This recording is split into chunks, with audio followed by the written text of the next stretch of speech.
trapping all those fighting souls. But yet, across the world, I see you standing in my way. And remember the time, the place we used to fight, like the sun and moon. And I wonder if ever there was a time that we were friends. The night has fallen, shadows looming, and yes, that time has come for me to seek you out. We are set now for our last reunion. Break the chains, find your way, come find me.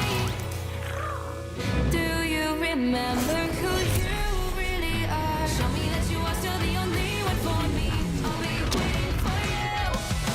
Blink out, open your eyes, raising up your fists and smashing through time walls. Before the rift splinters again, we are rebels till the end. Rise up, your mind, hold on to your powers. No one can stop us.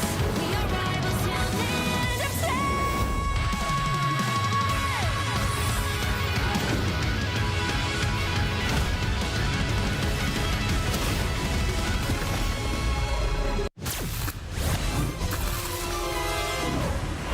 We are Cloak and Dagger. We are hope and fear. Score one for Tandy. Lights out. Score one for Ty. A boom of life. My time to shine. Suffer in the darkness. Co-op time. Us against the world. Red table. Sweet.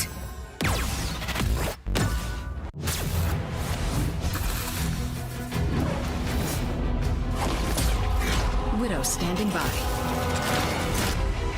Target neutralized. The Widow's bite is lethal. Hit them till they don't get up.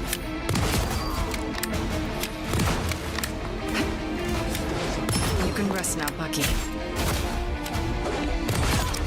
No way to miss now. Plasma burst!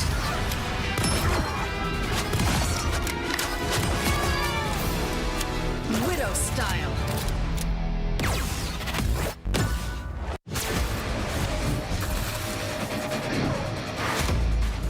Let's race!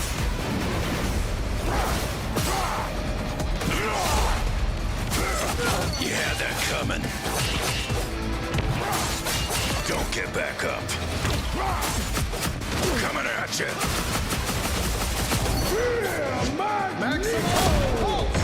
Come on. Berserker! Rage!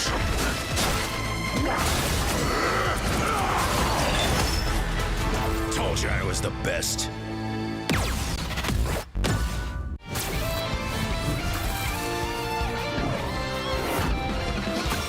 Eat nuts and kick butts. Got him, Tippy! Hey, check out this big acorn!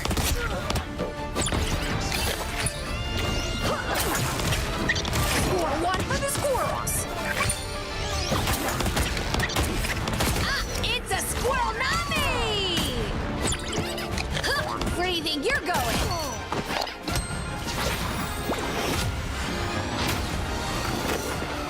Squirrel stampede!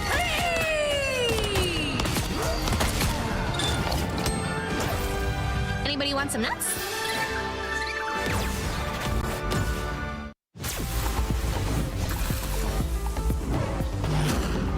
My power is a gift from Solal the Undying.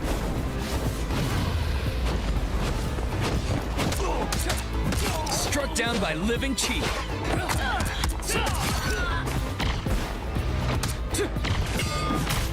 Dragon kick! 爆元手一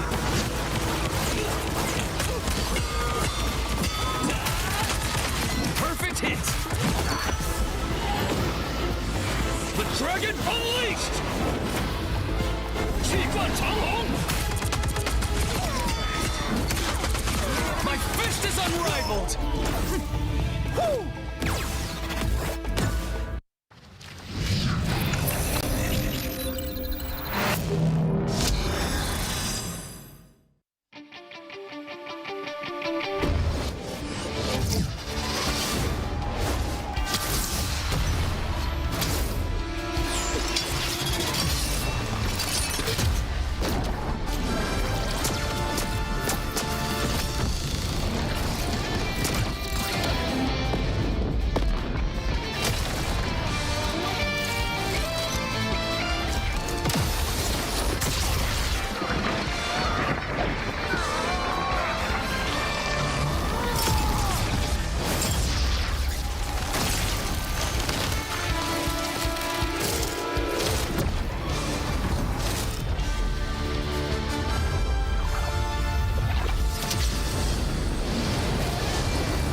Turn to feast!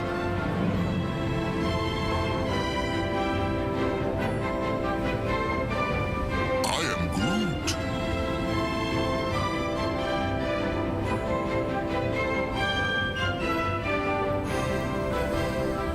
Rocket here. Who needs shoot? I'm magic, and this is my soul sword.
I tear through the cloudless night, just like the moon.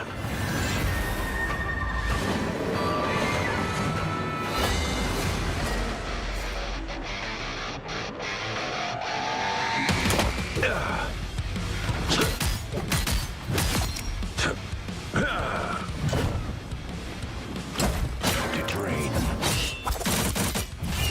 The moon haunts you!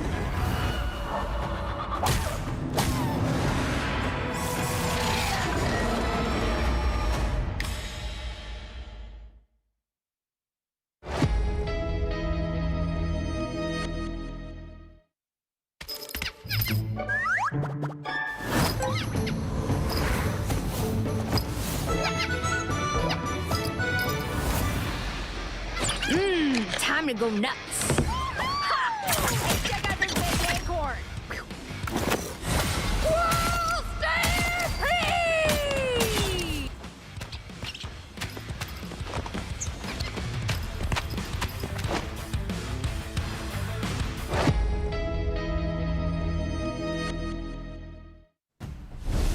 All right, after dealing with a little bit of sickness or random illness that some doctors can't prescribe me with, I'm once again back to commentating some Marvel Rivals. But hello and welcome to our Marvel Rivals Championship, our Asia region double elimination stage. Once again, the #1 caster bot, Astrobot, here with my co-commentator, Elvin. How are we feeling today? I'm feeling super excited after yesterday's matches. We got to see our very first best of 5, followed by a map 6. I mean, can you imagine if we actually saw a draw in map 3 versus Team Invincible and Tom Young Kong? So I'm very excited to see those teams come back, or at the very least, Team BB1 and Invincible come back and just battle it out. So hopefully we get to see a lot of great matches today. And you know what? I think we started to finally see the meta kind of shift. We saw a lot of Star-Lord Mantis and Adam Warlock. So I'm expecting to see a lot of those characters banned today. Understandable. If anything, when it comes to the Asia region meta, right? In a way that it differs from NA in Europe is that we've seen, like you were mentioning, the team up as well, but then other team ups that aren't really as meta, right? Or as for now, we've seen the Rocket Raccoon, the Punisher team up, which can be very damaging. We've also started to see, you know, one of my sleeper picks, the Wolverine, especially from certain players like Joki and Tanoshi moving forward.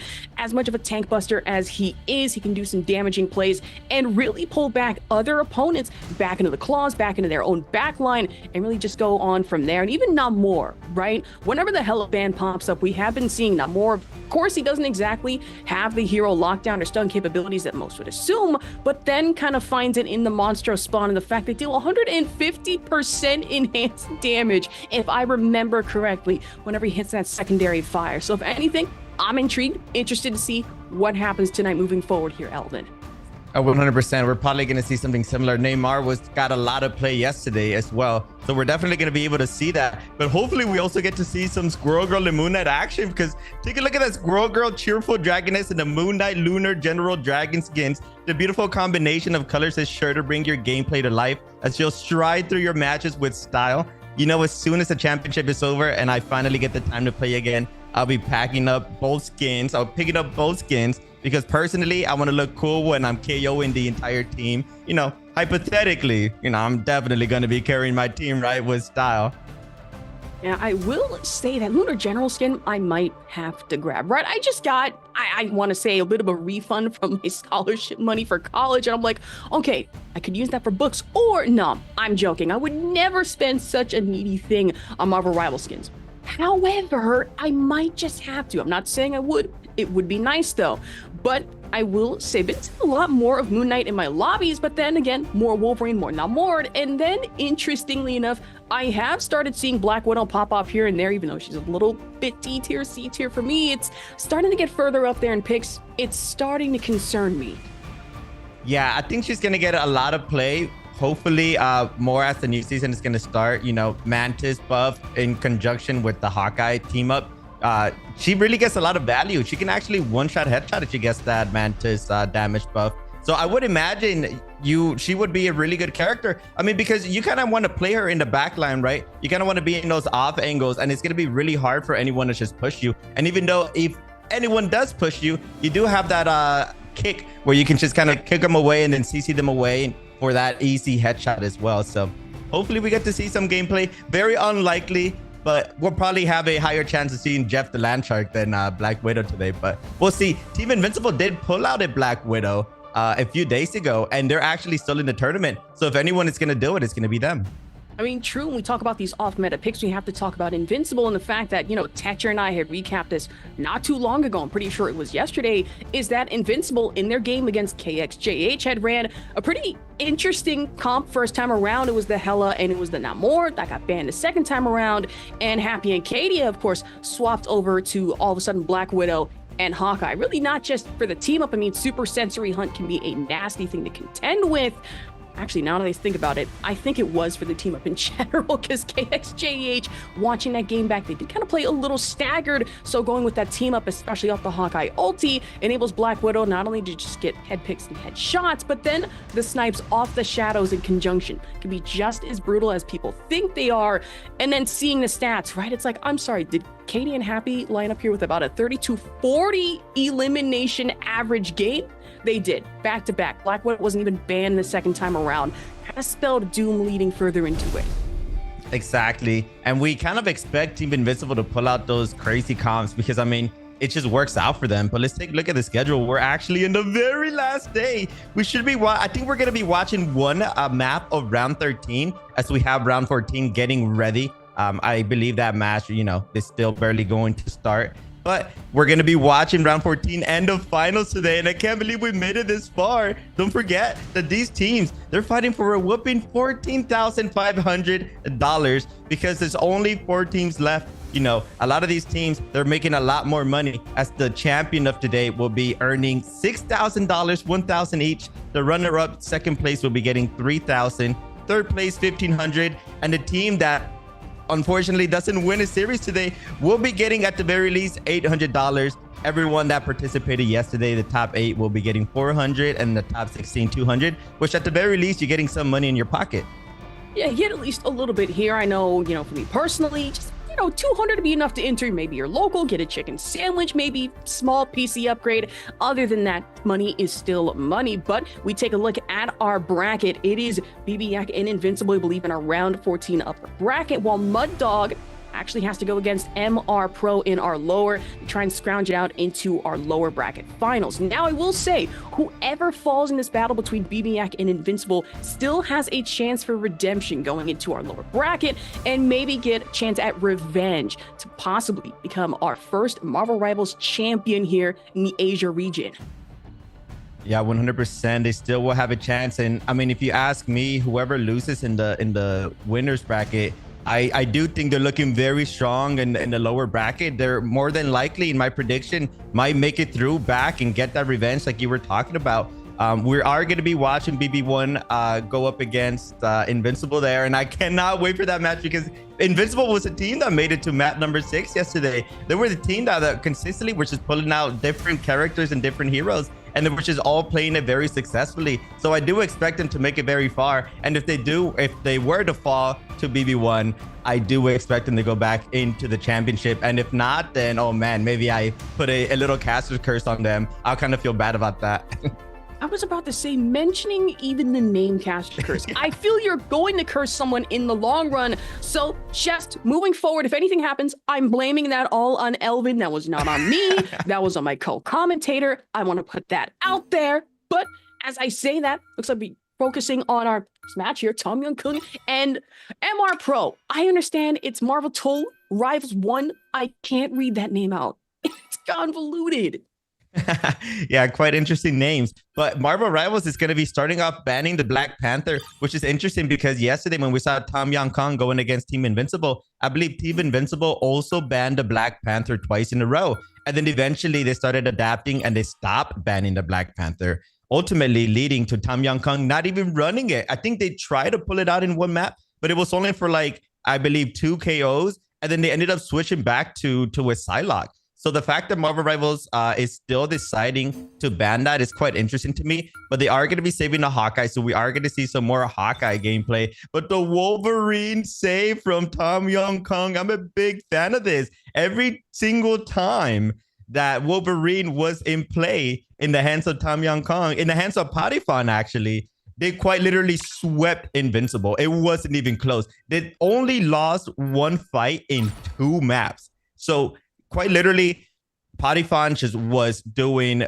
wonders with this character. So the fact that they are going to get that, Olivier is going to get that Strange as well. I mean, it's looking very strong for Tom Young-kun right now.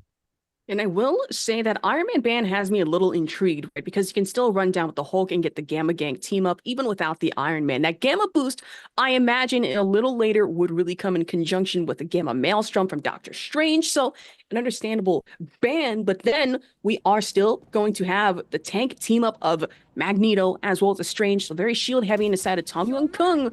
And then in conjunction with the Wolverine, that's just going to be full dive, shred, tank buster, pretty much everywhere. And then shielded Wolverine is a dangerous Wolverine. That just means with the Undying Rage, it's just not going to be easy, really just for MR Pro to have to contend with.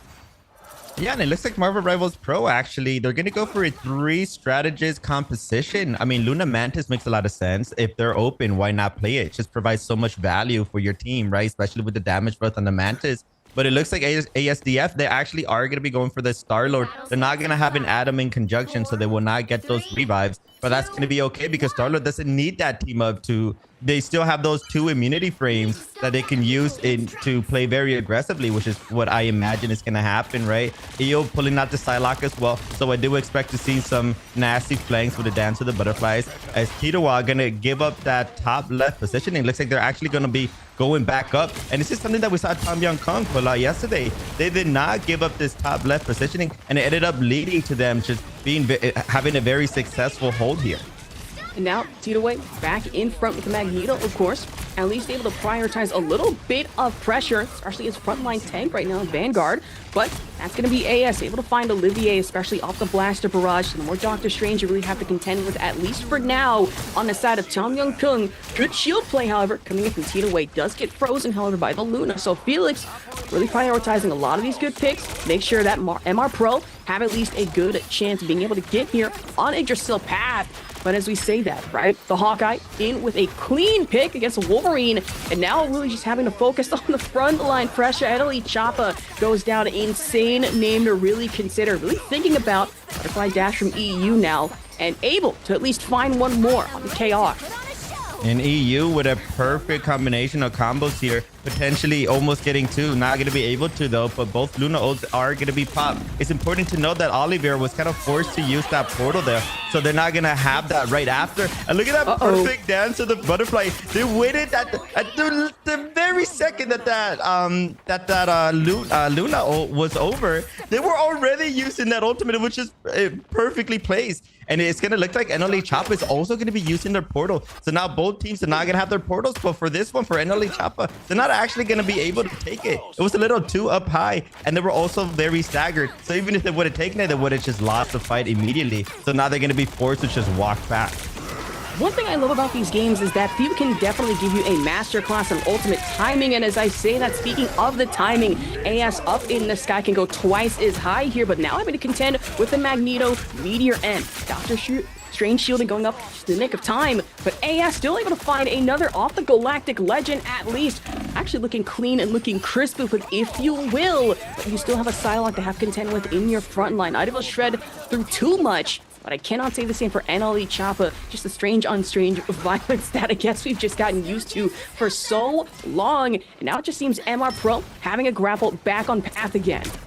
Yeah, it's going to be hard for Tom Young Kung to contest, but it's not going to be impossible. But Dobby's going to be getting a nasty pick on Eo there. That's exactly what you want to see. They're going to have a one-person advantage, and here comes the first Eye of Agamotto, and that's going to be a successful one as well, being able to hit 2 people. That's going to allow ASDF to also hold this chokehold and be able to eliminate 2 other players. And love seeing the most unorthodox of team-ups, but when they work, they work. The Eye of Agamotto into the Blaster Barrage. ASDF was able to capitalize, find 2 more off rip. And then, with the one strategist you do not mess with, especially when it comes to the DPS potential, it is the Mantis. At least tacking on more to MR Pro elimination list. Now, for Tom Young Kung, kind of having to contend a little bit more on defense, it is starting to get a little concerning, considering they've given MR Pro this much amount of leeway with very little answer to it.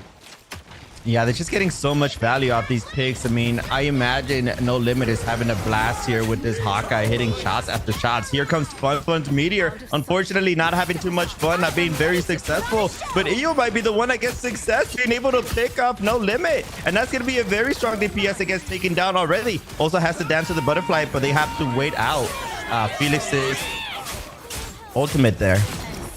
And an interesting thing, we not only have the Dance of the Butterfly, but then having to worry about the Galactic Legend up in the sky. And we were talking about these Wolverine dives. Gonna be pretty finding one against NLE chopping here. Another good clean elimination. Had 100 stacks of Berserker Rage, which each and every move tacks on more to the stacks, right? You have to worry about that with Wolverine because you never know when Last Stand can pop and all of a sudden you are in a big amount of danger. But No Limit back on the Hawkeye. Hypersonic arrows active, and at least a few couple of guards, especially off the icicles coming in on your left. But I imagine AS might have been looking a little to their right here, not able to avoid the icicle hit. Now Pataphan back on top. Dive potential right there. Last Stand could be up and active at a moment's notice, but instead opting in for the dive. Undying Rage, not able to find much on that. Yeah, unfortunately missing that. That would have been huge. Potentially could have got in two, but ew, just time and time again being able to get picks on No Limit. I mean, what can you do when you're Hawkeye? You just can't really do much about a Psylocke that's flanking. But ASDF, they don't really matter. It doesn't really matter to them that they lost a player. And there you go, Polygon with the ultimate. They're being able to get 3, and that's going to lead to Tom Young Kong winning this fight. And a sneaky Wolverine play at that one, just waited for the right opportunity. And now at the hands of Pataphan, right? It seems that Tom Young Kung finally have their defense back in line, back on lock. And MR Pro kind of have to figure things out a little bit, which characters to kind of prioritize. Because if anything, they've been allowing EU and Pataphan to really play off of a lot of these ambush plays. Yeah, No Limit has to be very careful taking these high ground angles because EO is just eating them up. They need to start playing more in the backline with their team and support so they can get more support. It's kind of hard when you're kind of playing those off angles with Hawkeye when a Psylocke can just one-shot you so fast. You can't really out-heal that, right? But Fun once again with the Meteor. Are they going to be more successful this time around? And they're going to be able to pick up on your left. That's exactly who you want to pick up there. It's looking good for Marvel Rivals Pro. But the Dance of the Butterfly is going to be coming in the backline as ASDF, Galactic Legend as well, going to be able to pick up Polyphon. Another amazing pick. No Limit trying to get a piece of that as well. Trying to hit some shots. They are going to be successful. Going to be able to pick up Versace. All of a sudden, Tom Young Kong doesn't have any strategists to sustain themselves. Man, I love the difference, especially when it comes to poke play and then the melee play in from No Limit, right? Especially on the Hawkeye, we saw in that moment that, hey, the explosive arrows aren't working out for me. The Ronin Blade can really just work in conjunction. I can go from there. But as I say that, headed into overtime, that's going to be Dobby finding one again off the Mantis DPS play. Now with NLE Choppa Bagamoto into the whip, looking clean with it. But still, that's going to be, hopefully, big play because MR Pro need to lock things down and things down fast if they want to get forward. But Tom Young Kung off the defensive end, really just not letting anything up. I can say the same for Fun right now, especially against Hachi. And that's another one against E. Olivier. And on your left, the entirety of Tom Young Kung going down one by one as MR Pro with the slashes and another elimination over to Fun on the Magneto. Now puts us at 2-0. I mean, that was an easy fight for Marvel Rivals, right? When they had Enoli Choppa use their portal to kind of just seclude Tom Young Kong from taking those main angles. Tom Young Kong was kind of forced to go top left. And because they were kind of staggered and the point was almost there, just inches away from being successful, they were just kind of going one by one, which forced Oliver to kind of just use their portal again in conjunction, trying to just have that miracle play, and it just didn't work out for them. And that's going to be very good news for MR Pro as they are going into this third point. But they got to be careful though. Fate of Both Worlds have been used already by Tom Young Kong. That is good news for Marvel Rivals because Felix is about to get theirs as well in conjunction with Dobby's Mantis ult as well. So if they're able to maintain these ultimates and not get picked off early, they should be able to out-sustain Versace's ult. But that's going to spell a lot of trouble because Dance of the Butterfly is going to come into play from EO, and they're going to be able to pick up 2 players already. And I was very concerned that would have been an overextension here from EU, but new to play off the Dance of the Butterfly. The rest of the team following, and now back over control of the convoy here. So Tom Young Kung, smart play off of that one, especially with the Luna Snow ulti that did happen a little earlier. I thought that ran out too quick, and I thought the sustain just wouldn't be there. But MR Pro not able to contend back against that. If you're not careful enough, though, ASDF will have access to Galactic Legend just momentarily, at least farming off of damage, but Meteor M from Fun to at least gather up a little bit more damage, but I don't think it's going to be that effective, especially against against the Mantis sustain. Ulti, Luna Snow, Fate of both worlds, and now we pop off with the Galactic Legend. Good like timing on that one from AES. Finds one, finds another, with On Your Left being the second, and then Pataphan being third here. Elimination feed lighting up like a Christmas tree, especially if you're on the side of MR Pro, Tom Young Kung, dang near a full team kill. Yeah, and Marvel Rivals Pro, they are going to have Dovi's Mantis and Tom Young Kong. They are going to have that Fate of Both Worlds from On Your Left. So, I mean, it's looking good for Tom Young Kong when that Luna ultimate is just going to last a little bit longer than Dovi's Mantis ult, right? So they can have potential of holding it off. I mean, this is going to be the last fight here. Aya Agamotto is going to come down, but I don't think it's going to hit anyone yet. As Fate of Both Worlds is going to be popped, and No Limit is going to be able to get one. EU is going to get a piece of that as well, but ASDF playing super aggro as Choppa's going to be able to pick up too, and it's looking very good for Marvel Rivals Pro. They got to just eliminate this Magneto as soon as possible. They are going to be successful with that, and just like that, they should be able to take this home. And with the Magneto Blade to end things, put it into perspective, but we're not done just yet. That's MR Pro up by at least 3-0 here against Tom Young Kun. Elvin, I gotta ask, considering, you know, we're professional yappers, you are one of the Marvel Rivals players yourself here, what strategy do you think Tom Young Kun has to kind of figure out to go in here against MR Pro? I mean, it's kind of tough. I don't necessarily think their composition was bad or anything. I mean, I don't think they also played bad. I think they did a good job of holding off. I think if they stick with the same characters, they should be good enough to have a successful push as well. I mean, I was not a big fan of Oliver using their portal in the very beginning, and it kind of just did not amount to much, right? And then their second portal also was just kind of like a defensive one. So hopefully, I think if Oliver is able to use these portals more offensively instead of just a reaction, maybe they could get a little bit more value off of that. But I do want to give a big shout out to Patiphan. I think in the very last fight, we saw ASDF consistently turning around. That is the presence that Patiphan has right now. They were not flanking at all. They were actually grouped up with the team. But ASDF didn't know that. MR Pro didn't know that. They were just so scared of the flank. They continuously were just looking back in the middle of the fight to make sure that there wasn't a flanking Wolverine there. So as long as Patiphan can just keep up that pressure, I mean, I think they're going to be looking good for this offense.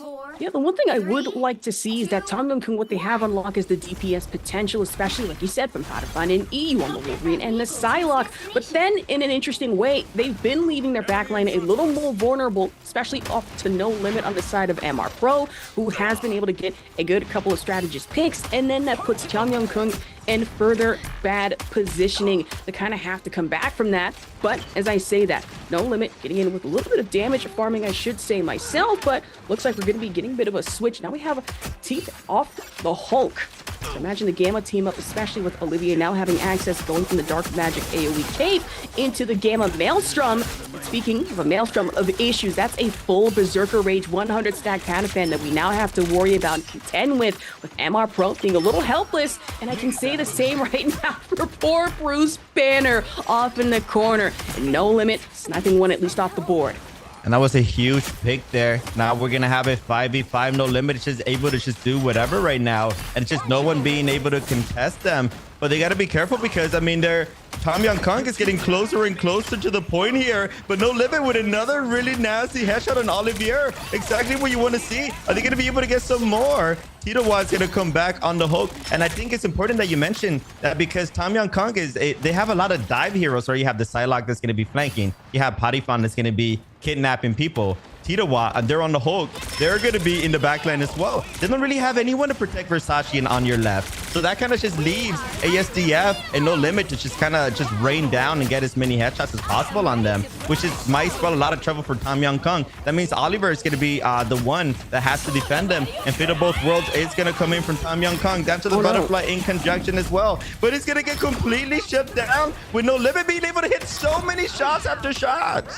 All just one after the other. Dance of the Butterfly, dang, you're getting completely nullified. No effect whatsoever. I mean, you see the entirety of MR Pro is still alive, still kicking to tell the tale. And now, No Limit, full charge on their ulti. So I imagine if you are Tom Young Kun, find a building to maybe defend yourself and hunker down. And as I say that, no matter where you move, those shadows are still getting caught out, just leaving you out in the open. But as I say that, ASDF really playing the risky game here off the frontline damage potential. potential, and at least able to find one off the Bruce Banner. That's Baby Bruce out and vulnerable yet again. And now for Tom Young-kun, kind of having to contend with, hey, we have one tank, the other's going to have to wait a few before they can come back here. And MR Pro taking full advantage of Convoy. Patafan out here sitting just behind a little bit, undying range into the Berserker Claws, and has to dive back at least to sustain a little bit of health.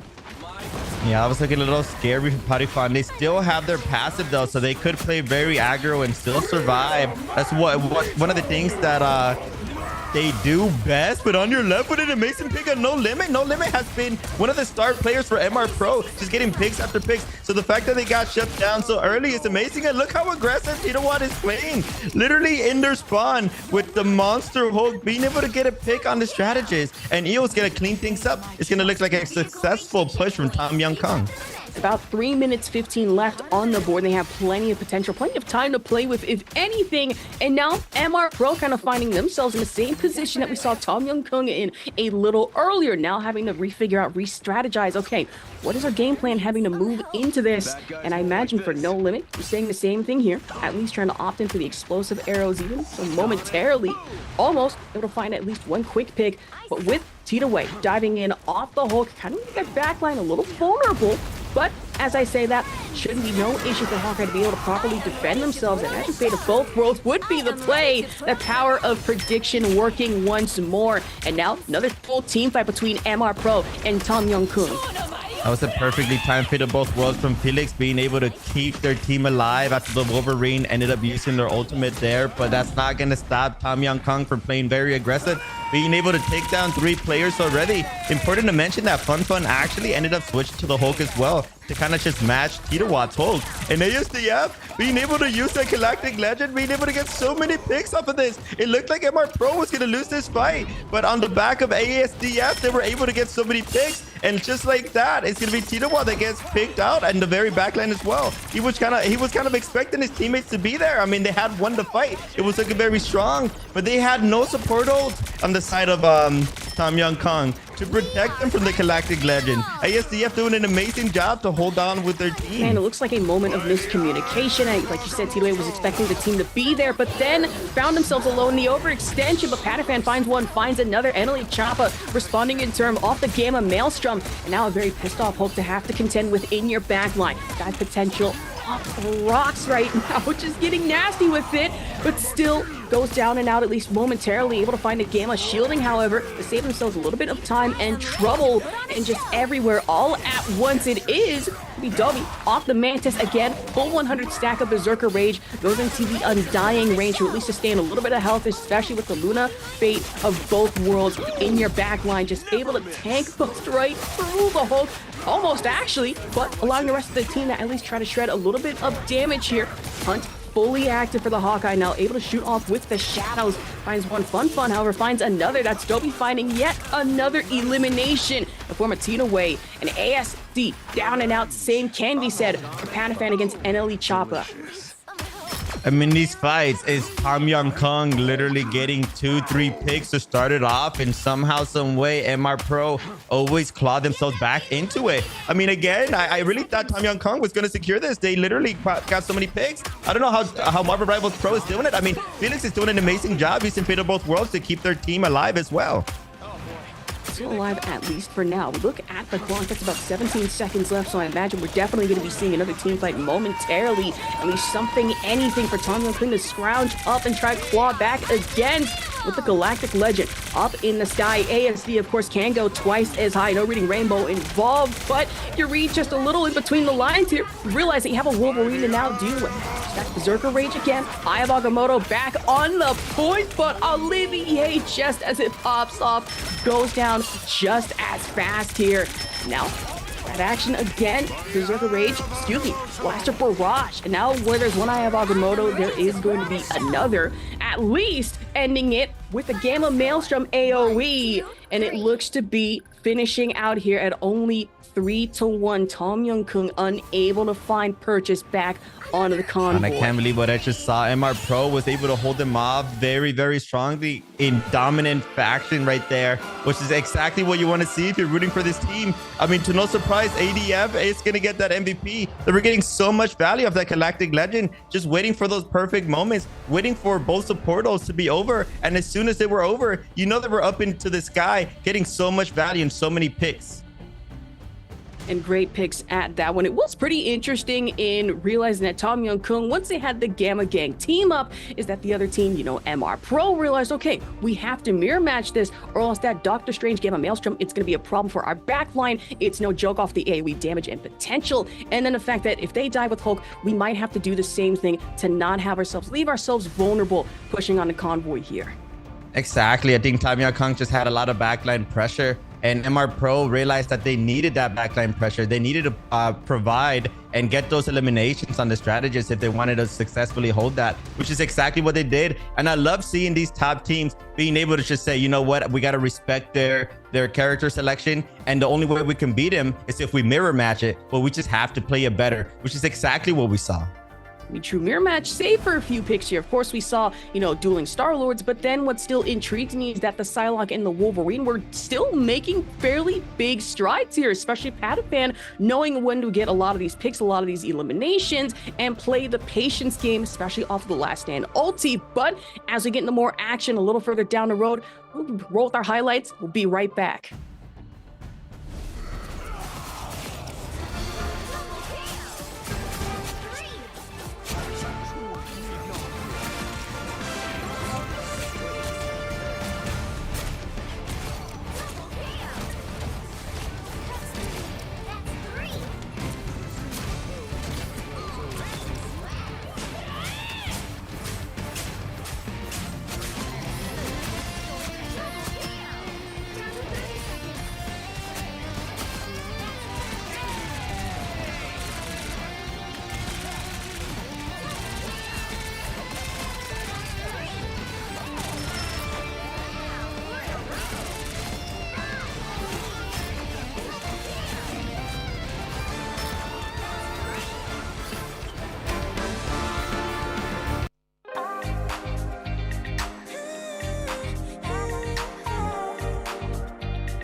누워진 밤하늘을 가로질러 Oh yeah, oh yeah. 필요할 때 내가 널 지켜줄게 간절히 바라면 이루어지는 마법인 거야 운명의 소리 들려 여기서 저기서 날 찾으면 달빛이 날 비춰와 그 눈으로 감싸나 순간 신비롭게 녹아내릴 거야 좀 더 기다려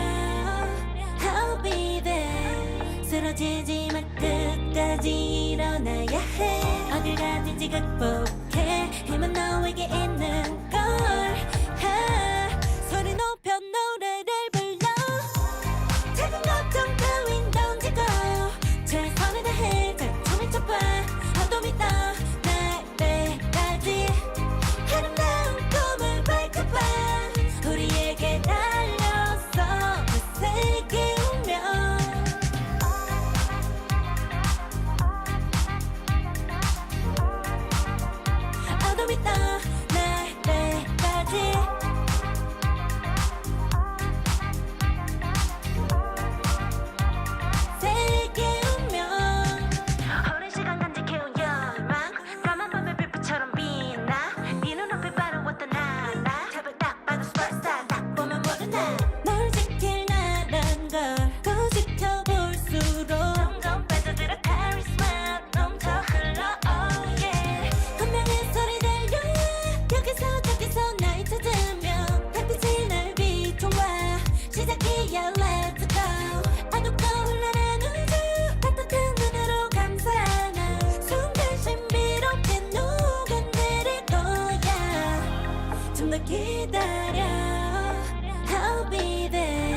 쓰러지지 마 끝까지 일어나야 해 어딜 가든지 극복해 힘은 너에게 있는 걸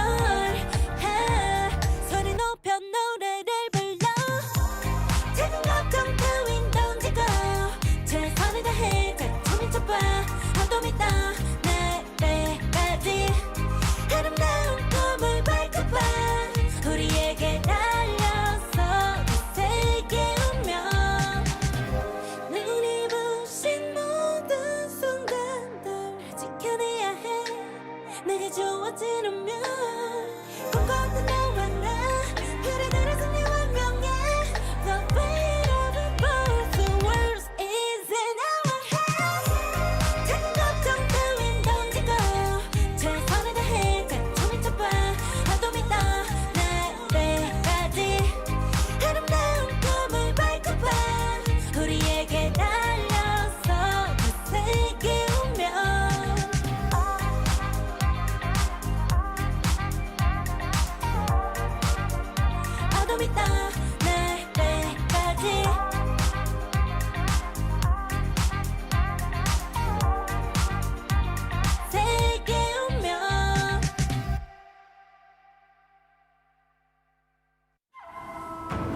tear through the cloudless night, just like the moon.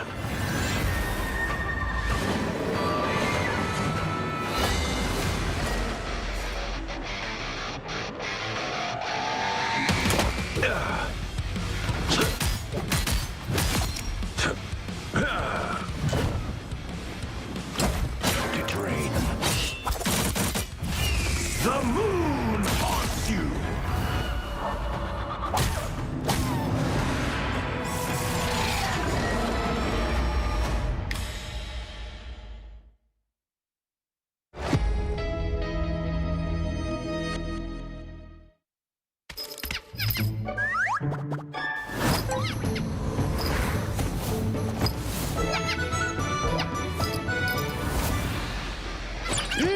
Time to go nuts. Hey, check out this big acorn. Whoa, stay free!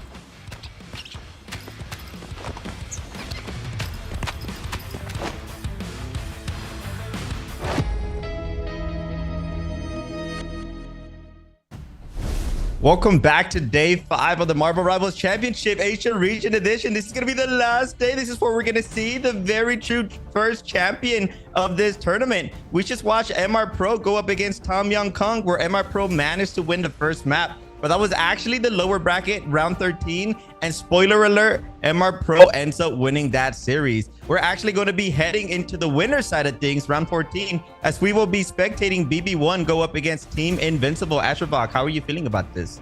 Honestly feeling really excited, especially knowing that Invincible, they really love to run the off-meta picks like we were discussing earlier, and that I like to talk about over and over again is the Hawkeye and the Black Widow, which I wouldn't be surprised if we saw maybe going forward, but then really just focusing on what's at hand. Maybe want to stick with something a little more meta to find your way to grand finals here. Not exactly time to kind of troll around here, even if it does work.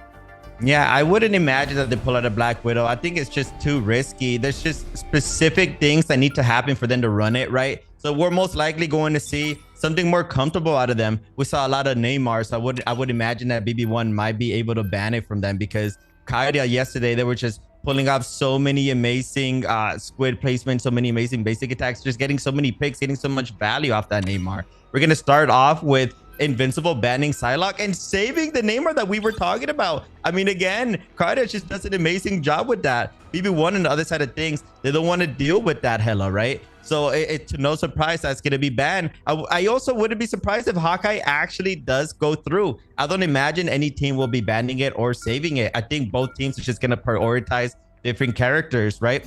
Now, BB1, more than likely, they're not even going to save. I was going to say, more than likely, they're going to be saving the Hulk, because I know Neil was putting in a lot of work with that character, but it looks like maybe there was a bit of a miscommunication. Maybe they feel too comfortable. I'm not sure what's going on that side of things, but not having a save, that might be, you know, that might bite them in the future. They are going to be able to ban the Adam Warlock. That's going to stop Invincible for going to that, you know, very famous, popular trifecta, the Mantis Adam.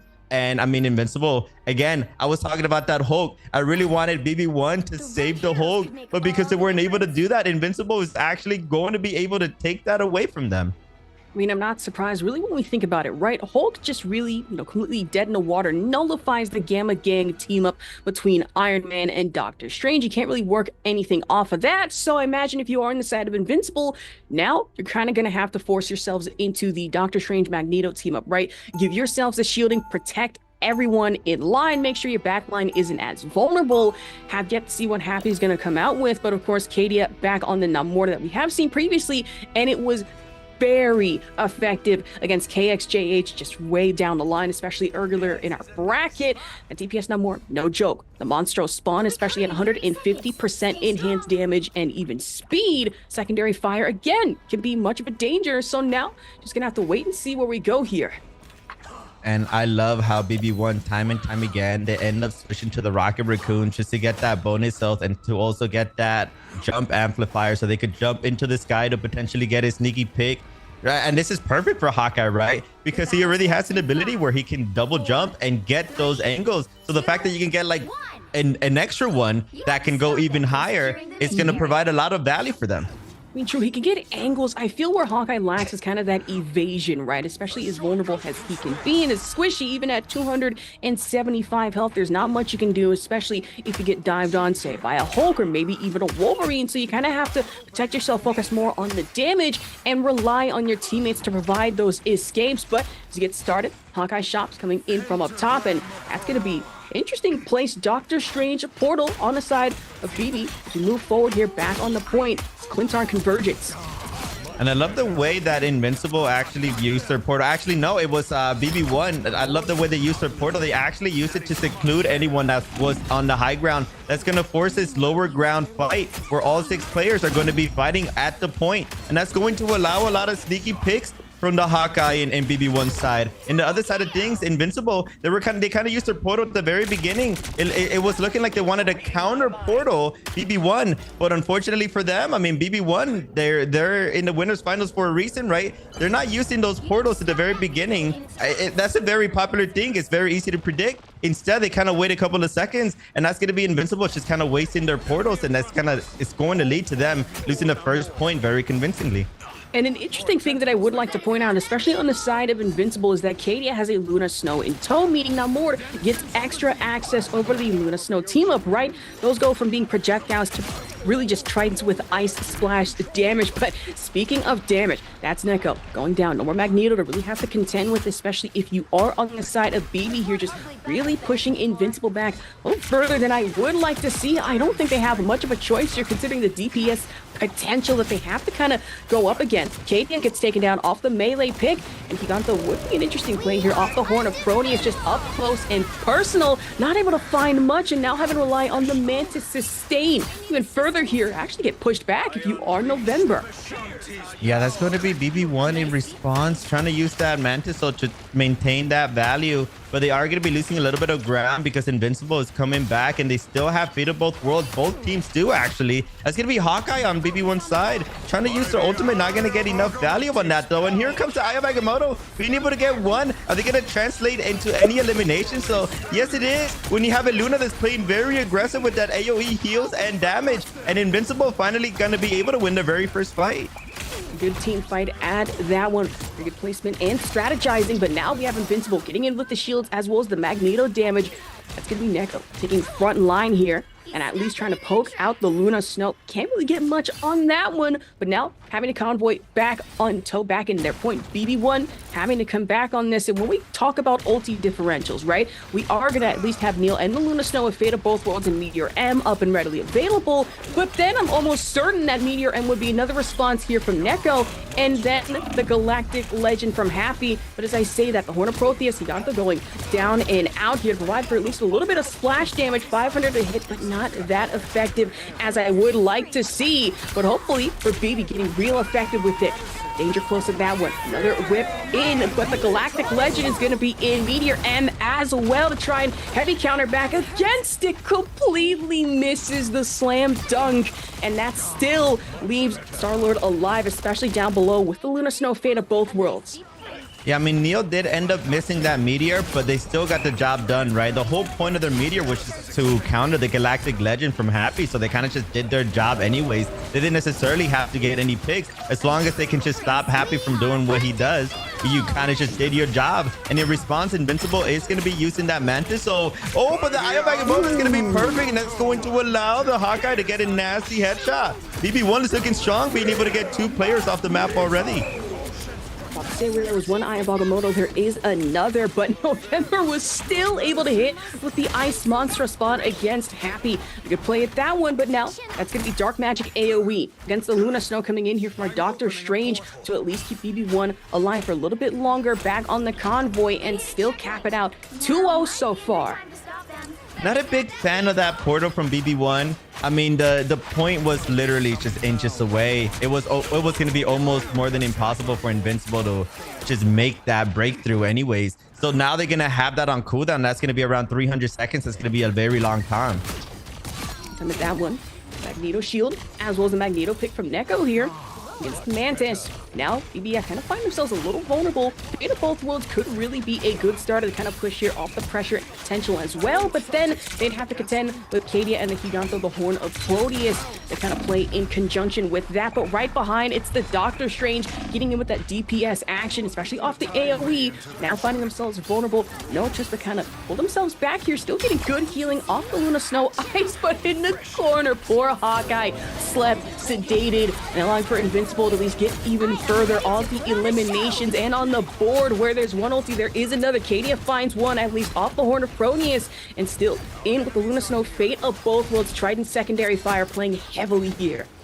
Yeah, and I love that sleep coming in from Team Invincible. I can only imagine them, Akada and the Mantis going, okay, you ready? 3, 2, 1, go. And then they both hit headshots at the same time, being able to eliminate the Hawkeye immediately, which is what you want to see, right? That team conjunction. And this is why both teams are in the winner's bracket, right? They're able to communicate with each other at such a high level to the point where they're able to kind of just combine their basic attacks at the same time, both hitting headshots. But either way, it's still anyone's fight right now. It's still a 6v6. Although it looks like Invincible does have this Eye of Agamotto, they're not able to go up in the sky and stop that meteor, but it was still going to be enough. Another Eye of Agamotto being used in the backline, just not getting any value as well.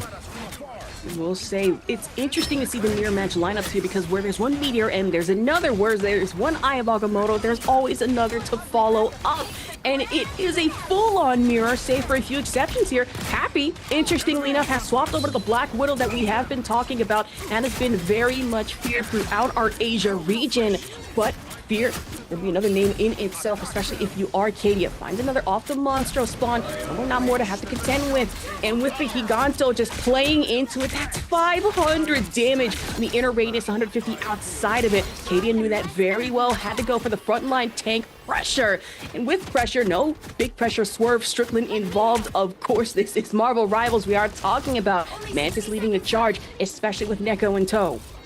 And I love the way Cadia plays with their ultimates. I mean, although you usually don't want to ult both Vanguards, I mean, he understands that everyone else on BB1 is just kind of pushing back. So which is the perfect time to just CC them, which is exactly what ended up happening, and it led to them winning the fight. So once again, we're going to have a very successful hold from Team Invincible, but there's 35 seconds left. It's looking like Galactic Legend is going to come through from BB1 as they're going to be coming in for the flank. They're just going to have to wait for the strategists to use their ultimates first. And it looks like we might have a 1v1 in the left, and the Arch is going to pop that Galactic Legend, being able to get a pick on Happy. And it's really unfortunate that Happy left themselves in a vulnerable position, having to contend not only with the Galactic Legend, but then the AoE from the Doctor Strange knew to play into that well. And speaking of playing into it well, Cadia might have played themselves into a corner here. I can say the same for the Luna Snow against the Mantis. And on that side, that's going to be at least a double elimination. One more on the board for Neko as well, leading us into overtime. Fate of both worlds. I imagine someone has to crank up the Seraphim to a dang near 1,000 to really play through this. Dark Magic AoE yet again, get rid of that anti-heal for that damage, and now no more Star-Lord on the board to contend with. Happy finally playing into it, and now look at the score, 0-3 so far, about a minute left. And just like that, BB1 is going to be able to secure. I mean, it was through overtime, so to no surprise, I mean, Invincible can definitely come back and do the same exact thing. It would be very hard to imagine that they're still going to be going for the Black Widow, especially on offense. I mean, for defense, I can understand because you can just get those off angles. But on offense, when you have to push forward, I would like to see Happy just play different characters, maybe like a Star-Lord, so then that can just be in your face and provide a lot more pressure. Not gonna lie, I got very concerned for 2.2 seconds there, seeing Happy swap not only from the Black Widow, but then hovering over the Scarlet Witch. I'm like, Happy, don't do that. Listen, when I mentioned earlier, we can get a little troll with our picks here. Not that far down the scale. Let's play into this. We have about $16,000 in a prize pool to worry about. Lock it in for 2.2 seconds. Of course, I say that we are going to be seeing Cadia and Happy on the Hawkeye and not more to plays respectively. No, that much of a change from BBI here. Yeah, I mean, I'm not a big fan of Cadia not using Neymar. They've been going ham with it the whole tournament. I would personally, I mean, I don't know that team, right? I mean, we're just casters, so we're looking from the outside in. But from looking at Kadia's gameplay, they look very comfortable in the Neymar. To me, it makes more sense if Kadia goes for the Neymar and Happy goes for the Hawkeye, because we know Happy has some really intense, some really good shots, especially we seen Happy go for like the hella gameplay, right, with those hit scan characters. So we know they have amazing aim. But you know what? Invincible knows best, right? That's why they're here. They're going to have Happy on the Neymar this time around. That might be the change that they need. Well, so let's keep one thing straight here also is that the moment I wouldn't be surprised if Hella and Hawkeye get slammed with nerfs, now more is going to be the one DPS pick that we're going to be seeing more of, because now no more 20% seasonal damage buff. If that happens in Namor, I'll be really laughing from the rafters and be like, I told everybody, warned y'all, but to give no warning here. Back to the game at hand. That's another tangent I will wait on a little later. So you have the Doctor Strange portal back up top. So I imagine BBF making a good play here to try and get on point at least a little bit faster. But still, actually in defense, excuse me, Invincible. Your point, Monstro spawn out, secondary fire from the Trident and down below. At least having to put up the shield as well for the Doctor Strange. Healing coming in from our Luna Snow, but now making themselves known and vulnerable. Not much you can really do, especially against a charging frontline Vanguard like that. I mean, I love the fact how Invincible just walks it down. They decide to save the portal. They go to the right side, and that allows Happy to just kind of take an off angle on the left. I mean, that's exactly what you want to see your Neymar do. When you have that bubble that can make you immune to damage, you can just take those off angles. You can kind of play like a Psylocke and go into the flank. But that's going to be a nasty little headshot coming in from BB1's Hawkeye there to start off the fight. We started that one. Now we move back over to BB right now. The anti-heal off the AoE Dark Magic. Maybe just wanted to save it for a little later, but I say that Happy is going to be the one to get a phase full of AoE. A very unfortunate one at that one, playing into Giganto from the Whale. The Horn of Proteus being a little more effective than need be here. November was able to snuff out Cadia, but now we have the Mantis ulti popping back up. Adds more to the board in terms and regards to sustain. And now just trying to play the poke game, especially off a lot of these Trident secondary hits from November. With good range at that one. And Invincible did a good job of holding on to their ultimates there. I mean, they still have Fate of both worlds. I mean, both teams do. So it's going to come down to which Luna ult is going to be better. And here comes the Hawkeye going in for that sneaky angle again. Meteor in response. Are they going to be able to get one, though? It was charged up to 53. And that is going to be enough to take down Kaida there. Neo doing an amazing job of getting that sneaky pick. With the fate of both worlds, I imagine getting picks might be a little bit harder, especially if you are on the side of Invincible. Not much you can really do in this situation, unless you want to play into the Horn of Proteus again, right into the Eye of Agamotto. But that's going to be the Luna Snow pick on the Neko. So really pushing things further back, way more than they need to be here. Still keeping to the point, though. Yeah, BB1 is doing an amazing job of holding. This only going to be approximately 60 seconds left. That means Invincible, they're only going to have one last push if this fight just keeps dragging on. I do think they still have that portal play if they want to use it. And I do think they are going to be doing that, going in for the high ground this time around. High ground plays can be massive, really, if you look at it, but that's an Eye of Agamotto is underwhelming as it is. An unfortunate one. That just leaves Invincible in the open to really make big plays of their own. And speaking of that, Ferrala going out. That's going to be one horn, especially against the Hawk. And really getting nasty with it. Cadia again. Another good Hawkeye pick, especially against our Magneto. Really playing into these plays. Mantis. And then we have the Horn of Proteus to kind of contend with. But if you are on the side of Invincible, at least wanted to keep the sustain and the momentum going. One Monstro spawn gone, and it could be another Namor to pick if you're not careful enough. Happy finding one, Doctor Strange finding another here to at least cap point, put themselves up by one on the side of Invincible.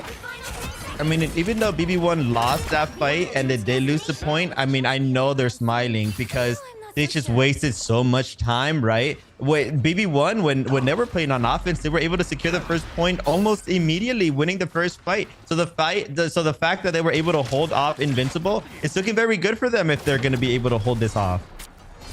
The Trident yet again. Monster spawn off in the corner, so even if November's put in a vulnerable position, at least they have a little bit of damage to really just pack themselves in front of right now.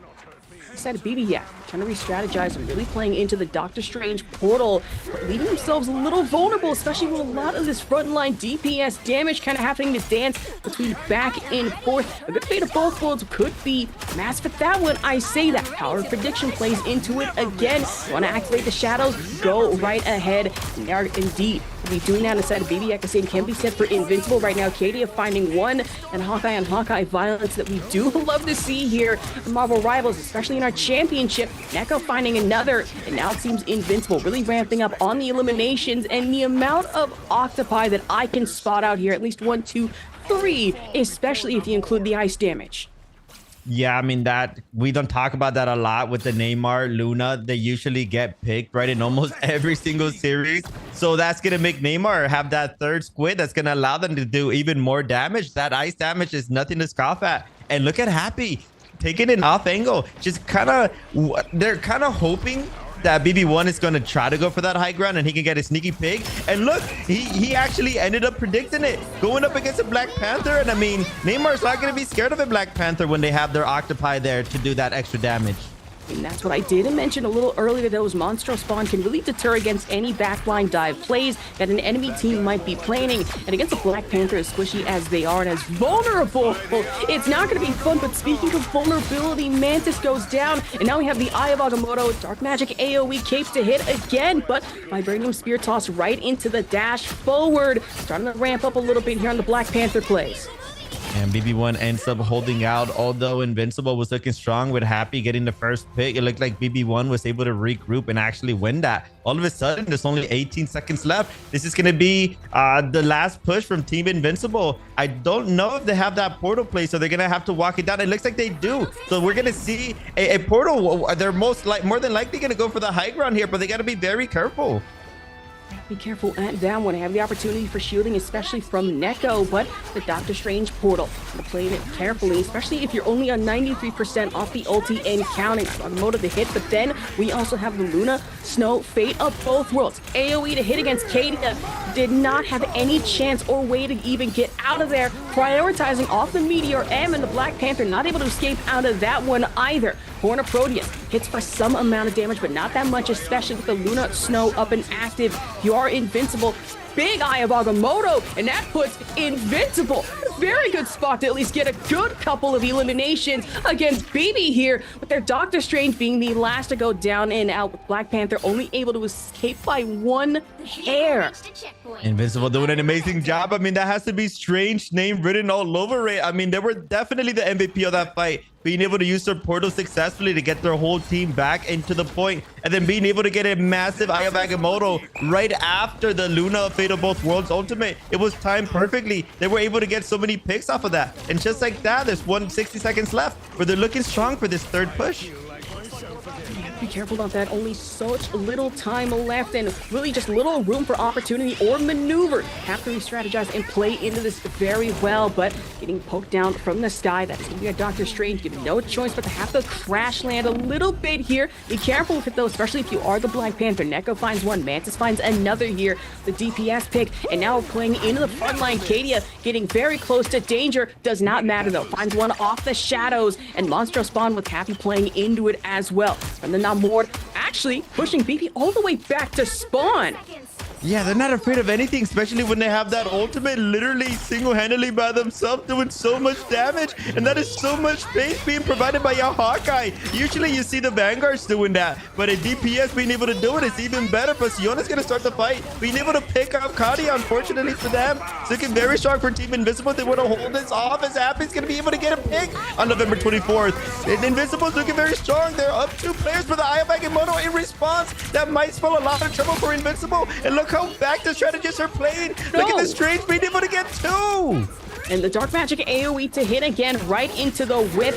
Good magic at that one. Vibranium Spear Toss in from the Black Panther. But now Doctor Strange playing into the front line plays yet again against Kadia. Not even allowing the Hawkeye to get an inch of room to maneuver, as pushes us into overtime. Clock going down fast. And it looks like Niak finishing this at 3-2.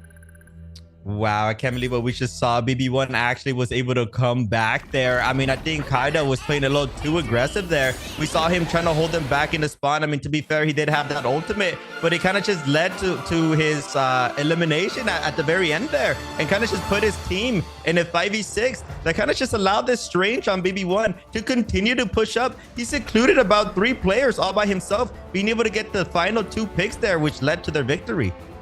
And not only that, we did see a bit of an interesting swap. Instead, really, that more mirror match that we were seeing, all of a sudden, we're starting to see the Black Panther, which, if anything, I did think would get a little hard counter by the Namor here, especially with the Monstro spawn and the fact you can't push in a backline too close or else you get pinged off of that. But Fast Descent, we did hear a little earlier, and then Vibranium and Spear Toss into the dashes kind of put in a little more work than I did expect here.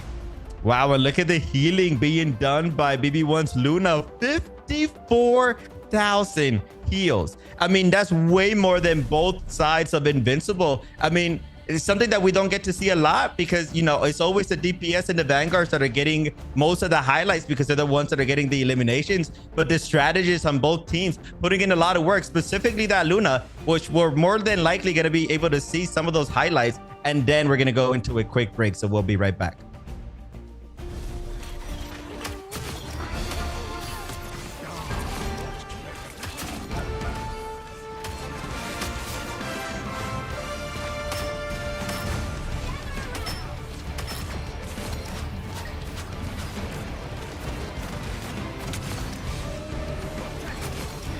Ready to put on a show.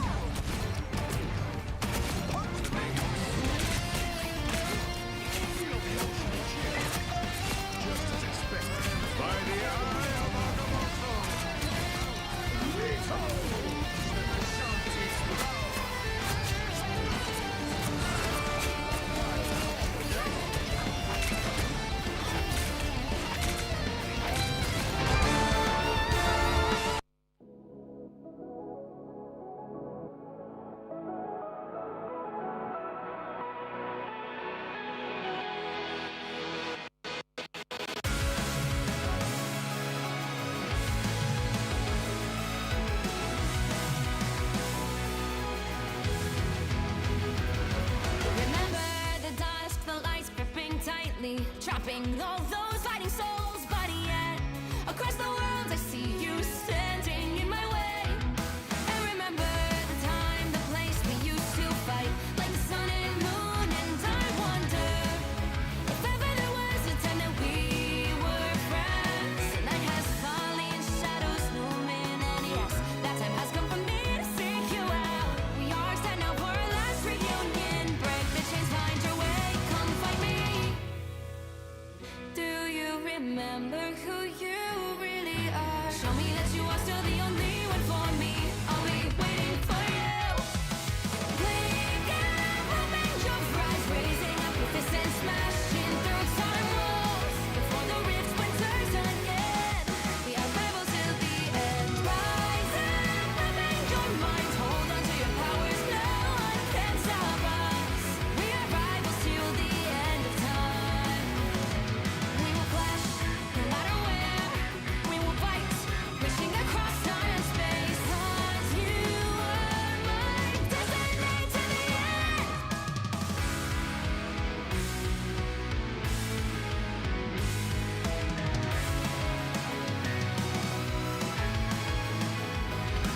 You see the dawn, the flames burning brightly, shining on those memories. And yes, across all time I see you turning the tides. And do you see now our time, our turn? We can still fight like the wind and fire. And wonder no more that now is the only time your heart is mine. Light has fallen, darkness grows, and yes, we fight for our destiny and fate. New days smiling for the past and future. Break those chains, lead the way, fight with me. And when you wake up, open your eyes, raising up your fists and smashing through time walls. Before the rift splinters again, we are rivals till the end. Rise up, open your mind, hold on to your powers. No one can stop us. We are rivals again until the end of time.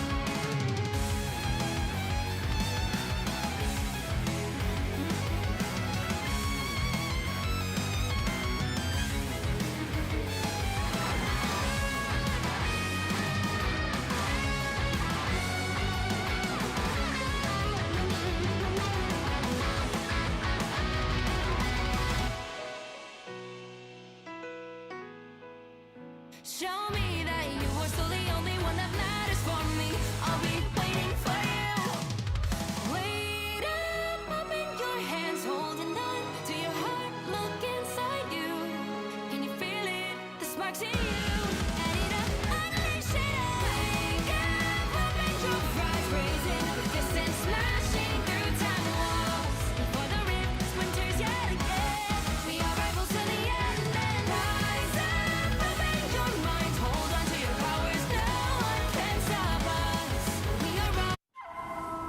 I tear through the cloudless night, just like the moon.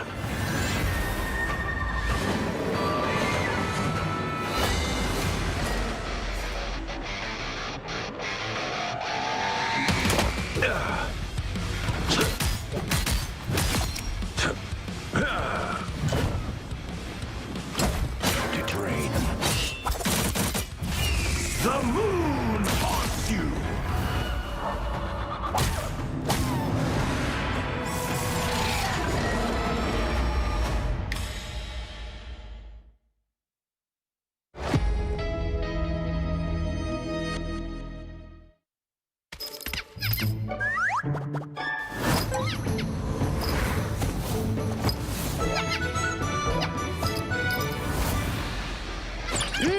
Time to go nuts.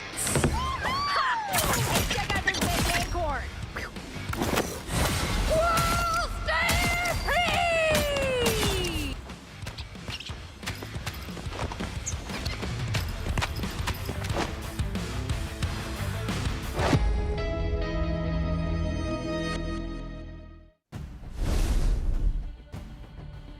Welcome back, rivals. We're going into map number 2 between BB1 and Invincible, where currently BB1 is up 1-0. Remember, this is the upper bracket. This is the winners finals. So even if your favorite team loses this series, they still have a second chance at life in the lower bracket, so they could potentially make it all the way back into the championship. Asherbach, who do you think is looking in favor for this map number 2? If anything, I will actually, not gonna lie, I am very scared to even predict or even say who might go into this next one, right? We have a very big thing here called a commentator's curse. I don't want to put that in line, but I will say so far in this matchup, Invincible started off looking strong, and then here comes BB1. They might have a bit of a chance. A bit of a chance. If anything, have to prioritize the fact that Kadia's Hawkeye still as dangerous as possible, especially with the Namor that we did see this time around. And then Happy 2 did come in a little bit with the shades of the Black Widow, but then decided, you know what, moving away from that. So you're gonna have to wait and see here, Alvin.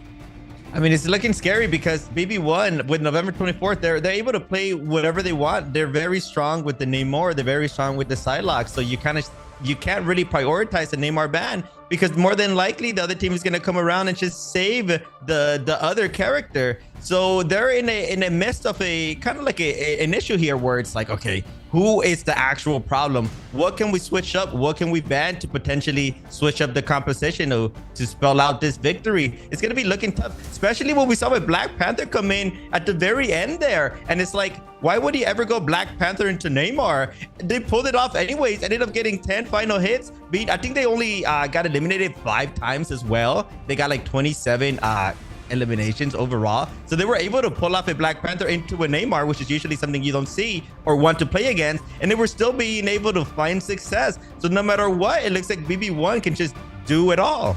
I mean, true, you really like to see that poke and dive hybrid, especially from not only the Namor with the Monstro Spawn, which that's what I was interested by, is the fact that we saw the Black Panther to at least try and counter back against the Namor, when in reality, the Monstro Spawn and then the secondary Trident Fire should be a hard counter against Black Panther to kind of stop him from getting any dive potential. Repeated over and over again, but it's kind of true in this situation, maybe not. But moving on to our picks and bans here for round 2, we are, of course, going to be seeing the Psylocke and the Hela ban, to really just no surprise whatsoever. Yeah, we're going to be seeing this Strange being prioritized here in the side of BB1. I mean, to no surprise, those portals have been insane. And I love the way they use the portals. They consistently keep using it to either one, seclude Invincible from pushing back into the objective. But also in the beginning, you often see them using the portals to kind of just seclude a specific spot in the map,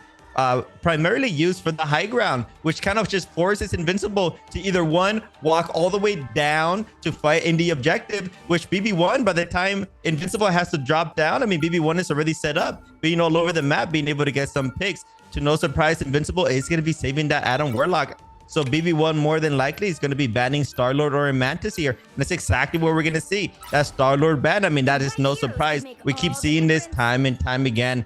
Getting the Mantis, Star-Lord, Adam Warlock. It's just highly prioritized in these higher tier matches. I mean, this is something that we're also seeing in the NA region. So finally, we're seeing a complete shift in the Asia region where we went from so many different metas to now finally seeing something similar throughout every single region where everyone is trying to prioritize those revives. But Adam Warlock still made it through, so Mantis is still going to benefit from that team up ability. My goodness, it is essentially and effectively a full-on mirror matchup, save a few picks here. On one side, we're gonna have to contend with the Wolverine. On the other, it's Kadia's signature Hawkeye. So if anything, more poke on one and then dive on the other, but then multiple team ups really coming in line. You're gonna have the fastball special off of Neil and then Wolverine, as well as the Adam Warlock team up. No Star-Lords. They're gonna have to kind of find a DPS difference there. But then the Gamma gang that we have been seeing a lot of, not only here but over in EU and NA, with the Gamma Maelstrom and then the boost. And that's gonna be pretty nasty in conjunction here.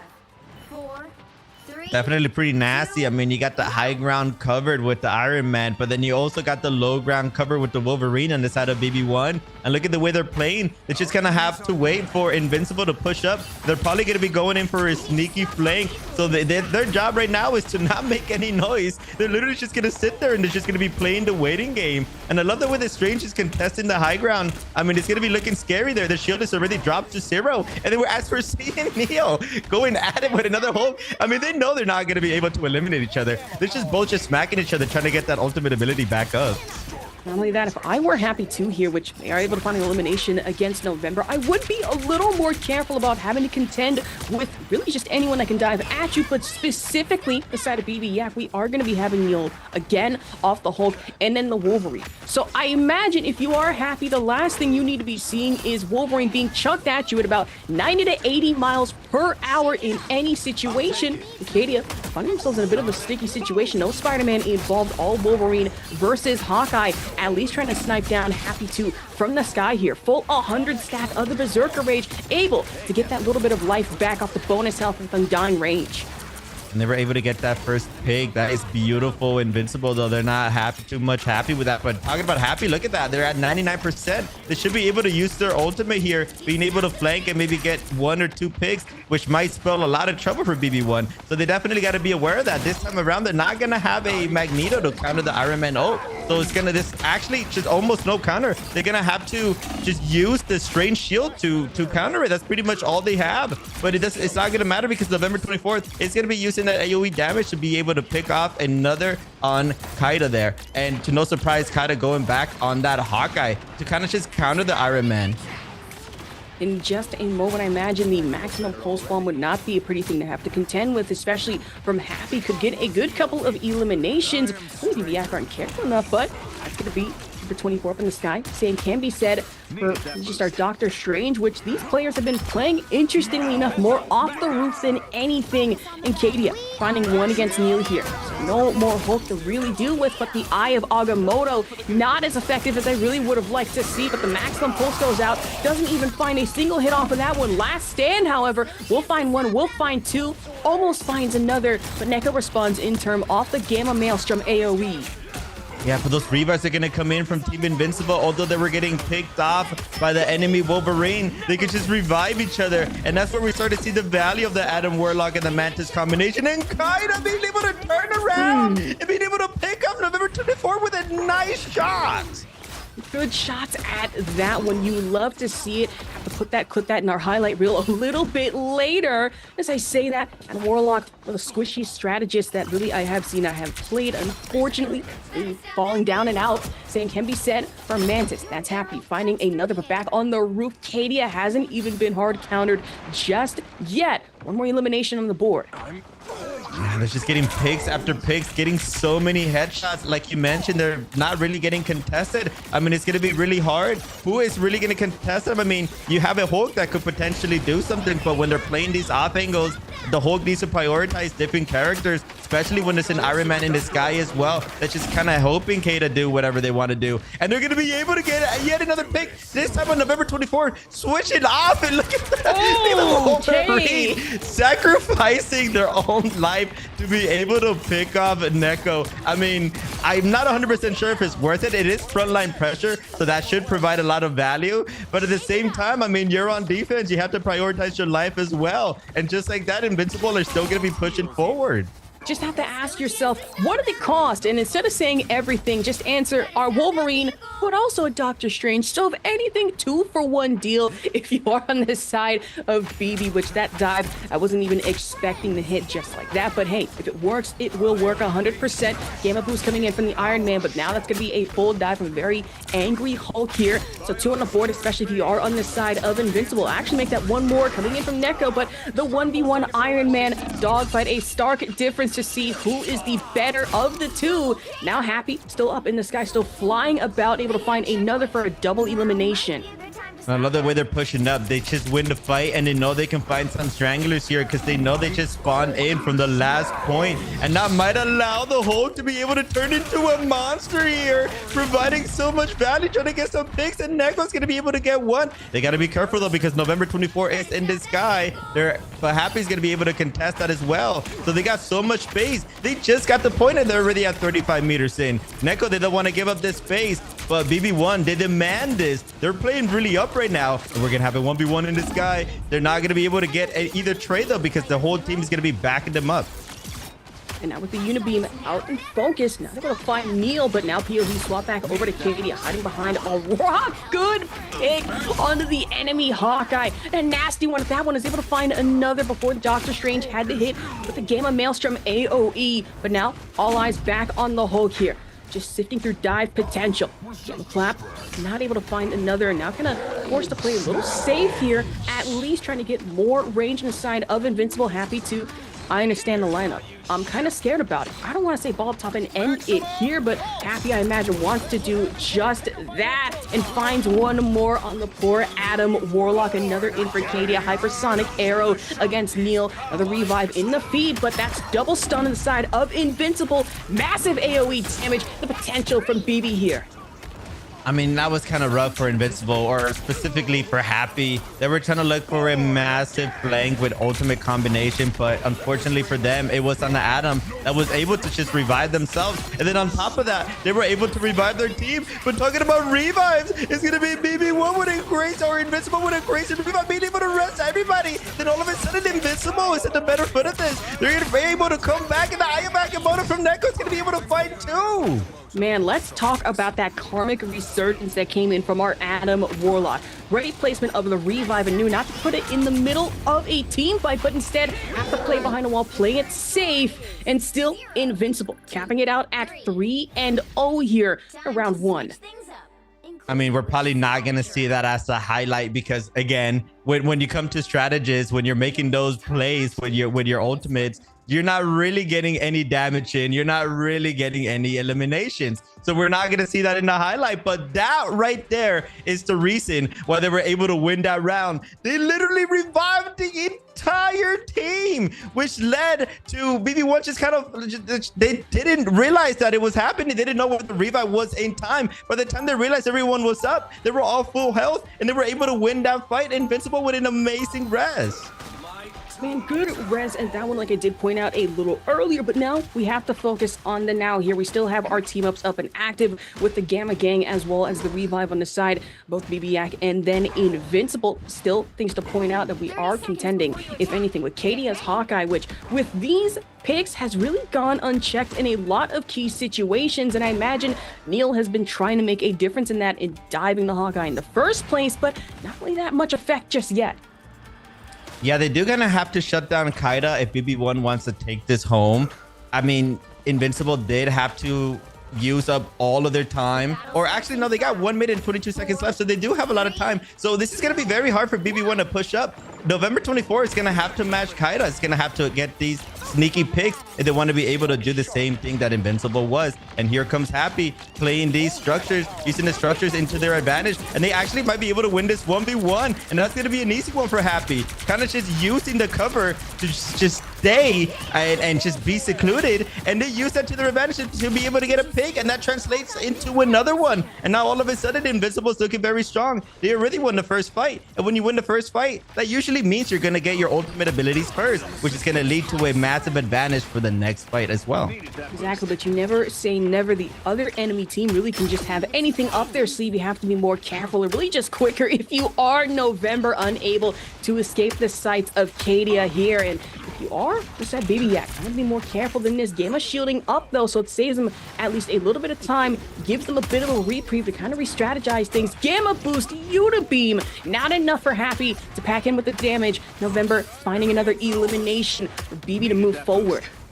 And with that elimination, all of a sudden, BB1 now is the ones playing very aggro. And look at the Iron Man being able to find 2. Can they find a 3rd? Yes, they can. Can they find 4? More than likely, as that Hulk is going to be turning into Bruce Banner. They're not even going to prioritize them. They're gonna leave them as Bruce Banner for a little bit. That's going to provide a little bit more value and a bit of a stagger for Team Invincible. November, the hypersonic arrow to the dome, especially if you are the Hulk. But now in the backline, Doctor Strange kind of playing it safe here, has a 75% ult charge in Ai Agamotto, so I imagine no plays off rip just yet for BB here, and at least contend with, but that is going to be the portal, at least from up top for Invincible. Coming down from Adam Warlock, just strangled here. Another elimination over to November, jumping through the sky, at least trying to find just the tip of the arrow against the contending Hawkeye. Not able to find another again against Kadia, but that's going to be beam in from Happy. At least snuff out November for the moment. At least the Adam Warlock and Neil finding 2 more on the board. I mean, I love the way how November kind of used their... They really just were behind the portal there. Invincible had no idea where November 24 was, and that kind of just allowed him to get that sneaky damage in and to get that first elimination on Neko, which is exactly what you want to see from your Hawkeye. You want to be playing these off angles perfectly. November 24 is showing us why he's one of the better players in this Asia region division. Speaking of better players here, that's Happy too. Another against the Doctor Strange off the Gamma Boost Unibeam. He finds a second here. Good place that one. Finds a third. November 24, unable to avoid the beam damage. I swear, Gamma Gang team-up can be as damaging as it can be, especially in the right hands, and the Iron Man is no joke to contend with. As I will say, Maximum Pulse Bomb could come into play just momentarily. Not careful enough. Hulk back up top, though, at least waiting for the ambush. The right amount of time to play into this. I could be wrong, but I do think BB1 actually ended up using their portal as well, which is kind of very unfortunate. Oh my lord, that Ai Agamotto leading with Happy doing so much damage. All of a sudden, Invincible, or sorry, BB1's just doing so much. Invincible doing so much, being able to get pick after pick. But again, I think Strange actually ended up using their portal there in the last fight. So they're not going to have that. I think that was a bit of a misplay there. So Invincible's looking very strong. They should be able to get their portal back in response. No. And here comes the Iron Man being able to get blocked as well. BB1 doing an amazing job of blocking that. And I will mention that Invincible were able to get the picks, but then BB were still able to come back off the fact that I'm almost certain that had to have been an Adam Warlock Karmic Resurgence that they were able to play off of, still stick back to the convoy as fast as they possibly could. And now Neko to contend with, the back up top, it's still the Iron Man. Another Unibeam, finds one on Acadia, finds a second onto our Mantis. That's going to be the strategist of violence that we do love to see here. Another revive though from the Cocoon, and now playing heavily into the Karmic Resurgence again off the revival from Invincible.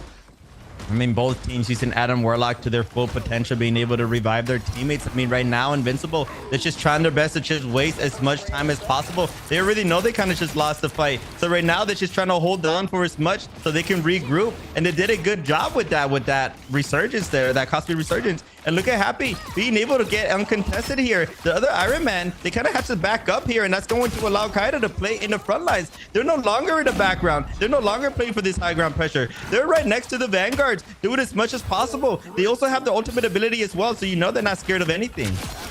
Scared of anything just yet here. Another elimination over to our Mantis on the side of Invincible, really keeping the convoy from going any further. If you aren't BB here, you don't want to finish this at 1-3 with a minute and 33 left on the clock. You have so much more room for potential, but it's starting to close with the gap just shortening, and in from behind, just Happy to hiding behind the buildings and was still able to capitalize off the Unibeam play. Yeah, being able to get these sneaky picks. And look at them with the ultimate no. going into the background. Not going to be able to find anybody, though, unfortunately. Going to be able to just fly away to safety. But unfortunately for Kaida, they weren't able to go away there. And it's going to be a nice Aya Agamotto that's going to allow BB1 to finally start getting a footing here. And it's going to be a 1v1 in disguise right now. Who's going to be able to win it? It's looking good for BB1. And Adam Warlock's going to have a nice basic on Happy. All of a sudden, it's invincible. Just having to back up right now, and they just kind of have to regroup. Where Adam Warlock kind of lacks in defense and being able to really save themselves time and trouble from getting pressured upon, they can still clap back with the damage. We're still able to get an Iron Man out of the skies here, but now pushing into front line. We are going to have our Vanguards at least keeping an eye on everything, a little more careful, and if need be, will have Karmic Resurgence on board. Soul Bonded back on top, and that's number 24 with the damage, but then hulking out, especially with the rage from Bruce Banner here, the side of Invincible, at least able to push Adam Warlock over the edge. You don't want to overextend too soon here, especially if you are November 24. Kadia capitalizes fully off one and then off a second here. Neko in the back, at least trying to hit him with another Thorn against the side of BB. Oh my god. And then if it wasn't like the whole bubble there to just counter the Iron Man O on top of that, I mean, BB1 had already lost the fight. It's not looking good for them. And Iron Man was just trying their best to do like a miracle play. So the fact that the Hulk just bubbled the entire team, just kind of stopping the miracle play from even happening in the first place, was beautiful. That's going to be Team Invincible all of a sudden being able to take map number 2. And all of a sudden we have a 1-1. A 1-1 tie, so we're not down and out of it just yet, especially in the side of Invincible. What 17 more rounds? I can always make another comeback, get another revive if need be. Really just no case in point here. Moving on our second map here, and I'm excited for a third, excuse me. And Happy with so many final hits. I think I saw 26 final hits on that Iron Man, getting so much value. I highly doubt that for the third map we're gonna see something similar. I imagine either Hulk, Iron Man, or Strange is gonna be banned. More than likely the Iron Man, because they were just doing so much. Because even if they ban the Hulk, I imagine Happy's still gonna be comfortable on that Iron Man. But as we say that, we're gonna be able to see some amazing highlights followed by a 5-minute break. So we'll be right back.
더 기다려 I'll be there 쓰러지지 말 끝까지 일어나야 해 어딜 가든지 극복해 힘은 너에게 있는 걸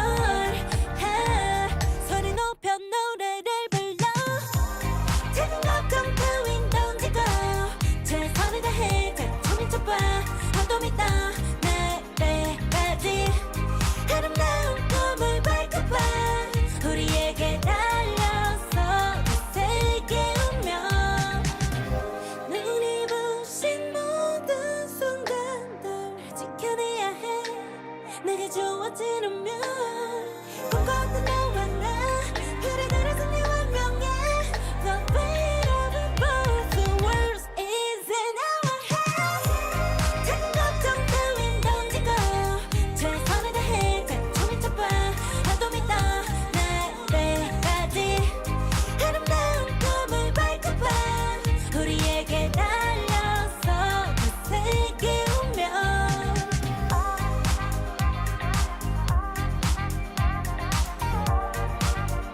한도 믿어 날 때까지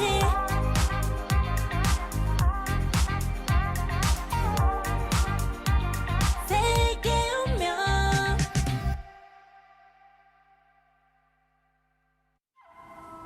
I tear through the cloudless night, just like the moon.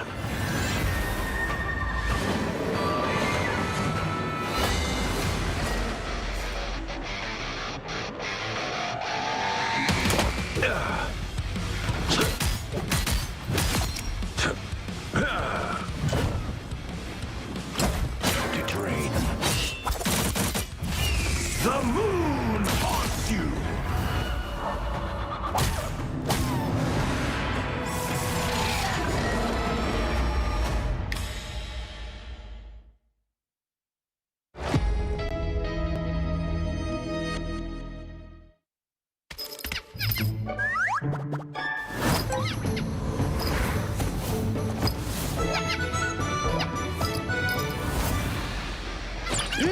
Time to go nuts. Hey, check out this big acorn. World Stampede!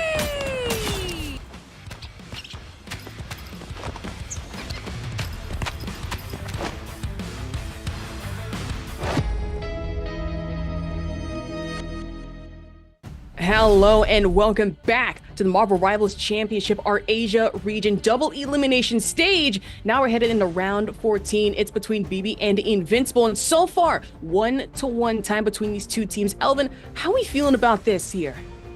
I mean, I imagine we're going to see like a Hulk or an Iron Man band this time around. I mean, both teammates or both teams, imagine they did a lot of work, but I just think it's just a little bit too hard to just manage those Iron Mans in the sky. Also, the Hulk's just providing so much value, turning into a monster, being able to stop the Iron Man with the bubble at the very end as well. I do imagine that they are going to get countered here. So for the first time ever in this series, we're probably going to see a little bit of a switch up in the pick and bans here. Man, and the interesting thing too going into it, right, is that both BB and Invincible have played some really either unorthodox characters or meta picks that going into our picks and bans, it leaves you questioning, okay, do we usually go with the standard, ban off rip between the Hawkeye and the Hela? Considering Kadia has been a menace on the Hawkeye, we might have to go for that. Or do we have to hard focus on the fact that Happy was getting in with a lot of the Iron Man damage, especially off the Gamma boost, making it a problem for everyone, whether it be from the rooftops or from the ground. So if anything, might make it a little confusing for either side moving forward. I mean, you're 100% right that Hawkeye is also providing so much value for both teams, especially for Team Invincible. I mean, Kai is putting in a lot of work. I wouldn't be surprised if that also gets priority banned. But something that also is going to get banned is the Adam Warlock. Those revivals were just insane. Both teams were able to get so much value off of it, but it looks like BB1 doesn't want to deal with it anymore. I mean, Invincible did end up winning one fight where they ended up reviving the entire team. So it's to no surprise BB1 is going to be taking that away. Invincible with kind of similar bans. They are going to be banning the Psylocke, but for the first time ever, we're going to be seeing some hella most likely mirror matchup here as Invincible is going to be prioritizing that save. If I had to imagine, the Hela pick here. The protect could be an interesting, like what you were mentioning, but no Adam Warlock, no Psylocke, so really just no dive or stealth potential on the side of Adam Warlock. We're not going to have to worry about the karmic resurgence because, like you mentioned again, is that both teams had some massive plays off the revivals. So we move into our next protect, that is going to be Doctor Strange popping up here, but going to be a ban on the Hulk. So you have the shielding, but you won't have the Gamma Maelstrom AoE moving forward. I mean, the Strange doesn't need it anyways. It's still one of the best tanks in the game. I would imagine Invincible is probably going to save the... Actually, it doesn't even matter what they ban. I think no matter what, they're just going to be successful because they're looking very strong. But they are going to be banning the Luna. They don't want to deal with the fate of both worlds. So I imagine both teams are still going to be going for a Mantis. And then for the first time, we're either going to see Rocket Raccoon or a Cloak and Dagger, which is very popular in the Asia region division. Now, because Hulk is banned, I do imagine that we might be starting to see some Venoms. I know that team I want to say that team BB1 Yak kind of pulled it out in one of the series yesterday, and they were doing a lot of work. But it does look like the Rocket Raccoon is going to be coming out from Neo, and Neo's one of the people that was pulling out the Venom, and they were doing just kind of the same thing that Hulk does. I imagine right now they're just doing the Rocket Raccoon for the bonus health, and then more than likely they're going to be going back into the Vanguard. I'll be very surprised if they actually stick with the Rocket Raccoon, especially if we don't have the Punisher or the Winter Soldier, which is something that we haven't seen yet. Winter Soldier has been a menace in these tournaments, so the fact that neither team is going to be prioritizing it, it's a bit of a shame. But the Hela and the Hawkeye did make it through. It looks like November 24th, it's going to be focusing on the Neymar instead, though. Makes a lot of sense. I think it's more of a comfort pick. But in the side of Invincible, they're probably going to be running those two high DPS characters. You know, really trying to think about it. I was trying to grapple with the fact that we were seeing a little bit of the Rocket Raccoon, but as a Rocket player myself, you usually don't run that character without, like you mentioned, either a Winter Soldier or a Punisher following, unless you have that much faith in yourself and the rest of your teammates to not only play around the Cosmic Yarn Amplifier, but no infinite ammunition. It's just you, your gun, and your health. And as I say that, with the health, it's going to be the Doctor Strange in the sky here, off the pentagram shield. It's moving forward. You have the Hela in the back line, trying to prioritize a lot of these pinks as looks to be Invincible, sticking 2 point first, unlocking in about 1 second. Yeah, they're gonna go to point first, but that's going to allow BB1 to just kind of rain down from above, and that might spell a lot of trouble, especially when there's a Hela that can hit easier headshots. Happy going for the cover here and playing it to perfection as they're gonna start off the map being able to get one pick already on this Strange. Back to it. Happy, no more Iron Man to contend with. It's still going to be the Hela. We saw the Protect earlier. Cadia coming in full force. The Hawkeyes, well, 21% charge, but now getting charged up off these hypersonic arrows in the distance. You kind of force the push back here, especially Doctor Strange shielding on top in their front line as well, right in their faces. Momentary stun, and for Invincible, they could have the Cloak and Dagger ulti to really make point a bit of a problem if BB decides to push and of course get the health sustained from the Dagger. As I say, that regeneration off the side here with the buildings almost got doored in actually, but Horner Proteus, danger close, not able to really get in with the damage here. It actually puts November in a bit of a bad spot. In a bad spot, but it's not going to matter because there's going to be so many ultimates being used. November 24th, they're still going to be going back to that high ground. And I love the way that Invincible, although they went down to the low ground immediately, they were still able to hold on to the point. I mean, they're already at 60%, so it was looking good for them. But BB1 is finally starting to fight back as Siona's putting in a lot of work, being able to get yet another pick. And this should be a lot of trouble for Neko. They should be taken off. And all of a sudden, it's going to be BB1 being able to finally secure this point.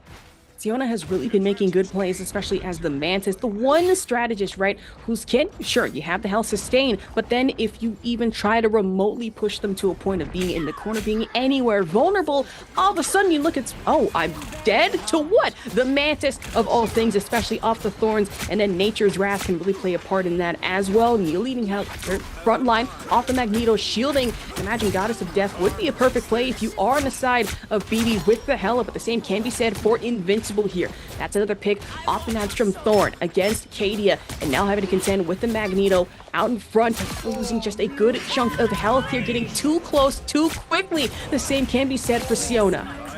And Happy with an amazing flank, being able to get a couple of picks there, but up to the sky is BB1's Hella being able to get another pick. Neo getting some of that as well, but Happy still in the background. But unfortunately for them, they totally forgot that there was a Hella in the sky, and they're going to be getting shot from behind. And all of a sudden, BB1 also is going to be at 60%. So is anyone's game, but it's looking very strong for BB1. They don't have any ultimate abilities though. Invincible is going to have 3, and they're going to be using their second portal of the game. That's going to allow Nega to be able to get a final pick there on the Hella. This is looking very good for Invincible. Also looking for an Eye of Agamotto here. And high risk, there's high reward, especially with the portal as risky as that one was. Allowed Neko to get one pick just off, rips in. Can be said for Happy here. Step playing on the Hella. Gets in with the Storm Thorns again, actually against damage. But now, there's Wrath coming in here, the side of Invincible. Now we've actually, interestingly enough, have the Loki in play. Manta still able to get one more, and Neil leaving himself open and vulnerable, tried to find their way, shimmy back onto the point. Not enough. Neko, Kadia, the Mantis, Happy, all finding respective eliminations of their own, and Invincible, the great retake. Yeah, they actually didn't have to use so many ultimates there. They still have 3. They have both support ults, which is exactly what you want to see. I mean, BB1, now they're finally going to start responding with a portal of their own. Hopefully, they can be able to get a pick here on Kadia, but the bubble's going to come in to save that life. And it's not much that's going to be able to be done there. Happy, they might be able to get picked off here. They got to be careful because they're in a bit of trouble. Loki playing very aggressive, being able to get the better end of that. And annoyingly so, I swear Loki can be just anywhere, everywhere, all at once, especially off Deception. But my eyes do not deceive me on the fact that Kadia finds one off the arrow, and Neko with the Meteor and prioritizing another elimination and a second one. Make that a third here, especially against Siona, might be a fourth. And it looks to be that, just a quadruple elimination for Invincible. And another assist off board. That's going to be 100% Invincible. Finishing this out so far, 1 up. Yeah, and I love the way they played that out. I mean, BB1, they try to go for the portal play onto the high ground, but Invincible the whole time. From the very beginning, they decided to play the map a little bit differently, contesting from the low ground instead. And they kind of just continue to do that, and they played it to perfection because they continue to go for that cover, using the structure to their advantage. I mean, we saw Happy a lot of the time going into those walls, just going in for a shot, going back into cover, going back to a shot, and they were consistently getting so much value off of that. That's going to result into them winning the first round here. Now BB1, I do like the Loki, but they don't have that cloak and dagger anymore that can just provide so much immunity damage, because that cloak and dagger ultimate, it has to be the best ultimate in the game in terms of strategies. If you're able to stack up at least once or twice, you're literally immune to damage for the next like 5 seconds. So the fact that BB1 doesn't have that right now is going to spell a lot of trouble. True. Cloak and dagger, you know, that DPS strategist rolled all into one. You can get a lot of potential, like you mentioned, off the ultimate. Covers a lot of ground, puts your team in better positioning to stay on the point if need be. And then everyone else is just going to have to scramble, either A, find cover, or stay off the points where cloak and dagger hit. And it's not easy to do so, especially considering we're headed to the archive where cloak and dagger can be anyone's nightmare if you're not careful enough. Can say the same for the Monstro spawn off of November, playing from backline to good reward, finds Kadia off the Trident.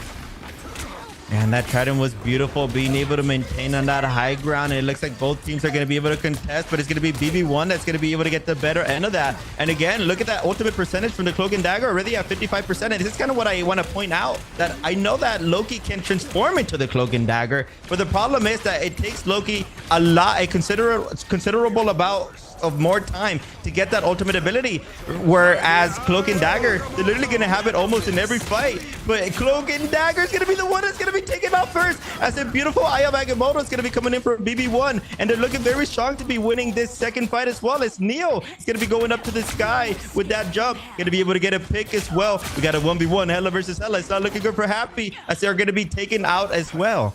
Man, the evasion can't save you in that situation, no matter how close they were. Might have flown a little too close to the wall, not the sun. They aren't Icarus, they are Hella.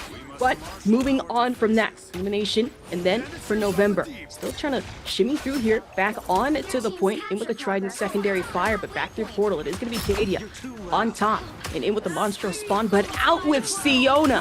Cadia finds one off the hypersonic arrow. Meteor M building up off the damage, finding Cadia at that one, another elimination, but now back in the sky. The Hela ulti, Goddess of Death, just seems to be almost completely nullified here. The Doctor Strange shield just there to stop it in its tracks.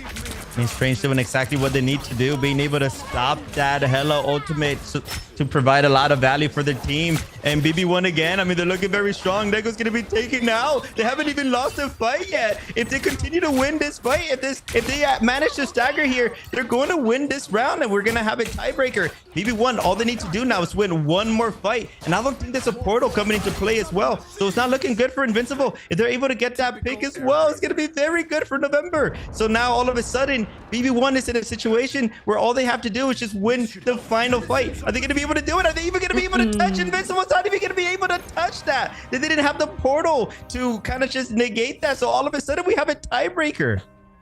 Headed over to Bifrost Garden, which certain picks that come out here can really decide anything and everything, because after Odin's archive, of course, we didn't exactly see the cloak and dagger, but we did see a lot of the hit scan potential and really just the projectile from long range that came out of certain key players here, including Cadia, including November, not only from the arrows, but the Tridents.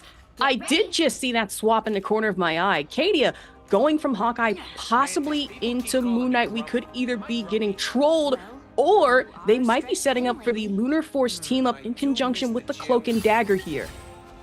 Yeah, I mean, even if they're trying to troll us casters, they lost a little bit of percentage on that ultimate, now only at 50%. So at this point, if they're going to commit to the Moon Knight, I mean, I'm not a very big fan of it. It's going to be very hard to just there's just no setup there. I mean, you could use the Eye of Agamotto, but it's not the best setup because Eye of Agamotto, sometimes it's just really hard to get value off of it, especially when you have Neil and that Magneto that can counter it. And then you have his Strange as well. And all of a sudden, BB1, they didn't have to use any portals last map. They used it at the very beginning, but that was a long time ago. So they're able to get the map control already.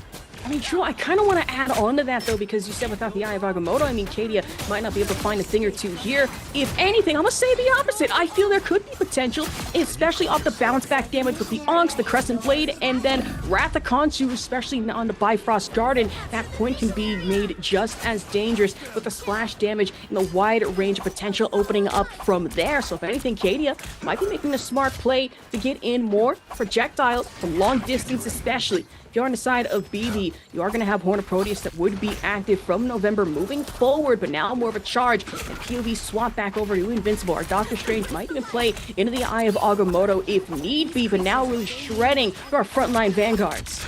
Oh, but look at Cadia rocking that new skin, putting it to work. I love to see that, but you know what else I love to see? It's an Eye of Agamotto that's able to get 2 to 3 people there. BB1 is going to be able to get the better end of that. There's going to be a massive ultimate from their side, and they're all of a sudden now they're pushing up to their spawn. 40% left. They haven't lost a fight, Asherbach, since the last round. They have been able to win every single fight. They're like basically 4-0 after their first loss. Man, I want to say never, especially if you are on the side of Invincible here, but BB is just looking too powerful and really too soon at 51%. Meteor could come into play, Wrath of Khonshu even more so, and I imagine Cadia might be setting up just for that. Out in play, but now Doctor Strange you have to contend with in your front line. A little too close and too personal. Goes in with the AoE damage off the Dark Magic Cape, and now putting Invincible in a bad position here, but even better for BB, as it seems that Happy to lining up maybe for the Hela, Goddess of Death, Cloak and Dagger. Shadows are out here obscuring the vision, but now full charge on the Cape, and poor Cadia getting slammed with all the AoE goodness that you love to see, even more so if you are on the side of BB here. Goddess of Death from Hela and Neil finding another off in the feed. Eye of Agamotto, big play here into the AoE damage potential, even more so for Invincible leading forward. Yeah, that was a huge Eye of Agamotto, but Invincible, their whole team is back in spawn. They all got eliminated already. It's already 98%. I don't even see how Invincible is going to be able to touch this. It's going to be BB1 being able to win yet another fight, and they're going to be able to take this map. All of a sudden, BB1 is up one map, 2-1. Man, back and forth, trade for trade, pick for pick, and ultimate for ultimate has been the name of the game moving forward here. Now seems to be one having the upper advantage leading into our next map. I mean, this Strange putting in so much work. We keep mentioning this player on BB1 because they keep doing so much for the team, getting so much value with the portals, getting so much value with the Ayabagamotos. I mean, you see it here with the MVP, 7 final hits, 18 eliminations, only being taken down 4 times as well. I mean, that's a lot. I mean, look at that damage block, 29,000 damage blocked. I mean, that's quite a lot, especially with those shields. Literally, I want to keep mentioning this. They did not lose a fight for 2 rounds. That is quite literally impressive, especially going into the winners finals, right? But we're going to be seeing a lot of those highlights again and followed by a 5-minute break. So we'll be right back.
Remember the dusk, the lights gripping tightly, trapping all those fighting souls. But yet, across the world, I see you standing in my way. And remember the time, the place we used to fight, like the sun and moon. And I wonder if ever there was a time that we were friends. The night has fallen, shadows looming, and yes, that time has come for me to seek you out. We are set now for our last reunion. Break the chains, find your way, come find me. Do you remember who you really are? Show me that you are still the only one for me. I'll be waiting for you. Wake up, open your eyes, raising up your fists and smashing through time walls. Before the rift splinters again, we are rebels till the end. Rise up, open your mind, hold on to your powers. No one can stop us. We are rivals till the end of time. We will flash, no matter where. We will fight, reaching across time and space. 'Cause you are my destiny to the end.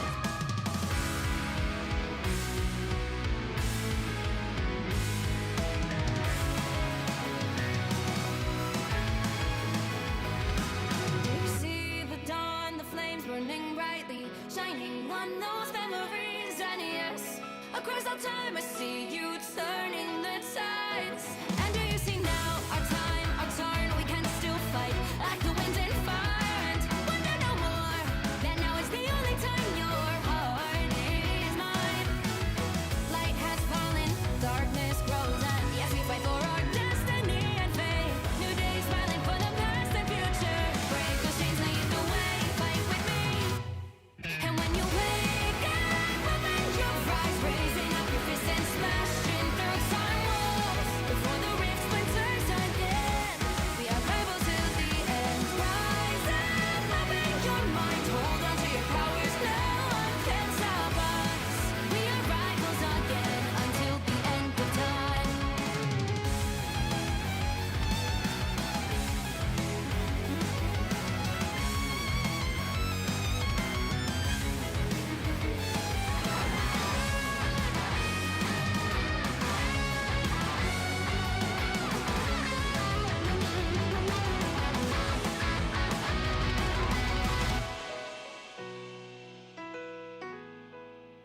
Show me that you are still the only one that matters for me.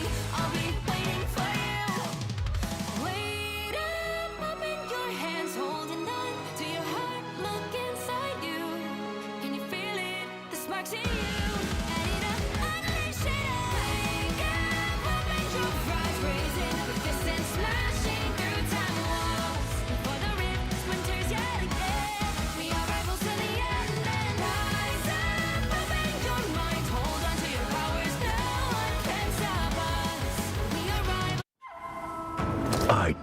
through the cloudless night, just like the moon.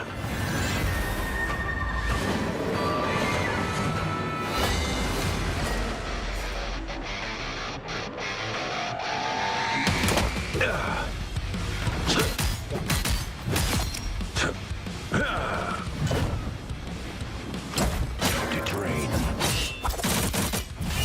The moon haunts you!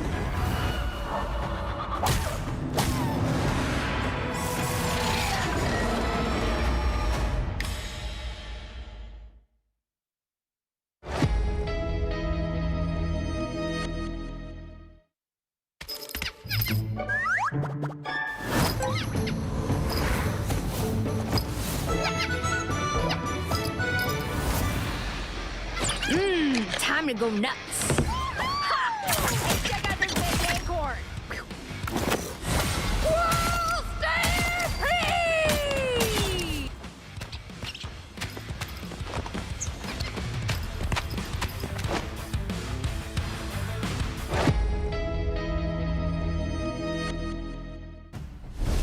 Welcome back from that 5-minute short break. I hope you got your snacks because we have ourselves an intense matchup between BB1 and Invincible. We're currently BB1 is up 2-1.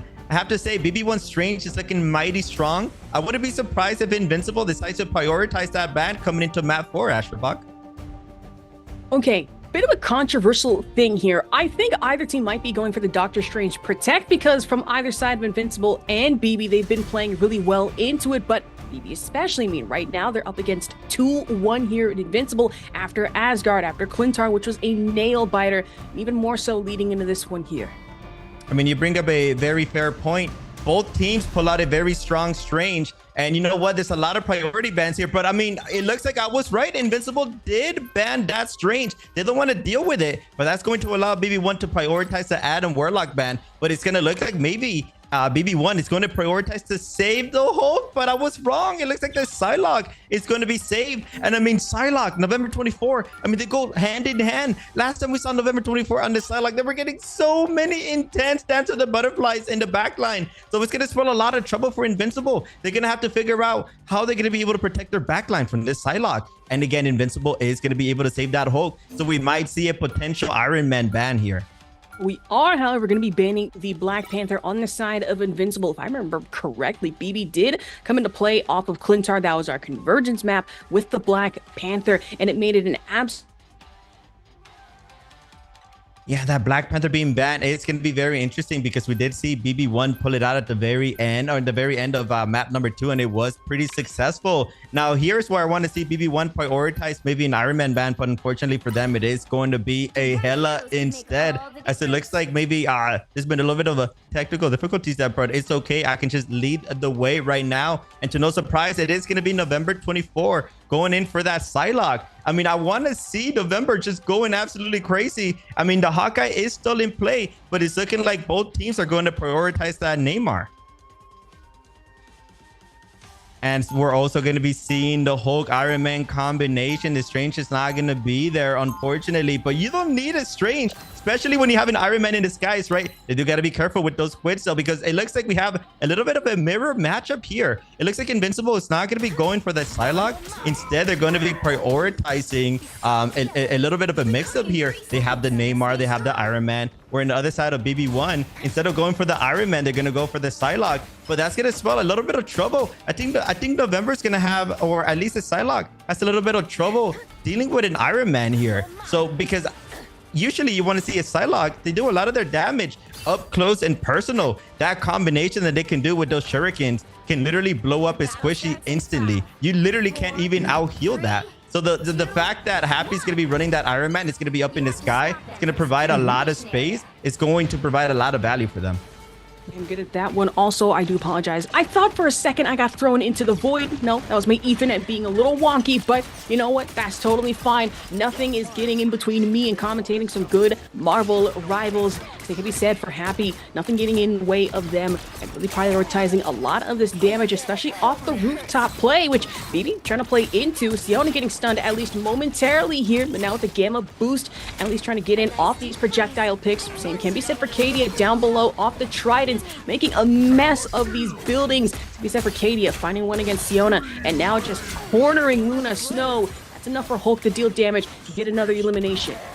Oh man, I just love when the Hulk is just diving into the back line, just punching the strategist to death. I mean, it's just that classic meme that I see time and time again in social media, where it's just like, where are my heals? And then in the back line, you see a little perspective, and it's just the strategist getting smacked down by a Hulk. And it's just not much you can do when you're just a Luna. I mean, you can freeze them, but if you miss that freeze, or if the Hulk uses the bubble to counter the freeze, it's just pretty much GG's for you. And that's going to be invincible, more than likely being able to secure this. Neo, or yeah, it looks like BB1 is going to try to stop this. They're going to try to contest, but to no avail. They're just going to get picked off one by one, and that should allow Invincible to get even more space off for the next point.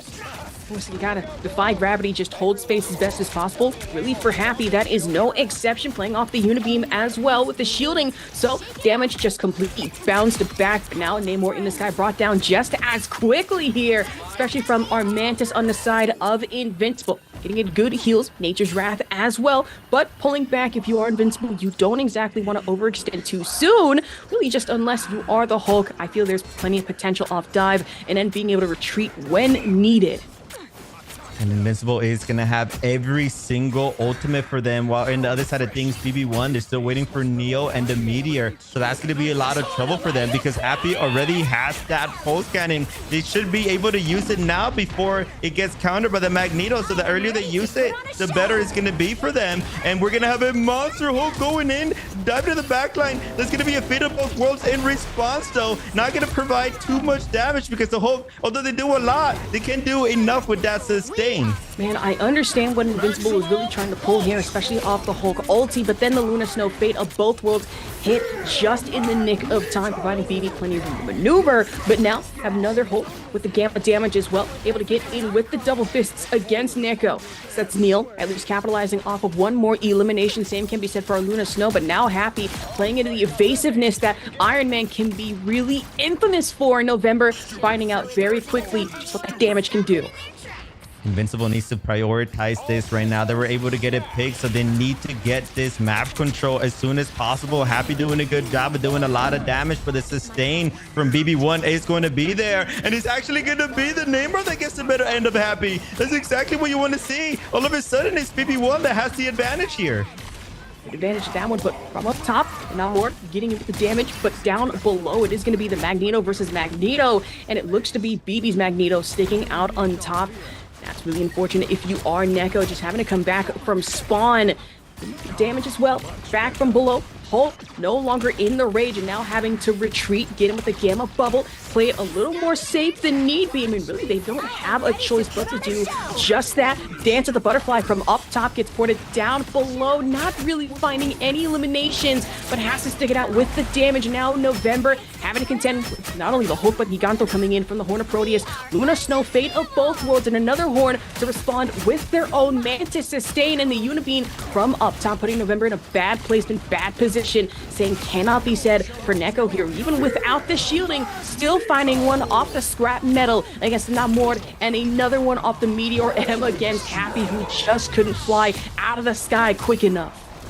Yeah, but BB1, they still have that Mantis ult. Siona using it in a very crucial moment. That's going to provide a lot of space for BB1 to play very aggressive, and that's exactly what they're going to be doing. Look at Neil putting in a lot of work on those strategies. It's going to allow Happy to potentially... They're trying to secure this elimination on Neo, and that was very good from Happy because they needed protection, and that's exactly what Happy is going to bring.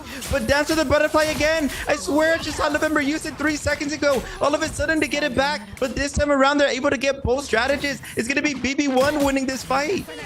Exactly. Would not believe how fast you can ramp up on these ultis, especially with the damage farm and the damage output you can get with Psylocke. And for November 24, that protect might have been the best thing for them. A solid stalwart defense, especially if you're on the side of BB here. The Magneto playing frontline, but now having to be a little more careful. Has a shield available if need be, contending especially with a slept Magneto on the side. Neko almost going down and out, but thankfully able to pull back just in time. And now Ice Trident down below, and then not more. I love the way that BB1 is trying to contest that high ground. We see this from time and time again. So many top teams prioritizing that positioning, but it's going to be hard for them, especially when the Iron Man is going to be up in the sky. Neo has to back up for a bit, but now he's going to be pushing forward. He's not scared of anything. He's about to turn into a monster in about a second here. They just got it, and here it goes. This is going to provide so much value and so much time. It's going to be 45 seconds left on the clock, and they already got a pick.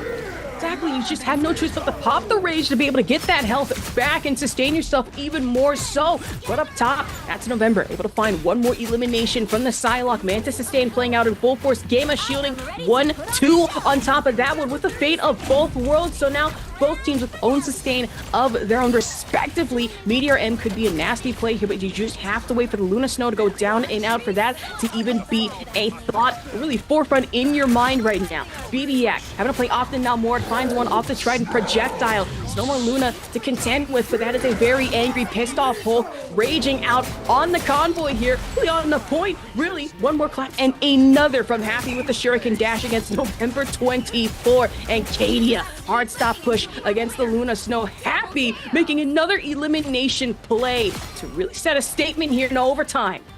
And I love the position switch up from Happy, going from the Iron Man finally to a Psylocke. They needed that switch desperately. I mean, as soon as they switched off of it, they were able to get so much more success. And look at the way they're playing right now. They're going straight for the backline. They're able to get one pick as well. And I mean, they're not scared of anything. They have 2 dashes and they're about to get their invincibility again. And 1v1 is going to be Happy that's going to get the better end of that for November. That should provide enough space for Invincible to finally be able to secure this point. They're still going at it, being able to get another pick. All of a sudden, they have their dance of the butterfly as well, and Neo just by themselves. They were trying to hold on, but they just couldn't do much as they had to fight at 1v6. All of a sudden, Invincible is looking mighty strong.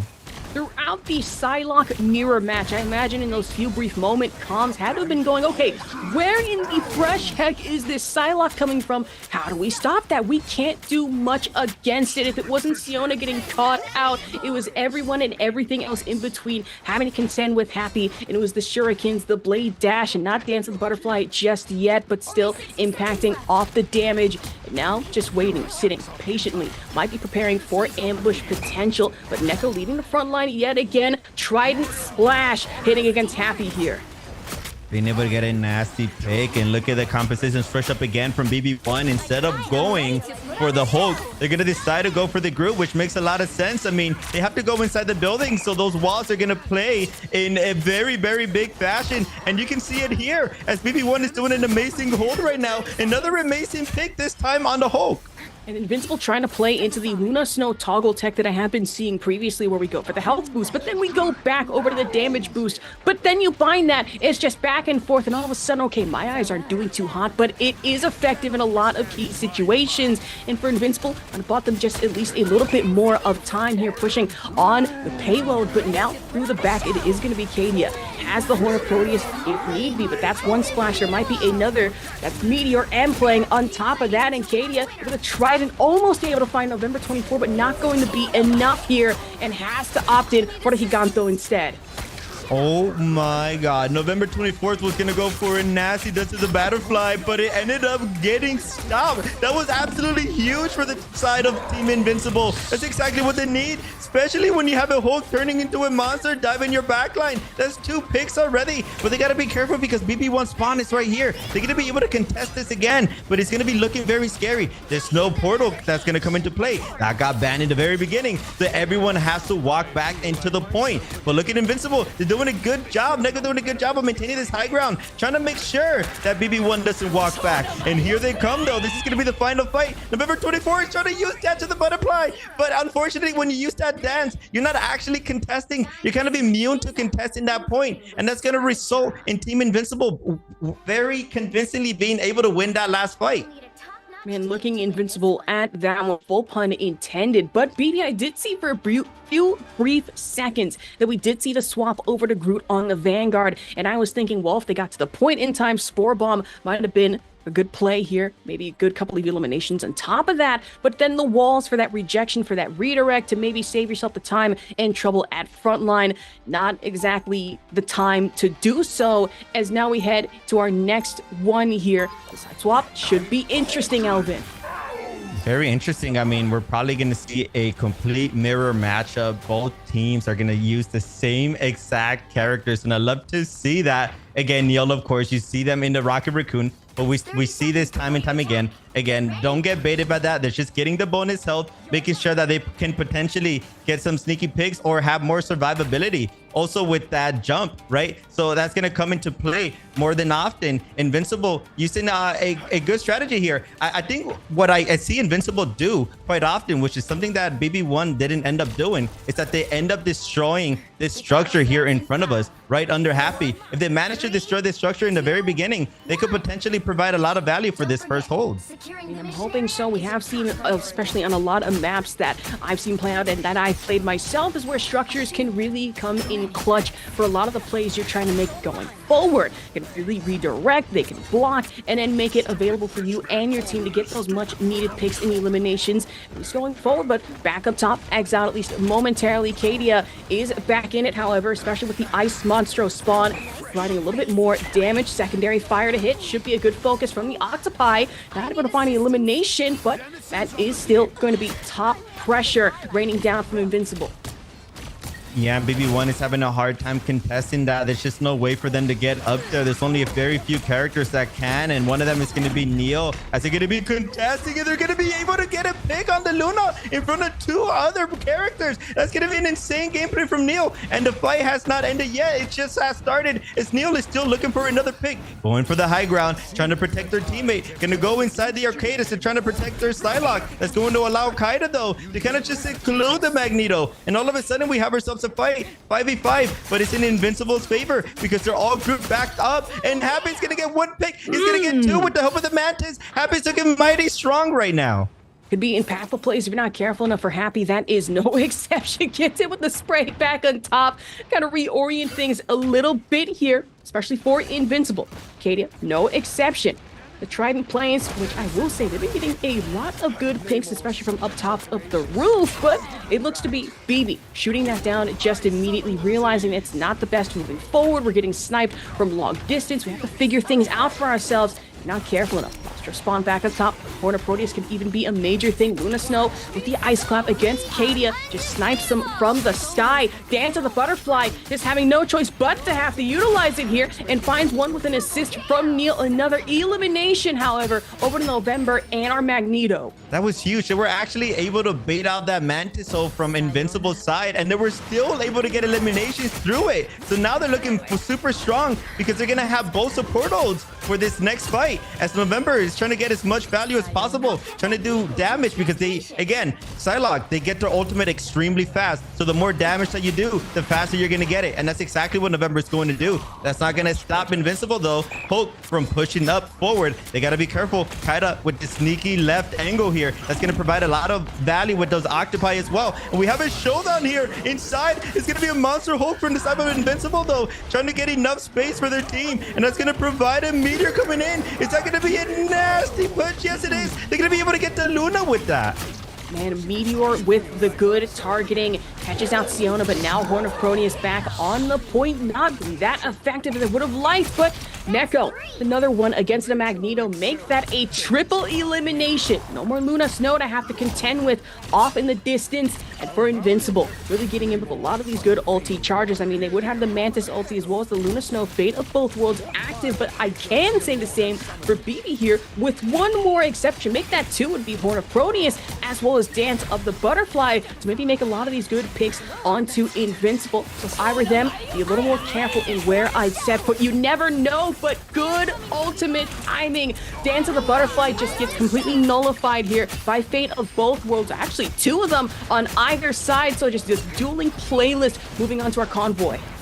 Oh, but from the side of BB1, they managed to use both supportals at the same exact time. That means Invincible is going to have their Mantis ult. So they're definitely in favor to win this fight. And they're not even going to need to use it because they're already getting picks after picks. And Neko, once again, being able to get another one. And Invincible is doing a good job. I mean, there's 2 minutes and 30 seconds left. They do have to do this about 2 to 3 times left. But with the help of the Mantis Ultimate, they should be able to win the next fight as well.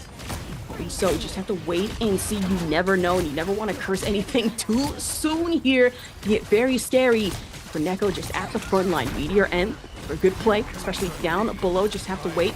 In with the shielding, and now having to just further themselves back here. Monster spawn in the back line and on the wall as well. So good placement from Kadia, even more so against Neil with Giganto coming off the horn of Proteus, and from long distance, another snipe on the side of Invincible. Another elimination, good and clean for BB here. Make that 1, make that 2 more, make that a double for Neko. The side of Magneto. I have to point out that is the second fight where Invincible does not have to use a strategist ult.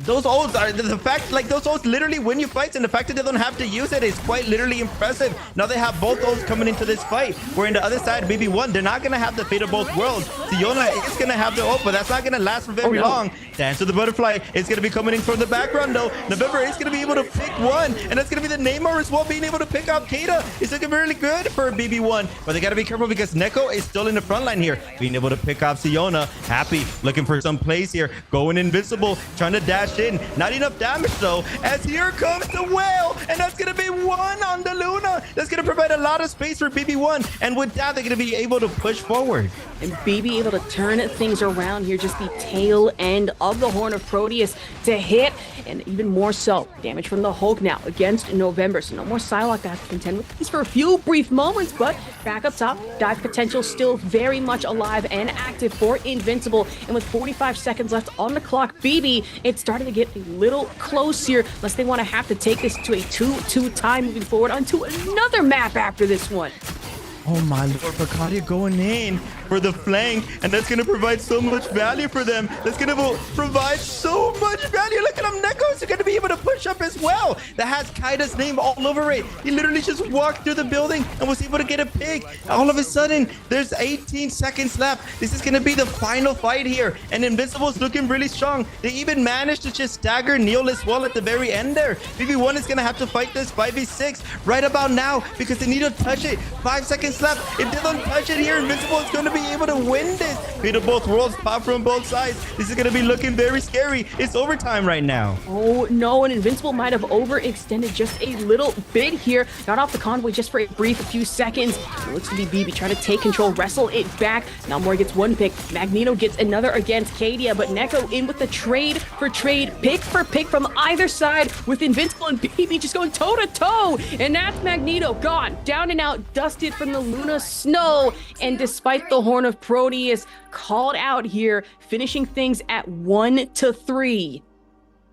And just like that, we're gonna have our winners yet again. Invincible going absolutely nasty. I believe we have ourselves a tiebreaker. We're gonna be going into map number 5, unless I'm mistaken. Neko with the MVP as well. I mean, they were putting in so much work with those meteors, providing so much value with the bubbles as well, making sure that their strategist was nice and alive. I mean, 17 finals hits. I mean, it's no wonder why they got that MVP. And really thinking about it, right? Being the Magneto, it's not really necessarily the lone shield protect here, but moving into your frontline Vanguard while Hulk is in dive. You want to make sure the rest of your team, including yourself, are safe, sound with the Magneto Meteor M in conjunction. There's no exception here from Neko. Yeah, Neko going absolutely nasty. And again, every single map, there seems to be a switch up in the pick and bans, and I wouldn't be surprised if we're going to see another switch up for map number 5. We are going to be going into the highlights again, followed by a quick little break.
지워지는 마법인 거야. 운명의 소리 들려 여기서 저기서 날 찾으면 달빛이 날 비춰와. 시작해야 let's go. 아무도 흘러는 우주 따뜻한 눈으로 감싸나 순간 신비롭게 녹아내릴 거야. 좀 더 기다려 I'll be there. 쓰러지지 마 끝까지 일어나야 해. 어딜 가든지 극복해. 힘은 너에게 있는 걸. 소리 높여 노래를 불러. 작은 걱정 따윈 던지고 최선을 다해 작품을 쳐봐. 어둠이 떠날 때까지 아름다운 꿈을 밝혀봐. 우리에게 달려서 그 세계 운명.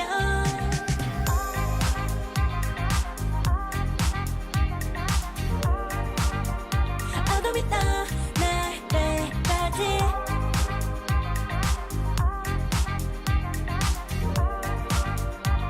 세계 운명. 오랜 시간 간직해온 열망 까만 밤의 빛처럼 빛나. 네 눈앞에 바로 왔던 나 제발 딱 봐도 superstar. 딱 보면 모두 나널 지킬 나란 걸 더 지켜볼수록 점점 빠져들어 카리스마 넘쳐 흘러 oh yeah. 운명의 소리 들려 여기서 저기서 날 찾으면 달빛이 날 비춰와. 시작이야 let's go. 아무도 흘러는 우주 따뜻한 눈으로 감싸나 순간 신비롭게 녹아내릴 거야. 좀 더 기다려 I'll be there. 쓰러지지 마 끝까지 일어나야 해. 어딜 가든지 극복해. 힘은 너에게 있는 걸. 소리 높여 노래를 불러. 작은 걱정 따윈 던지고 최선을 다해 작품을 쳐봐. 어둠이 떠날 때까지 아름다운 꿈을 밝혀봐. 우리에게 달려서 그 세계 운명. 눈이 부신 모든 순간들 지켜내야 해. 내게 주어지는 꿈꿨던 너와 나 그래들의 승리 완벽해. The weight of both the worlds is in our hands. 작은 걱정 따윈 던지고 최선을 다해 작품을 쳐봐. 어둠이 떠날 때까지 아름다운 꿈을 밝혀봐. 우리에게 달려서 그 세계 운명.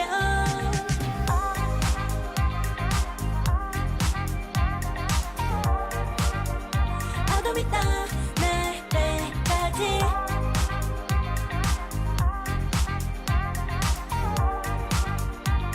세계 운명.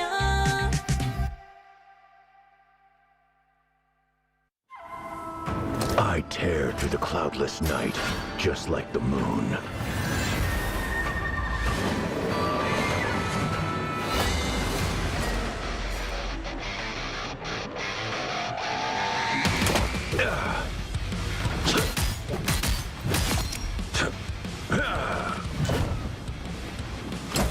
To train. The moon haunts you!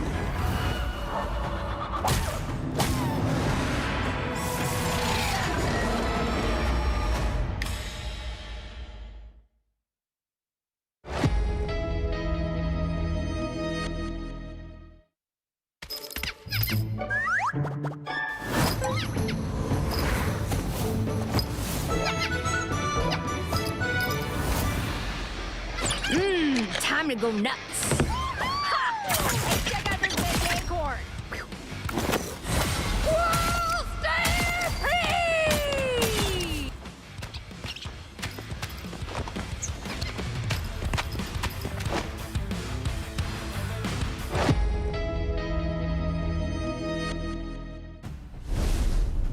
Welcome back, Rivals, to the final day of the Marvel Rivals Championship. We have a nail-biter of a match between BB1 going up against Team Invincible, and we're actually going to be going into map 5. It can go either way here, Astrobach. and excited to see that. I will say in our last map, the one thing that I was liking to see was Happy, especially off the Psylocke. Got absolutely nasty with it, especially off the Shuriken, playing heavily into the stealth, and then going into Dance of the Butterfly. Very key points of the map here, but as we head into our next one, now we got to focus on picks and bans. Now we're re-strategizing moving forward, considering it's the final one here.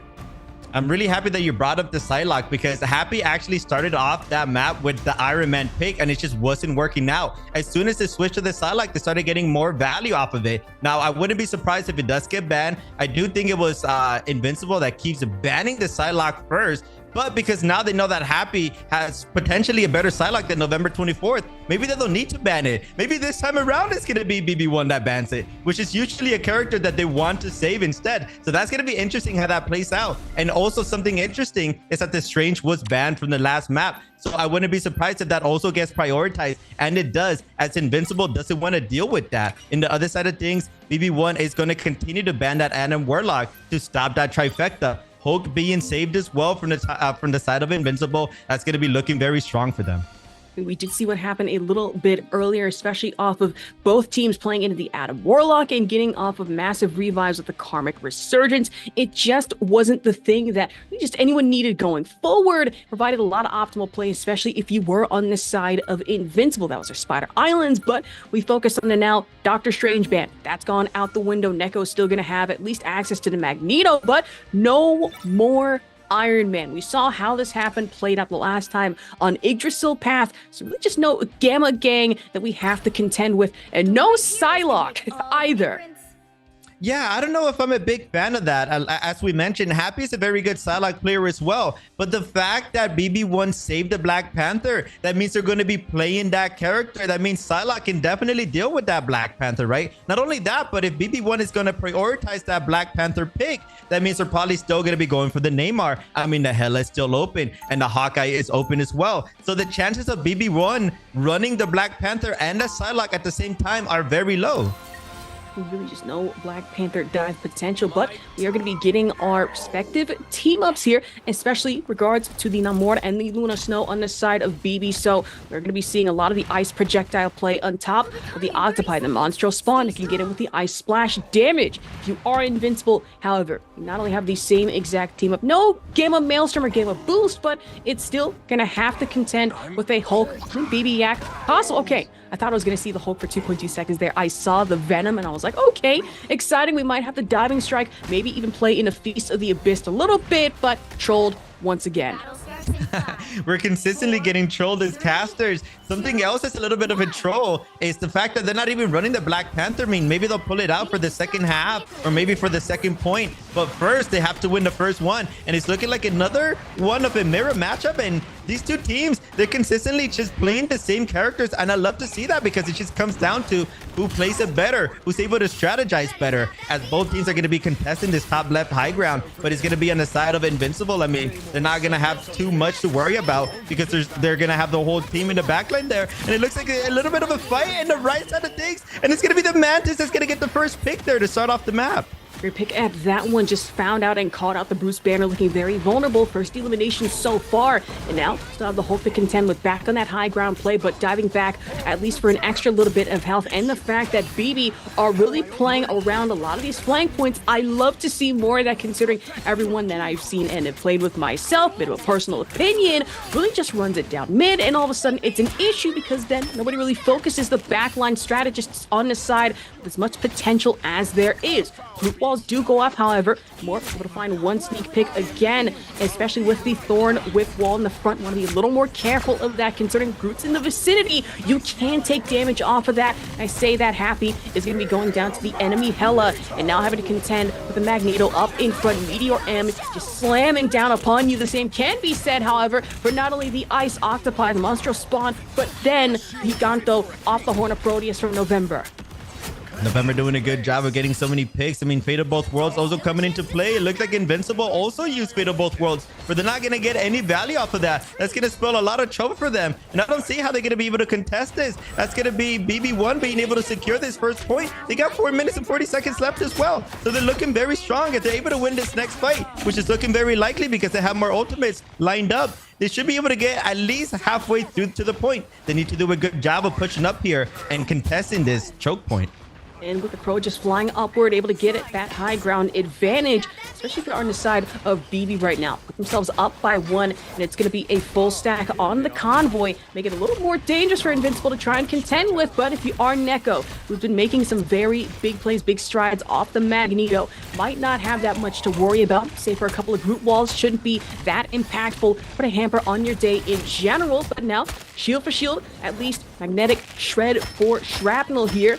Going forward, we are having Happy back on the Hella. With the damage, especially off the Thorns, and playing into backline, being a little more careful not to overextend, but far extension from Invincible with not only the Horn of Proteus, but then we have the Hulk Rage out to worry about. Mantis ulti off the sustain, and at least trying to find a few select picks, but it looks like it's not working out thus far here for Invincible. Everybody using their ultimates right now. It's going to be hard to say who's going to be able to win this, but a massive well coming in, not going to be able to hit anyone, but it's going to be the Groot that's going to get the first pick on Kalia. That's going to be an amazing pick to provide a lot of space for them. Neko using the Meteor. There should be at least one person, and it's going to be on Siona. That was also an amazing pick, but they're looking at trouble here. Fate of Both Worlds is going to pop. That's going to allow Neko to continue to push forward. And look at November 24th up in the sky. The bubble's going to be able to save them as well. 2 bubbles actually, as Happy playing very aggressive, being able to get 1 pick. They're not done yet. Looking for this left side. I really like this play. They need to hit those shots though, whipping a couple. Not going to be looking good, but it doesn't matter because they're going to get the control either way. You control of that one, especially with the Luna Snow health. Good ice on top of that one, sustain furthermore. And on top of that, Happy finds 1, finds a second. Double elimination November. The enemy Hella all going down at once. And now you have Groot trying to run away, frozen in place at least momentarily. Would have allowed Invincible to at least get another few quick picks. But BB playing smarter than that, knowing when they are beat, at least for the moment. Pulling back, readying for another engagement here, Alvin. And I love the way that Happy's playing. They were literally frontlining. They're just not scared because they could always dash away. And when you're dashing, you're just immune to that damage. Also has the ultimate ability here. So I do expect Happy to potentially dash in front of everyone. They do have to be careful though. Kaida going into the left side. Look at this little sneaky angle. Should potentially provide a lot of value with that Occupy. Also has the well instead, but it's going to be the other well that's going to be coming in. Not going to provide any value here though. Hulk pushing up. This is going to be the space that Neko needs. Should be able to go in, but Fate of Both Worlds being used. Kita, here comes the well. That's going to be massive. Going to be able to CC 1. Going to be able to get a second as well. Can he get the third? Yes, he can. Kita all over the scoreboard right now. Golly, triple elimination, back-to-back stacks on stacks for Kadia here. Looking mighty dangerous off the Namor. One of my sleeper picks besides Wolverine. And making a big statement here at that on the side of Invincible. Able to relinquish control of the convoy now. BB find themselves having to swap back and forth here. Did see a bit of the shade of the Venom yet again, but no, opting in for the Hulk instead. We really have to make some smart plays here. Happy would have Goddess of Death available if need be. BB, imagine, would not want to be staggered all at once, so wanted to be more careful rounding this corner. Invincible, I mean, their Hulk just ended up using that monster Hulk very aggressively. I don't even think they got much value off of that. That's good news for BB1. Now they don't have to deal with that monster Hulk, but it's not going to matter because your Hulk is going to be dead, unfortunately for you. That's going to allow Happy to continue to push up, and Kata playing in the front line as well. I love the way both DPS are literally playing front line, and that's exactly what they're going to be doing. Kata once again being able to take down November. Up activated yet again. Kadia getting in with these monstrous plays. Monstro spawn aside. Happy to still leading the frontline charge. Another quick pick off to Neil. Just had no room for maneuver. Really just trying to jet back. Shield goes down just at an unfortunate time. Gets picked off just as quickly here. It's through the back line. BB trying to find another spot to push through, but looks to be Invincible. Still on it at every way, shape, and form, at every point, making sure that not a single engagement pops off here. keeping them relinquished to this little corner. Meteor M would be just as devastating, which I wouldn't be surprised by, but looks like Invincible, one of their own, excuse me, BB Yak, but Neil not really finding anything off of that. Corner Proteus hits, but the Luna Fate into both worlds, hitting just in time. Lucino keeping alive with the sustain, especially for BB here. I do see a Jeff pick in that corner. I beg that actually pops off as well as it does. But where there's one Hela, there is another. Goddess of Death playing heavily into conjunction. Finds one off of Siona in the feed here. Yeah, I'm not a big fan of the Jeff the Land Shark. I mean, if they want to get any value, it has to be right now. They need to get their ultimate ability as soon as possible. Then potentially they can contest this overtime. But it's not looking good. I mean, they do have sustain, but they don't have any CC. That's going to be Invincible. That's going to be able to hold them off. Only for 1 point, 47 meters. Invincible's looking very strong for this next push. At 0-1. I was wanting to have at least a little bit of faith in the Jeff that we did see earlier, even if you're a brief few moments, but really thinking about it, right? Jeff can't really do much to defend himself. I mean, with the Luna Snow, even then, the projectile splash damage off the ice can only go so far. I imagine they were wanting, maybe if they had the time, to maybe damage farm, get up off the ultimate, and play into the It's Jeff to be able to sink things, maybe shoot some people off the ledge, but not really that much time. Kind of play around here. You got to take things seriously, especially knowing that we are at 0-1 right now on the stats. It's looking very good for Invincible. They don't have to push very far, and they have a full 4 minutes to do so as well. And I mean, if you're in the side of Invincible and you saw Jeff the Land Shark, you're automatically thinking, oh my God, they're falling apart. They don't even know what to play anymore. They have nothing to respond to us. We're looking very strong. You know, you're smiling from ear to ear. And in the side of BB1, something needs to happen here. I mean, I like the Luna and the Mantis, so I'm kind of surprised they switched off of it. Hopefully, they don't go back to Jeff the Land Shark, especially in this first point. Very hard to get people to get swallowed up and then knock them all the way off the map. It's just a very big map, so it's going to be hard for them to get value. So hopefully they stick through with the common picks, right? It's looking like we are. It's going to be another mirror matchup again. But oh no, I'm not sure what's happening here. Hela is late to the fight. I don't know if there was a miscommunication. Maybe they had to take a drink of water or something. I mean, I don't know what's going on, but they're going to be late. It's going to be Invincible. I don't think they know this. So, I mean, it should still be perfectly fine, but they might be able to get a little bit of value off of it if Invincible can just push up a little bit. They're also going to be going in for this left side angle, which is exactly what BB1 did as well. And they were pretty successful at that as well. Maybe Invincible taking a page off of BB1's book. Let's see if they can do it better, as Hela's going to be in the high ground. It's going to be able to get the first pick on the Luna. Okay, that's what I like to see. Prioritize the backline, especially so, regardless if they're strategist or DPS. Either way, eliminations work for me, and they work heavily for BB here. So the Hela, AFK issues aside, still able to play back into this. Good spot at that one on defense, taking the high ground priority, but down below, it's going to be Invincible majority going into the Magneto. Plays here, be careful, especially off the picks. But now over to November, the Monstro spawn with the ice and the regular octopi as well. The enhanced damage does go for the secondary fire just yet, but has no choice but to bubble up, pull back, get a little bit of that health for the sustain. And here comes Hoax again. He hoaxed back in, is able to get a pick on the Hela. Neo getting the better end of that as well, being able to pick off Kata. That's 1 DPS for 1 DPS. Beat up both worlds as well. And so many ultimates used from BB1. They're really committing to this fight. But are they going to be able to win it? Look at this Hulk just getting so much value. They're not scared of anything. They're getting so much sustain. And it's not over yet. They have their ultimate as well. They can use it any time that they wish. They have to wait for that Luna ultimate though. And it's going to be a lot of value. Look at it. It's just in the background the entire time. 58 health, and that's the perfect time to use your ultimate.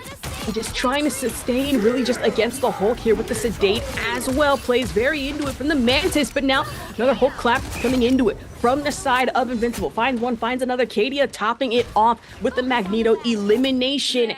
Invincible pushing further upward, happy trying to get the angles right. I imagine not for Goddess of Death, but it is going to be for another elimination against the Luna Snow. Catching out a straggler here, the lockdown and shutdown. Invincible being able to win that second fight. Now all of a sudden they have 4 minutes and 5 seconds, and they don't have to push it very far. It's only 47 meters, and they also have Happy's ultimate as well to work with in the other side of things. BB1, they also have their own Hela. But I mean, it's not looking good for them as Neko is providing so much value as well. November trying to get the better end of that. And they are going to be able to trade off the Bruce banner there. November needs to be playing very up right now because Invincible, they need to win 3 to 4 fights if they want to hold this on and continue on with the winner's bracket.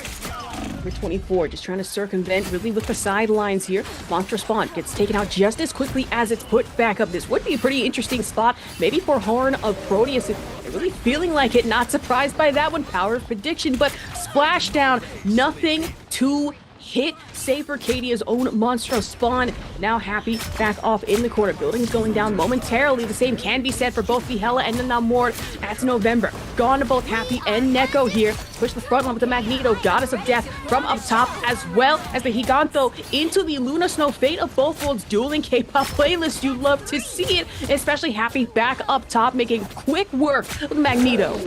I mean, Happy being able to go into the backline and get picks after picks. All of a sudden, BB1 doesn't have too many people there. And look at the Luna just being secluded. He's going to be Happy that's going to be able to get yet another pick. BB1 doesn't have too many people. They're just diving in one by one, but it's not going to be enough. It's going to be Invincible that's going to move forward to the championship. There you go, Asherbach. We got an Invincible being able to move up, winning map number 5. Who would have thought? Close one at that, or really in this situation, nail biter right into the 2-1, but to nobody's surprise, Happy 2 with the Hela, 21 eliminations, MVP moving here. Yeah, they got 14 final hits, 26,000 damage. I mean, to no surprise. This is the reason why Hela gets banned in almost every single ranked game, in almost every single tournament game. It's very interesting to see that in the Asia regions, you often get to see the Hawkeye. I mean, they could have played Hawkeye if they wanted to, but they prioritized the Hela instead. We're going to be able to see those highlights yet again, followed by a 10-minute break, so don't miss out.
Just like the moon.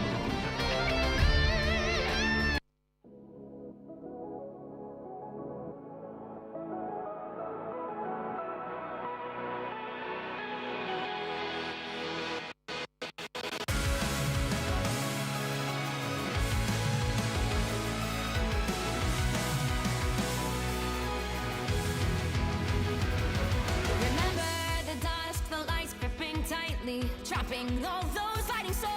But yet, across the world, I see you standing in my way. And remember the time, the place we used to fight, like the sun and moon. And I wonder if ever there was a time that we were friends. The night has fallen, shadows looming, and yes, that time has come for me to seek you out. We are set now for our last reunion. Break the chains, find your way, come find me. Do you remember who you really are? Show me that you are still the only one for me. I'll be waiting for you. Blink and open your eyes, raising up your fists and smashing through time walls. Before the rift splinters again, we are rebels till the end. Rise and open your mind, hold on to your powers, no one can stop us. We are rivals till the end of time. We will clash, no matter where. We will fight, reaching across time and space. 'Cause you are my destiny to the end.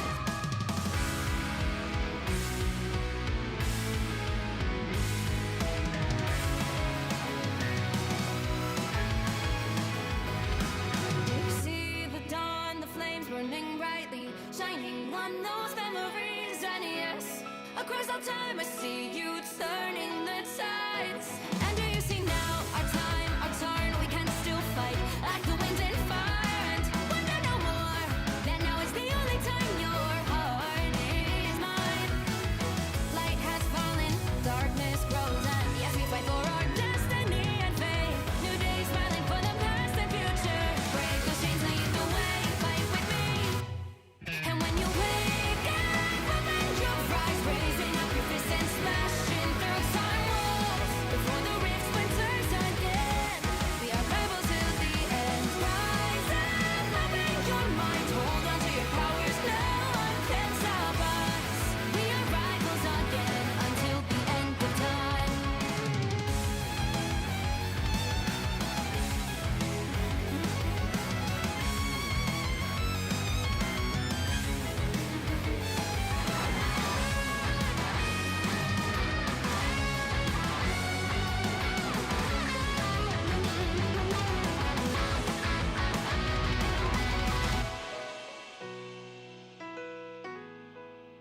Show me that you are still the only one that matters for me. I'll be waiting for you. Wait up, open your hands, holding on to your heart. Look inside you. Can you feel it? The sparks in you. Add it up, unleash it up. Wake up, open your eyes, raising up your fists and smashing through time walls. Before the rift splinters yet again, we are rivals till the end. And rise up, open your minds, hold on to your powers. No one can stop us. We are rivals till the end of time.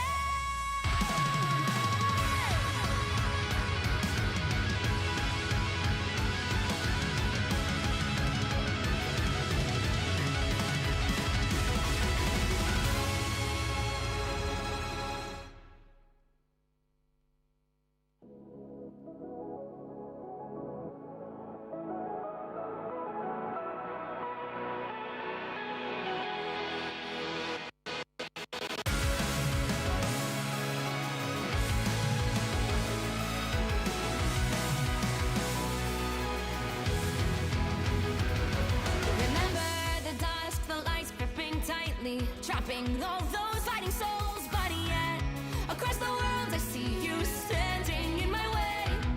And remember the time, the place we used to fight, like the sun and moon. And I wonder if ever there was a time that we were friends. The night has fallen, shadows looming, and yes, that time has come for me to seek you out. We are set now for our last reunion. Break the chains, find your way, come find me.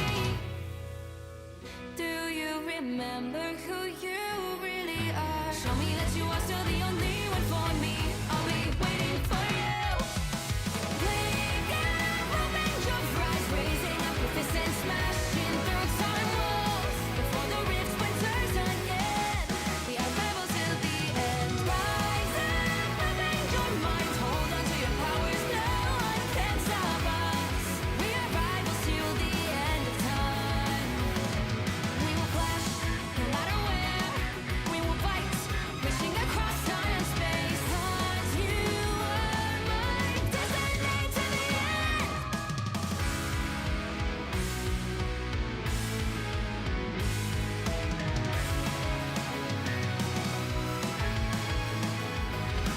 You see the dawn, the flames burning brightly, shining on those memories. And yes, across all time I see you turning the tides. And do you see now our time, our turn, we can still fight like the wind and fire, and wonder no more that now is the only time your heart is mine.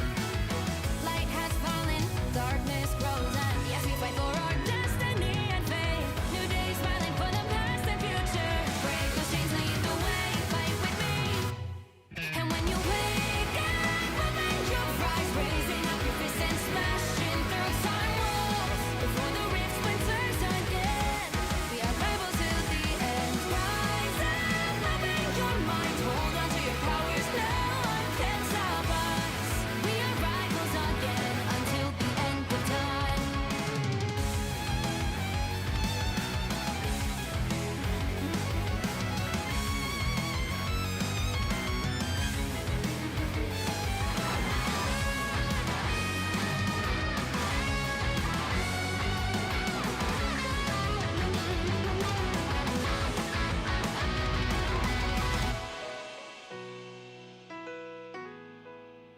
Show me that you are still the only one that matters for me. I'll be waiting for you. Wait up in your hands, holding on to your heart. Look inside you. Can you feel it? The sparks in you. Add it up, unleash it all. Wake up and your rise, raising resistance, smashing through time walls. Before the rift splinters yet again, we are rivals to the end and rise up.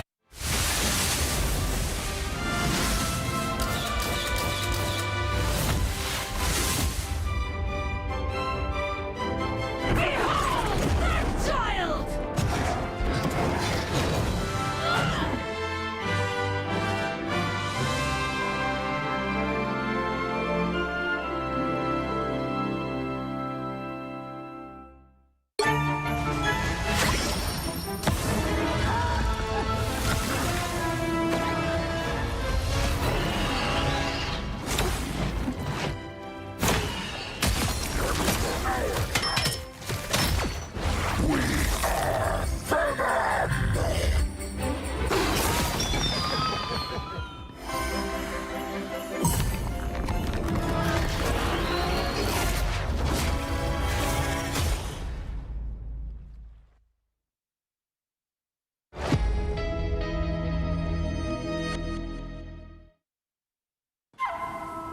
I tear through the cloudless night, just like the moon.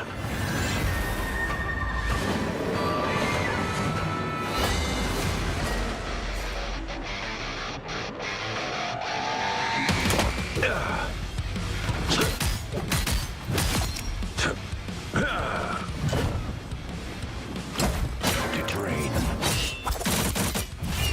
The moon haunts you!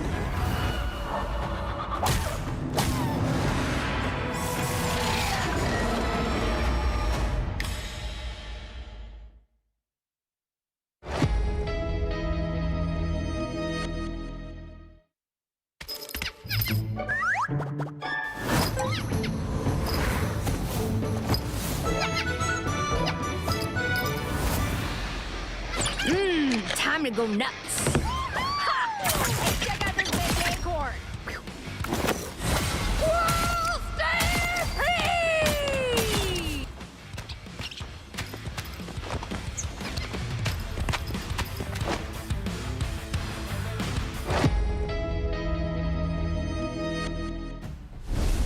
Welcome back, Rivals, to the final day of the Marvel Rivals Championship Asia Server Edition. We just finished an extraordinary upper bracket finals that went to map 5, where Team Invincible, living up to the name, moved forward to the grand finals, meaning that no matter what, they have secured themselves top 2. But don't worry, if you're just tuning in, we have a lot of matches still coming your way, as this time around, we are going down to the lower bracket, where we're going to see Marvel Rivals Pro versus Mud Dog.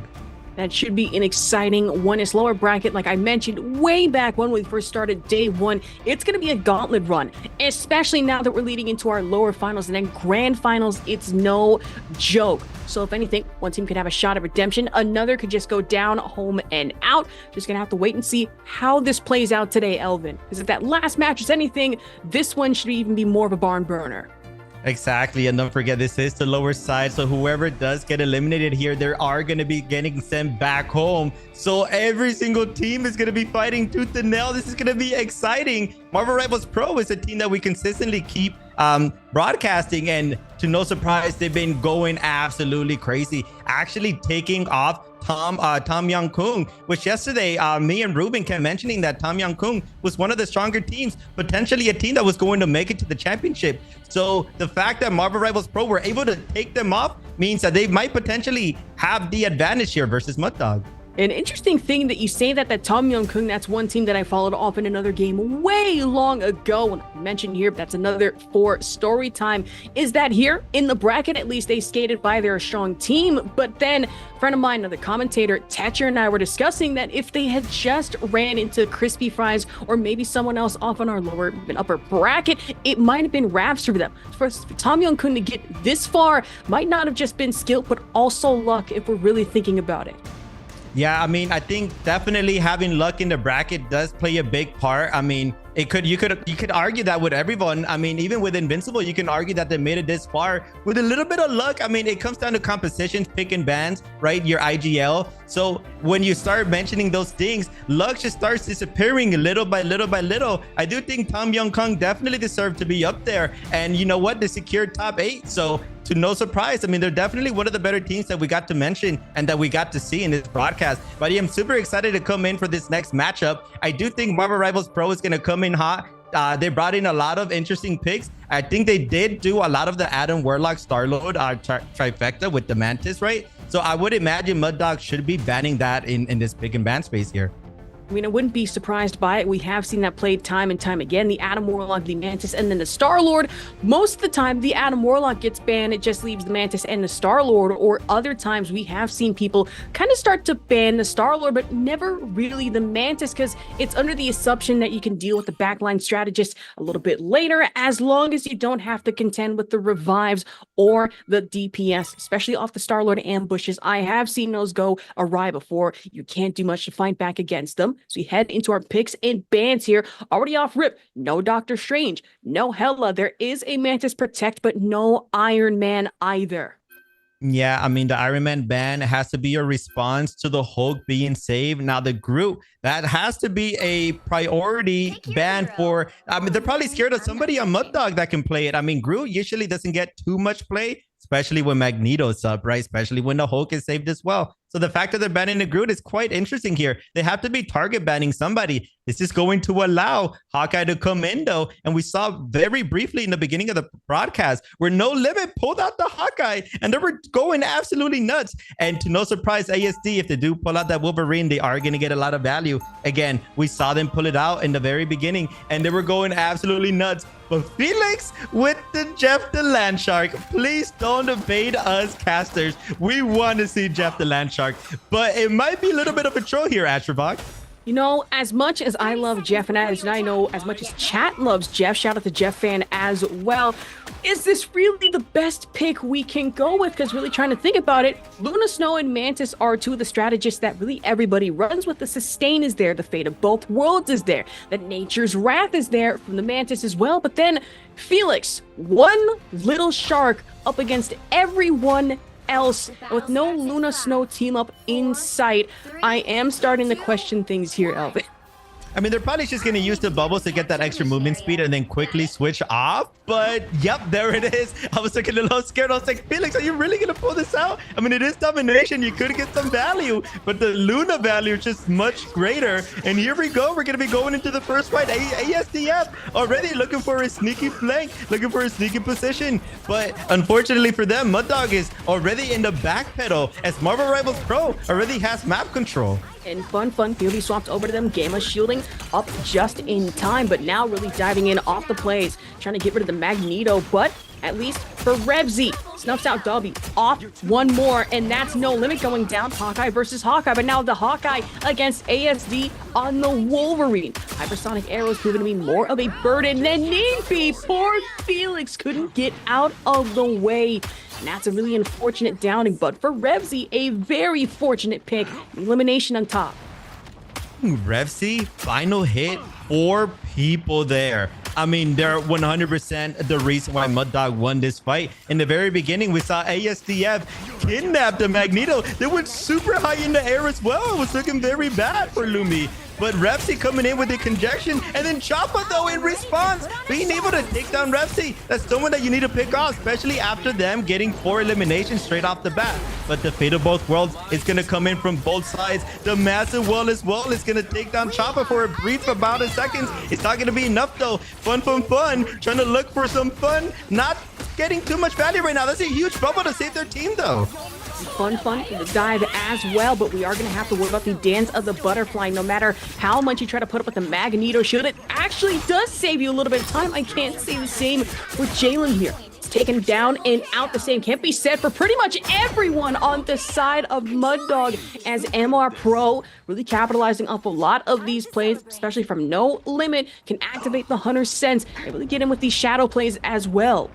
I have to say that was a disgusting shot that we just saw from No Limit, being able to take down Fluenza from across the map. Important to mention that ASDF, they don't want to go the Wolverine anymore. It's the hijacks. It's just not working out. A lot of sustain coming in from Mud Dog in response. Instead, they're going to be going in for the Psylocke, and they already got a lot of value, and they're looking for value right now as they're going in for the backline, being able to take down Jalen already. And it will stand the side of MR Pro, realizing very quickly that the Jeff is just not going to work out. Sorry to any Jeff fans out there. Even more sorry to any Mud Dog fans as well. That side, both getting taken out. Fluenza and Niang just couldn't find their ground, find their footing, and No Limit took full advantage. Full charge off the arrow. Whoever gets caught in that one might not be fortunate enough to get out. ASD, sneaky play, staying in the corner, could go for the ambush at any point in time. NLE Choppa, thankfully, insane name, by the way, with the shielding, but now we have the stealth activated. No dance of the butterfly that's still on a charge, but Revzy just getting blasted through off the shuriken dash, and at least one more. We go into the Hunter's senses. The ultimate popped for the Hawkeye, but now has to contend with the fact that Hulk is just pressing up on them. No limit. No worry against Jalen, again against Niang. Somewhere now more to have to contend with. Dive again. No Limit literally living up to their name. I mean, they literally don't have a limit right now, but Revzy is going to be the one that's going to get the better end of it. But at what cost? I mean, they already lost the team fight. 80% in the side of Marvel Rivals Pro, and they should be able to regroup by the time Mud Dog regroups as well. So it's not looking very good, but they're going to still play very aggressive. They're going to be using their ultimate. But look at this. They have no one to shoot. They're just kind of just wasting it right now, trying to push up as fast as possible to get some value. But ASDF is probably going to be the one that gets the value because they ended up pushing up. Revzy ended up pushing up using their ultimate, trying to push up as fast as possible to get any value. That allowed ASDF to just kind of pick them off straight off the bat. Now they have a Dance of the Butterfly in conjunction as well, but they're probably not even going to have to use it, as Marvel Rivals Pro is looking very strong, as they should be able to take the very first round. All right, what's the name of the game moving here forward besides Marvel Rivals? It's about timing. We saw how, I don't want to say disastrous, but how not exactly as impactful as the Hawkeye Ultimate was. I imagine there was the expectation that, okay, I can get a couple of picks, especially maybe with some stragglers on point. Nobody there. Revzy is down and fortunate to have to watch play out. And now MR Pro put themselves up by 1 here against Mud Dog.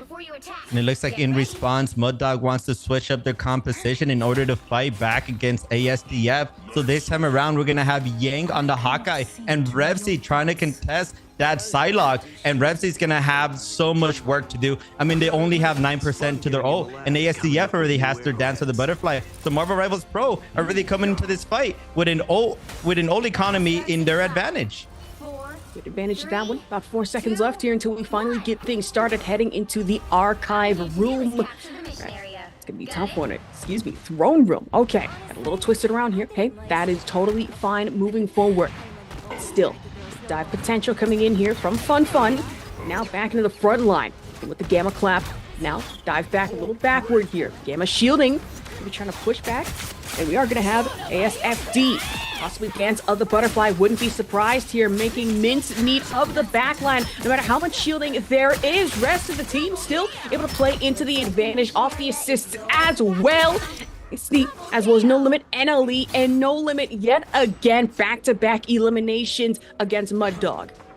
Yeah, back-to-back eliminations, but that was all on the back of ASDF. Like I mentioned, they were the only one with an ultimate ability in this fight, and they managed to use it in the perfect strategy, being able to seclude the strategist, being able to pick one of them as well. That allowed No Limit to just get some sneaky picks, as they already have their ultimate coming into this fight. And just like that, Marvel Rivals Pro are going to be able to secure the first point. Now back against it. Hypersonic arrows out in full force. That is a damage buff provided to them. As for the Mantis, but now here we have the Hawkeye ulti out in full force. Mantis sustain ultimate to try and counter back against that, especially off the fate of both worlds. The Luna Snow double shielding again, especially with the Magneto and the Hulk in conjunction. And Rage Out could be imminent at any point. We'd be surprised. Same can be said for the Dance of the Butterfly. Fate of both worlds goes down and out. No longer active. Same can be said for Revzy as Felix able to sneak one off the icicle pick, and a clean dive from Fun against Niang, making short work beat down the Mud Dog backline. I am not a big fan of Fluenza's fate of both worlds there. They had already lost the fight. I mean, at that point, you got to save it for the next one. So the fact that that's down already, that spells a lot of trouble coming into this next fight. Marvel Rivals Pro looking to stagger the Bruce Banner as well. They're going to be able to do just that on Netra. That's going to provide about 5 to 10 seconds for Mud Dog to regroup. And that's looking very good for Marvel Rivals Pro. Once again, ASDF also is going to have that Dance of the Butterfly. And in their favor, Mud Dog doesn't have anything to contest. They have no strategists to contest the Dance of the Butterfly. So ASDF should be going huge here. I mean, right at the corner, play the angle, play the stealth as well. Not able to avoid the Hulk, but that's Dance of the Butterfly. You predict here, able to find one, finds a second off of Renzi and Fluenza, but finds a triple elimination. Jalen just can't skate their way out of there, and Fun making short work. Young here, more Hawkeye, but now dive potential yet again, even with the lack of health, still able to get plenty of it back, and the Hulk beat down in full force. Netra still can't contend with everybody in the side of MR Pro. Yeah, Netra making the same mistakes that Fluenza did, kind of using their ultimate. I mean, I understand it. It's just a miracle play, right? Your whole team is down. You're kind of just the star player that has to make that star play. And I mean, they could have saved the ultimate. They could have just set into the point and just waited for their team. And then at the very last second, use it. But they used it a little bit too early. I mean, of course, if you're in a 1v6, even if you're in a Monster Hulk form, it's just not going to be enough time. And Marvel Rivals Pro living up to their names, looking like they're actually real professionals. ASTF only getting eliminated one time. 29-1 with 17 final hits. I mean, it's no wonder they got MVP. And I want to be professional about it, but when we take a look at these stats between MR Pro and Mud Dog, a very clear, very stark difference. No Iron Man involved to be seen in any way, shape, or form. But as much as I want to discuss that, I believe we should have our highlights ready. We'll be right back after a short break.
Trapping all those fighting souls, but yet across the world I see you standing in my way. And remember the time, the place we used to fight, like the sun and moon, and I wonder if ever there was a time that we were friends. The night has fallen, shadows looming, and yes, that time has come for me to seek you out. We are set now for our last reunion. Break the chains, find your way, come find me. Do you remember who you really are? Show me that you are still the only one for me. I'll be waiting for you. Blinking, open your eyes, raising up your fists and smashing through time walls. Before the rift splinters again, we are rebels till the end. Rise up, open your minds, hold on to your powers. No one can stop us. We are rivals till the end of time. We will clash, no matter where. We will fight, reaching across time and space. 'Cause you are my destiny to the end.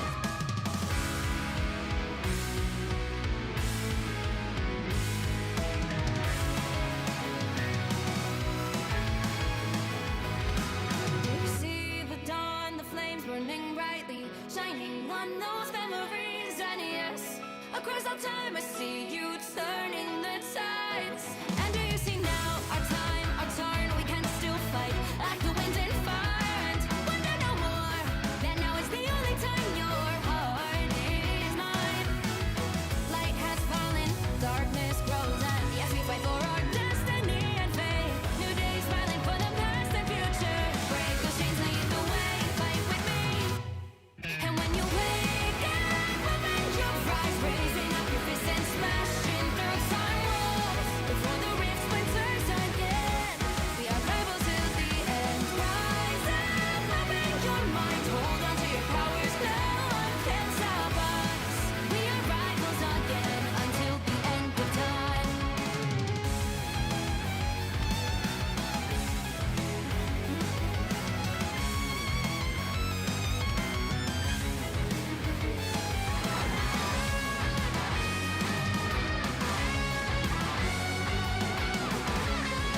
Show me that you are still the only one that matters for me. I'll be waiting for you. Wait a moment, your hands holding on to your heart. Look inside you. Can you feel it? The sparks in you. Ready to unleash it. Wake up, open your eyes, raising up your fists and smashing through time walls. Before the rift splinters yet again, we are rivals to the end. And rise up, open your minds, hold on to your powers. No one can stop us. We are right. I tear through the cloudless night, just like the moon.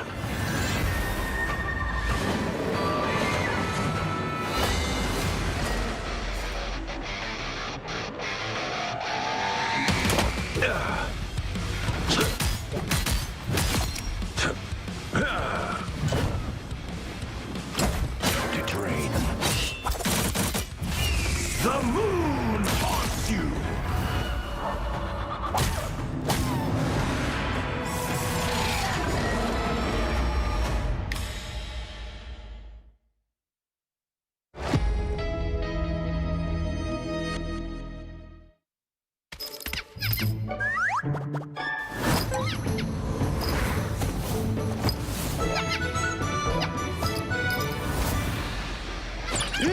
Time to go nuts. Hey, check out this big acorn. World Stampede!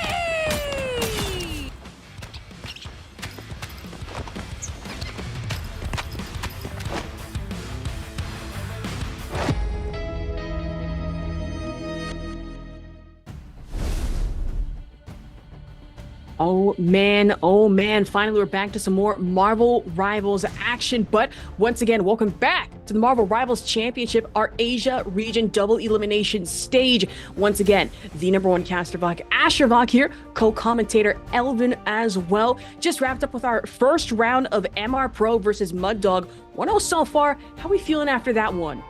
I mean, MR Pro is, I don't want to be unprofessional like you said, but they really are just puff stomping. I think it just comes down to Mud Dog just not being able to use their ultimates in full effect. In the very first map, we saw the Hawkeye kind of walking up from spawn, using their ultimate ability, and there was just no one to shoot. That kind of caused him to push up as fast as possible, and ASDF just got the better end of that. And then following up to the next map, we saw Fluenza use their Fate of Both Worlds when there was already 3 teammates that were eliminated. So they just got no value off of that. So like time and time again, we're seeing these very, very important ultimates just not get any value. So if Mud Dog wants to win this, they definitely have to get their stuff together. I don't know if it's nervousness or maybe it's just a little bit of a skill diff. Whatever it is, I do believe Mud Dog can make a comeback, because in yesterday's broadcast, I do think they lost in the very first map, and it was a pretty convincing, like they lost very bad. But then out of nowhere, they ended up making a comeback, and then Mud Dog just was looking like a very strong team. So if anyone can bring it back, it is Mud Dog, and I do believe in them.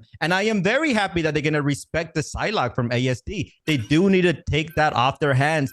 Unfortunately for them, though, ASD, we've seen them pull out the Black Widow. We've seen them pull out the Star-Lord. We've seen them on the Hela, on the Hawkeye. So there's just way too many characters that you need to ban if you want to take ASD off the map. So for Mud Dog, it's just looking very rough right now. Exactly. I want to believe, I really do. Is Mud Dog really coming in here more as the underdog, if you will?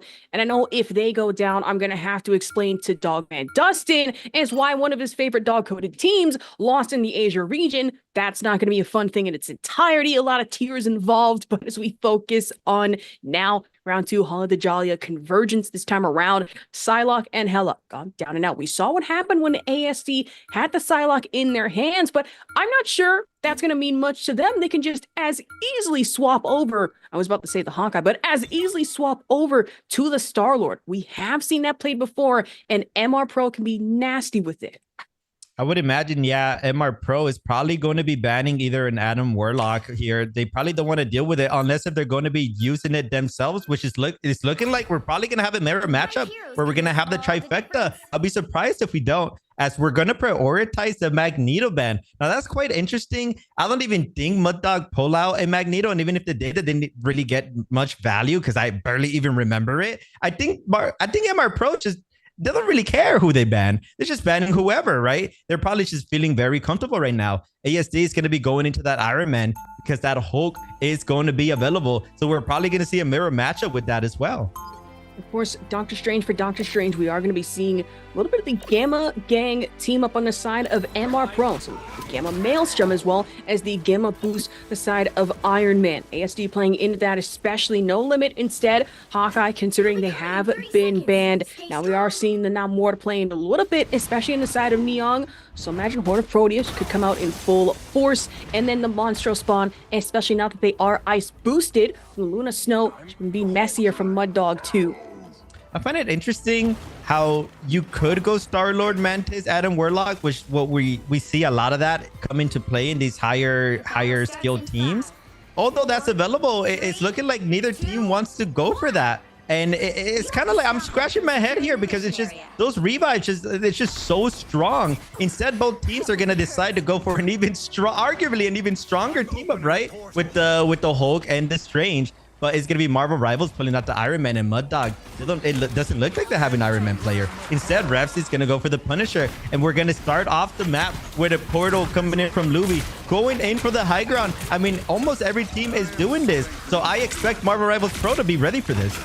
Doctor Strange portal on top of that one, taking full presence behind the point here. And now, really for Mud Dog, trying to at least make some presence. AoE popping out in full force off the Cape Magic.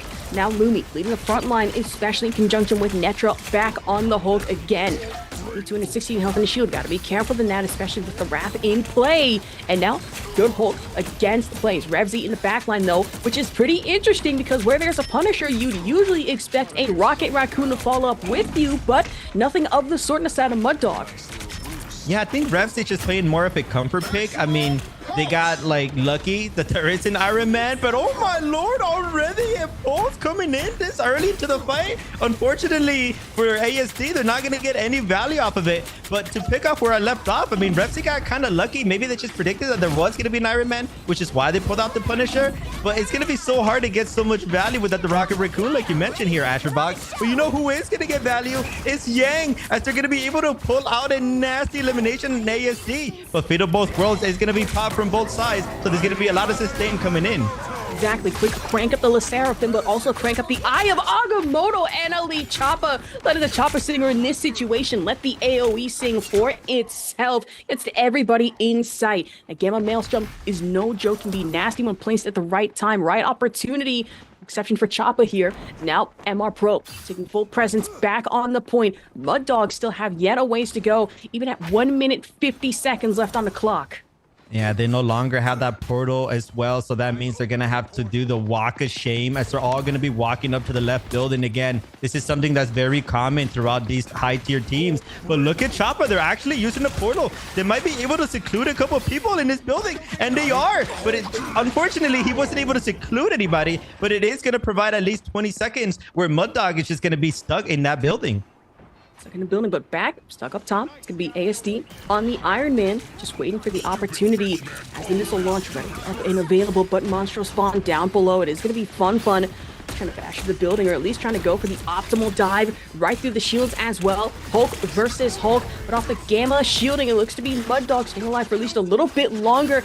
I say that. Netra almost lost every faculty, every bit of health, had it not been for the exile in time against Fun here, but a fully raged out Hulk is a very angry one, a very messy one, and backline of Mud Dog just making short work of not just Jalen, but hoping to do the same here to Niang, off and Malmord, who is getting into so plays here with the Fate of Both Worlds coming in time. It's 1, 2, 3 ultis. Horn of Proteus. Revsy, especially with the Punisher ulti, Final Judgment, and Influenza had the Fate of Both Worlds, but I can say the same for MR Pro here. As Felix popping in with the sustain, the same can be said for our Mantis, and still MR Pro keeping good usage and good point on the point here. Another elimination over to Davion and Niang.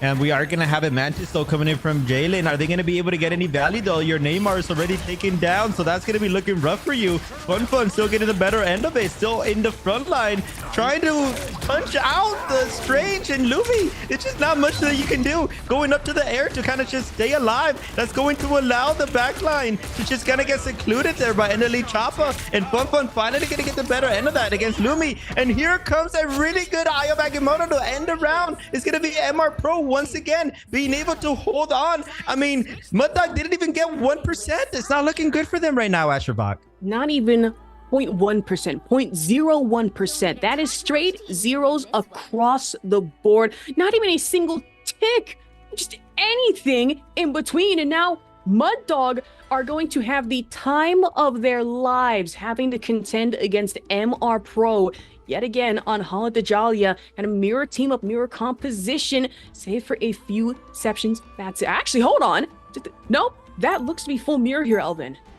Yeah, most likely will be a full mirror, but I don't know how comfortable Revsy is going to be on this Iron Man. I think they're just going to try their best on it. I mean, if they were any good at Iron Man, they would have done it last round. I mean, why pull out the Punisher if you don't have a Rocket Raccoon, if you have a really good Iron Man in your hands? So I think it's probably just Mud Dog letting Revsy know, it's like, you know what? We need someone to deal with ASDF. The Punisher's just not doing enough. Revsy, you're going to have to take one for the team, and you're going to have to go for Iron Man, and we're just going to have to all hold hands, hold on like a family, and just sing and then pray together. And I will say one thing about MR Pro here, and this might be just for the moment, might be another pick that changes after the fact, but Eneli Choppa opting out from the Doctor Strange into the Venom. I imagine this wouldn't exactly go out in full force unless it surprises me, but still opting out of the Gamma Maelstrom, and now maybe wanted to go full Unga Bunga off the dive. I was excited. I got trolled again. I apologize. Eneli Choppa back on the Doctor Strange. Yeah, it would have been weird if they would have gone Venom, and then look at Lumi. They're trying to get some value off the portal. They invested so much time into this, and Yank is actually going to be able to get a first pick on Dobby. That is huge. That's going to be a very first convincing fight if Mud Dog decides to just contest here. But Marvel Rivals, they know better, right? They lost their strategist, so they're all just going to group back for ASDF. That is a very cheeky angle that I've never seen before. And how can you contest that when ASDF is just in the background? I mean, hell, you haven't seen it before, but we are seeing it here first. Maybe in other games I have to go back and watch. But hey, that's a first for most of us as ASD, not a first for them, able to snuff out Revsy. And now Jumi coming in with the damage off the Gamma Maelstrom cape again. Good AoE, good shielding off the Gamma plays for Eneli Choppa, getting the sustain as well. Hulk opting in. Backline dive might not be enough, as No Limit with the double, triple Monstro spawn finds one off the ice against the Doctor Strange. Yeah, that wasn't looking good for Lumi. They were the only ones on the point. Meanwhile, you have Eneli Choppa and Fun secluding the rest of the team. So Lumi was just in the point with no heals. And just like that, MR Pro is going to be able to secure the very first point. We're going to have a very convincing 2-0 lead on the side of MR Pro. Very convincing. That is frighteningly convincing right now. We saw how fast we went through Asgard. We saw how fast we went through this game here on the halls of Dajalia. That's 2-0 right now. No issue. And Eneli Choppa especially, except for the Venom pick, but that Doctor Strange especially very strong looking into this. And only 4 eliminations across the board in the side of Mud Dog. They weren't able to do much. Where in the other side of things, I mean, MR Pro, they just got to keep it up. If they win one more map, they're going to be moving on to the semifinals, I believe. We do have the highlights ready, and then we're going to go into a 5-minute short break. We'll be right back.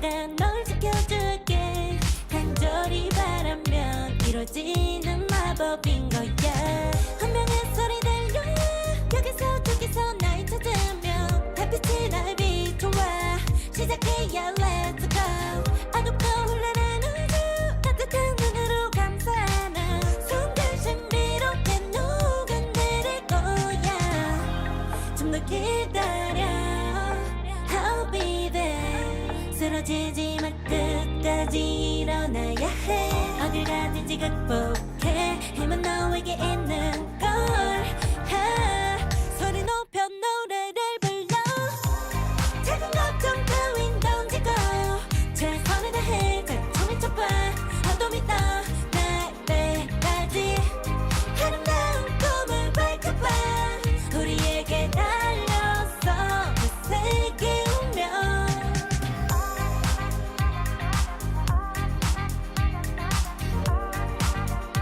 어둠이 떠날 때까지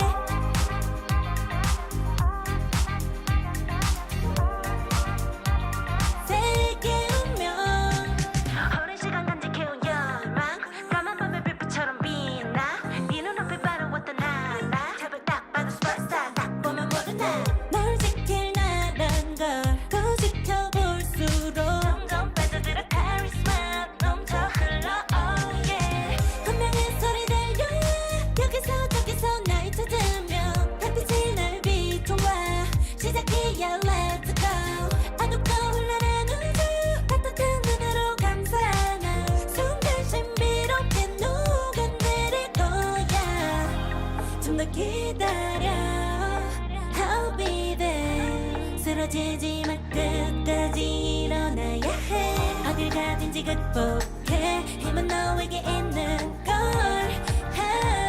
소리 높여 노래를 불러 작은 걱정 따윈 던지고 최선을 다해 작품을 쳐봐 어둠이 떠날 때까지 아름다운 꿈을 밝혀봐 우리에게 달려서 그 세계 운명 눈이 부신 모든 순간들 지켜내야 해 내게 주어지는 꿈꿨던 너와 나 그래들의 승리 완명해 The weight of the both the world is in our hands 작은 걱정 따윈 던지고 최선을 다해 작품을 쳐봐 어둠이 떠날 때까지 아름다운 꿈을 밝혀봐 우리에게 달려서 그 세계 운명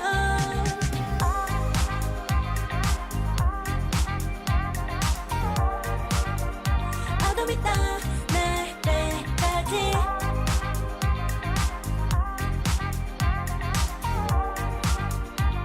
세계 운명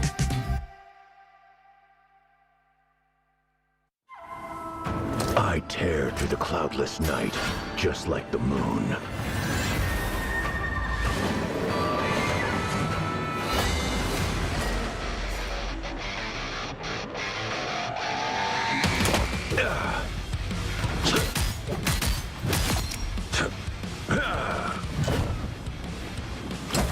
To drain. The moon haunts you!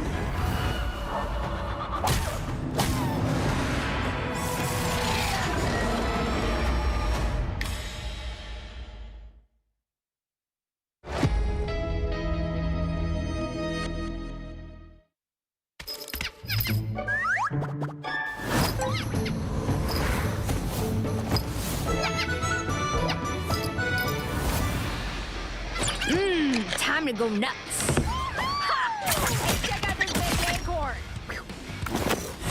Whoa, stay free!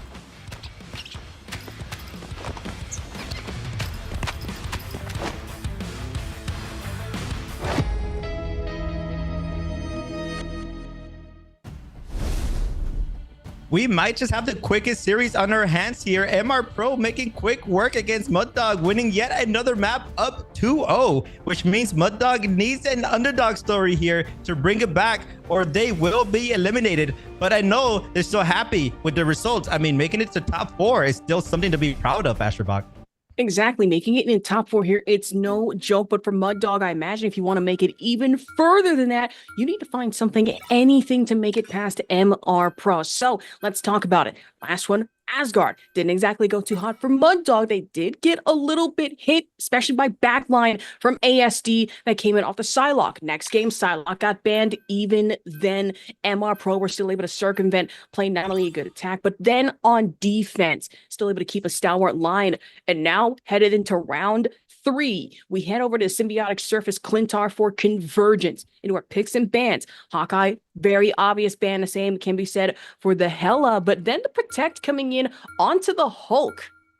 Yeah, which means Marvel Rivals Pro is more than likely going to go for the Iron Man pick with ASDF, which means Mud Dog should probably ban that, right? But the problem is if they ban Iron Man, then they got to worry about the Psylocke, so it's not looking good for them. It's looking like they are going to prioritize the Iron Man ban, though, which is probably going to be a Psylocke mirror match here. I mean, you never really know. Iron Man gone. No more gamma boosts. So even if you have the Hulk, I mean, you really just take out the Doctor Strange. I don't think that would be good for either team in the long run, especially MR Pro. It is, however, going to be the Magneto ban. So no more shrapnel, no more metal chunks right in your face, or the shielding that we love to play around with the Magneto, let alone the Meteor M.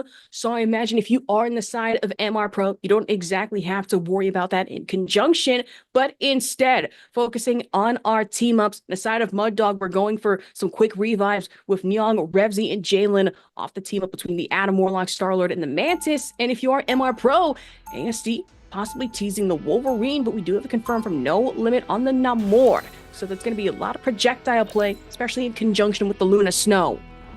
And we're going to have Mud Dog coming in here. I mean, they do have that trifecta where they can revive themselves, and that might be the change that they need since they're consistently losing the fights. Maybe being able to revive yourself is going to be that difference where you can kind of just catch MR Pro off guard in a fight here or two. But they have a very, very big hill to climb. They have to win 3 maps in a row here. It's going to have to be a reverse sweep if they want to move on to the lower bracket finals here, Asherbach. Hoping so. We just have to wait as Lumi POV on the Doctor Strange for about 8 seconds. Portal setup, possibly for the information. I imagine if I were NL, it's not like they set this up and just shoot from down spawn. I imagine that wouldn't be the case, as risky as that would be, but probably instead to get much needed info if you are on the side of MR Pro. Yeah, but it's looking like they're going to seclude that left side building, or no, they just probably didn't know what to do with it. They're just going to just drop it down, not going to get any amount of value, which is very good for Mud Dog because they ended up saving their portal. Revsy, though, being stunned. Gotta be careful here as ASDF already looking for a flank. Is he going to be able to get a kidnap? Yes, they are. And just like that, they're going to be able to pick off the egg to start off the fight. Essentially saying that you think the Psylocke was a problem, the Wolverine even more so. Fastball special, no dodgers involved. And that's going to be ASD almost trying to snuff out one. Doesn't exactly land on the claw strikes, but regardless of that, gets sedated at least momentarily, finds a little bit of shred of damage, but actually puts him in an interesting spot, recovers on the health, and now 65 stacks on the Berserker Rage. That was a really good sedation coming in from Mud Dog's side there. I mean, that was huge. That could have potentially been a pick off of one of their teams. It doesn't matter, though. ACF back. Being able to kidnap yet again. Lumi not getting the better end of that, unfortunately, for them. And I just love seeing this Wolverine plays with the Hulk. I mean, we saw the team-up ability where Hulk is just throwing Wolverine in a 1v6. And because Wolverine has that passive ability, you know they're not scared of anything, especially when you can just kidnap multiple people. I swear, Wolverine can be such a FNAF jump scare if you're not careful enough, and for Mud Dog, that can be no exception. And Elite Chopper yet again, as AoE almost fully charged here, but expels it, at least to get rid of the anti-heals. Mantis sustain coming in off the ulti as well, but pops back up onto the high ground. Wanted to play into the advantage, whip out, and now back on the point. It is going to be the Luna Snow, fate of both worlds for MR Pro to at least play more into this, keep Mud Dog off the point as best as possible. Same for Fluenza here, but now that's a full 100 stacks of Berserker Rage, pulling the Namor back into their line. Where there's one Horn of Proteus, there is another as well. 3 on top of that, you're kidding. Triple elimination from Felix, double from NLE Choppa. I almost missed that, especially off the Gamma Maelstrom AoE cleanup. Felix going absolutely nasty with the AoE there. I mean, that was insane. We never get to see a Luna get a triple elimination. That was beautiful and what you like to see. But something that I do not want to see, I think Lumi accidentally fat-fingered. They started portaling in the middle of the fight there. Took a little bit too much damage, which kind of led to them just losing the fight. I don't know if they're nervous or they're just a fat-fingered, but they really need to clean up right now if they want to make this comeback. Marvel Rivals Pro, though, looking very strong. Fun, having a little bit of fun here, going up and down, jumping left and right, getting a lot of value here. Jalen trying to provide enough space as Rafsey's going to switch over to the Star-Lord, but it's going to get immediately shut down by Fun. And just like that, he's not going to get any value whatsoever. And a mistimed Galactic Legend not only gets taken down by the Hulk, but then the fate of both worlds provided no way, shape, or form for them to even just get a shred of health for anybody in here. That's unfortunate to have to watch it go down even more so. NLE Choppa down and out. Almost dead for fun here, but able to pull back just in time off the dive. Oh my lord, Dobby being able to take off Jalen there as well. That was a nasty Wolverine ultimate there. Fate of both worlds is going to be popped, but it's so hard to say who's going to be able to win this. I mean, I'm rooting for Mud Dog right now. I would love to see an underdog story. Lumi trying to get some picks here. Has to be careful. Netra with the follow-up as well. There you go. That is the pick that you want to see. Fluenza getting one as well. But here comes the next portal. So Marvel Rivals Pro are going to be right back. Felix trying to maintain that survivability. Ramsey needs to play very aggro right now. He needs to fight that 1v2, and he needs to win it. Just the same way Fun has just won a 1v2 against both strategists on the side of Mud Dog. And Mud Dog only able to get at least 2.5 ticks here, but we're headed into overtime. And MR Pro on their side would only have one ulti up. That would be Felix with the Luna Snow Fate of both worlds. But NLE Choppa could actually play in here with a massive eye of Agamotto. I say that both Rebsy and Netra down and out. No Limit able to get one off the Trident pick. And now Lumi just having to skirt their way over. Not enough in time. 0-0 at only 60% capture progress for Mud Dog.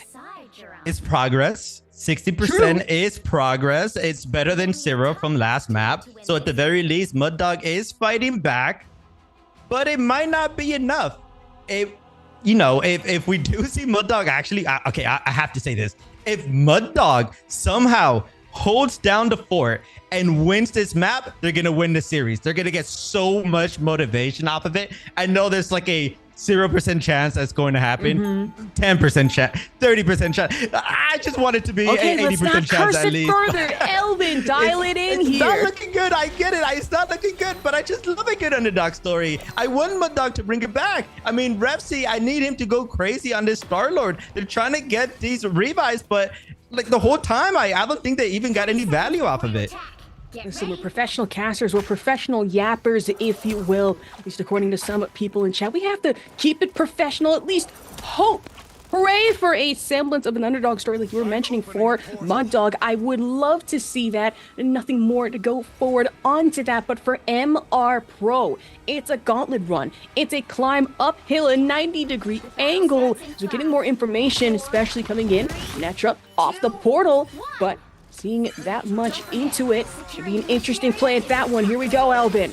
They're going to use the portal immediately, trying to look for some sneaky damage, trying to look for some sneaky picks. I'm not a big fan of this, though, because Marvel Rivals Pro, they can just walk away, and that's exactly what they do. Important to note, by the way, it's Netra this time around on Does Strange instead of Lumi. Lumi going for DPS, and oh my god, they're actually able to get a sneaky pick on Felix. Maybe Lumi is a better DPS player than the Strange, and that might be the change that we needed.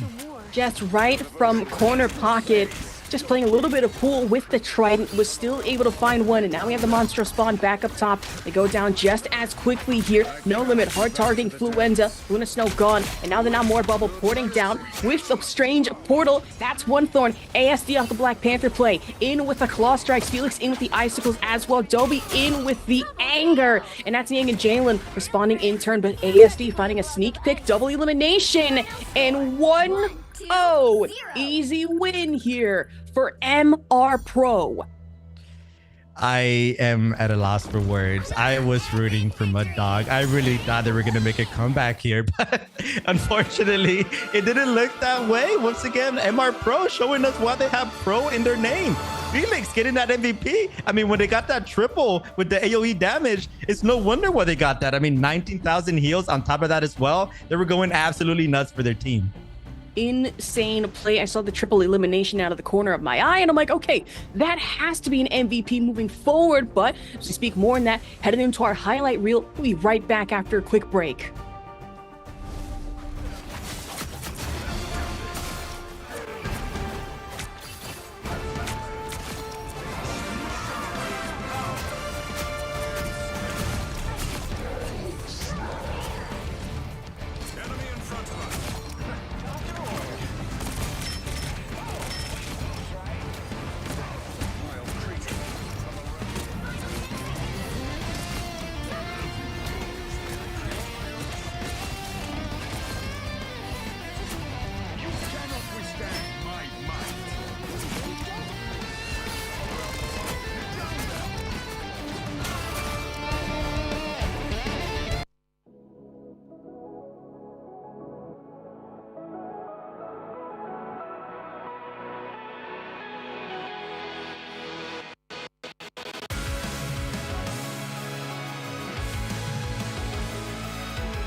Remember the dusk, the lights gripping tightly, trapping all those fighting souls. But yet, across the world, I see you standing in my way.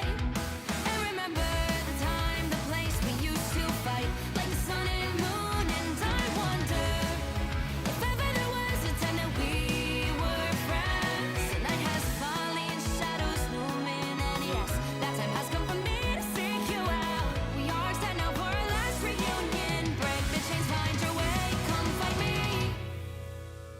Do you remember who you really are? Show me that you are still the only one for me. I'll be waiting for you. Wake up, open your eyes, raising up your fists and smashing through time walls. Before the rift splinters again, we are rebels till the end. Rise up, open your minds, hold on to your powers. No one can stop us. We are rivals till the end of time. We will clash, no matter where. We will fight, pushing across time and space. 'Cause you are my destiny to the end.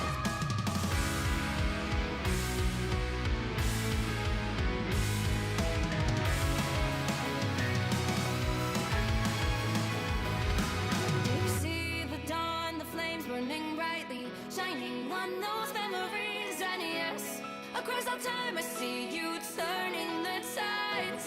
And do you see now our time, our turn? We can still fight like the wind and fire. And wonder no more that now is the only time your heart is mine.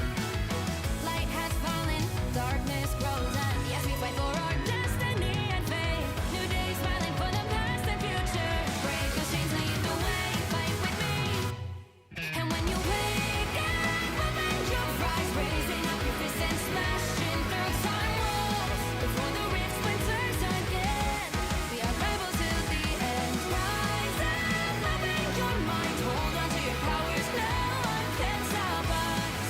We are rivals again until the end of time.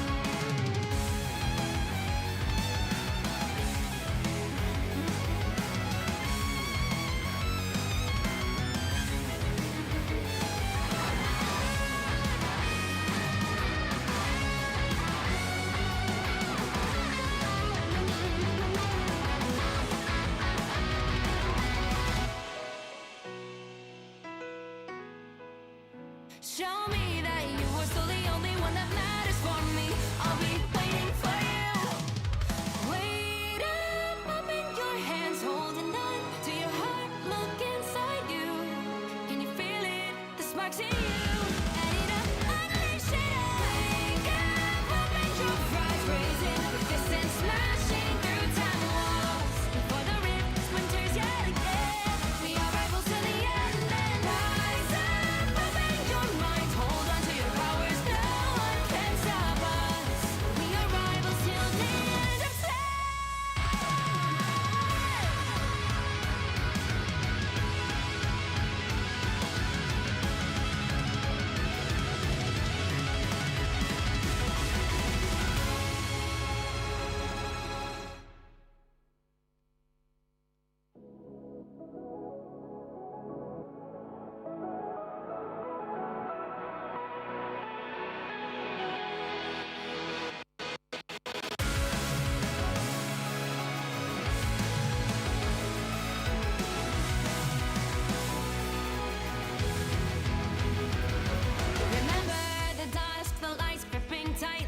trapping all those fighting souls. But yet, across the world, I see you standing in my way.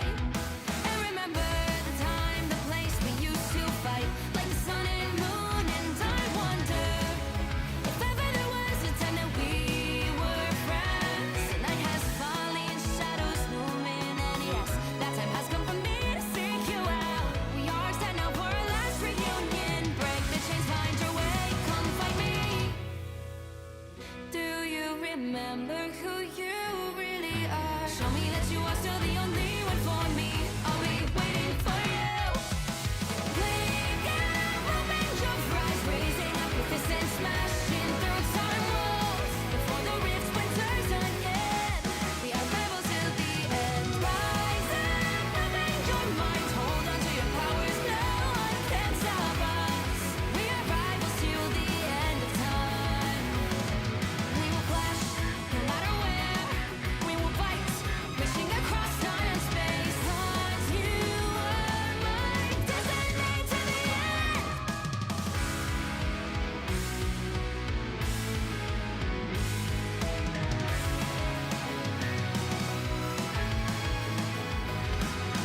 See the dawn, the flames burning brightly, shining on those memories. And yes, across all time I see you turning the tides.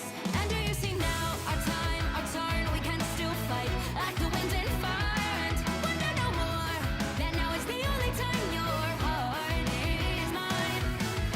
Light has fallen, darkness grows, and yes, we fight for our destiny and fate. New days smiling for the past and future. Break those chains, lead the way, fight with me. And when you wake up, open your eyes, raising up your fists and smashing through time walls. Before the rift splinters again, we are rebels till the end. Rise up, open your mind, hold on to your powers. No one can stop us. We are rivals again until the end of time.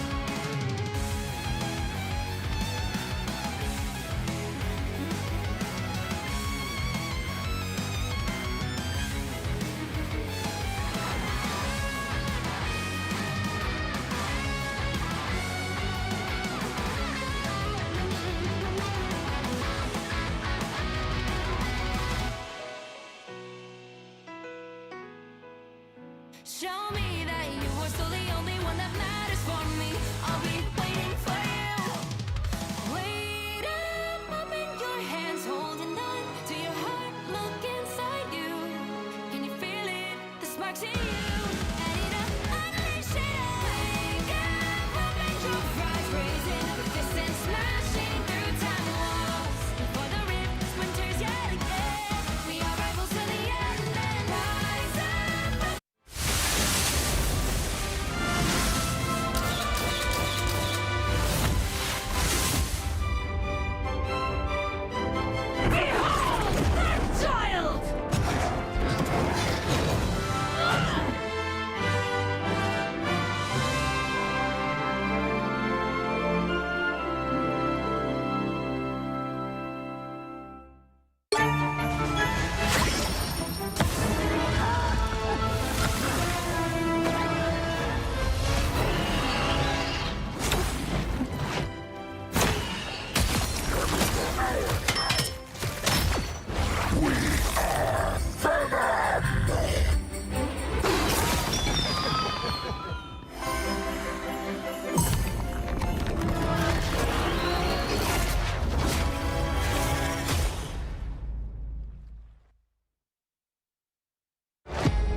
I tear through the cloudless night, just like the moon.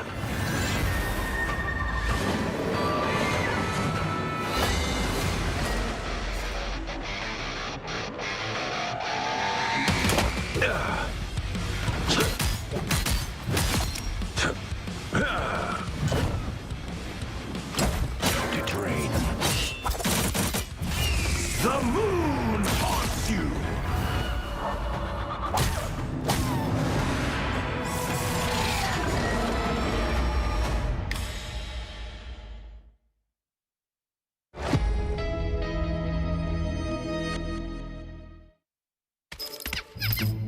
Time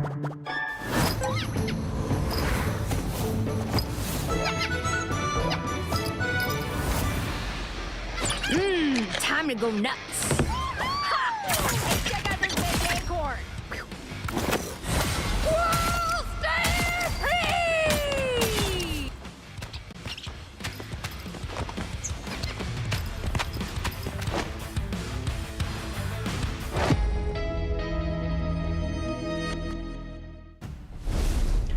And welcome back to the Marvel Rivals Asia Region Championship. I am Ruben Sargasm, brought to you with Ashervok, and today we have 2 matches remaining. We have the losers finals and we have the grand finals. We have some amazing matches in store for us today, and I cannot wait to bring you them with my buddy here, Asher. Asher, how have you been feeling about the matches today thus far?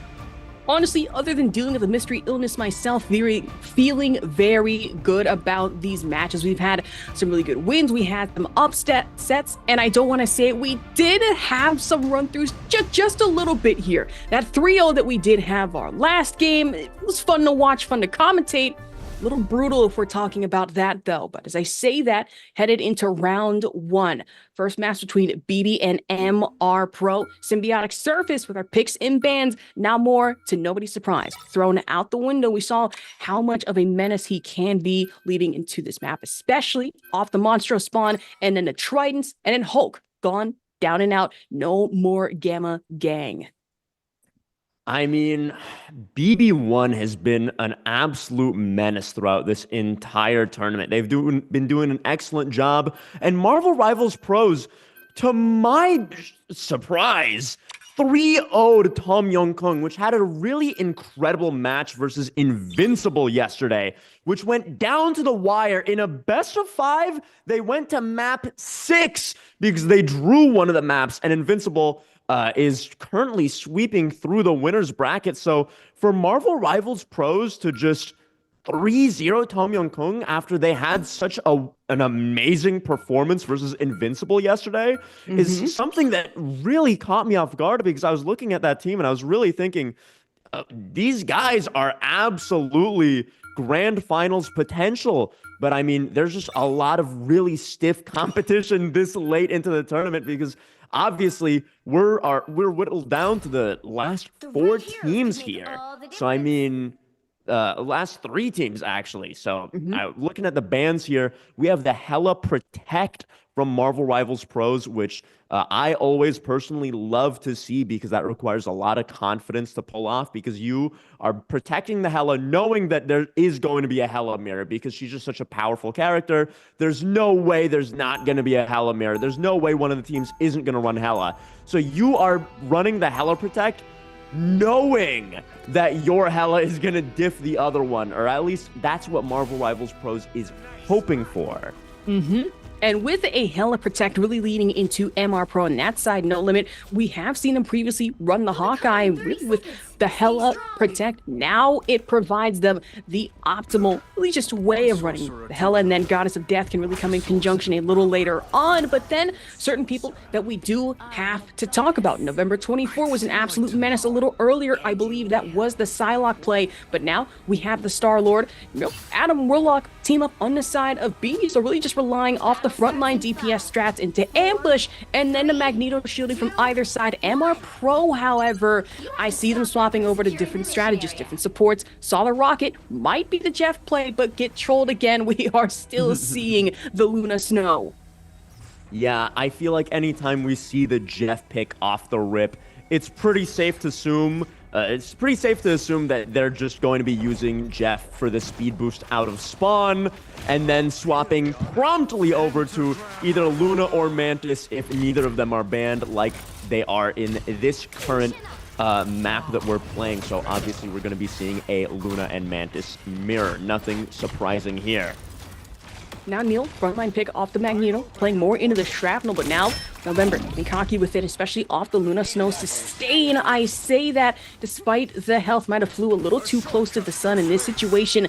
The rest of MR Pro going into the portal play, but Annalie Choppa taking backline strategist here. November 24 still playing into the side, trying to get in a blaster barrage damages. No limit back on top, but still able to find one pick off the Doctor Strange. I mean, the pick on the Doctor Strange is absolutely massive because, I mean, that is such a powerful character that's able to not only secure the front line, but also watch every single flank while flying around and shielding everybody and being a massive nuisance. And November 24th is doing a fantastic job with the with the Luna Snow Orb, is able to do a lot on the flank, contest everyone, making sure that Marvel Rivals Pros is not able to rest easy for a single moment, knowing that he is constantly lurking behind them, ready to mess them up at any given moment. Now, Fun, moving away from the Hulk that we have seen previously in most games into the Magneto. So I imagine wanted to prioritize heavily on the shielding, especially when trying to make a lot of these Vanguard pushes. As we see right now, that's going to be the Hulk claw back right into the line with the Meteor M. But now Mantis sustain to try and save everyone a bit of time, pressure, and trouble. Galactic Legend in the background. You gotta get legendary with it sometimes, but the dueling playlists again. Both back-to-back Luna Snow ultis off the fate of both worlds. Just make it quadruple worlds if you're counting. Doctor Strange shields to contend with Neil, at least trying to stick it with the shrapnel damage on top of it. BB1 is having a really wonderful fight because Fun used their Magneto ult early, not defensively, which allowed November 24th to pop the Star-Lord ultimate. Marvel Rivals Pros were put in a situation where they kind of had to use both of their support ultimates, leaving them with kind of nothing in the current moment. And BB1 is popping the Hela ult, unfortunately not getting anything done with it, and Fun KOing them very promptly, as BB1 has essentially used every single ult that they've had from the start of this fight to the end, and now they're kind of left with nothing as well, as NLE Choppa is in the backline messing up Sona, and now it looks like Marvel Rivals Pros has a very decisive first point capture in a solid 3 minutes, not too shabby. They go into the second point with 3 minutes on the time bank as well. Not a lot of ults in play right here, but I mean, NLE Choppa has done a wonderful job this game thus far, putting the backline in check, not letting them breathe for a single moment, as he should, as you're supposed to do on Strange. So it's really nice to see that he's doing everything all at once.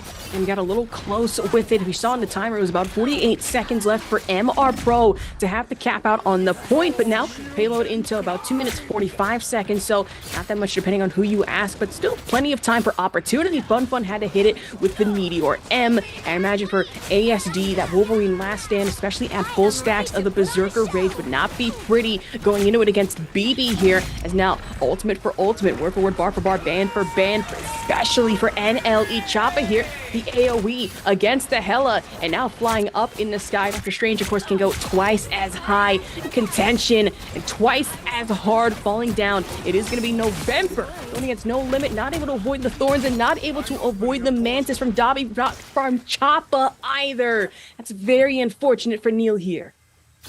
And Fun used his Magneto ult early once again, but it seems like it doesn't even matter because November 24th sees that they don't have Magneto ult and thinks to himself, oh, I have a free Star-Lord ultimate right here. They just use their Mantis ult. I can do whatever I want. But unfortunately, he failed to account for NLE Choppa flying into the skybox and just blocking all of his LOS, not allowing him to get any KOs with that ultimate. So honestly, really good work from Marvel Rivals Pro's tank line. They're doing a really wonderful job keeping November 24th in check, not allowing him to do anything.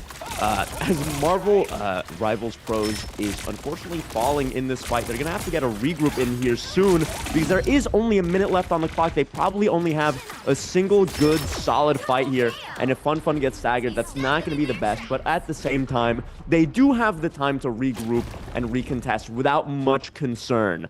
It could be a lot worse for Marvel Rivals Pros right here, as they are going into this fight with almost all of their ults, like close to online, and BB1 is somewhat in the same situation right here. So this is kind of anyone's game at the moment.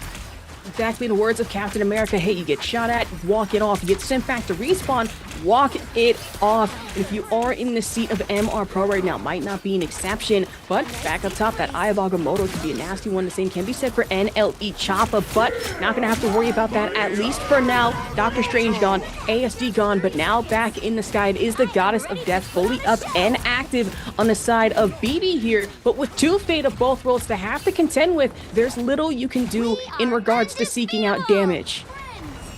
Yeah, Marvel Rivals Pros, again, put in a really uncomfortable situation. This is the last fight. They have to commit everything. There was a little bit of overlap between their support ultimates, but it may turn out okay for them. But BB1 does have the Strange ult online, and if you have been watching BB1 at all whatsoever, you know that this guy is an absolute menace on the Strange. And unfortunately, there's absolutely nothing anyone on Marvel Rivals Pros can do about November 24th in the sky, absolutely wiping the floor with them. As BB1 has a very successful hold, I would say, preventing Marvel Rivals Pros from capturing the second checkpoint, which now they have to match the same exact distance that Marvel Rivals Pros pushed it to, and things are looking pretty good for them. November 24th is getting a lot of work done on the Star-Lord, and it is a little... You did note earlier that there is no Adam Warlock on BB1 at the moment, and that is probably because they're just running the classic Luna Mantis backline. I mean, it's really hard to give up either one of those supports, even though the Adam Warlock team up is so strong, and it's so frustrating to play against because you'll just pick someone off and half the team is capable of reviving themselves over and over and over again if you're not doing it often enough. So, I mean, yeah, things are looking a little rough for Marvel Rivals Pros, but I would not put it past them to pull off either a full hold here or just a hold strong enough to prevent BB1 from capturing the second checkpoint here. Because, I mean, after all, this is the team that 3-0'd Tom Yum Kong, so I believe that they're capable of anything. Of course, let's talk about it before we lead into our next setup, is that ASD has swapped the Wolverine, but now into the Star-Lord potential. So not exactly playing into the full frontline tank-busting dive that we would like to see, but maybe trying to match up with the ambush potential, especially having to contend against BB and the amount of sustain, the numbers that they have been putting up, going not only just for the information, but then the Doctor Strange teleport. This could get real ugly real fast, Ruben. Yeah, it seems like they're doing a really good job. I'm sorry. What just happened to BB1 Strange? Oh my goodness! He fell to the portal off the map! I didn't notice that! I didn't notice that either! That is absurd! I mean, that just sets up Marvel Rivals Pros for an amazing first point hold with BB1 not having a portal to use anymore. Oh my, that is a crazy counter portal, knowing that BB1 would go for a portal in that very popular high ground position that the defending team always likes to hold and the attacking team always loves portaling to. They set the portal up in advance knowing that that would happen, and they managed to get value out of it, which is absolutely nuts to see. It's been so long since we've seen a portal KO at this level of play, because normally it's just so easy to read, it's so easy to avoid. But, I mean, not when you're Marvel Rivals Pros, not when you're NLE Choppa. I say easy to avoid, you say that, but also very easy to fall into. I saw for a split few seconds, I'm like, wait, that's not a second portal that we have to contend with. And then it is right through the floor and an elimination later. That's got to be unfortunate. But like I said, walk it off. Back to point, as right now MR Pro have a bit of a ways themselves, going at 1-0 right now. They have the potential to cap it out or maybe even tie it at 1-1, try to come back from there, but even so, Fate of both worlds, popping out the blaster barrage up in the sky, and now for No Limit, playing heavily into these thorns, trying to get the stun potential, and almost able to knock down the Galactic Legend. Meteor M trying to slam dunk it, misses, and just trying to prioritize the Star-Lord in conjunction with everything else happening under the sun, where there's one ultimate, there is another off the Goddess of Death, forcing ASD and really the remainder of MR Pro force their way into defense. I mean, Neil is just doing so much for BB1 right now. absolutely enabling November 24th as hard as he possibly can, allowing him to do so much more than he's supposed to be able to get away with. But it's all for naught as Marvel Rivals Pros successfully holds off another one of BB1's pushes. And now they only have a minute left on the clock. They are in the same boat that Marvel Rivals Pros were in last round. And will they actually be able to successfully capture this first objective, or will they be giving up the first map of this series in this best of 7 right here? OW Neil with the Magneto ult on board, but not really anything to counter on the enemy team because Marvel Rivals Pros, they don't really have any duelist ultimates, so he's just gonna have to slam dunk on somebody's head, not finding a KO just yet. But NLE Chomp is doing everything in his power to just shove the enemy Magneto into a corner and beat him up. Oh, poor guy. And I feel so bad, especially if you are fun, just long distance. November was able to find one, almost find another off the Hela, but I believe that opportunity might have slipped from their grasp, at least for now. Good sedation, especially onto the Doctor Strange. Response in turn off the AoE, and now dueling Galactic Legends. November is still able to win that one against ASD. Another thorn against NLE Choppa, and November finds a second one in the form of Dobby. And now 1-1 so far. BB still able to play on the point and get the payload. Normally, it's a challenge to position yourself as Star-Lord while using your ultimate against a Hela, because there's such a huge risk of getting 2-tapped out of the sky immediately and getting 0 value out of your ultimate. But every single time November 24th uses his ult, he gets bubbled by Neil. And he's allowed to position however he likes, as high above the enemy team as he likes, and get all of the KOs that his team could possibly ask of him. And now BB1 is really pushing up, taking a lot of space here, moving the cart forward as BB1's Strange hits a massive Eye of Agamotto, wiping Asjov and Fun. And now they're getting so much free cart push. Marvel Rivals Pros really forced on the back foot here, forced to use a Mantis ult while being down 2. This is really not a great situation for them to be in, because they're forced to use ultimates to stay alive, because if they get wiped out now, they will not be able to get a solid recontest. So they're going to have to do everything in their power to really regroup here without getting picked off any more than they currently have been. And BB1 is entering this fight with almost 4 ultimates.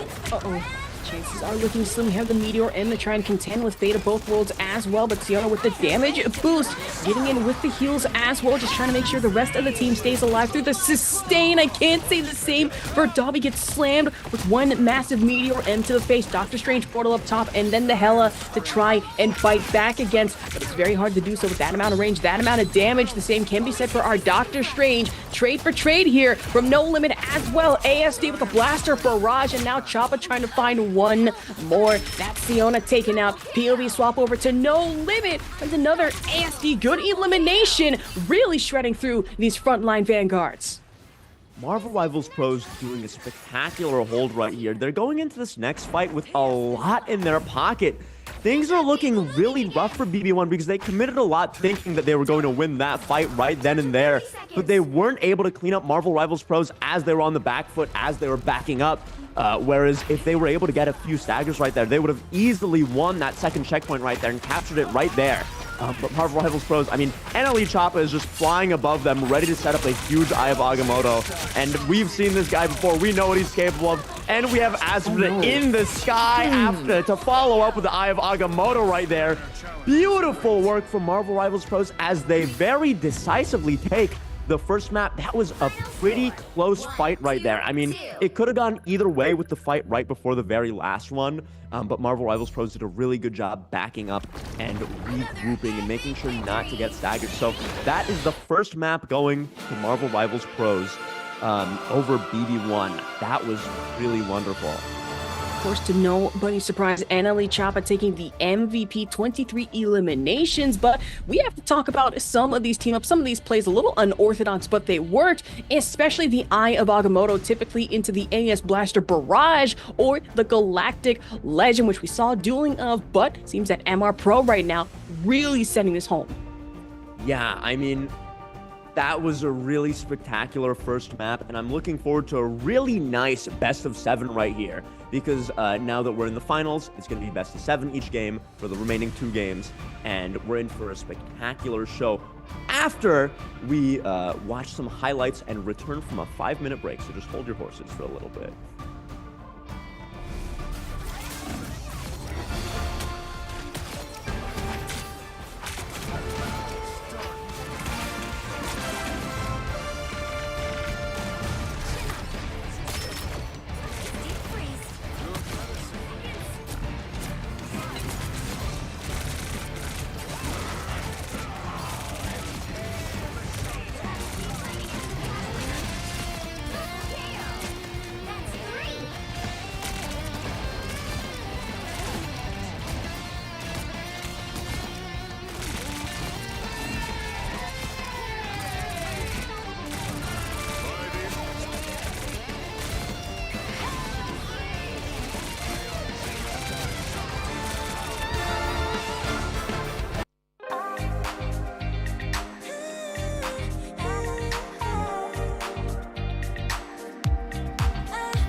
한껏 높이 날아올라 내 누워진 밤하늘을 가로질러 Oh yeah, oh yeah. 필요할 때 내가 널 지켜줄게 간절히 바라면 이루어지는 마법인 거야 운명의 소리 들려 여기서 저기서 날 찾으면 달빛이 날 비춰와 시작해야 let's go 어둡고 혼란한 우주 따뜻한 눈으로 감싸나 순간 신비롭게 녹아내릴 거야 좀 더 기다려 I'll be there 쓰러지지 말 끝까지 일어나야 해 어딜 가든지 극복해 힘은 너에게 있는 걸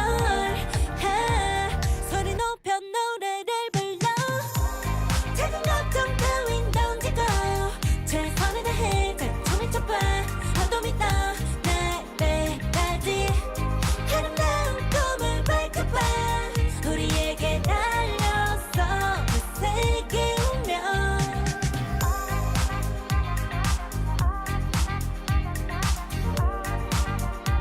어둠이 떠 날 때까지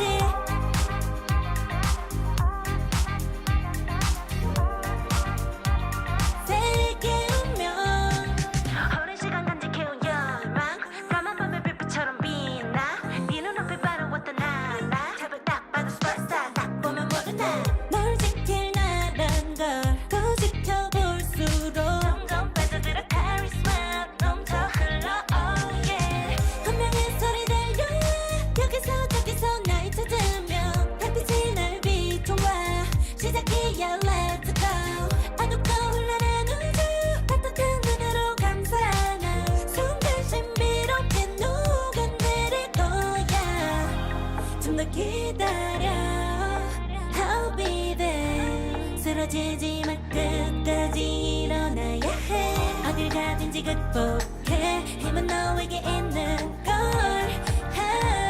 소리 높여 노래를 불러 작은 걱정 따윈 던지고 최선을 다해 자충을 쳐봐 어둠이 떠 날 때까지 아름다운 꿈을 밝혀봐 우리에게 달려서 그 세계 운명 눈이 부신 모든 순간들 지켜내야 해 내게 주어진 운명 꿈꿨던 너와 나 그래들의 승리와 명예 The fate of the both the world is in our hands 작은 걱정 따윈 던지고 최선을 다해 자충을 쳐봐 어둠이 떠 날 때까지 아름다운 꿈을 밝혀봐 우리에게 달려서 그 세계 운명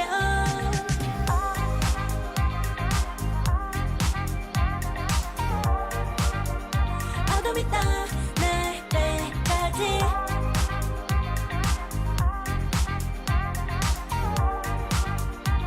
세계 운명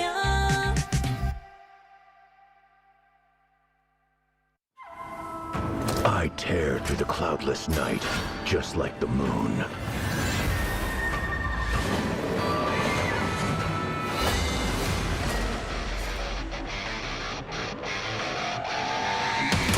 To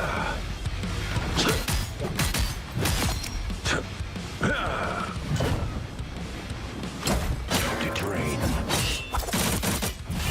The moon haunts you!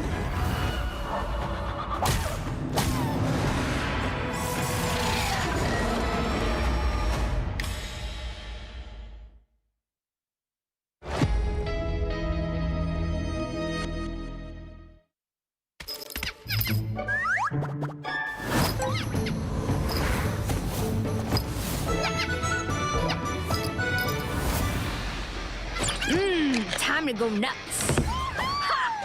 Check out this big acorn.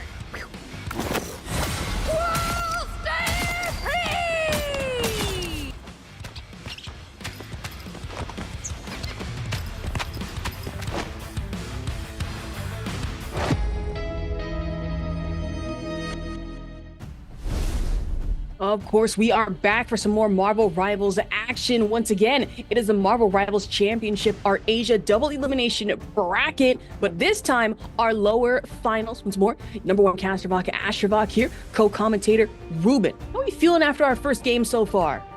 Honestly, I'm feeling really good. That was a 1-0. I mean, the series is 1-0 with Marvel Rivals Pros taking the first map over BB1. But it looks like it's going to be a really close series. I mean, that map could have gone either way if one fight had gone differently, which, I mean, that's how a lot of maps go. But I really feel like these teams are pretty evenly matched right here.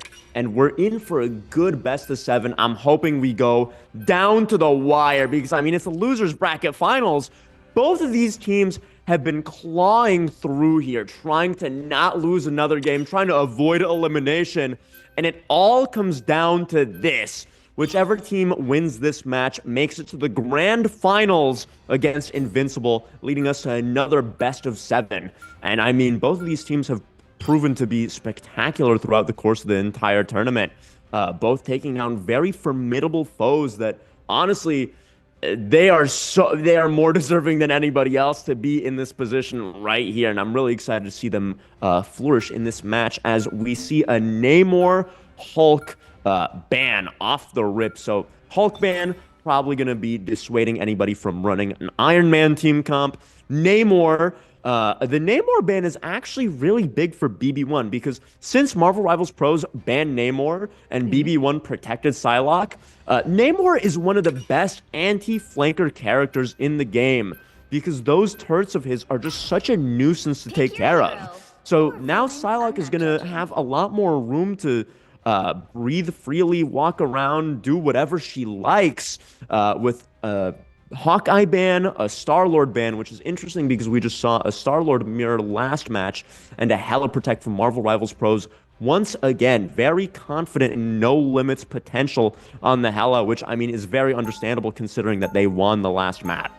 Exactly. I don't blame them for it. So some more Hela action, some more Psylocke action. Star-Lord, of course, being one of our bans, just gone out the window. I have seen a couple of hovers over, maybe some Rocket Raccoon action. I wouldn't be surprised if that doesn't come to fruition, because let's be honest, where you see a raccoon, you'd usually find at least Punisher or maybe even the Winter Soldier coming in conjunction, considering that infinite ammunition, especially in this day and age in our meta, is sometimes too strong to pass up, and depending on who you go against, might be the best thing moving forward. But hey, nothing's guaranteed just yet, Ruben. About 15 seconds left before we head into things.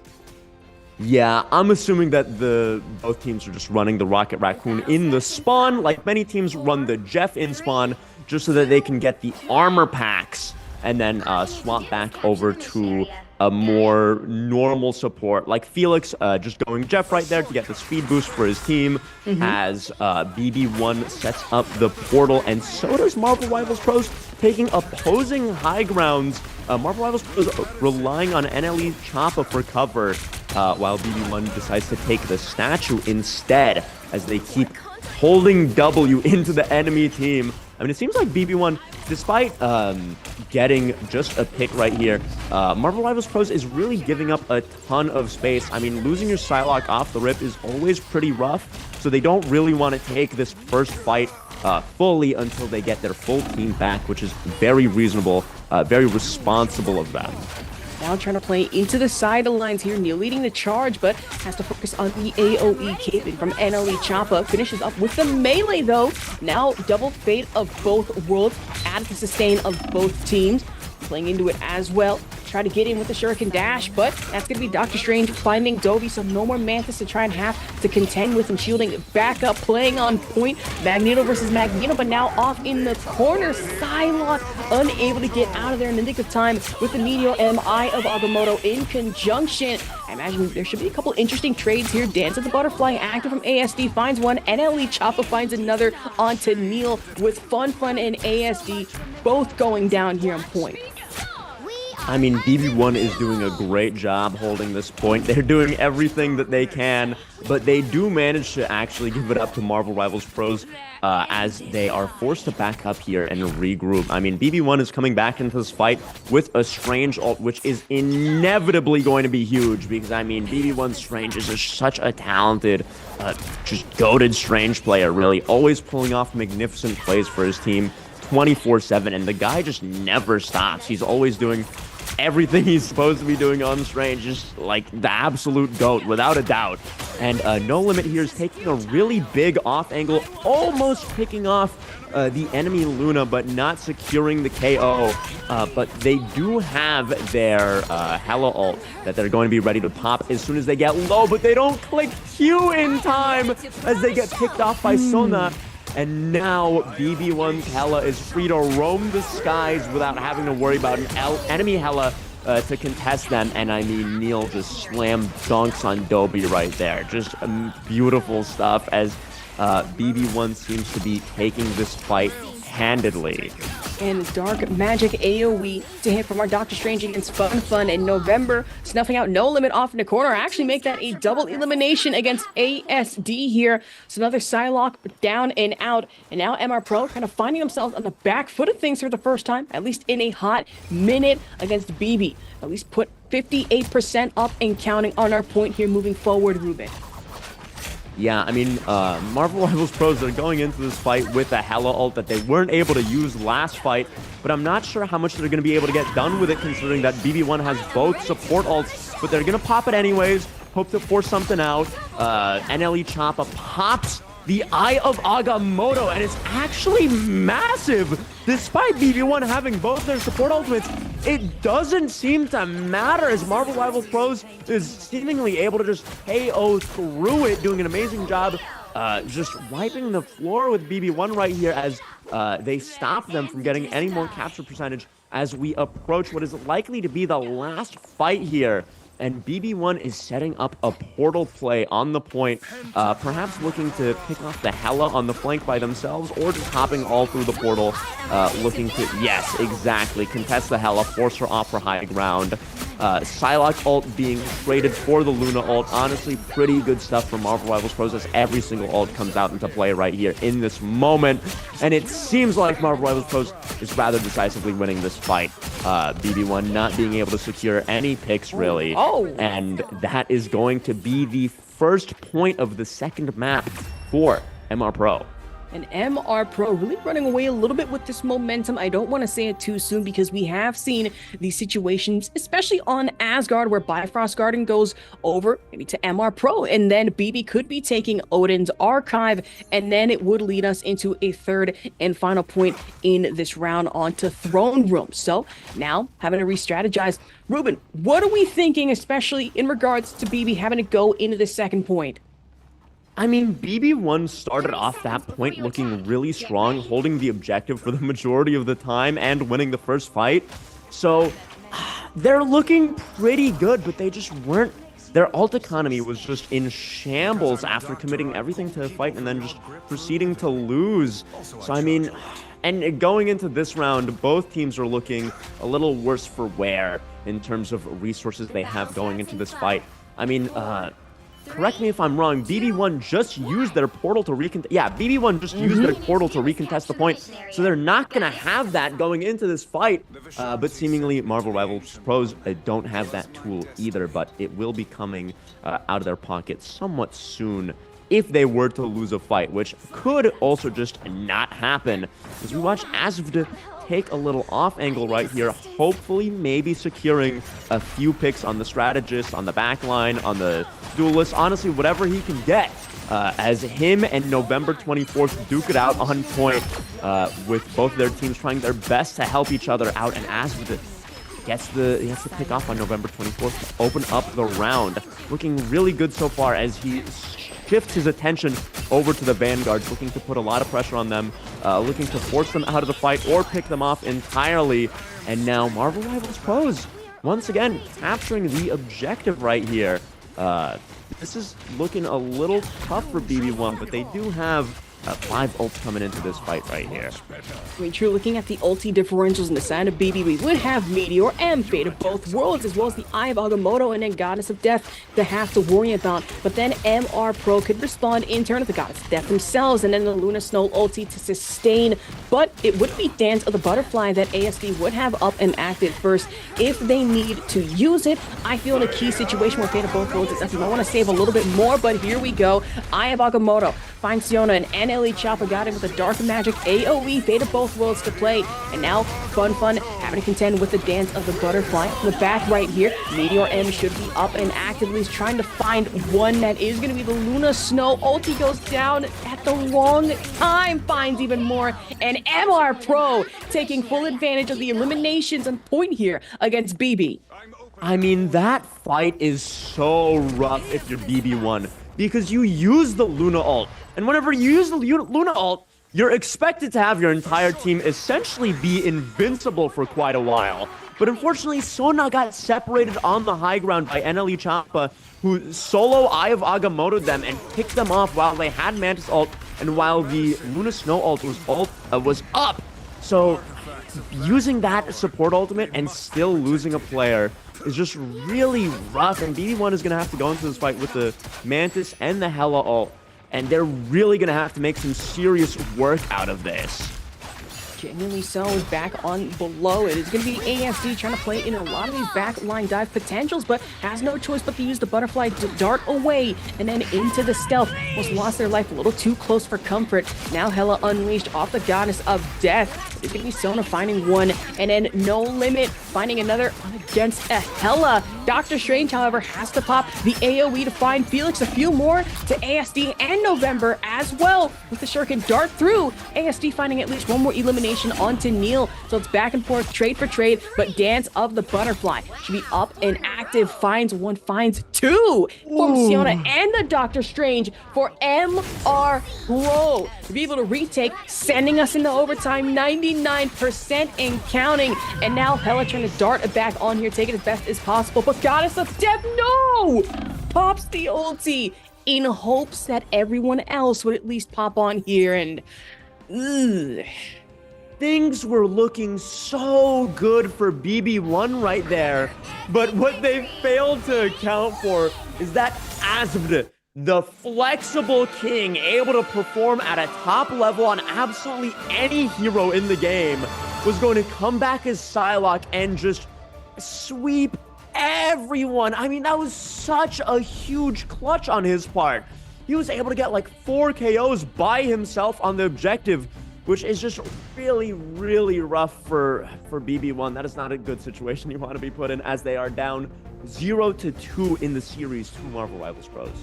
Exactly. There's always a chance for that comeback, like we were talking just a little bit earlier, is that, hey, never count them down and out. I mean, sure, the momentum not exactly working in your favor, but have to be at least a little bit hopeful. Against ASD, however, they have a very vulnerable and open backline that's really just a Psylocke being left unchecked here.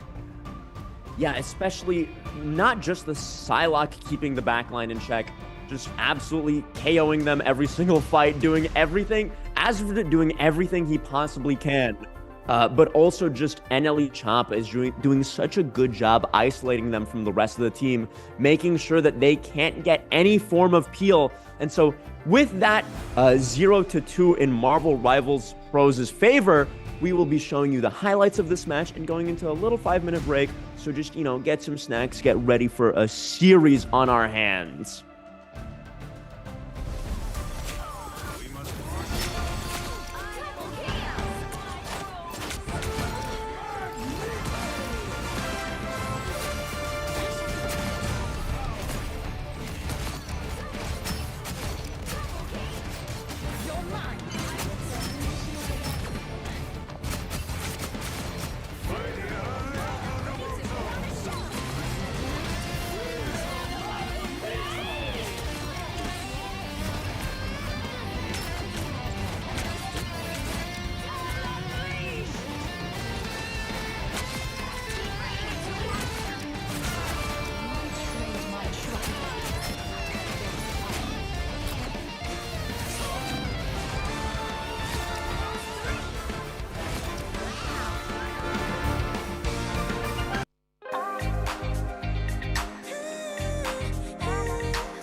한껏 더 높이 날아올라 내 누워진 방바늘을 가로질러 Oh yeah, oh yeah. 필요할 때 내가 널 지켜줄게 간절히 바라면 이루어지는 마법인 거야 운명의 소리 들려 여기서 저기서 날 찾으면 달빛이 날 비춰와 시작해야 Let's go 어둡고 흘러는 우주 따뜻한 눈으로 감싸나 순간 신비롭게 녹아내릴 거야 좀 더 기다려 I'll be there 쓰러지지 마 끝까지 일어나야 해 어딜 가든지 극복해 힘은 너에게 있는 걸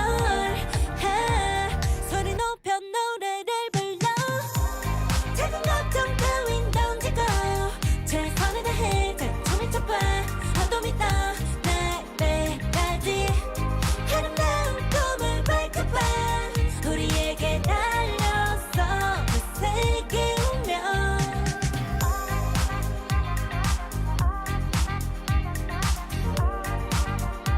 어둠이 떠날 때까지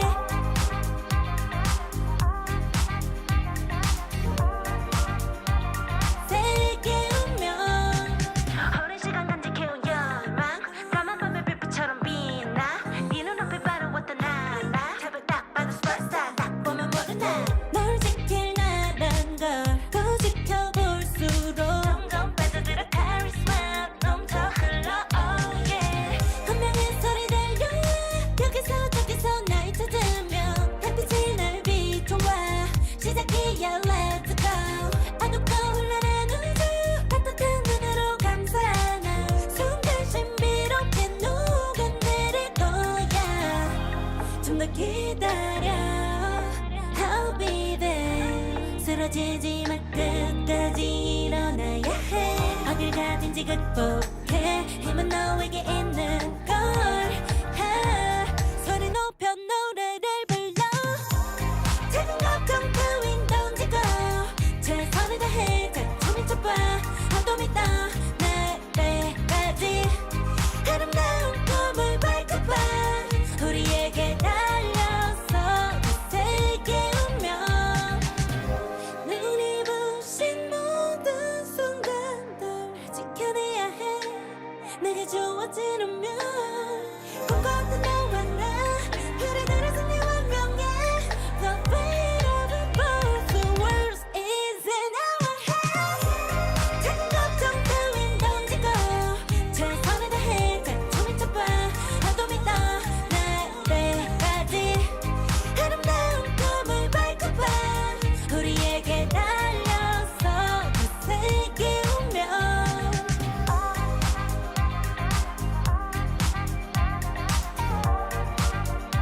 어둠이 떠날 때까지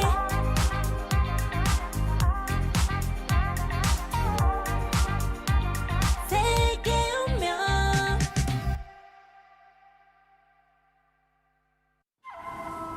I tear through the cloudless night, just like the moon.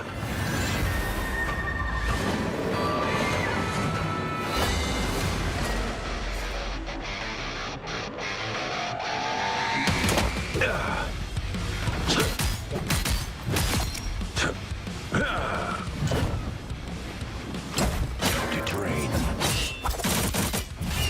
The moon haunts you!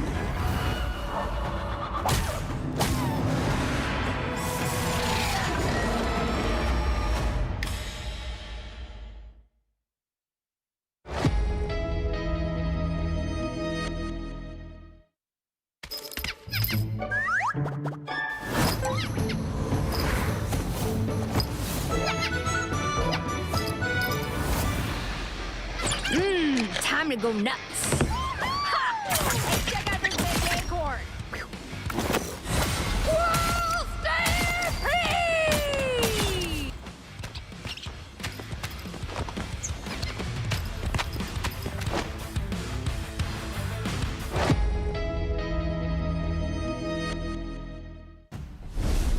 And we are returning to you with the loser bracket finals match between Marvel Rivals Pros and BB1. The score currently being 2-0 in Marvel Rivals Pros' favor after an extremely dominant domination map that they just had over BB1 with some stellar plays from Asfd on the Psylocke and NLE Choppa just doing absolutely magnificent work.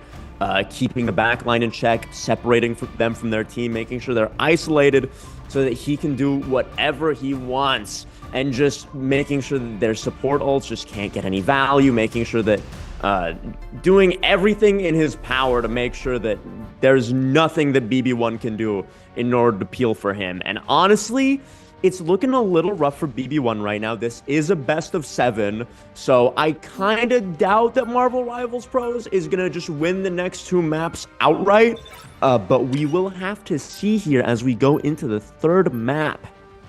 Exactly, gotta knock on wood, don't jinx anything just yet. Heading to our picks and bans. Actually, no ban from the side of BB, but it is going to be a ban on the side of MR Pro with the Namor, but then a protect on the Hulk. So possibly wanted to play into the Gamma Gang team up that we have been seeing from them before, and it's worked to almost dangerous effect to anyone that they've ran into going into our bracket. That's going to be BB Yak waiting here on their protect. Wouldn't really be surprised of who it could be. It is going to be the Doctor Strange. So imagine NLE Choppa might be having a little too much fun with that leading into this. BB1 in a bit of a rough situation because they didn't ban a character to start off, and since Marvel Rivals Pros is protecting the Hulk, it is safe to assume they want to play the Iron Man, which is exactly why BB1 is left with no choice but to ban him. And now Marvel Rivals Pros being open to banning whatever character they like. Probably not the Hela, considering they have absolutely loved protecting her for the past 2 maps. So maybe we'll see a Hawkeye ban. Maybe we'll see, I don't know. What could they possibly be busting out here? Oh, a Magneto ban, interestingly enough, which honestly, I totally understand because Neil has been an absolute menace on that Magneto, doing a really wonderful job negating all the Star-Lord ultimates, all of the Duelist ultimates in general, and just doing everything in his power to keep his team alive as the vanguard of his team. And we're going to see him on the Rocket Raccoon, probably just to give everybody a bit of armor before they roll out, because they don't seem to be running a Punisher anytime soon, a Punisher or a Bucky anytime soon. And as we go into another domination map, and let's see if Marvel Rivals Pros is able to pull off the same performance that they just pulled the last map that was also domination. Those 2-0 very much in their favor. Headed onto Hell's Heaven. Some characters that we are at least used to seeing, especially going into this one, possibly the Penny Parker that, you know, I've seen time and time again, especially on defense with the Spider Mines. But with each team, right, the meta has shifted drastically, especially in our Asia region. So I wouldn't be surprised by these players sticking with it for now. But Gamma Gang will team up on either side of both the BB and MR Pro. Did see the Rocket briefly, but hey, it's for the jetpacks. Good skip from Felix, though. I have the same one to get things started, Ruben. I'm excited. Yeah, I mean, the Hulk and Strange team up is just far too powerful to give up, considering that Strange gets increased damage on his E, as well as no longer anti-healing himself whenever he gets to max energy. And we come into this map with BB1 absolutely swinging. Neil just messing everyone up on Marvel Rivals, as they currently have a one-man advantage at the moment, successfully picking off Asfd, who is trying to mess up the backline, but does so unsuccessfully, as BB1's Luna does a spectacular job preventing him from doing anything, just gunning him down immediately out of invis as well. Really impressive stuff from BB1. Perhaps this is a turnaround for You them. never really know. Would love to see it, especially going into it against MR Pro. Saw Neil just a little earlier clinging to the wall, wanting to go for the ambush Hulk plays, but down below. Gamma shielding, especially onto November, who was able to get out of there just in the nick of time with the butterfly dash, but now possibly wanted to pick out a vulnerable backline on the side of MR Pro. Hulk, however, gets slept, so Neil, just for a brief few moments, has to make a comeback here. Ops potential. It is going to be ASD still finding a good couple of picks here, especially against November, unable to dart out of there. I mean, Astrid not only forced the Hulk into Bruce Banner form, but also picks off the opposing, the rest of the enemy team as well. I mean, he's just kind of unstoppable at the moment. No one is really able to successfully keep him in check as he goes into this. I assume he's going to go for a little dance to the butterfly right here. And he does. He doesn't manage to get any KOs with it, but is far more than enough to get Marvel Rivals Pros the objective right here as he makes a ton of space and forces them back into their spawn. And Marvel Rivals Pros, they do have control over the objective again, but BB1 does have quite a bit of percentage to work with, quite a lot of time, quite a lot of ultimates. They're not in the worst position right now, but knowing Marvel Rivals Pros, it is rough enough to have lost a team fight to them in the first place because, I mean, now you're just already setting yourself up for a really rough attack. Man, and saying that Dance of the Butterfly is gonna hit, but NLE Choppa was still able to win the contest with the Eagle Child, if you will, against the Doctor Strange, but now just put in a corner, allows Fun and NLE Choppa to sneak in here with the picks against Siona and November 24th. Now back on the focus and really just in the sight lines. Good LOS coming in from NLE Choppa, who almost has a full charge off the Gamma Maelstrom cape. Focus over to No Limit, however. I want to get him with a couple of sneak plans. I mean, Goddess of Death wouldn't be too far off the agenda here. I mean, it was just so awesome to watch NLE Choppa walk into main, acting like he was about to use his Eye of Agamotto, baiting out the support cooldowns that would be able to CC him and reduce his ult charge to half while canceling his ultimate. I mean, he's just 5 steps ahead of everyone else all the time. And Neil and Fun Hulk smashing each other. Oh my goodness. We're watching them duke it out on the point by themselves as everyone merely stands by and spectates the two Hulks just beating each other up. Absolutely beautiful stuff from both of them. Perfectly just canceling each other out, basically, as we watch a little Psylocke duel happen on the side of the map. NLE Choppa hitting a big two-man Eye of Agamotto on BB1, and they are able to successfully KO Sona. And, you know, 3 seconds pass by. Marvel Rivals Pros, they have 99% on the objective. BB1 is kind of struggling here as they're losing the fight once again. They lost the point to Marvel Rivals Pros once, and they were never able to get it back.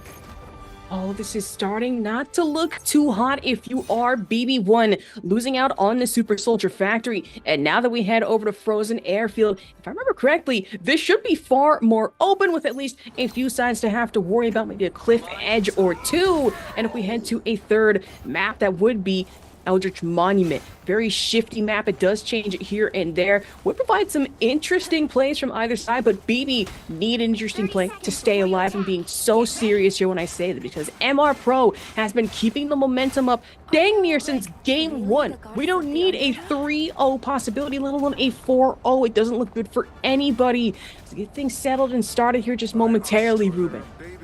And things are looking a little rough for BB1 for this point as well because it's so open, like you mentioned. Marvel Rivals Pros, they are really confident in No Limit for good reason. I mean, this guy has consistently been getting KOs back to back to back throughout every single fight, and they did protect the Hello the first 2 maps for good reason. They didn't have to this time, but I mean, they still have that Hela open to them as BB1 seems to kind of struggle to get through the portal as they're a little stuck on the ledge. And no, that is so tragic because not everyone from BB1 was able to actually successfully walk through the portal because Doctor Strange just has such a big hitbox. he wasn't able to fit in the portal and climb over the ledge that was directly in front of it, effectively trapping himself out from being able to contest the high ground. I mean, that's unfortunately not even a skill issue. That is straight up just unlucky, and you hate to see it. Unfortunate to have to watch happen, to have to commentate over this, and now for fun. Moving forward here, at least able to get him with the Gamma Burst damage, trying to find line positioning, at least dive, good Gamma Shield, and kind of forces really just both frontline Vanguards on the side of BB in a bad positioning, especially if you are the Doctor Strange and Elite Choppa, winning out that duel, and now ASD lining up for a nasty dance. Other Butterfly, however, gets almost nullified by the Luna Fate of both worlds, but now Eye of Agamotto, big play right into the double Maelstrom pick off the AoE. Fun, capitalizing with Neil as well as the Luna Snow gone, thanks to No Limit here. It's been so sad to see how many times BB1 has popped the Luna Snow ultimate just for Sona to be isolated from the rest of the team, therefore ending up getting KO'd by whatever threat there is. Which is the reason why they're Luna ulting. So it's just, you hope that Luna Snow ult is your win condition, that it'll protect you from whatever harm is coming in. But if Sona is just constantly getting isolated, it's just not going to work out the way that you want it to. But BB1 does manage to get a pick off on Aspida, which has been a gigantic problem for BB1 this entire time. And now, surely, with 2 picks, they're able to get something done here as they continue getting KO after KO. And No Limit, with somewhat of an ego play, sees that he's down 3 players and thinks to himself, you know what? I'm that guy. I'll be able to win this fight no matter what. And unfortunately, while that is the case, he is that guy, he's not enough of that guy to single-handedly win that fight for Marvel Rivals Pros as BB1 finally captures the objective back.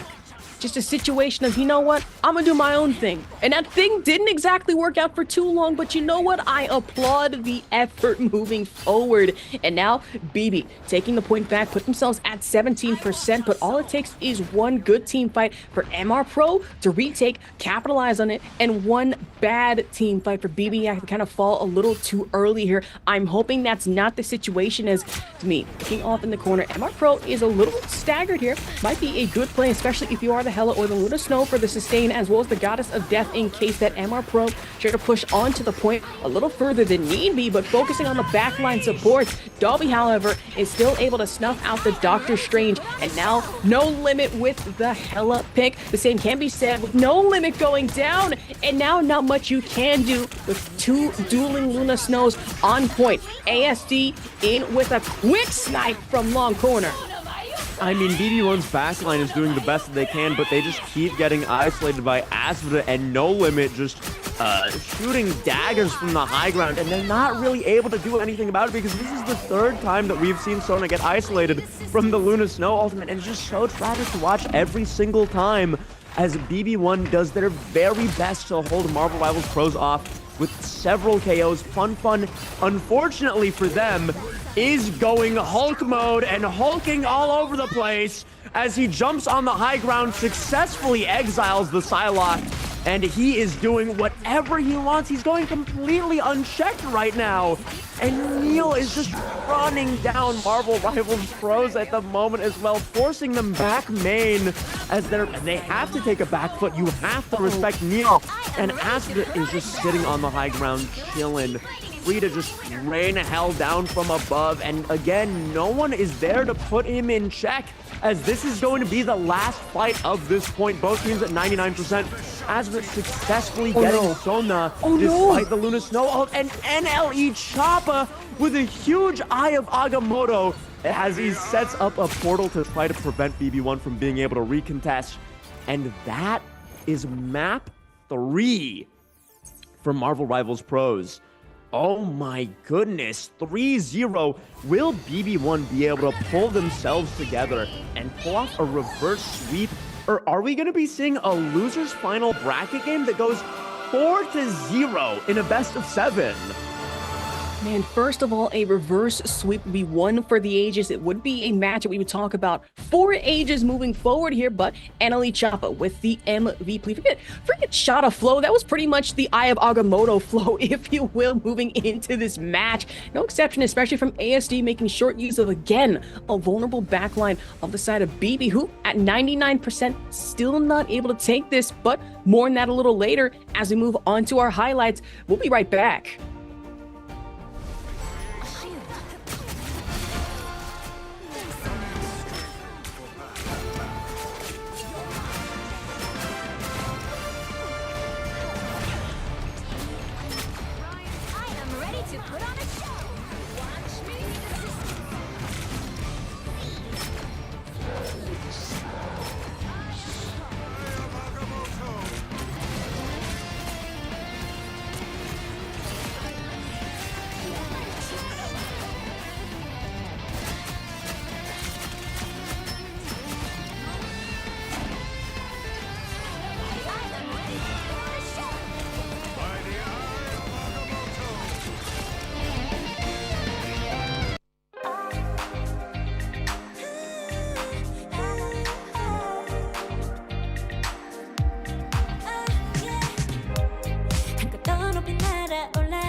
I tear through the cloudless night, just like the moon.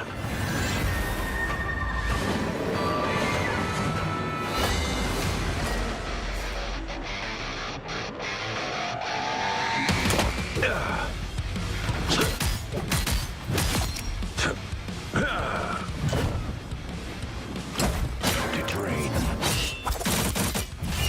The moon haunts you!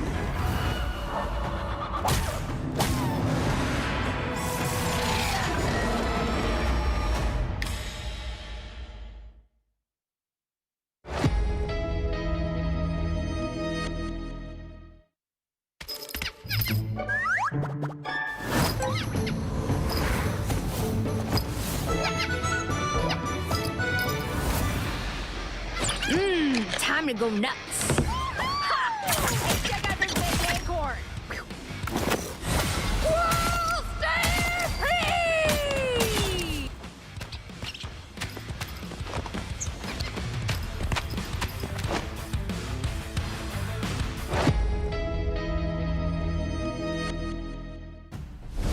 All right, hopefully our underdog team being BB can really lead things back into this against MR Pro, but welcome back to the Marvel Rivals Championship, our Asia double elimination bracket. Once again, number one caster Vok Asherbach, joined here by my co-caster Ruben. How are we really feeling after our last round on Hell's Heaven here?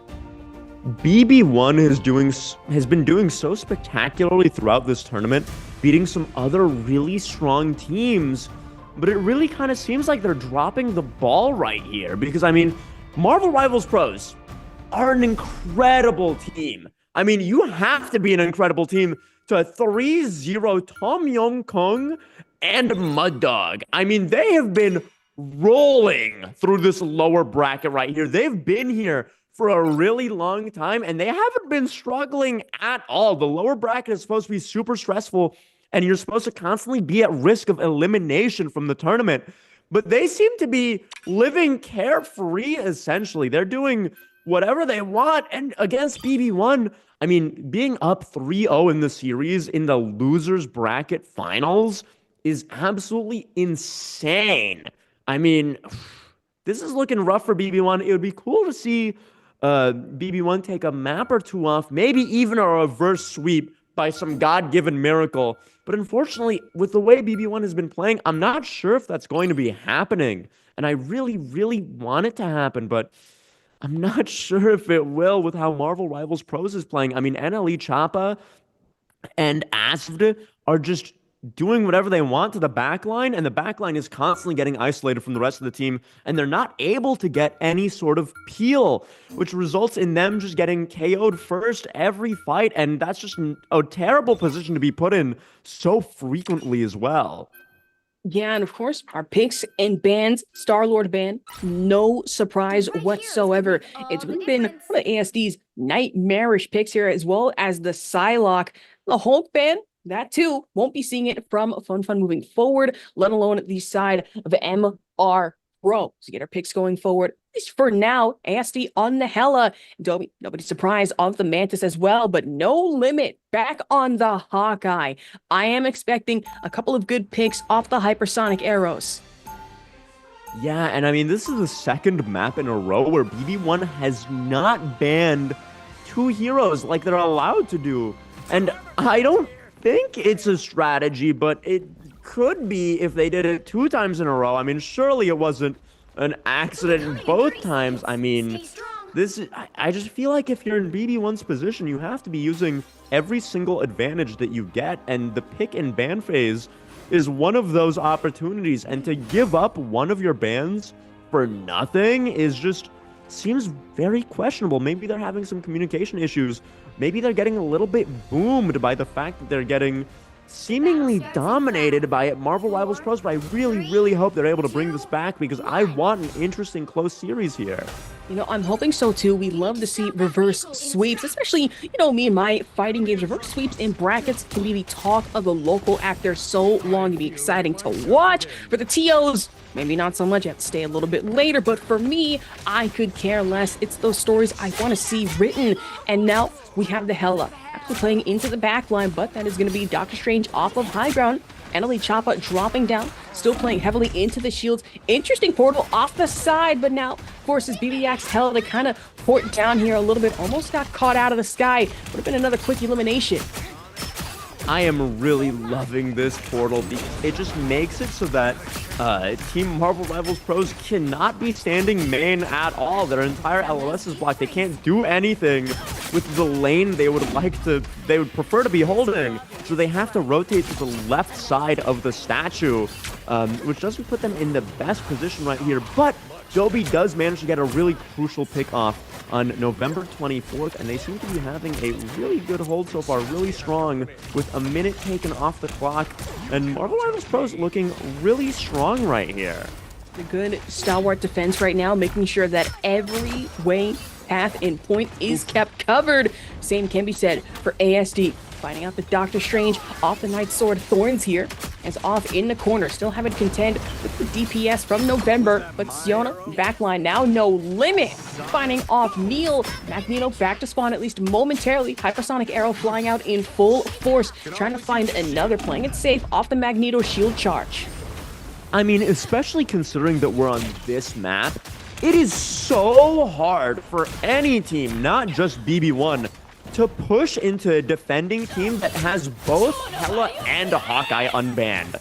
So the fact that they weren't able to ban either of those characters like they probably should have, this is going to be a really tough push for them. But November 24th does get a really important pickoff on Asp, but Dobie just trades November out, which is really tough for BB1 because there goes their one-man advantage as BB1 Strange pushes up and KOs No Limit, thankfully. Eneli Choppa, once again, I mean, Sona is just constantly getting isolated from their Luna, and it's just the most tragic thing to witness happen so repeatedly. Like, every single game, it has happened at least one time where Sona gets KO'd during their friend's Luna Snow Ult, which is just, you can't be letting that happen. Genuinely can't, neither can you let the Hela hit as impactful as she has been, but I don't think really ASD cares. Is still able to find another elimination, and now BB just can't find themselves getting back onto the convoy. MR Pro has been keeping a full-faceted monopoly, really just on top of them in any way, shape, or form, and now November trying to get in with the sneak stealth, goes to high ground, and tries to meet Eneli Choppa here, but the Doctor Strange pulls back just in time. Now kind of forces Neil into a situation of having to play into the shrapnel damage, not able to contend against Fun, however. Yeah, I mean, BB1 isn't really able to get any space here because this entire field is open and ripe for Asvda to just absolutely pick everyone off. I mean, there's nothing they can do about him. He's having a field day, completely uncontested.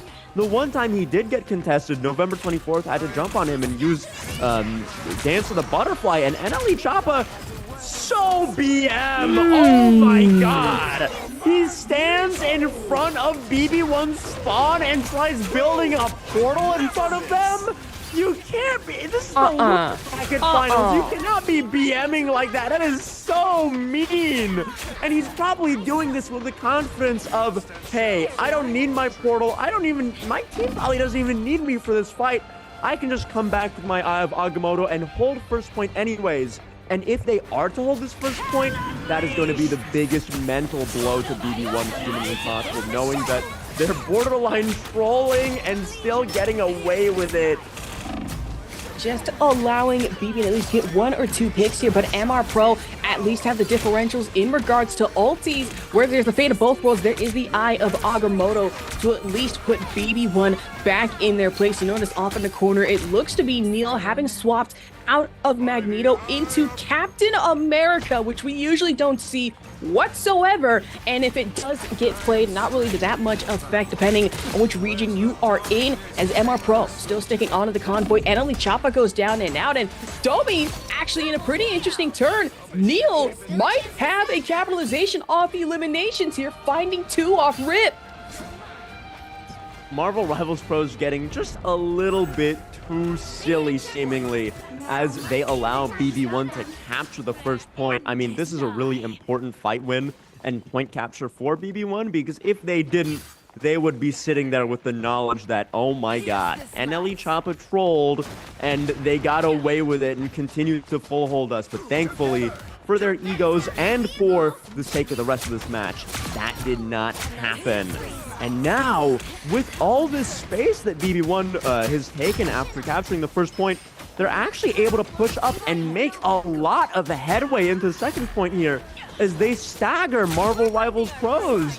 Have they flown too close to the sun? Did they get a little bit too silly? Are they going to actually end up losing this map and potentially getting reverse swept as a result of their tomfoolery? As funny as it would be to see happen, as unfortunate it would be for MR Pro, sometimes being a little too silly goofy has its consequences, and I think that might be no exception here. To go into the sky with Hella, but now having to contend Choppa sitting up there with the strange shielding, at least trying to guarantee that there are no picks coming in from Hella. That's one, and that's a second. However, for No Limit, the sky might not even be the limit. They can go even further, I promise, as they just seem to push back BB1 just way off point. With the way he was slinging those arrows for a moment, I thought he had his Hawkeye ultimate up, but no, he's just the GOAT, and he's landing all of these crazy shots on absolutely everybody on BB1. And I mean, what are you supposed to do against the Hawkeye? I mean, that guy just one-shots you and then you suffer. So now Marvel Rivals Pros, they have the defensive advantage right here. BB1 only has 40 seconds left to push the cart. And they're going to have to play into 5 ultimates on Marvel Rival Pros' end as they start popping absolutely everything right here. And November, Dance of the Butterfly coming out, not finding any KOs with it, as Dobie is countering it with the Mantis ultimate. And now Marvel Rivals Pros burned all of their ultimates, and BB1 might be able to get a recontest, but it's going to be really sloppy considering that their Strange is down, and that's just not a great player to lose right before the last fight. And Choppa is setting up both of his portals in main so that they cannot walk through main to the point. They're going to have to find some alternative route as they're pretty much blocked off right here. And No Limit sitting on the high ground, being able to do whatever he wants. And Ali Choppa cleaning up Neil, and BB1 is putting up the best fight that they possibly can.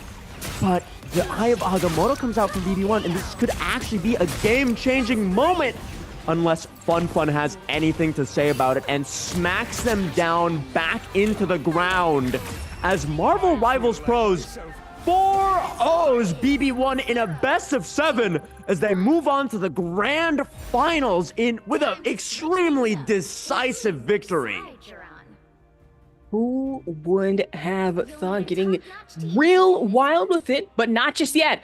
Ruben, we're still in this. We still got a little more to go. I got a little too excited.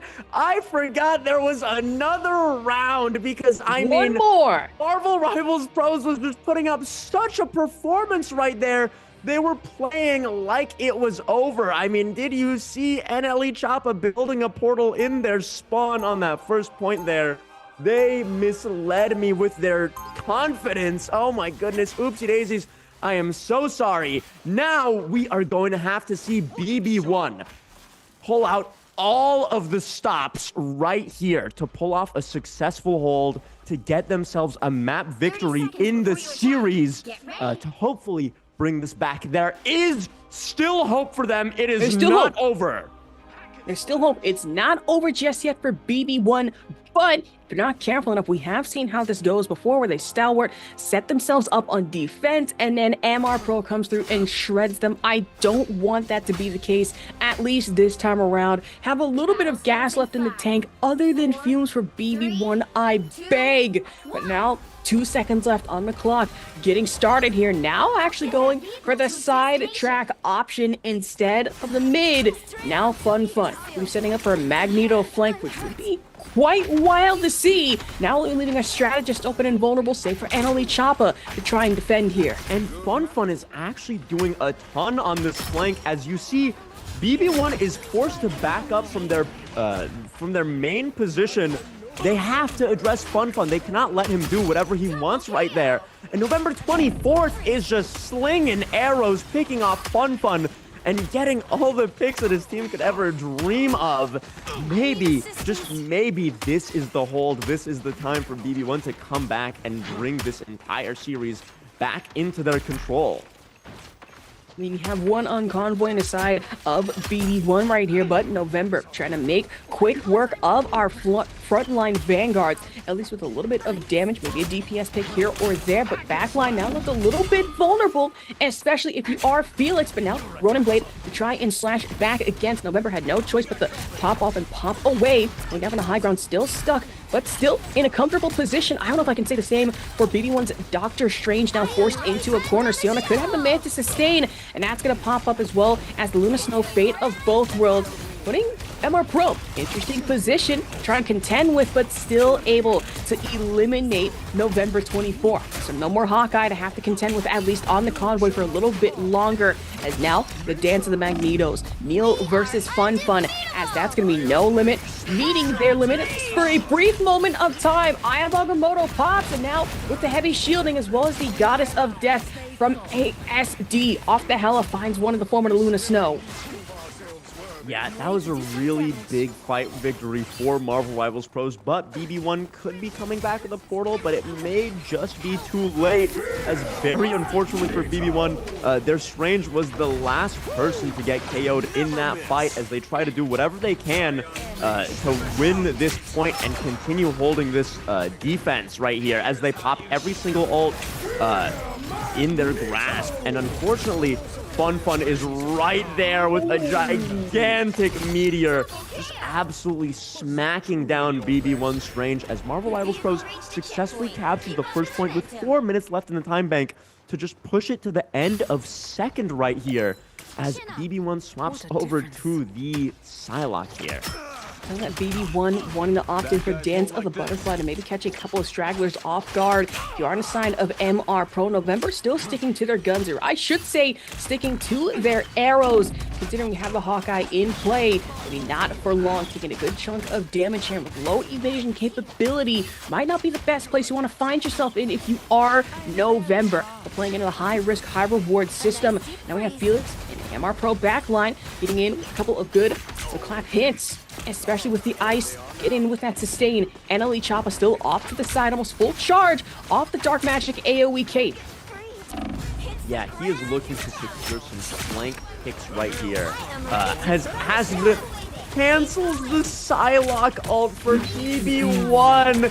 They really needed that. The Psylocke ult was just so important to at least force something out or get a KO or something, because BB1 needs anything they can possibly get right here, as Asper just rains hell from above, not letting BB1 do anything. NLE Choppa setting up a portal in the doorways once again, ensuring that BB1 is not able to touch. And now that was a 4-0 victory for Marvel Rivals Pros in this series in a best of 7. I was not expecting to watch a sweep so late into this tournament, especially in losers finals.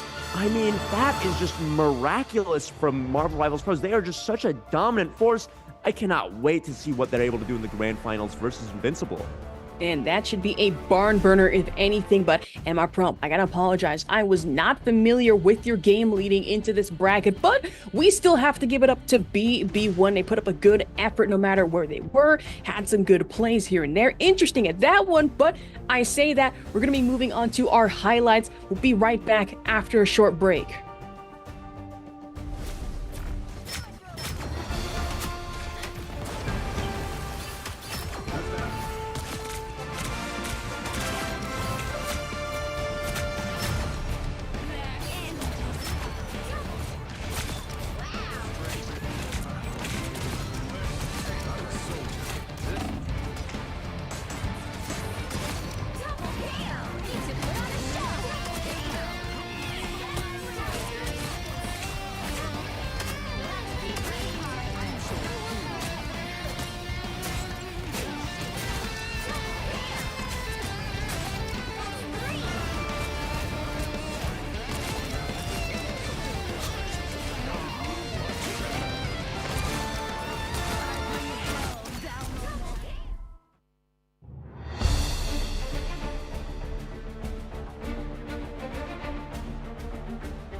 I tear through the cloudless night, just like the moon.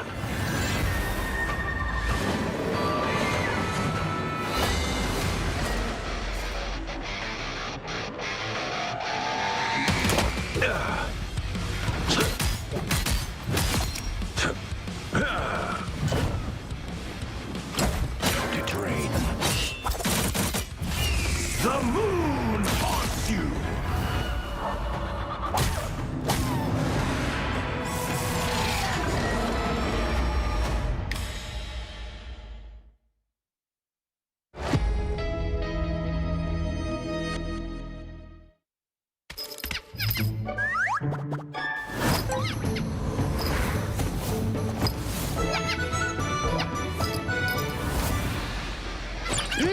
Time to go nuts. Hey, check out this big acorn. Whoa, stay free!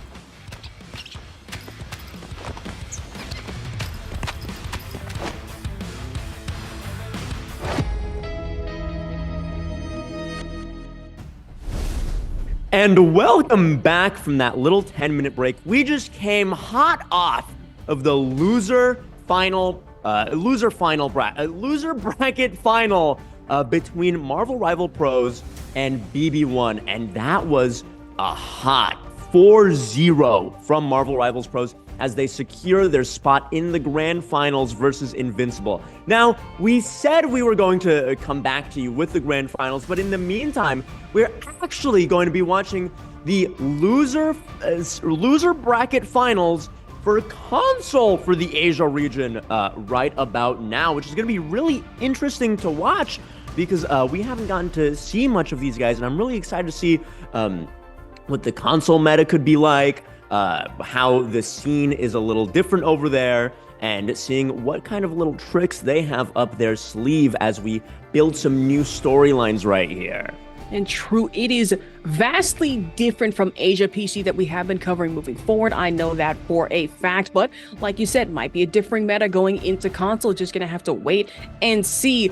But my God, a 4-0 that we ended with, and now I'm just itching to get into some more action, especially going into our grand final, because let's talk about it. That's gonna be our first MRC champions here in the Asia region bracket, with MR Pro being our lower bracket demons, I should say, that have been roaring and clawing their way through all the way in the grand finals, especially through BBX. There was no exception.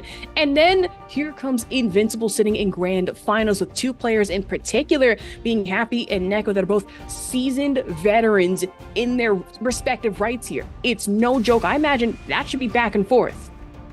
Yeah, I mean, there is no doubt in my mind that the match between Marvel Rivals Pros, who have certainly proven themselves to be Marvel Rivals Pros, considering in the first championship of this game in the Asia region, they're already in the grand final. So that alone is an accomplishment in itself. While they are amazing, I mean, Invincible is just such a stacked roster. They are absolutely nuts. Neko and Happy, both respectively, just such talented players in their roles, with Happy arguably being the hit scan GOAT in the entirety of the hero shooter genre.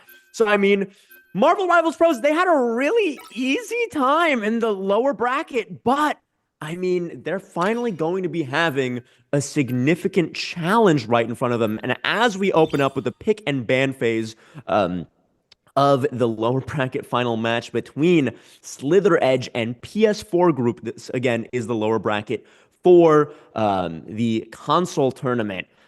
We are opening up with a Hawkeye ban, a Punisher ban, and a Hella Protect, which honestly, from PS4 Group, probably means they're feeling pretty confident in themselves and their Hella player to be able to diff Slither Edge. Not only that, a Thor ban, which we've been seeing Thor a little bit more of, not only in the Asia region, but also, interestingly enough, in NA. At least a few rare picks here and there. But when Thor pops out, it is a little more effective than people would really think. You have the stacks of Thor Force, and then into the Mjolnir Bash, into the Heavy Lightning. The ultimate as well. You never want to deal with the God of Thunder. Could be a nightmare to try and take down, especially off the bonus overhealth. But we focus a little more on our picks at least going forward. We are seeing the Doctor Strange. We're seeing the Gamma Gang team up, at least on the side of Slither Edge, to no surprise. And PS4 Group now getting things at least stacked together here. Mirror matchup in regards for DPS and Vanguards. Yeah, I mean, it seems like Slither Edge is going to be running the Iron Man, Hulk, Strange triple team up, which is going to be really fun to see because it is a really powerful composition. And I mean, there's no way this composition is going to be open to being ran in a match, and neither team runs it. As we do see, they are going to be running a... both teams are essentially, I mean, they're half mirrored, basically. They both have the triple team up between Iron Man, Strange, and Hulk. But PS4 Group is opting for a triple support composition to back that up with the Mantis and the Luna, which is to be expected, and also the Loki, which means they could get a third support ultimate, like just another Luna or another Mantis if they so please, while Silver Edge is seeming to run something a little bit more conventional. I mean, not that much more conventional because they are running a Magic and an Iron Man together, as well as the Cloak and Dagger instead of the Mantis, which is going to be really interesting to see. Of course, going in for the portal, but out with the Loki. That is going to be Hunt finding one, at least off a pick rip. And a nasty one at that one. Deep Impact getting another in off the Unibeam. But Rex Monica down below, finding HUDs off the elimination and just absolutely cornering enemy Doctor Strange. With Kiaza finding another, though. Justin Davies going down in the Luna Snow. A very clean fight win for PS4 Group right there. I mean, we saw the Iron Man duel that is bound to happen every single time there are two Iron Men in a match. They are just going to be using their gamma beams immediately and trying to knock the other one out of the sky. And this time, PS4 Group's Deep Impact came out on top as their Hulk chases down the enemy Iron Man, not letting him roam the skies with any freedom at all whatsoever. I mean, he's keeping the Iron Man in check. He's keeping the entire rest of their team in check by just standing in main and beating everyone up. I mean, what are they supposed to do about this guy? You can't KO him because he's just so healthy and getting so much support from his team. And Slither Edge seems to be making a case for themselves here as they are seemingly winning this fight. But, I mean, PS4 Group is doing a really good job at least dying and getting KO'd on point. And they're not giving it up anytime soon. Good Gamma Boost Unibeams coming into it from our respective Iron Mans, but HUD's going to go for some pick plays, but now we have Indy to worry about. The Gamma AoE off the Maelstrom Cape, but has to be a little more careful. HUD's in with the Unibeam again, and boosted from the Gamma. Now, back up top, not exactly finding one, but hoping to capitalize off the maximum pulse bomb. That's an ineffective one. It's down below, shooting played in time. Justin Davies with the ice pick on the Indy. HUD in with the trade against Deep Impact off the Iron Man, and even with the Namor ulti going down and out with Giganto off the horn of Proteus, doesn't find much in regards to just anything there. Cannot say the same for our Hulk, finding a trade. Nakamala, Luna Snow gone, and the same can be said for our resident Mantis, and HUD again just cannot catch a break even in the sky here. Same can be said for Kiaza, found vulnerable on the Bruce Banner. I mean, HUDs may just be the unluckiest man alive. One of the things this map is known for is the map moves around a bunch. And just as he was going for a gigantic Iron Man ult, a bridge pulled out in front of him and blocked it from being able to make contact with anyone on the enemy team, let alone knocking anyone out. It didn't even do any damage to anyone because it just got blocked by the map geometry, which is just so tragic. And we will attribute that round that Slither Edge just lost to PS4 Group as, you know what? Is just or HUDs did DC from the game. Maybe he is just so upset that his ult got blocked by the map that he has to restart his computer really quick. And PS4 Group is going to be going into this first fight here with 4 ultimates on board for them. Well, Slither Edge has 2 and is down a man, unfortunately, and they are actually going to be swapping over the Magic to the Namor. which I am a big fan of because it is a really big nuisance to deal with his octopi as any sort of flanker or just as the aerial character that Iron Man is.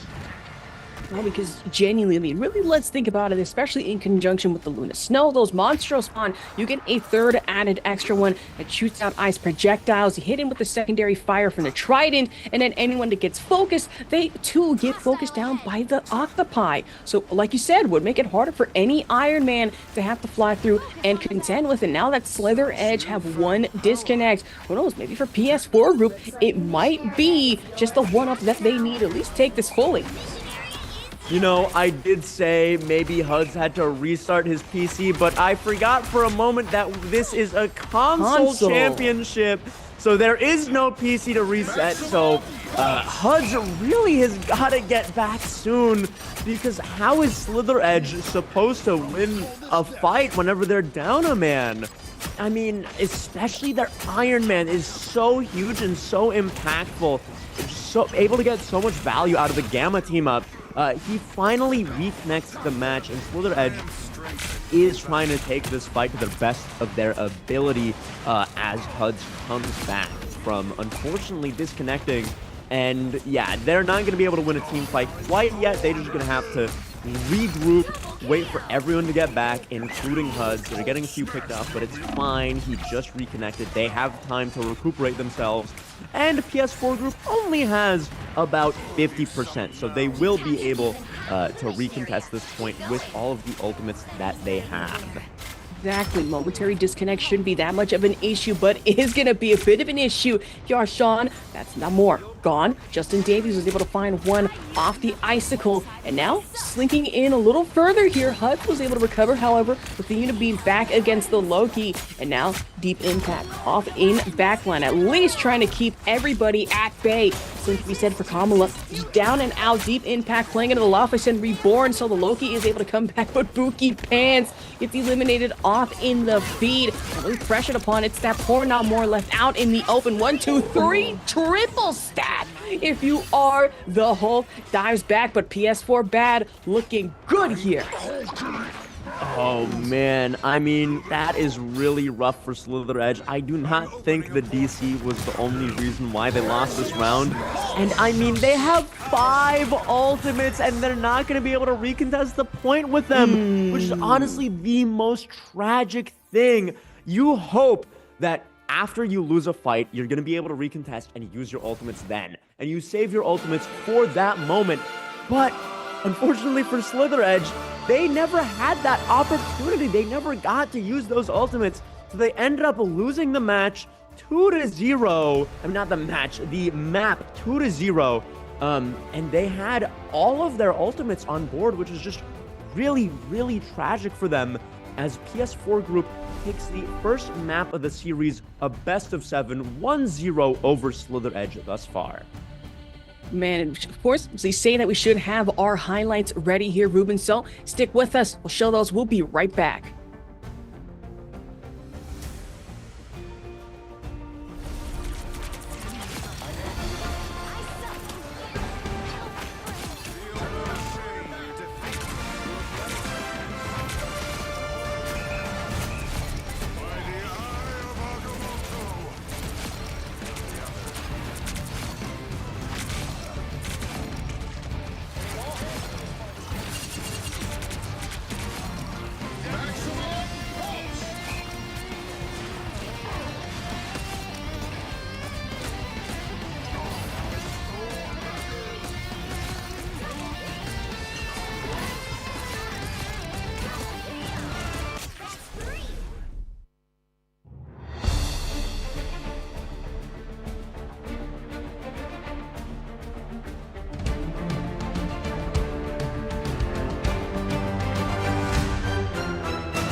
I tear through the cloudless night, just like the moon.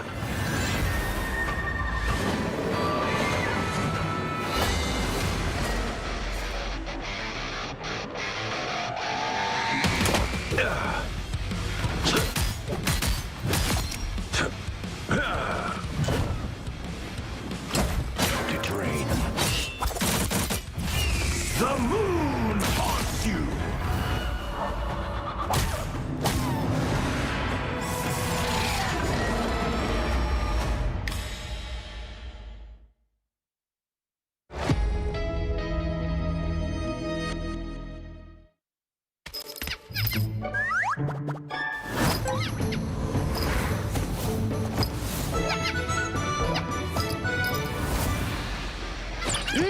Time to go nuts.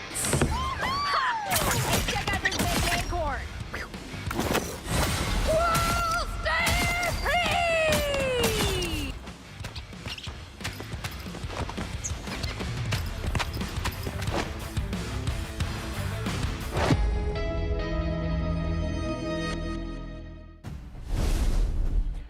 Welcome back. We are back with the console lower bracket finals between PS4 Group and Slither Edge right now, with currently PS4 Group being up 1 in the series, which is a best of 7. And last map, we saw some really unfortunate things happen with Slither Edge, with HUDs disconnecting from the game for quite a while on the second point of the first round, which was quite unfortunate. We also watched HUDs get his Iron Man ultimate get blocked by the map as it started to change whenever he pressed Q, or not Q, the button on a controller, which you would ultimate with.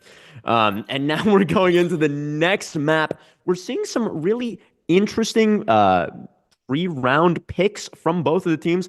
I don't think they're going to be running the Storm and the Black Widow, but it would be really interesting to see them actually pulled off, because we actually have seen some success in this tournament with the Black Widow, particularly Happy on Team Invincible, doing a lot of work with the Widow and Hawkeye team up. And PS4 Group is protecting the Hawkeye, so it's not entirely out of the question here. I mean, true, some success, but really that's just one, maybe few people happy, especially so in anyone else's hands. It would just be a matter of time to wait and see just how a Black Widow pick, if any, would work out moving forward. But speaking of bans are moving forward, no more seeing the Hulk this time around, as we saw in the hands of PS4 Group. It just got too strong, too quickly out of hand for Slither Edge to have to contend with here, Ruben. And this may be the first Penny Parker ban I've seen in this tournament thus far. Correct me if I'm wrong. Have you seen a Penny ban before? I don't believe I have. I've seen some Groot bans. I have, of course, seen some Hulk bans, but Penny Parker on the side of PS4, you know, thinking about it, it might be a little understandable, because if they are expecting to have to swing in against defense, Penny Parker is the last thing you need to see, especially you have to contend with the Spider Mines. And then Spider Sweeper to really pack a punch and put a hurt on your day, it wouldn't be pretty. That is true, or maybe it could be a little bit more indicative of the console meta, which usually does differ from PC, or I could just be making things up. But as far as I'm aware, a Penny Parker ban on this map does make a lot of sense, like you said, because it would be pretty tough to play into. It's probably the last thing you want to go into, just having to get through all of those mines, and you would need a flanker to be able to take care of those, but not a melee one, because, I mean, Black Panther would really struggle to get and take care of the spider nest. So honestly, perfectly reasonable Penny Parker ban. Just caught me a little bit by surprise as we start the round here with PS4 Group on the defense right here. Defense of that one, Rex Monica still at the forefront of things. And now Deep Impact might have overextended just at least for a few brief seconds, had no choice but to pull back here. Root wall at either side, so really just kind of tunneling in Slither Edge if they're not careful enough, playing heavily into the shields though. And now you are going to have at least Black Panther in the sideline trying to find at least one, maybe two more flank picks. Getting the nails from AoE, the Dark Magic Cape. No hook involved considering they were banned. Still having to pop up with the raw magic. I mean, Shanbo already getting a really important pick while playing the Magic here as Slither Edge very successfully pushes up through main right here, forcing PS4 back, forcing them to regroup, wait for everyone to come back, because the last thing they want to do right here is stagger. If they stagger, that will be a free point capture for Slither Edge. And I mean, Rex Monica is just going in there trying to make as much space as possible, especially with Justin Davies' cloak ultimate right there, going down main, making sure there's a path for their team to go get healed and ward off Slither Edge from the cart here. Fate of both worlds active. Deep Impact, though, at least trying to get in a little more further off these arrows, is still able to secure one off of Indy Shiv. And that's going to be the Magic they have to contend with. Eldritch Whirl, but not going to be enough to at least take out the Hawkeye, even for a brief few moments, playing into the shields and playing into the group wall. Sean just couldn't sneak out in the middle of time here. Deep Impact finding another one and back up against the wall and in a corner. Kianza, very unfortunate mishap, and another elimination over to PS4 group. Yeah, deep impact with some crazy shots thus far. And PS4 group is looking really good on this defense right here, as they have 5, almost 6 ultimates. And Slither Edge is going to have to break through this defense somehow, some way.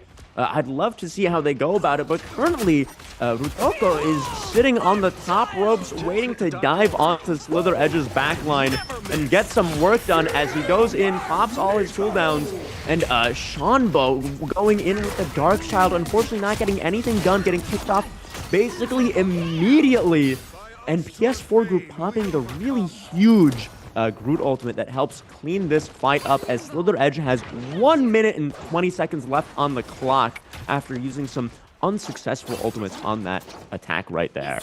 Man, not that much time at all. I mean, really thinking about it, about 2, maybe 3.5 good team fights if you squint, and that's if you head into overtime here. But a triple stun on the side of Slither Edge, and that's going to be Black Panther taking full advantage, going in with the dash, able to find one of the Whirlwind, and another coming in from the Groot Thorn against Sean here. They're not able to work their magic, full pun intended. They lead into things. Deep Impact, way more much room to maneuver than need be. Finds HUDs, and that's Bookie Pants going out to Rex Monica. Finishes up with the melee shots against Kiatsa. And that's Slither Edge. Almost everybody forced to slither their way back out of spawn. And I can totally understand why they banned the Black Panther on the first map, because Rutoko is allowed to do whatever he wants. He is just being an absolute menace in their backline, as we see right here. KO's Kamala Harris BB, and HUDs does respond with a really nice Star-Lord ultimate, KOing 3 of PS4 group, hopefully finally getting Slither Edge some headway, some cart distance on this first point here.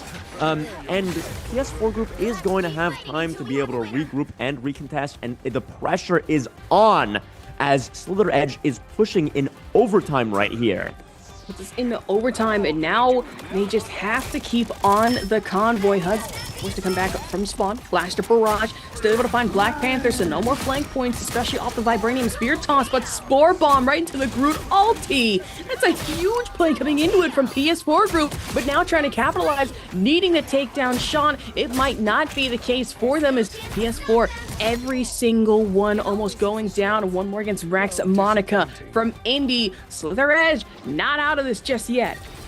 While that was an absolutely spectacular Groot ultimate, managing to secure 2 KOs, Rutoko unfortunately staggered before the fight started, trying to stay alive in their backline for a little bit too long.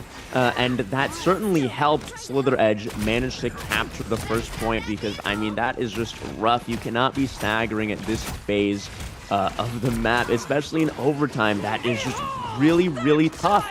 But he is going back in, trying to contest the Star-Lord, as him and HUDs duke it out.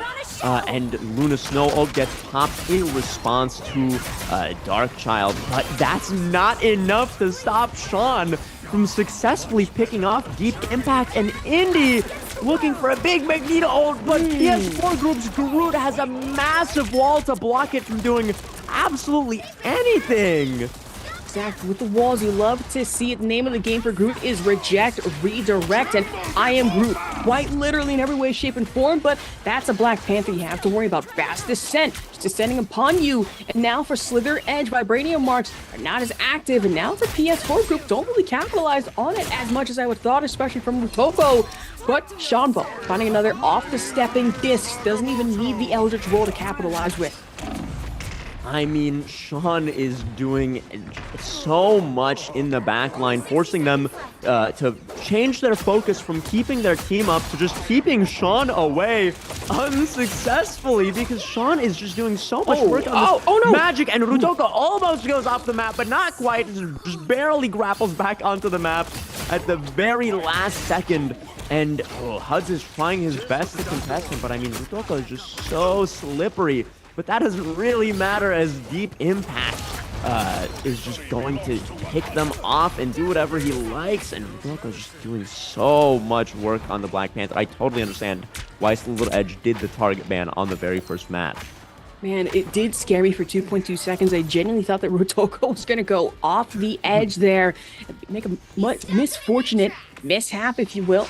But back over to PS4 group. He'll be back to Rex Monica. Now looks to be Slither Edge having to go in for the Doctor Strange portal play. Back off the stepping disc. Deep Impact having swapped over to the Magic. Able to find Sean, and Eye of Agamotto able to use the disc to get out of there. Not able to hit the Eldritch Whirl, but Spooky Pants finds one off the Cloak and Dagger ulti against Rutoko. And Indy, as well as Kamala, would be able to pop off with both the fate of both worlds. And the Meteor ammo was just about to mention. Rex Monica finds one off the Thorn. Indy goes down and out, and now we have Darkchild to have to contend with. Back on our point. Rex finds one more. Kiata is no more, at least for a brief few moments. Same can be said for our Mantis. Sean finds one, finds a second, ending with the Eldritch Roll against Justin Davies. Rutoko gets in with the Vibranium Spear Toss, and right from Crossway, Deep Impact, making short work of both frontline and backline DPS strategists. Deep Impact feeling a little inspired by Sean's magnificent performance on the Magic right there, as he swaps to Magic himself and does so much with the swap. I mean, initially, Deep Impact was doing a lot on the Hawkeye, but he decided, hey, you know what? I need to make a last-minute adjustment. So by swapping over to the Magic, not only does he clean house on his own, but Rutoko also gets an extra team-up ability as a result of having the Magic on his team. So honestly, this might be the comp that they want to run on the attack, because they were doing so well with it at the very end. But it seems like PS4 Group is going to opt for the Namor Luna team-up instead, as Rutoko stays on the Black Panther with no more team-up ability. But that's fine. He didn't really need it, as he was just doing so much without it in the first place. And of course, with Penny Parker banned, there's really on defense. You have to kind of focus more on the Groot aspect of things, as no Spider Mine, no Spider Sweeper, no anything to make sure that your back line is safe. Those mines can really come in handy. But these Ironwood and Thorn Whip walls should be just as good, just as handy as PS4 Group, now hoping to push past this 1.5 seconds left as we get started. Yeah, Kamala Harris and Indy Shivy having a little bit of a team bonding moment as they dance before the gates open up, letting PS4 Group begin their attack. And Shanbo is sitting on this high ground with both of his turrets set up on a really good position. They really have to worry about this guy as they push up onto the high ground to force him off. And Rutoko is just slicing and dicing through the back line. They're not able to do anything about him, as they were too distracted by the Namor and his turrets on the high ground. Oh my goodness. And now Deep Impact is just getting these really clean stagger picks, as Slither Edge is looking a little worse for wear, but they will have time for a recontest, as PS4 Group only has one person on the objective. True, we have about 3 minutes 11 seconds for Slither Edge to try and come back and contend against. For PS4 Group, sitting pretty comfortably, especially around the bend right now. Monstro spawn going down, so all you need is really just secondary fire. Burst focus anyone if need be, but back up top, getting in with the ranged picks. It's Deep Impact, the Trident, and now we're going to have the side of Slither Edge. Magneto play is going out in full force, especially with the front line cover shielding. PS4 group. But now, interestingly enough, not only do we have the Luna Snow fate of both worlds, but yes, your eyes are not deceiving you. That is a Jeff coming out from Bookie Pants, having swapped out of the cloak and dagger, and now wanted to play into the shark. I say that the shark is gone just as quickly with the Meteor M. PS4 group is not a fan of the Jeff swap, as they summon all of the metal into the shape of a meteor on the map, slam dunking him back into the ground as he is the land shark.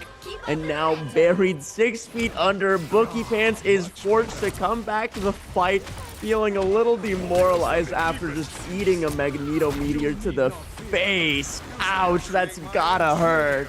Man, I will say, if you are a one Jeff fan in chat, please avert your eyes to whatever happened. I imagine that's not going to be fun or pretty to have to watch back over and over again. Neither is the Wolverine Claw Drag, now trying to get him with the boost damage, 100 stacks of the Berserker Rage, but still not enough for Huts to have to contend against the Magneto. In with the Shrapnel, out with the Wolverine, not enough Adamantium to save you from harm. But that is going to be Rotoko with the Black Panther Vibranium March, Spirit Claws, double dash forward out of the Eye of Agamotto and into triple elimination potential. PS4 group going uncontested against Slither Edge. Yeah, I mean, Rutoko is just aura farming in the loser bracket finals. I mean, what? This guy is just cinematically panning his camera over to the left, over to the view over the edge of the map. I mean, this guy just knows that his Black Panther is too much for Slither Edge to possibly be able to do anything about, as Bookie Pants goes for a Jeff ult here, and I don't think he goes off the map with nobody in his mouth, rather tragically allowing for Rutoko to just KO everyone that's left on his team. Oh no, that is so tragic for Team Slither Edge, as the match is now 2-0 in PS4 group's favor. Man, a Penny Parker ban is one thing, but we might have to consider the Black Panther target ban leading into our next one. I say that Rex Monica popping off with the MVP, 28 elims moving forward, but Rutoko had 23 overall, 14 final hits to cap off with leading into this game. I mean, he was just doing so much work, and he only needed the magic team up for one fight. That's all they did with the magic team up, and then they're like, you know what? This guy is doing perfectly fine. He doesn't even need the magic team up. He'll be okay, and okay he was, because, I mean, did you see what he was doing on the field? But we will be back with you after a 5-minute break and some highlights from that match. Probably going to be seeing a lot of Rutoko in there, and we'll just see you in just a little bit.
쓰러지지 마 끝까지 일어나야 해 어딜 가든지 극복해 힘은 너에게 있는 걸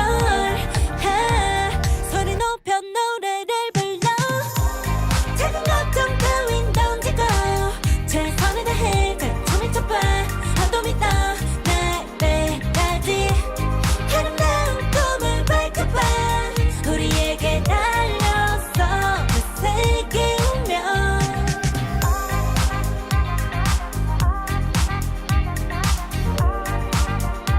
어둠이 떠 날때까지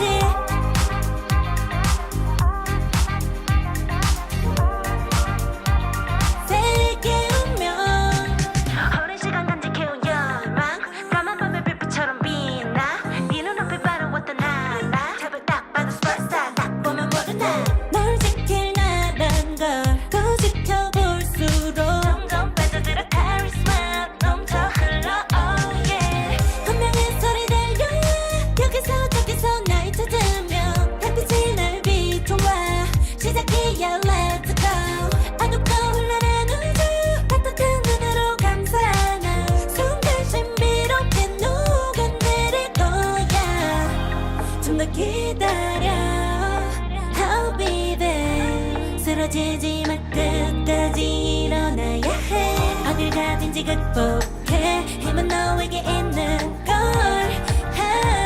소리 높여 노래를 불러 작은 걱정 따윈 던지고 최선을 다해 작품을 쳐봐 어둠이 떠 날때까지 아름다운 꿈을 밝혀봐 우리에게 달려서 그 세계 운명 눈이 부신 모든 순간들 지켜내야 해 내게 주어지는 꿈꿨던 너와 나 그래들의 승리 완명해 The fate of the both the world is in our hands 작은 걱정 따윈 던지고 최선을 다해 작품을 쳐봐 어둠이 떠 날때까지 아름다운 꿈을 밝혀봐 우리에게 달려서 그 세계 운명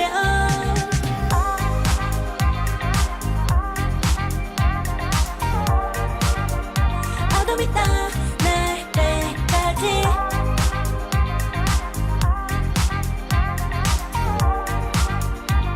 세계 운명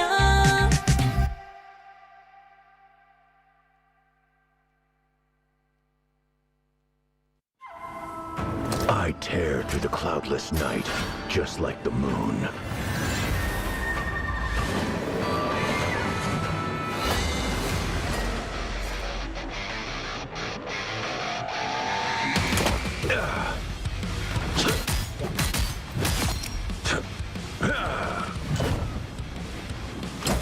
To drain. The moon haunts you!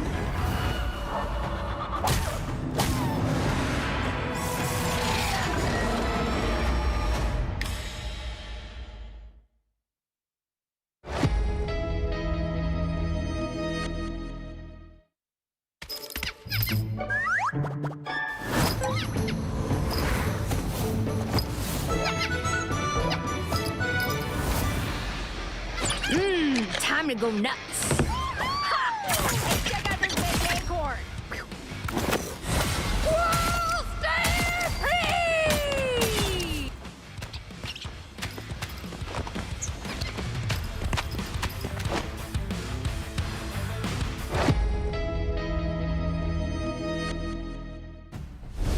All right, back into it. Hello and welcome back to our Marvel Rivals Championship, our Asia region W elimination bracket. Once again, number one Castrovok, Astrovok here with Ruben. And after our last round, how are we feeling going into our next? I mean, PS4 group looks like a really dominant team. This seems like this is the lower bracket finals. So these are both spectacular teams. Slither Edge is whoever loses this match is going to be getting third place for this tournament.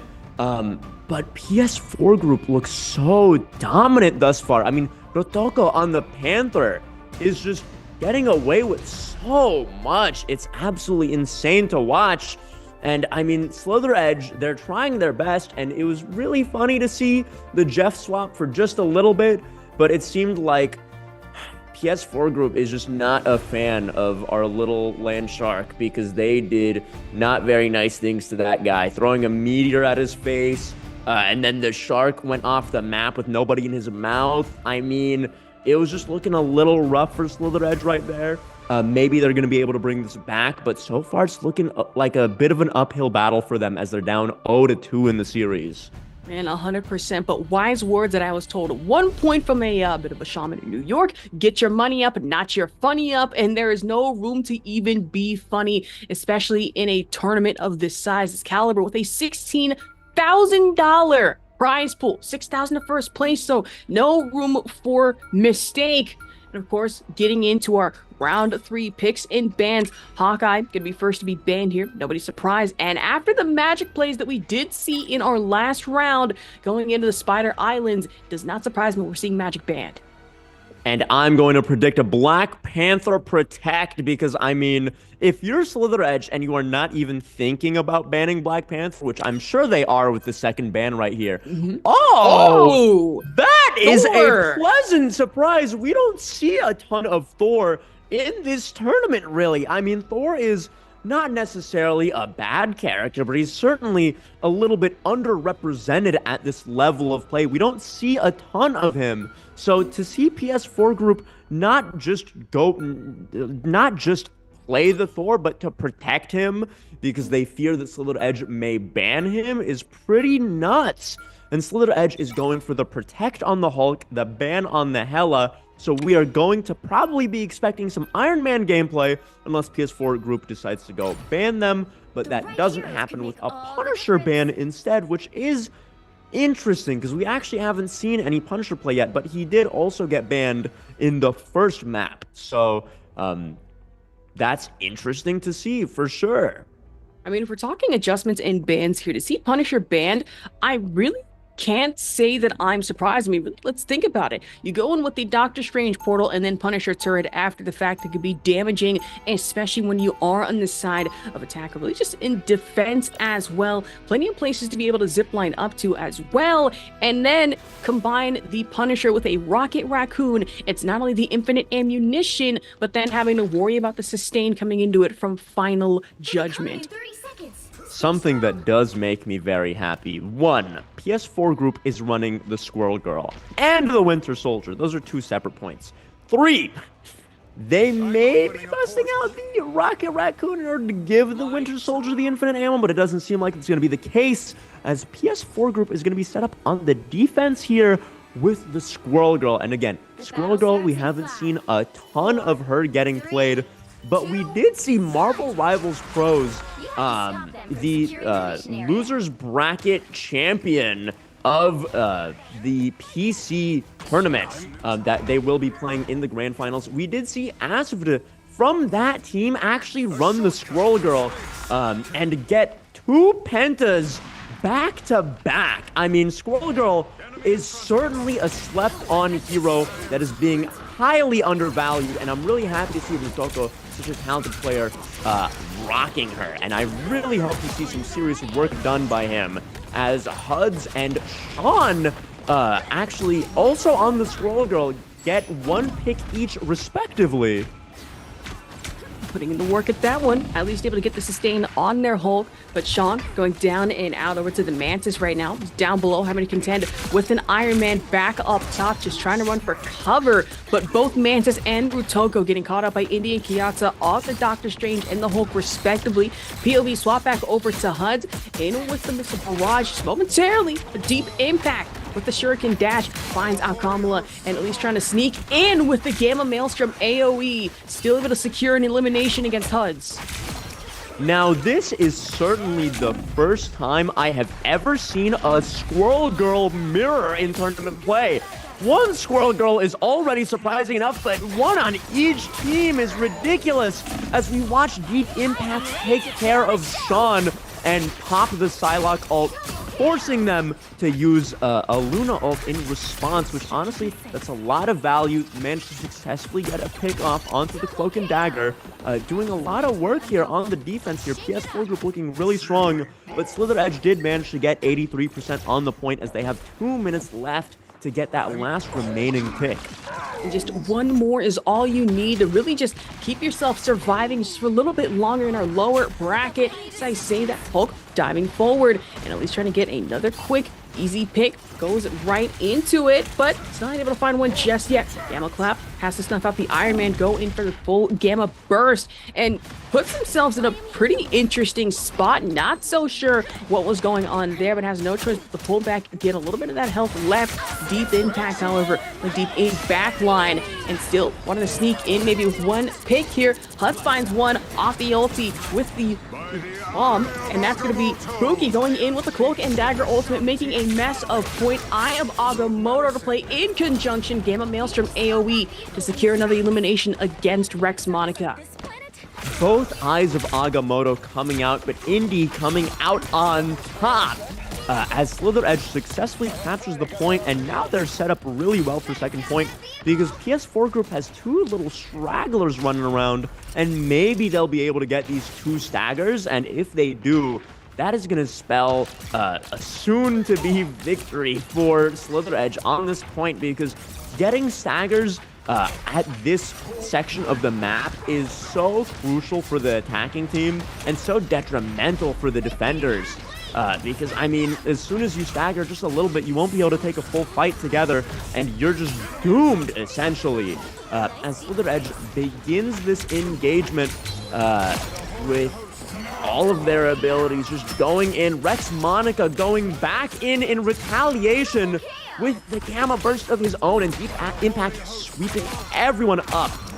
As they thankfully do not stagger Tiaza because that would be cool to see, but also it's been very common to see at this level of play, just staggering the Bruce Banner, making sure he lives for as long as possible before the team fight, and then KOing him as late as they possibly can. About 2 minutes 30 left on the clock. If you are HUDs, the last place you want to be caught out is in the open, as a grounded Iron Man can be really just a gone drowner Iron Man. That's no exception here. Deep Impact was able to snuff out one good elimination on top, but now has to use the stealth to kind of sneak back out of there. Would not have been a good position to put themselves in whatsoever. As we look at Slither Edge, they have 1, 2, 3, 4, 5 ultis up, but speaking of ultimates, we are going to be having Fate of both worlds as well as Dance of the Butterfly, Giant Acorn flying through, and Sean is still able to secure another elimination against Deep Impact. Yeah, Sean doing a really, really good job of shutting down Deep Impact, and also PS4 Group is at a bit of a disadvantage in this fight, despite Rex Monica coming back with an Eye of Agamotto and KOing 3. But the thing is, PS4 Group, they're down a man, but it doesn't matter when you have Rex Monica on your team.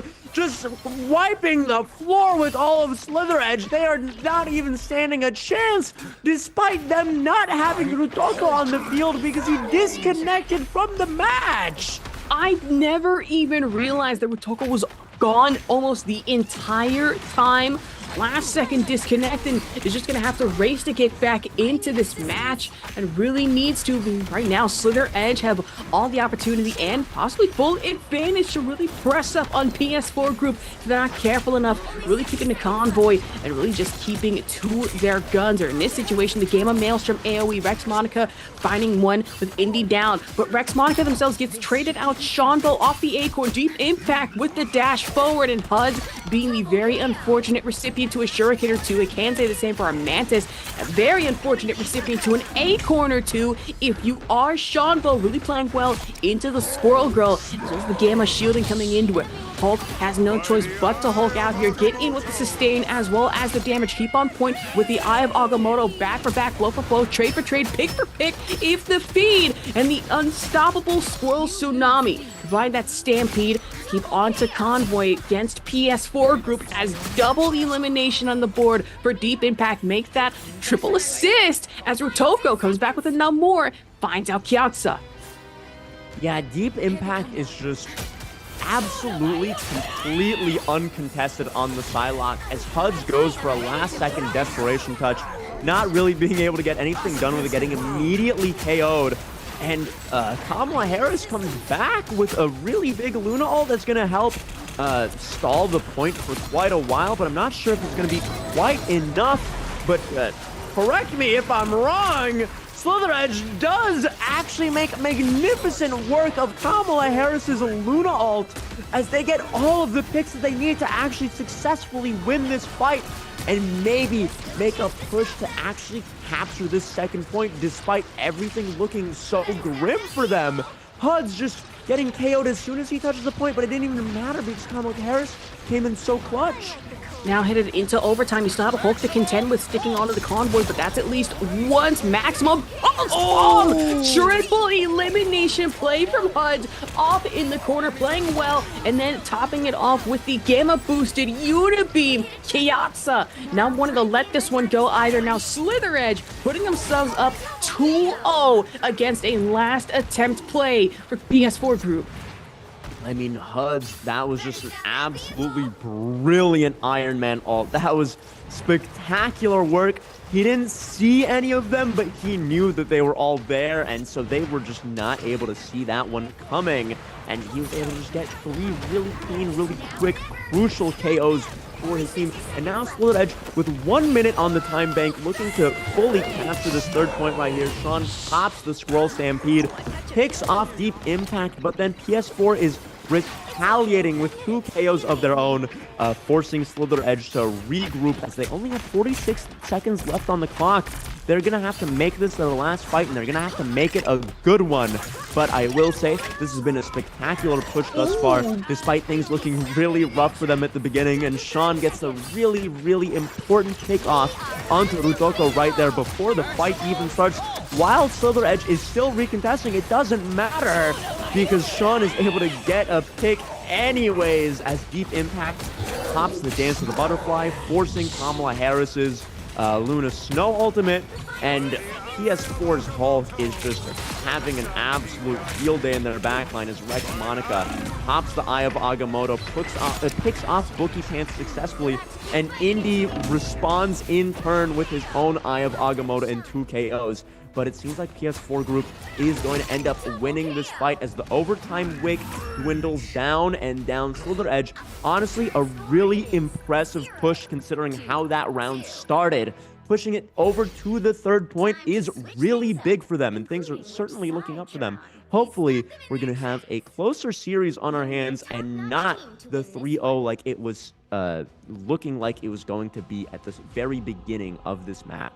Exactly. I wasn't really expecting like a full-on 3-0 wipe here, or dominance really from PS4 Group like we have been seeing. So Slither Edge still alive, still very much in this, and now focusing over to our comps.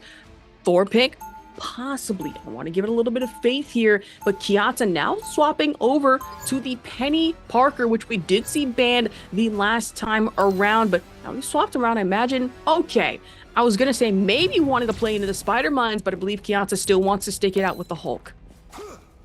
Yeah, I mean, the problem with not playing the Hulk is that that locks you out of playing Iron Man with the Gamma team up, which is really huge.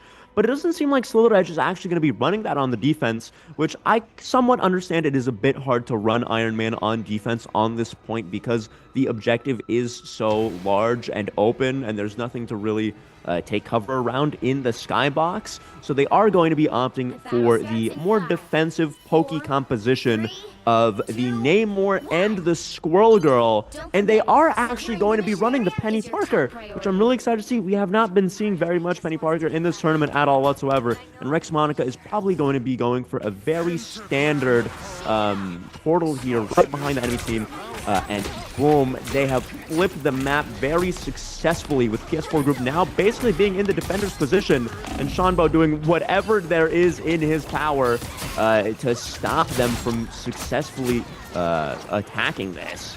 Utoko finding one, especially off the Vibranium Spear into the dash forward. Rex Monica not letting Shambo out of their sight, playing into the shield game. Maelstrom AoE against Hunt, especially, but back over to Justin Davies, making sure everyone kept alive, and Indy going down. Now the quick KO on the side of PS4 group.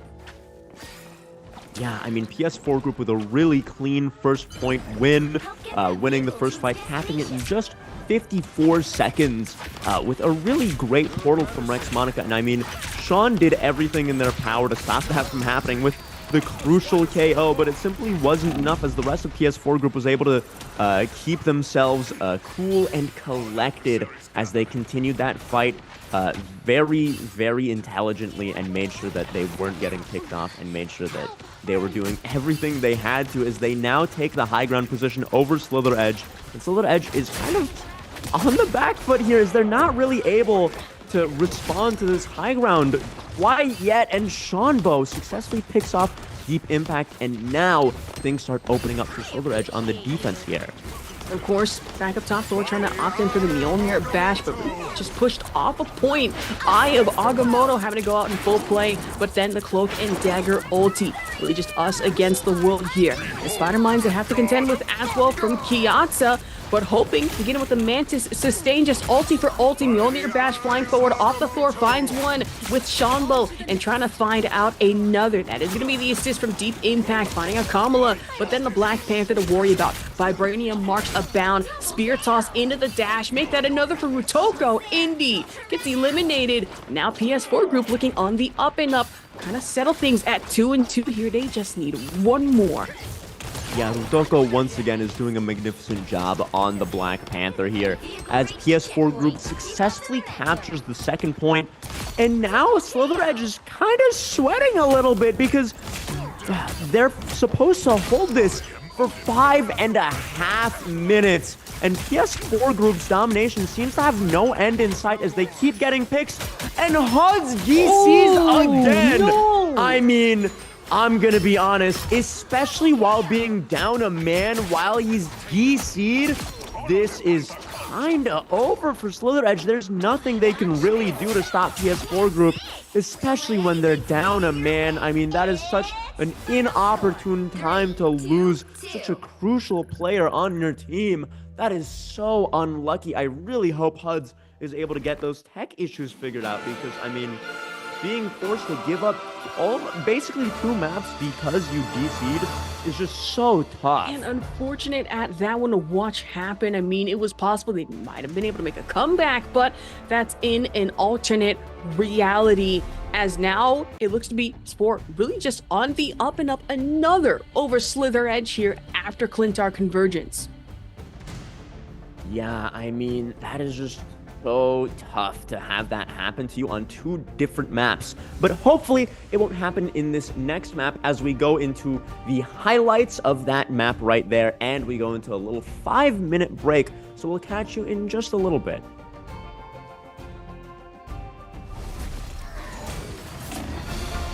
I am ready to put on a show.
한껏 높이 날아올라 내 누워진 밤하늘을 가로질러 Oh yeah, oh yeah 필요할 때 내가 널 지켜줄게 간절히 바라면 이루어지는 마법인 거야 운명의 소리 들려 여기서 저기서 날 찾으며 달빛이 날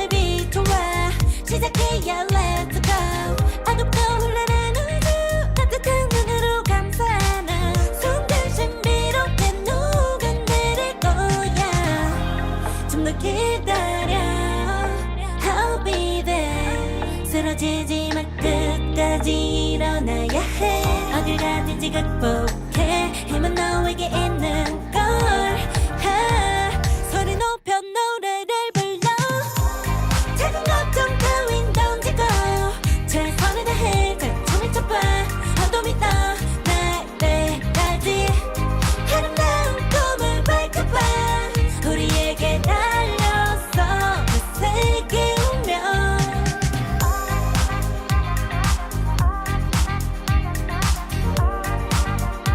어둠이 떠 날 때까지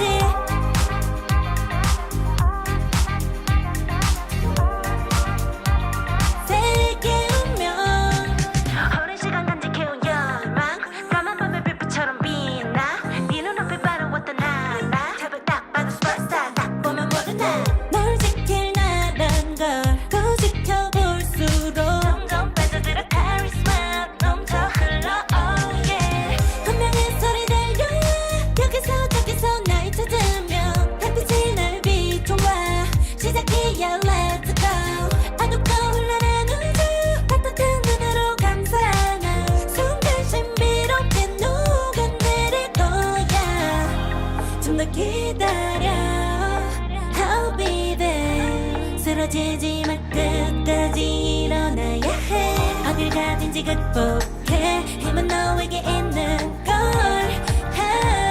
소리 높여 노래를 불러 작은 걱정 따윈 던지고 최선을 다해 작품을 쳐봐 어둠이 떠 날 때까지 아름다운 꿈을 밝혀봐 우리에게 달려서 그 세계 운명 눈이 부신 모든 순간들 지켜내야 해 내가 좋아지려면 꿈꿨던 너와 나 그래들의 승리 완명해 The weight of the both the world is in our hands 작은 걱정 따윈 던지고 최선을 다해 작품을 쳐봐 어둠이 떠 날 때까지 아름다운 꿈을 밝혀봐 우리에게 달려서 그 세계 운명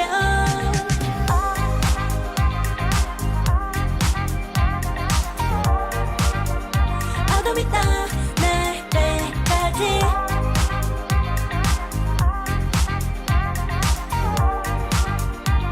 세계 운명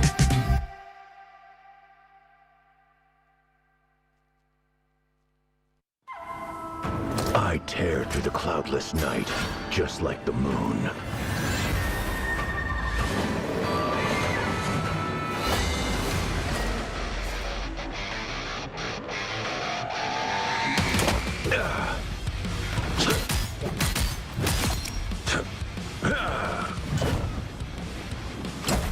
To drain. The moon haunts you!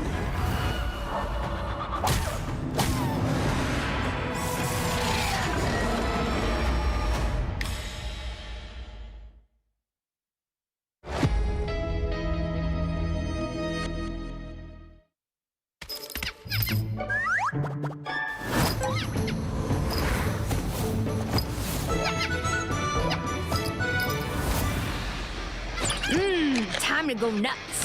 Ha! Check out this big acorn. Whoa, stay free!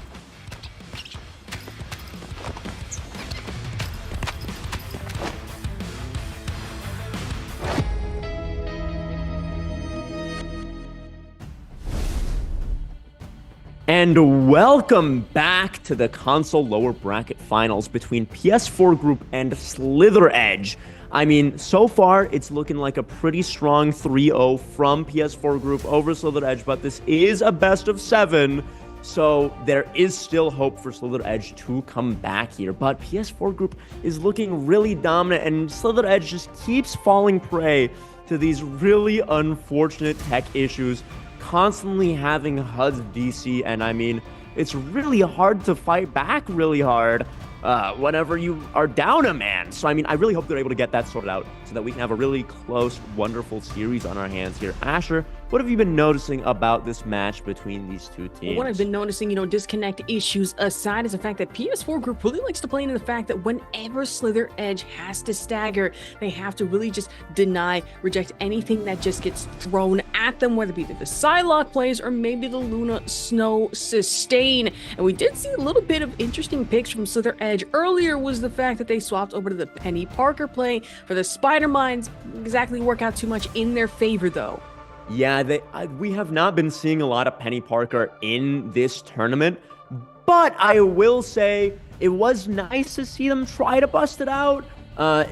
Granted, to not much effect, but I mean, it was still an honest effort that I respect. As we go into the fourth map here, this is match point for PS4 Group, and I'm really interested to see how Slither Edge is going to try to adapt to what PS4 Group has been doing to them. Because, I mean, again, winning 3 maps in a row in such a decisive manner is really tough. I mean, you got to really maintain your composure, not get tilted, lock in so that you can put up a bit more of a fight here. As it looks like we are immediately banning the Strange, which I cannot blame them for, because Rex Monica on the Strange is just an absolute menace. Has been consistently getting really big Eyes of Agamotto and just getting KO after KO after KO, just lighting up the kill feed despite being a Vanguard. A menace to society, if you will. So not wanting to contend with the Doctor Strange portals or really the Gamma Gang team up that we've been seeing. That Maelstrom AoE off the cape can really be good in conjunction as just a little bit of a combo ender, if you will. And then there's not much you can do against it, especially if it's a full 100 charge stack. Get more into our protects, though. That hella protect, not surprised by, or the Magneto. So I imagine one of them play more into heavy shields.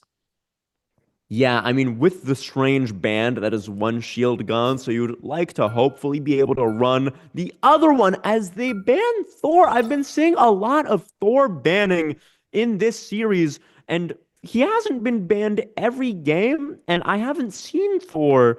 We haven't seen too much Thor from either of these teams. I saw just a little bit in one of the maps, but besides that, I am surprised that Thor is such a consistent ban in this match between these two teams right here, because we have not been seeing a lot of Thor bans throughout the tournament as a whole, as PS4 Group goes on to ban the Magic, because they did remember what Shanbo was able to do on that Magic pick a few maps ago. Despite PS4 Group still winning the map, they would rather not have to go against that absolutely menacing adversary. Man, not just Shanbo, but if I remember correctly, it was Deep Impact, or at least somebody on this side of PS4 Group, that did have to counter back with a magic of their own on Spider Islands, which I found interesting, but then it started working a little too well, especially off the stepping discs into Eldritch Whirl, and then Dark Child would just make it a problem for everybody involved. But moving forward, back over to Wakanda, it's the Halls of Dahlia, so I'm excited to see how this plays out for both teams. Yeah, and now we're seeing Shanbo on the Winter Soldier, which is something that I really like to see, because Winter Soldier is just always such a treat to spectate. I mean, watching him go again and again and again is just the most hilarious thing ever, especially whenever you're pulling multiple people in with every single usage of your ability, and it's just so good for displacing so many either tanks or just a squishy into the middle of your team, and just having your team follow up and explode them. He is such a fun, well-designed character. I'm really excited to see what Shanbo is able to do on him, as they also have a Hawkeye as the other duelist on their team. On the Hawkeye as well, but now Rotoko, Black Panther, he's trying to be sneaky with a few of these plays. That just might be dangerous if you're not careful enough on the side of Slither Edge especially, but it's a lot of health lost. If you are the Captain America, which we haven't been seeing that much of, but see even more of the Vibranium Spears right into the dash, was not able to catch Magneto at the tail end of that, but still should be at least good enough for a few more assists here inside the PS4 Group. And one thing that you might have not noticed is that, okay, first of all, Slither Edge is attacking here, but PS4 Group is just running them down forcing them to go back into their spawn. But also, with Slither Edge, Indy has been playing Vanguard this entire series, and Huds has been playing Duelist this entire series, and they seem to have done a little bit of a role swap right here, as Deep Impact is walking so far up into their spawn, getting so cocky, and it's paying off as he picks off Shanbo and is literally just lobbing his Hela ult into their spawn as they're forced to sit there and wait for it to end. I mean, this is some extreme confidence from PS4 Group. They are playing with their food as they go into their spawn, and PS4 Group's Captain America picks off Shanbo. Oh! But Indy finally does respond with a pick off onto the Captain America as well, and perhaps this will be the moment that Slither Edge will be able to take to be able to successfully push up here, but not if Deep Impact has anything to say about it. And for a few brief moments at least, it was kind of hard to have to watch the fact that Slither Edge were pushed all the way back to spawn and are only now being allowed, in a way, just let out over to the point now. But that's still PS4 Group keeping up the pressure, but now a separated Hela might be an even more dangerous. Hela fell off the cliff, and we're just gonna ignore that going forward still. Yeah, I don't think that was a reset. Okay. Yeah, that was certainly not a reset. Maybe a little bit of an oopsie daisies from Deep Impact right there, as he goes and swaps over to Spider-Man despite doing so much work on the Hela. Perhaps he's just trying to get back to the point fast because he is concerned about the possibility of his team losing this fight. But Slither Edge pops the Magneto ult to no success as he gets KO'd out of the sky, and Deep Impact starts getting sticky with it. Ooh. KO's Kamala Harris, and Slither Edge only has a minute left on the clock. Man, sometimes you gotta pull a page from Tyler, the Creator here. When it comes to Spider-Man, better find a mop. It's getting sticky real quick for everybody involved, and that's no joke for Indy. It's caught up in the webbing, and now we have the Spidey senses approaching off the Squirrel Stampede. Just get out of there just in time. But now finding a very vulnerable Hulk here, just quickly shifting into Bruce Banner and quickly shifting almost back to spawn. I was about to say could have secured the elimination, but looks like Deep Impact able to chase this one down. Yeah, I mean, PS4 Group, okay. I have not seen this happen in this tournament thus far, where the defending team is holding literally in their spawn the entire defending round. I mean, they're literally touching their spawn doors.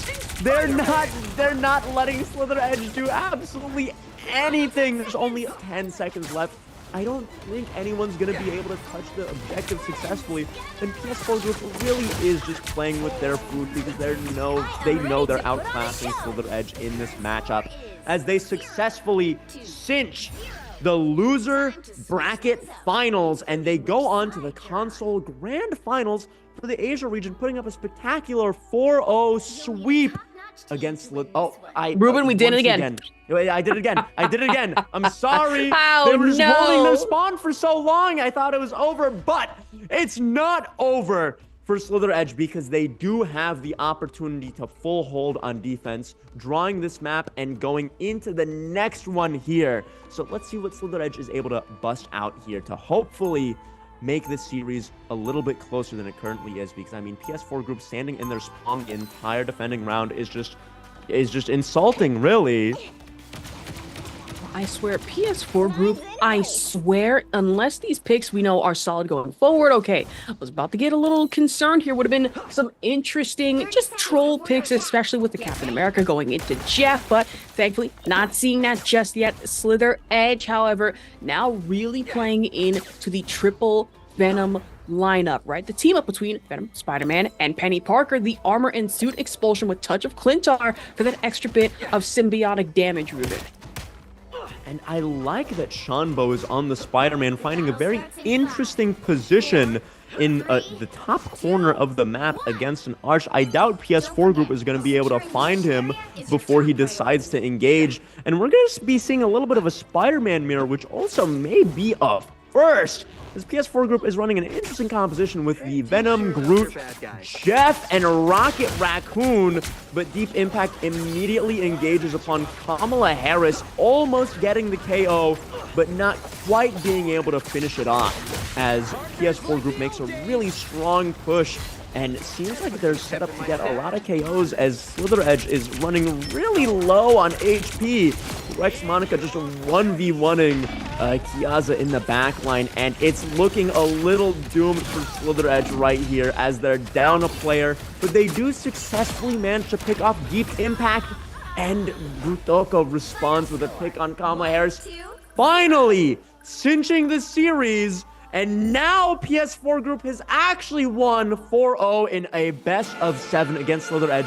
They have successfully won the lower bracket finals as they move on to the Console Asia region grand finals. What a spectacular performance from PS4 Group right there. And even more spectacular, it is the spectacular Spider-Man off of Deep Impact with the MVP, which was interesting. We saw them swap off the Hella into the Spider-Man. We're a little concerned about, okay, we're doing really good off of this one. Why swap to that? We saw very quickly, not only push them all the way back to their spawn door, then comboed everyone in regards to that. As I say that, moving on to our highlights, we'll be back after a short break here.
Trapping all those fighting souls, but yet across the world I see you standing in my way. And remember the time, the place we used to fight, like the sun and moon. And I wonder if ever there was a time that we were friends. The night has fallen, shadows looming, and yes, that time has come for me to seek you out. We are set now for our last reunion. Break the chains, find your way, come find me. Do you remember who you really are? Show me that you are still the only one for me. I'll be waiting for you. Wake up, open your eyes, raising up your fists and smashing through time walls. Before the rift splinters again, we are rebels till the end. Rise up, open your minds, hold on to your powers. No one can stop us. We are rivals till the end of time. We will clash, no matter where. We will fight, pushing across time and space. 'Cause you are my destiny to the end.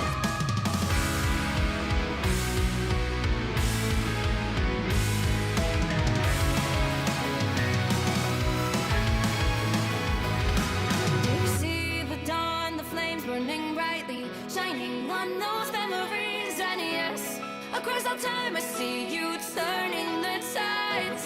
And do you see now our time, our turn? We can still fight like the wind and fire. And wonder no more that now is the only time your heart is mine. Light has fallen, darkness grows, and yes, we fight for our destiny and fate. New days smiling for the past and future. Break those chains, lead the way, fight with me. And when you wake up, open your eyes, raising up your fists and smashing through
trapping all those fighting souls. But yet, across the world, I see you standing in my way. And remember the time, the place we used to fight, like the sun and moon. And I wonder if ever there was a time that we were friends. The night has fallen, shadows looming, and yes, that time has come for me to seek you out. We are set now for our last reunion. Break the chains, find your way, come fight me. Do you remember who you really are? Show me that you are still the only one for me. I'll be waiting for you. Wake up, open your eyes, raising up your fists and smashing through time walls. Before the rift splinters again, we are rebels till the end. Rise up, open your mind, hold on to your powers. No one can stop us. We are rivals till the end of time. We will clash, no matter where. We will fight, reaching across time and space. 'Cause you are my destiny to the end.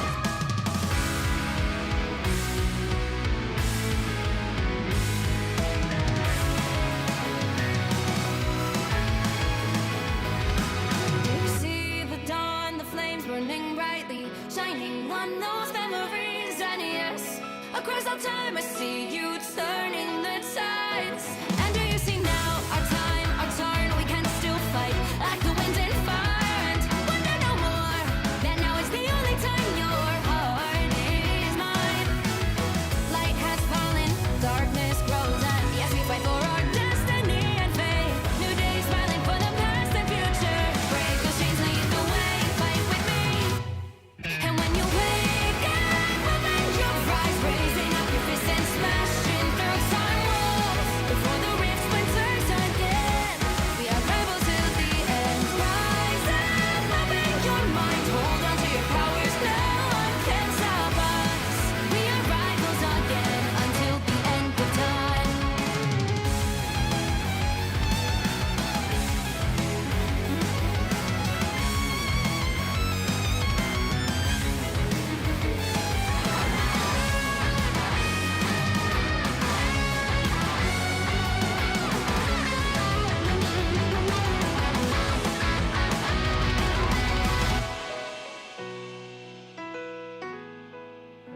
Show me that you are still the only one that matters for me. I'll be waiting for you. Wait up, open your hands, holding on to your heart. Look inside you. Can you feel it? The sparks in you. And it up, unleash it up. Wake up, open your eyes, raising up your fists and smashing through time walls. Before the rift splinters yet again, we are rivals till the end. And rise up, open your mind, hold on to your powers.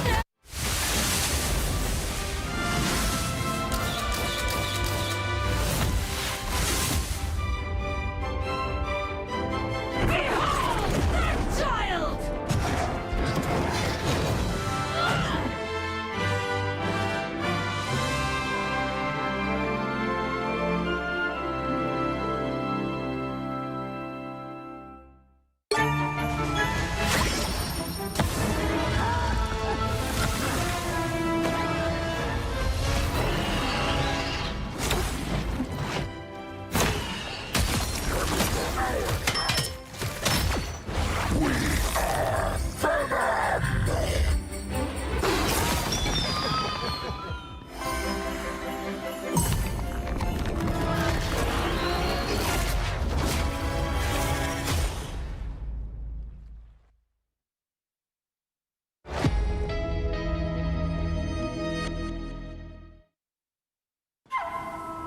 I tear through the cloudless night, just like the moon.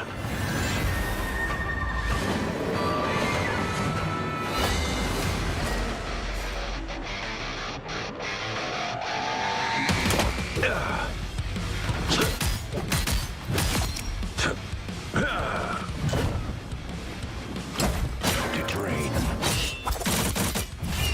The moon haunts you!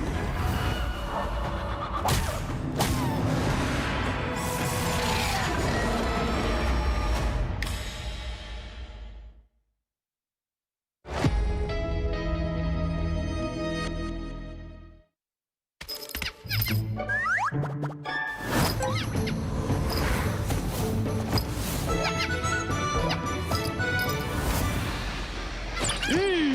to go nuts.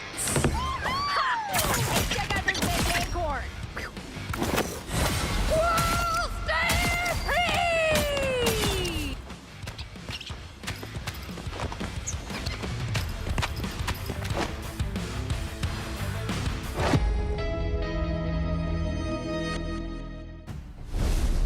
All right, we finally reached that time, Ruben. It's time to get serious. We've hit our grand finals, which I've been looking forward to for so long. Some people are hoping for a sweep.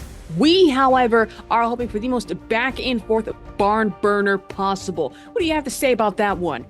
I have not been this excited for a game thus far because I am a huge fan of both of these teams. We have Invincible on one hand with an absolutely stacked roster, having two former pro players from other games now making their debut into Marvel Rivals, and Happy being the debatable GOAT of hitscan just across the hero shooter genre, as well as Neko, who is a seasoned veteran on the strategist role, and Marvel Rivals pros. I mean, they are looking amazing as well. We have seen Asud pull off some absolute heroics throughout the course of the entire tournament, doing so much on so many different heroes. We've seen him on Iron Fist. We've seen him on Psylocke.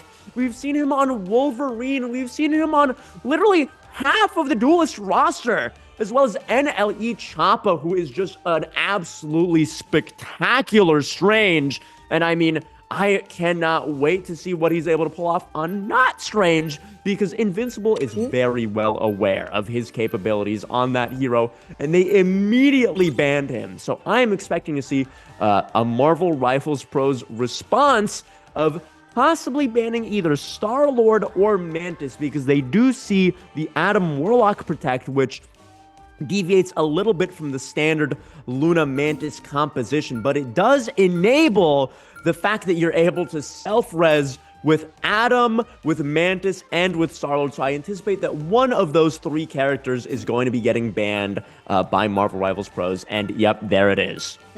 Star-Lord gone down and out. No more Blaster Barrage, no more Galactic Legend on the table. So even if you do have the Adam Warlock, you can only get the Mantis. So really not that much of a package deal going forward. There's one more ban inside of Invincible. Could change the tide, change the momentum, if you will. We're only starting off with our first round on the Spider Islands convoy. Hella gone to no shock. That's just too much damage to risk, especially in the hands of really just Kadia. But as I say that, No Limit opting in for the Hawkeye instead. Felix with the Luna Snow. So seeing a lot of healthy sustain on the side of MR Pro. Same can be said for Invincible. This time with a little more Gamma action off the Hulk instead. Yeah, while I do understand the Hella ban, because I mean, No Limit is an absolute demon on that character, Happy also has one of, if not the best Hellas that I've seen thus far. So I am a little surprised that they decided to go for the Hella ban over the Iron Man ban, because Marvel Rivals Pros, they protected the Hulk, which means they're opening themselves up to having the possibility of running the Iron Man, Hulk, and Strange team up, but Strange is banned, so that will not be happening. But I mean, the Iron Man is still on the table here, which is going to be a force to be reckoned with, and it's going to be a little tough for Invincible to be able to deal with, but I'm sure Kaidia is going to be able to make quick work of that Iron Man with the assistance of Happy. We're playing around with our different tank or Vanguard compositions. I should say I saw a little bit of that Penny Parker into the Thor, but I guess it is going to be MR Pro. Just going through the motions of things, more the rooftop play that we have seen before. And if you are Happy, want to get in with the flank off the Psylocke, should be fairly interesting. Neko, however, POV swap back over them, focusing back over on the Magneto. And really nothing much, just going off over our mid lane, see for some shielding action, and back up top, having an Iron Man and now contend with AS instead of the Star-Lord, now opting in with Gamma Boost. Yeah, I mean, that Gamma boost is going to be coming in absolutely massive for Marvel Rivals Pros, but it is on cooldown for now, so the pressure has eased a little bit off of Invincible's shoulders, but they are sacrificing a lot of space right now because they do want to be dealing with the Hulk. They're making sure to heal for their team, making sure that nobody goes down to him, and Kaidia just lands a wonderfully beautiful 2 shots on the Iron Man, forcing Marvel Rivals Pros to back up here as they do not want to take a fight, not as 6. But it doesn't really matter because Happy is going to go invis, get in there, and get a clean KO in front of their entire team, leaving No Limit to go back to the spawn room as Asbeth looks for a little opportunity here to pick off Happy with the Gamma Boost. And as you can see, such a powerful team up. I mean, Happy just got absolutely melted, barely had any time to react right there. And now that Happy's picked off, they have to back up here because they want to make sure they do not accidentally give up the entire point. As Asbeth gets a really crucial pick off on Kaidia and ults start getting popped. Still was able to find Kaidia and good maximum pulse bomb on top of that one, but then the Gamma Boost Unibeam right into the Luna Snow ulti! Hulk with the ultimate disrespect flying up top and saying, you know what? We did puny banner, puny start, and I'm taking you down with me. They say that dance of the butterfly popping out, not as effective as I would have liked to have seen, and now Happy kind of forced press back upstairs instead. Happy getting, honestly, a lot of value out of that Psylocke ult by just getting Manta's ult out. Because now Marvel Rivals Pros, they're left with no support ults. And Kaidia, once again, just landing really clean shots. And Asbeth in the skybox, just poking from across the map, managing to find a KO here.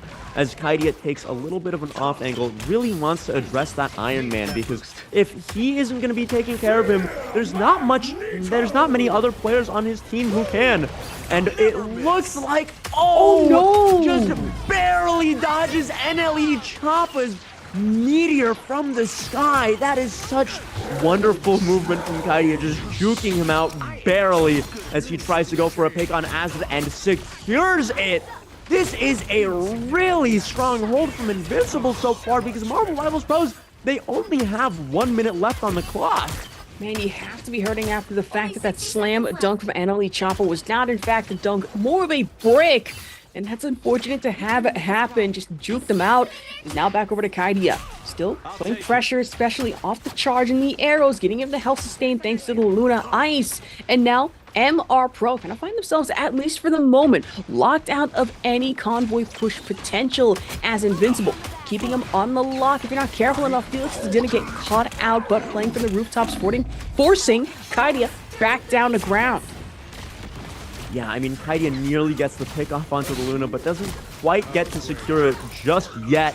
As a lot of ults come on board for both teams, and there's only 20 seconds left. This is the last fight. This is going to look like a huge, magnificent Magneto ult onto No Limit. That is such a massive pick, getting the Hawkeye off of the table for Marvel Rivals Pros as they start popping their ults. Felix using the Luna Snow, trying to keep their team alive. Doba trying to do the same as well, and Asbeth barely just comes back to the fight in time, ready to beam everyone on Invincible, doing a lot of work, not quite securing the KOs that he wants, and Invincible is just taking them out one by one. Their Hulk is a menace right there, holy moly. And that looks like it's going to be the end of this push for Marvel Rivals Pros. It doesn't look like they're going to be able to actually get the first checkpoint, which is really rough. Unless Asbeth is somehow able to pull off a crazy clutch here. Unfortunately not. And the pressure is on. This is the first time Marvel Rivals Pros have actually had a strong opponent because their losers bracket run was just filled with 3-0s. They were just sweeping everybody. And now when faced against an actual really strong contender to win the entire tournament, they seem to be struggling a little bit. But I'm confident in them to be able to bring this back.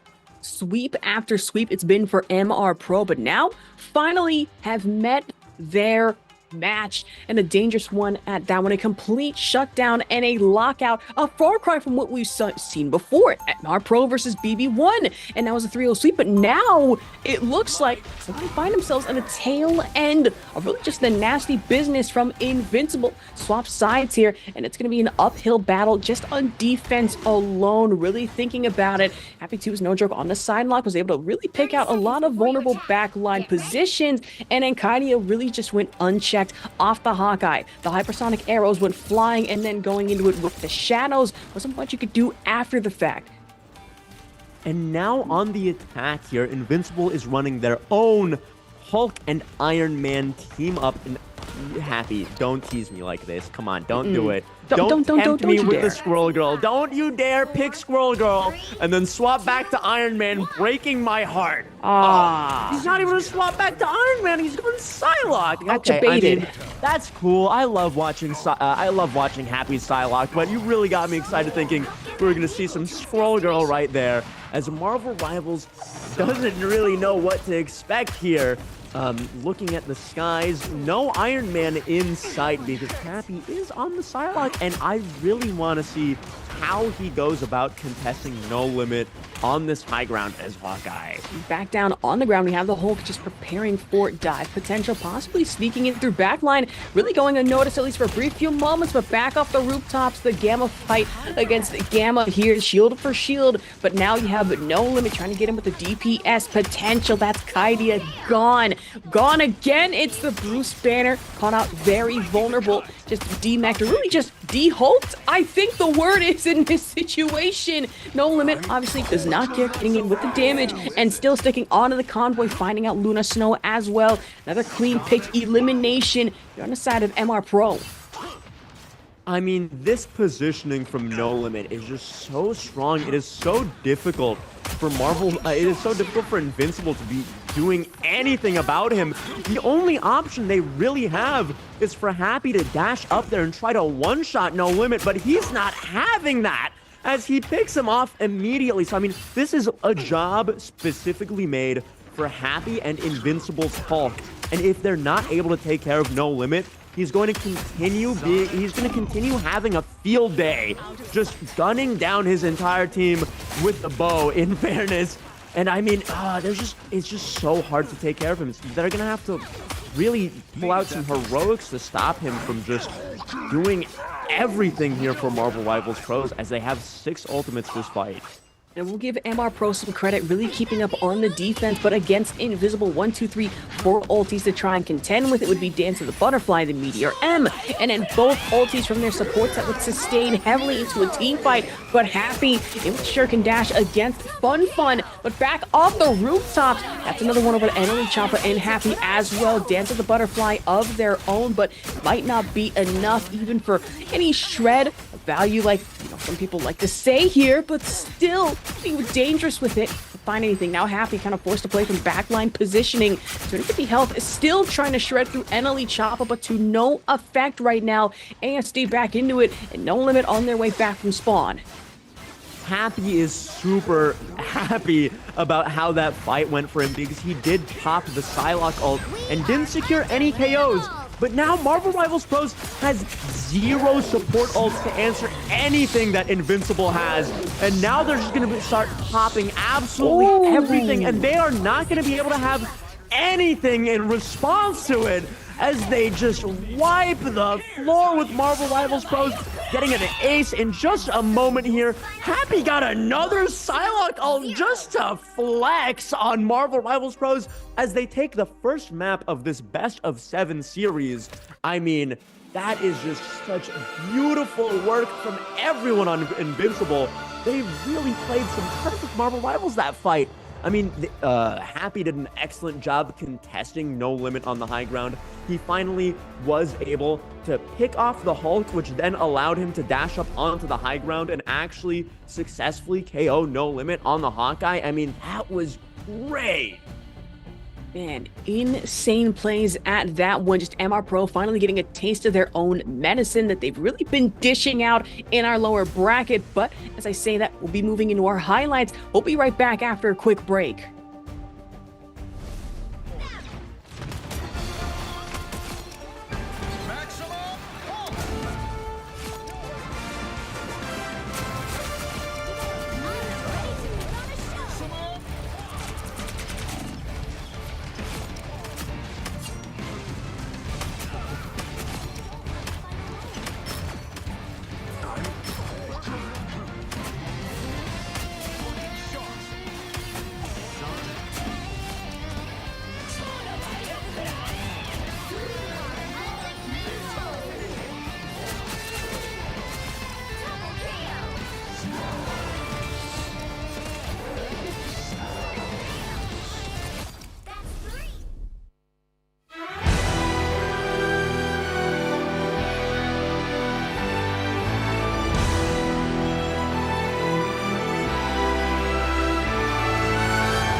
just like the moon.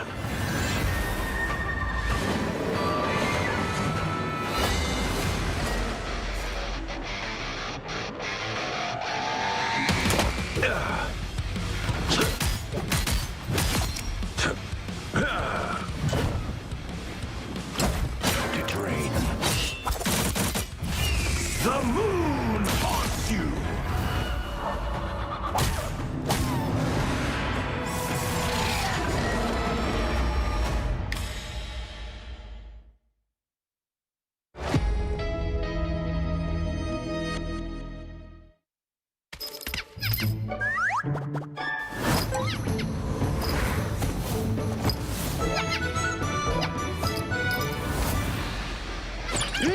Time to go nuts. Ha! Check out this big acorn. Whoa, stay free!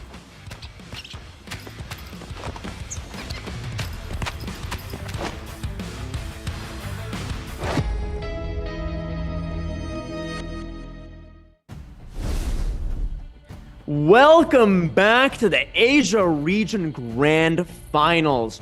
We have a spicy match on our hands right here as we have Invincible up 1-0 to Marvel Rivals Pros right now. Last map, we saw some really spectacular plays from both teams' duelists. I mean, they are truly evenly matched. I'm really excited to have a really close series on our hands because, I mean, it was just so close. Okay, here's what happened. So, Invincible manages to full hold Marvel Rivals Pros, and Marvel Rivals Pros decides to attack.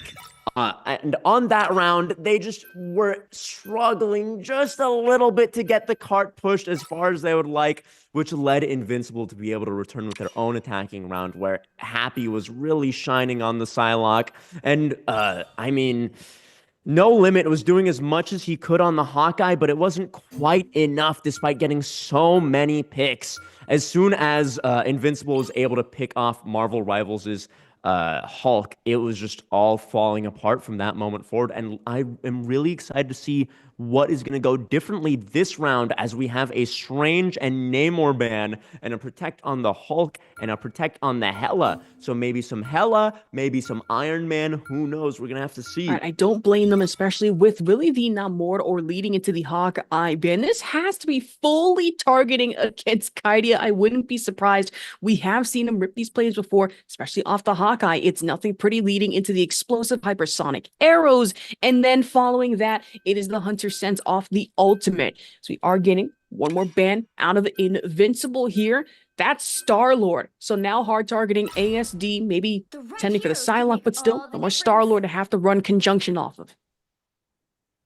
Yeah, I mean, running the Star-Lord isn't exactly desirable whenever it's on the enemy team because you got to pick off, and if he has an Adam Warlock, he just revives himself, and it's really frustrating to play against. So I do understand the Star-Lord ban without wanting to commit to Adam Warlock because that is a little bit more niche because Star-Lord is also on his own a really good answer to Iron Man as well. And now we're going to be seeing Invincible on the defense here with Happy on his beloved Psylocke and Kaidia on Hela. I'm not sure if we've seen Kaidia playing too much hit scan. We've seen a lot of Hawkeye. We've seen a lot of Namor, especially with Kaidia easily being the best Namor I've seen thus far in the tournament. But I don't think I've seen a lot of Kaidia playing Hela. That's usually Happy's job. So I'm really excited to see what he's able to pull off on this hero. I'm sure he will do just as well as he normally does with Marvel Rivals Pros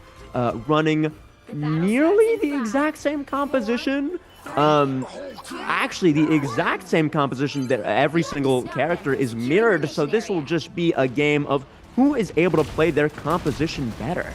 Man, a full-on mirror match. You love to see it, or really you just ask certain people in ranked, they might hate to see it. Either way, should be a fun match at hand. Happy in the back, but that's going to be our Hulk exile, at least just momentarily. Good to play from Fun to at least try capitalize some momentum advantage on the side of MR Pro here. Full stop.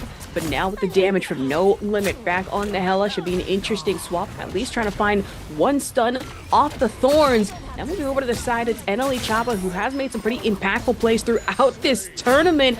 No exception there, finds Kaidia, but that's ASD going down to Happy here.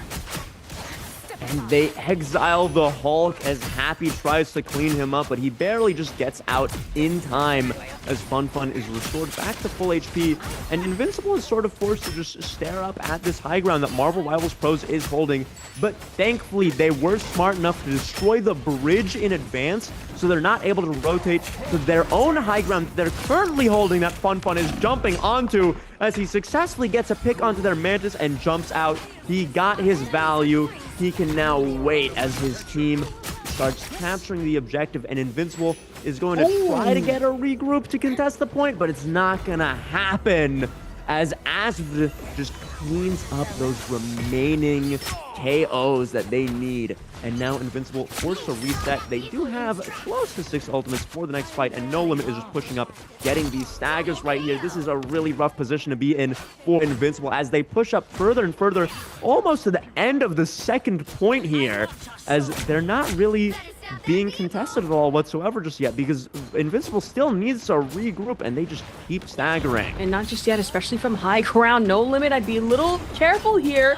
Maybe just transfer. Okay, there we go. Tippy back up off the throw, not to go a little too far over the cliff edge. Now, back down below. It's going to be No Limit. Having ulti up and available, same can be said for Felix and Dobby as well. It would be the good sustain Fun, but NLE Choppa hitting with the Meteor M, try and get some damage off of that one. Not able to find anyone just yet, nor have the rest of the team capitalize, as that's Luna Snow ulti, at least in your back line. You sustain with Invincible. Not pushing further up here with the Meteor of their own, just trying to find something, anything tail end. That's at least 2 win for Neko. I mean, Neko popped that ult while they're using the Luna Snow ult, and he gets both of the strategists regardless, which is insane value because now Marvel Rivals Pros is down a Luna ult. They used the Luna ult in a fight that they lost, and they don't have much besides just a Mantis ult, so Happy might be looking for a solo ult on that Mantis to completely negate that ultimate from them and continue holding this second point here as Marvel Rivals Pros time bank dwindles down to a pretty large 3 minutes. 3 minutes, 20 seconds, dwindling down further and further, but I imagine you want to dwindle down on getting these health stacks. Dance the Butterfly might have to be an option for Happy to try and dart in here with, and as I say that, no health, no sustain, but the Mantis ulti gets popped just the last second to save MR Pro the time and the trouble to contend with Happy. And Happy, thankfully, has a really good position on No Limit here, as he was just LOSing his team with the pillar. No one able to save him from the wrath of Happy as he just goes on a tear, putting Bruce Banner in his place as the little scientist guy that he is. No more massive green hulking force to be reckoned with as Invincible starts cleaning this fight up. Felix trying to escape, but no one can escape from Happy. Man, seasoned veteran, seasoned professional, just no matter what game you put them in, and no exception, finds No Limit. And they go down and out, sent back to spawn, having to crawl back. And Happy's just been left unchecked for this long. Nobody can even touch him, especially off the health, but no choice. Careful not to overextend, pull back a little bit in the line. Really just LOS of your backline strategists. As Invincible would have at least 1, 2, 3, 4 ultis up on the side of MR Pro. Could be 3, especially coming in with the Meteor M. Dance of the Butterfly could be an option, but if you want push potential, it is the Luna Snow that you have to contend and rely on, but no Mantis though, as Neko was able to spot them off the Meteor M. Dance of the Butterfly in conjunction with the Fate of both worlds, the Luna Snow, and a raged out Hulk from the side of Invincible. Goddess of Death, however, inside an MR Pro. It's so tragic from Marvel Rivals Pro. They once again top the Luna ult, and the Mantis gets KO'd anyways. And here we watch as the popping the Psylocke ult, not being able to get any securing picks with it, not forcing any support ultimates either. So it's a little tough as the Invincible is going to be having this Luna Snow ult for this next push right here. But oh no, No Limit is just sitting on this high ground, taking pot shots at everybody. No one is able to do anything about him quite yet, as Happy hasn't quite reached the fight just yet. But he does immediately pick off Asvid with ease, as now he needs to put his focus over onto No Limit, who's just chilling on the high ground, but he voluntarily drops down as he is pressured out, and Kaidia popping the Hella ult, doing a lot, making a lot of space, forcing them back, as there's only 4 meters left on the objective, as Marvel Rivals is going to take a little bit to recuperate right here. Not fully backing out, not getting out of the fight, not resetting, but just, you know, getting their resources back and making sure that they can take this fight as best as they can, as Happy pops the Psylocke ultimate to force out the Luna, which is really, really nice, and No Limit about to fall victim to Happy. I mean, Happy is just doing such a wonderful job keeping everyone in check right now. And force out the Luna Snow ulti, knowing that MR Pro would be very vulnerable on top of it, allowing the rest of your team to capitalize on a lot of these eliminations, and no joke so far. About 0-1, 4 minutes left on the time bank. Dang, now switching sides over. This should be, or could be possibly, invincible. Moving forward still, possibly 2-0 dominance, or MR Pro holding their own in this one. Yeah, invincible with a really wonderful hold. I mean, the first point they gave up rather quickly, but they held that second point for so long. That is a really impressive feat, especially against such a talented team as Marvel Rivals Pros. And I mean, we are in the grand finals. It does make sense that we have the 2 best teams in the tournament facing off against each other right here, right now, as we see that Marvel Rivals Pros on the defense, they are going to be running very super standard composition, same comp as last round, and we are having a mirror match once again. And it's also been an absolute treat to watch Kaidia on the Hella. Again, we don't see him on the Hella too often because Happy is normally their designated hit scan player. But since Happy is on the Psylocke in this comp, Kaidia plays the Hella instead, and he is doing a fantastic job. And I mean, not to take away from Happy, because I mean, he has been tearing it up as Psylocke this entire map. No one on Marvel Rivals Pros has been able to walk around peacefully for one single moment, because there's always the looming fear of Happy coming out of Invis and exploding you in one swift blow. So you just always have to be aware of this constant force on the field. Exactly. You have to keep your eyes and ears open at all times. You never know if Happy's going to be there to just strike down upon you. And as scary as it sounds, it's as scary as it seems. ASD sent back down. So now full team push in from Invincible. Hulk gets stunned at least momentarily. Should not be an issue. Able to pop with the Gamma shield. Now No Limit back off in the corner. At least trying to get in range with the Hella. Not exactly working out too soon here. Sedated fully coming in off the hold, allowing MR Pro to at least pull back here, but it looks to be ASD winning the Chow against Happy here off the Psylocke.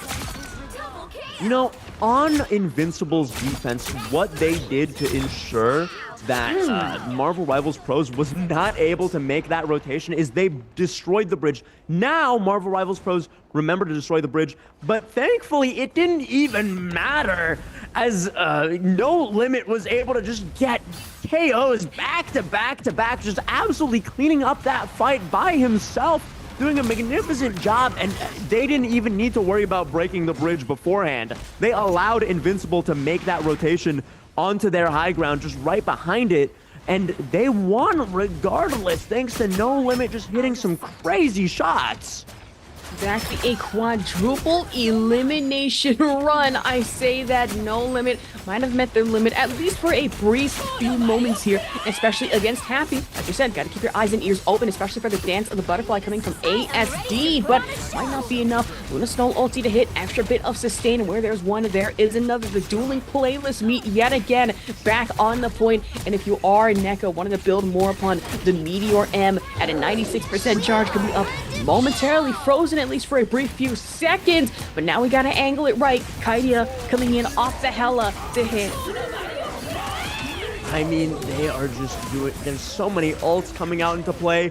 Neko hits a huge Magneto ult onto Marvel Rivals Pros, successfully getting the KO that they need. Asvid doing a wonderful job sweeping up Kaidia. And I mean, Fun is just having an absolute blast, tearing up the entire field right here as they have successfully warded off Invincible once again. And they know that Happy is lurking in the back line, and they are very aware of him. They are not going to they do have to leave him back there, but they will not forget, because if they do, Happy will come back with a vengeance and be looking to just sweep up the entire backline of Marvel Rivals Pros.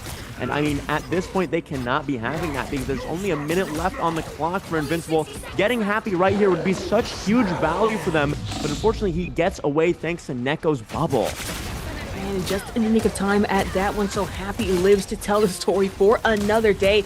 I don't know if I can say the same for No Limit here. Raged out Hulk, finds one, finds another, off the clap, into it. That's going to be W, unfortunately, so no Mantis sustain to really see MR Pro through this. And Elite Choppa, Felix, and Fun all down and out. Double elimination over to Neko off the Magneto. And now things get rolling here for Invincible, tying things 1-1, have the potential to set this one in stone 2-1 if MR Pro isn't careful in how they strategize. I mean, Neko is just doing so much work on the Magneto. It is really beautiful to watch, not just how well he's supporting his team by making sure to bubble Happy each time he goes in. Not that time, because he was a little bit far away, but he's making sure to land those bubbles on Happy, shield his team appropriately, use those wonderful defensive Magneto ults while also getting the KOs that he needs. And he's also just landing all of his shots perfectly. He is just such a joy to spectate. Man, spectating at that. No Limit up in the back right now, playing more to the front line DPS damage, being a little careful with it. Goddess of Death could come in conjunction just at any point, as the entirety of MR Pro had their ultis up and ready. Wouldn't stagger too soon, let something go awry here, but Fate of Both Worlds pops just in time to have contend against Fun's ult. Raged out entirely. Back up top, Kadia moving forward. With the Snow ulti, with the Snow as well, getting a little bit of that health back, but now I think we might be preparing to tail end for Dance of the Butterfly, as well as the Mantis sustain. Nature's Wrath into the ultimate on top of that as well. But for Happy, able to scoot out of here, the damage, and now scooting back in seems to be No Limit, catching off stragglers off the side of Invincible. Yeah, I mean, with just doing an amazing job cleaning up this entire fight right here. Every single ult was online for both teams, and every single ult got used besides Neko's. And I mean, Marvel Rivals Pros just had a successful hold. They did a great job, and now Invincible only has 1 minute to make something work right here. Again, they only have Neko's ultimate as a tool to use against Marvel Rivals Pros in order to capture this objective, and it's going to be a little bit hard because they're set up so well right here. And there's not much they're going to be able to do unless some real heroics get pulled off, as Asv gets bubbled in and starts tearing up the backline. But Invincible doesn't care, as their Hulk player picks off Felix and goes stomping around, having a field day in their backline, making so much space as Marvel Rivals Pros is forced to back up really hard, and there's only... Oh, it's over. Invincible successfully captures the objective, making the series 2-0 in Invincible's favor against Marvel Rivals Pros. All right, it's starting to seem like MR Pro allowing this to slip out of their grasp a little too soon. I don't want to see that, but we'll see. The MVP, of course, going over to Happy. 22 eliminations, 15 final hits coming into it. Looking crisp, especially leading into our map here.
I tear through the cloudless night, just like the moon.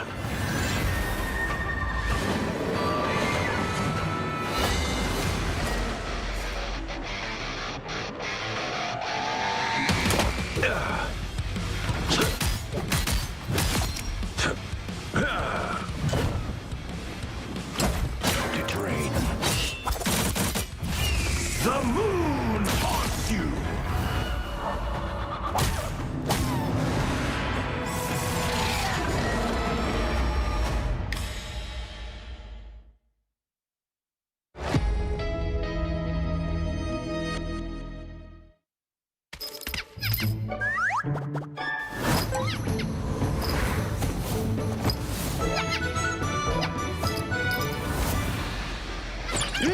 Time to go nuts. Ha! Check out this big acorn. World Stampede!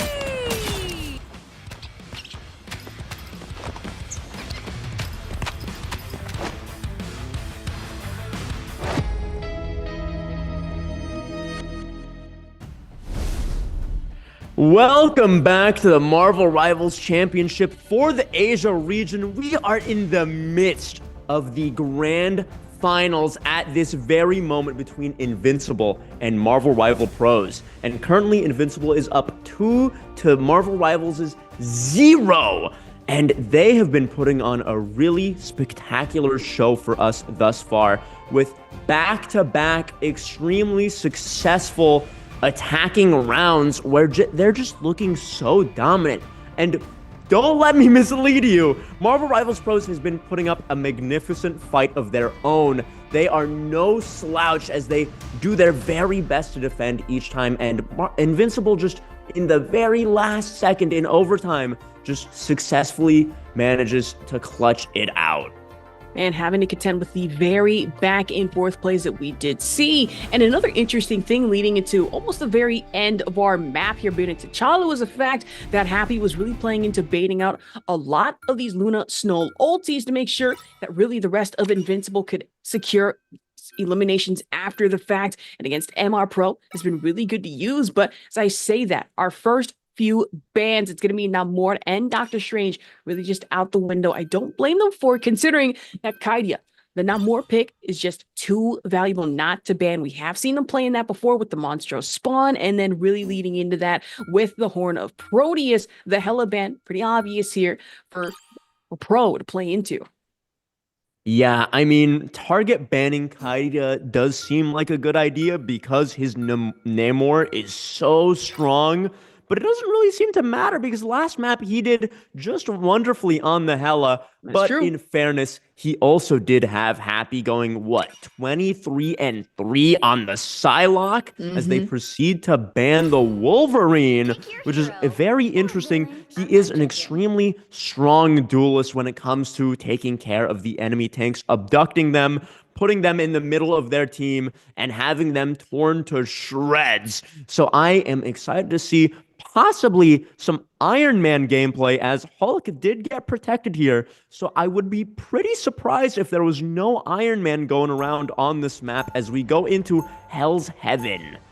And on Hell's Heaven, one thing I would like to point out is that Wolverine has started seeing more play on this map in particular. Thinking about it, right, especially in the Eldritch Monument, there's just too much opportunity for Wolverine to go in with the diving strike, Fawn Strike on top of that one, and then being able to drag you right into his own team, tear you from there into shreds, into ribbons, send you back to spawn, and at least secure more eliminations on that end. Yeah, and I'm really excited to see how Marvel Rivals Pros is going to adapt because these two maps that they just lost to Invincible are the first maps that they've lost in recent history throughout this, possibly throughout the entire tournament, because they have 3-0'd and 4-0'd throughout the entire losers bracket.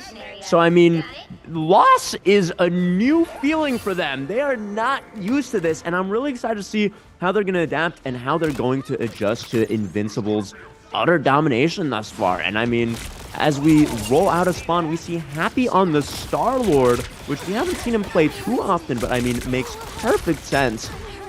Even though they don't have the Adam Warlock for the self-res, and Fun is just forcing Invincible back into this little hallway right here, successfully getting a pick off onto Happy, and now it's up to Kaidia to pull the weight of his fallen DPS brother as Aspida just completely starts cleaning up town, and Marvel Rivals Pros starts off this map with the first capture. All right, so far so good looking for MR Pro here. The side of Invincible, however, Neko still trying to really play into the Magneto. Looking strong with it. We have seen the Meteor M hit to very devastating effect. And as I say that, No Limit devastatingly going down, but still 2 Gamma Shields to have to contend with if you are Neko in your front line. Almost low on health, but MR Pro still getting in with the health sustain off the Luna Snow, as well as the Mantis going invisible with it. They're trying to bait at least something, anything out on the side of Happy here. 78% ulti charge, so not leading into anything just yet. If you are Kaidia, though, we are going to have to worry about the Hela up top just as quickly as she goes up. She goes down. Kaidia not wanting any of it. The same can be said for the rest of MR Pro, as Emily Choppa got hit with the Meteor M, but not more of a slam dunk. Still able to recover and make up for it with a pick against Kaidia. Yeah, I mean, Invincible is just popping every single ult they have in reserve right now. They really want to capture this objective. This fight has been going in their favor for a really long time, but NLE Choppa is just standing on the point like the unstoppable force that he is, and they actually managed to clean this fight up, despite Invincible looking so strong and so in favor for that fight. They just start pushing forward, forcing Invincible to go back to their spawn and getting a bunch of staggers as a result, with only 80% already 80% captured for Marvel Rivals Pros. This could be the last fight for Invincible if they don't capture the objective here. I mean, really, let's think about it. Not only would Kaidia have to really try and pop off with the Goddess of Death off the Hela, but then MR Pro could just respond in turn with a mass resurrection from No Limit, and then Fun even more so to kind of break up the front line, even make for a vulnerable backline off the Hulk. I say that, and Happy not even able to make it onto the point here. ASD catches them out. Same can be said for No Limit against Kaidia. Really not giving Invincible any room to maneuver nor breathe. Soul bonded, so just if need be, nobody's going down to the side of MR Pro. Cannot say the same for Invincible here. Almost getting a full team wipe with a very few exceptions. MR Pro seem to be still alive and still in it on Hell's Heaven. I mean, Marvel Rivals Pros is looking really good right now. I'm loving this interesting, creative triple support composition that they're running. And they also have 3 support ults going into this next fight. Well, never mind. They have 2 of their support ultimates going into this next fight, as No Limit ended up using his. But they put No Limit on the Adam Warlock, which kind of functions like a mini Hela with his little hit scan beams. He's able to do some serious damage, as Aspida is their only duelist character. And Invincible is really swapping things up right now by swapping Kaidia onto the Black Panther, which I'm not sure if I've seen him play that hero before, but I'm really excited to see what he's able to accomplish on him. Haven't seen it just yet, but I imagine Invincible want to change things up. Maybe go for the fact that MR Pro, they're running a triple strategist lineup leading into this. Make short use of a very vulnerable backline, considering that Adam Warlock can't really do much to defend himself in a lot of key situations, especially against the Vibranium Spear Toss into the E from Black Panther. So Kaidia might want to play into that. But to get things started here, almost 1, 2, 3, 4 ultis on the side of MR Pro, 3 on the side of Invincible. Should make for a fairly interesting team fight, as first dive going into it off of Kaidia. Into it with the Vibranium Claws, but not enough against the Gamma Shielding. Now prioritizing more focus over to the strategist, still ends up sedated. Yeah, Kaidia sedated, but they're not able to pick up the KO. Happy forces the Crow out of Aspida, which then results in him having to pop the Hela ult in order to survive. Not securing any KOs, but staying alive, which honestly is the most important part. but NLE Choppa does manage to clean up Kaidia. Both teams pop the Magneto ult here. NLE Choppa finding one. Neko unfortunately not doing the same. Happy doing a magnificent job on the point, getting a single KO with that Psylocke ultimate. And oh my, Marvel Rivals Pros' supports are doing such an amazing job landing their utility on the enemies, sedating them and freezing them at these really clutch moments, disabling them from doing anything at all, as all of Marvel Rivals Pros just focuses down those targets. They're doing an amazing job. They have great focus fire. And heavy sustain on the side of MR Pro. The 3 strategist lineup was something I was not expecting, but hey, if it works, it 100% works. And for now, for MR Pro, it's working almost a little too well. And now giving Invincible a bit of a run for their money right now, especially if you are happy. And Katia with ASD fighting 2 off the thorns and wanted to go for another, but you know what? A double elimination will work just fine for MR Pro. I mean, Marvel Rivals Pros, they have so much crowd control in their composition with the Exile, with the Freeze, with the Sedate, and with Hella's Stun on top of that. It is so difficult for anyone on Invincible to keep track of all of that and be able to get their ults off consistently. They keep getting them canceled, and it's really sad to see as Fun is just pummeling Kaidia into a corner, but he just barely manages to get back into the Lunastar ultimate, just barely surviving, and now Marvel Rivals Pros sees an opportunity and takes it with Acid, popping the Hella ult, not securing any KOs just yet. And they are backing up a little bit to try to KO Kaidia, who gets stuck on a wall tragically. And Invincible is looking a little worse for wear right now. I mean, Happy does pick off Felix and No Limit, but there's still the rest of the team you have to worry about.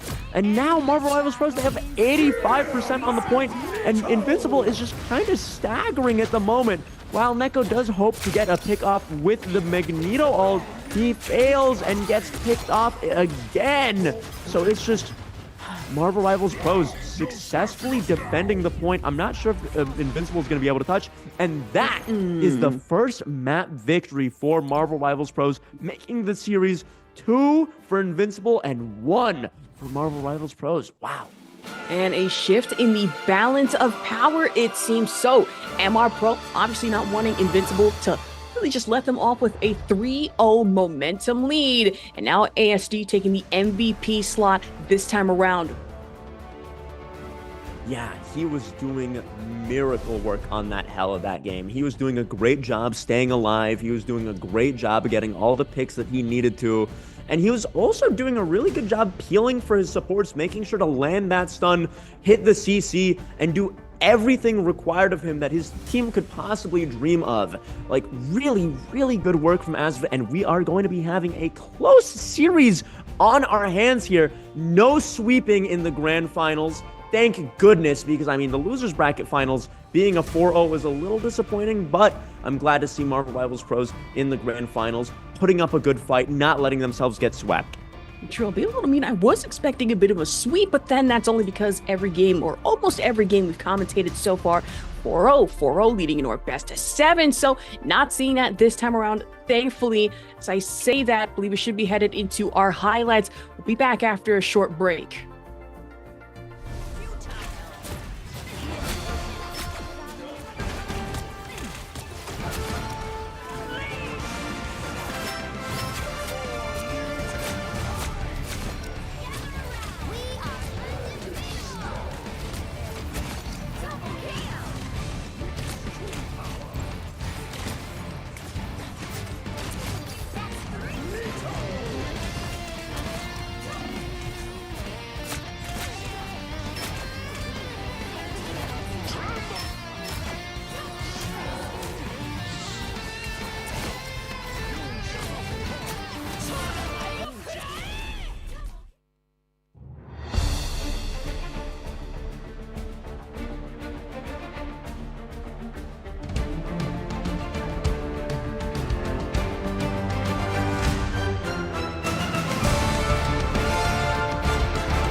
tear through the cloudless night, just like the moon.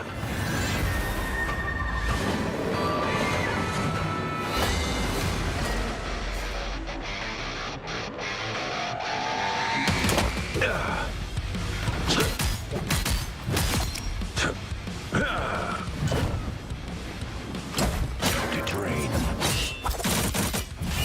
The moon haunts you!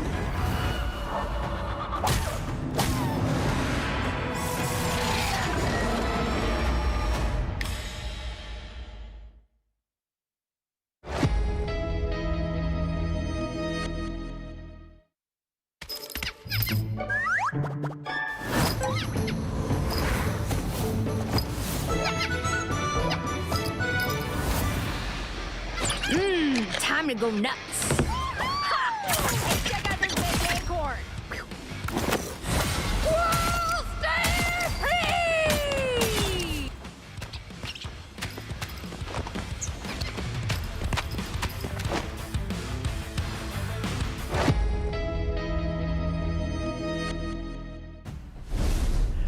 Welcome back to the grand finals of the Asia Region Marvel Rivals Championship.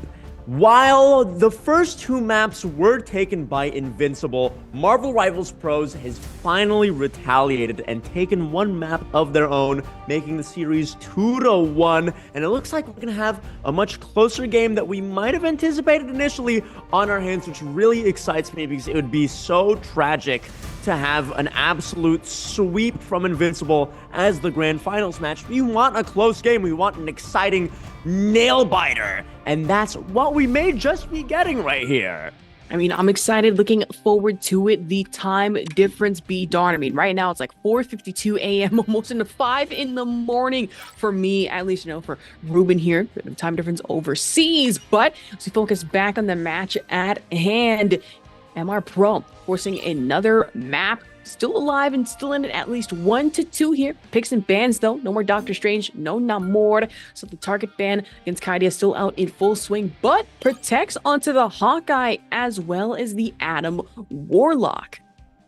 I really like the protect on Hawkeye because, hey, listen, if you ban Kaidia's Namor, we're just going to make sure that he's on a Hawkeye, and you're not going to be able to do anything to stop him because this guy is a menace on that hero. And in retaliation to the Adam Warlock protect, Marvel Rivals decided to ban Mantis instead of Star-Lord, which is interesting because now we're probably expecting to see a Luna and Adam Warlock composition from Marvel Rivals Pros as they ban Happy's Psylocke, unfortunately. Brings me great sadness as I was really excited to watch Happy play the Psylocke, but they did leave the Hela open for him.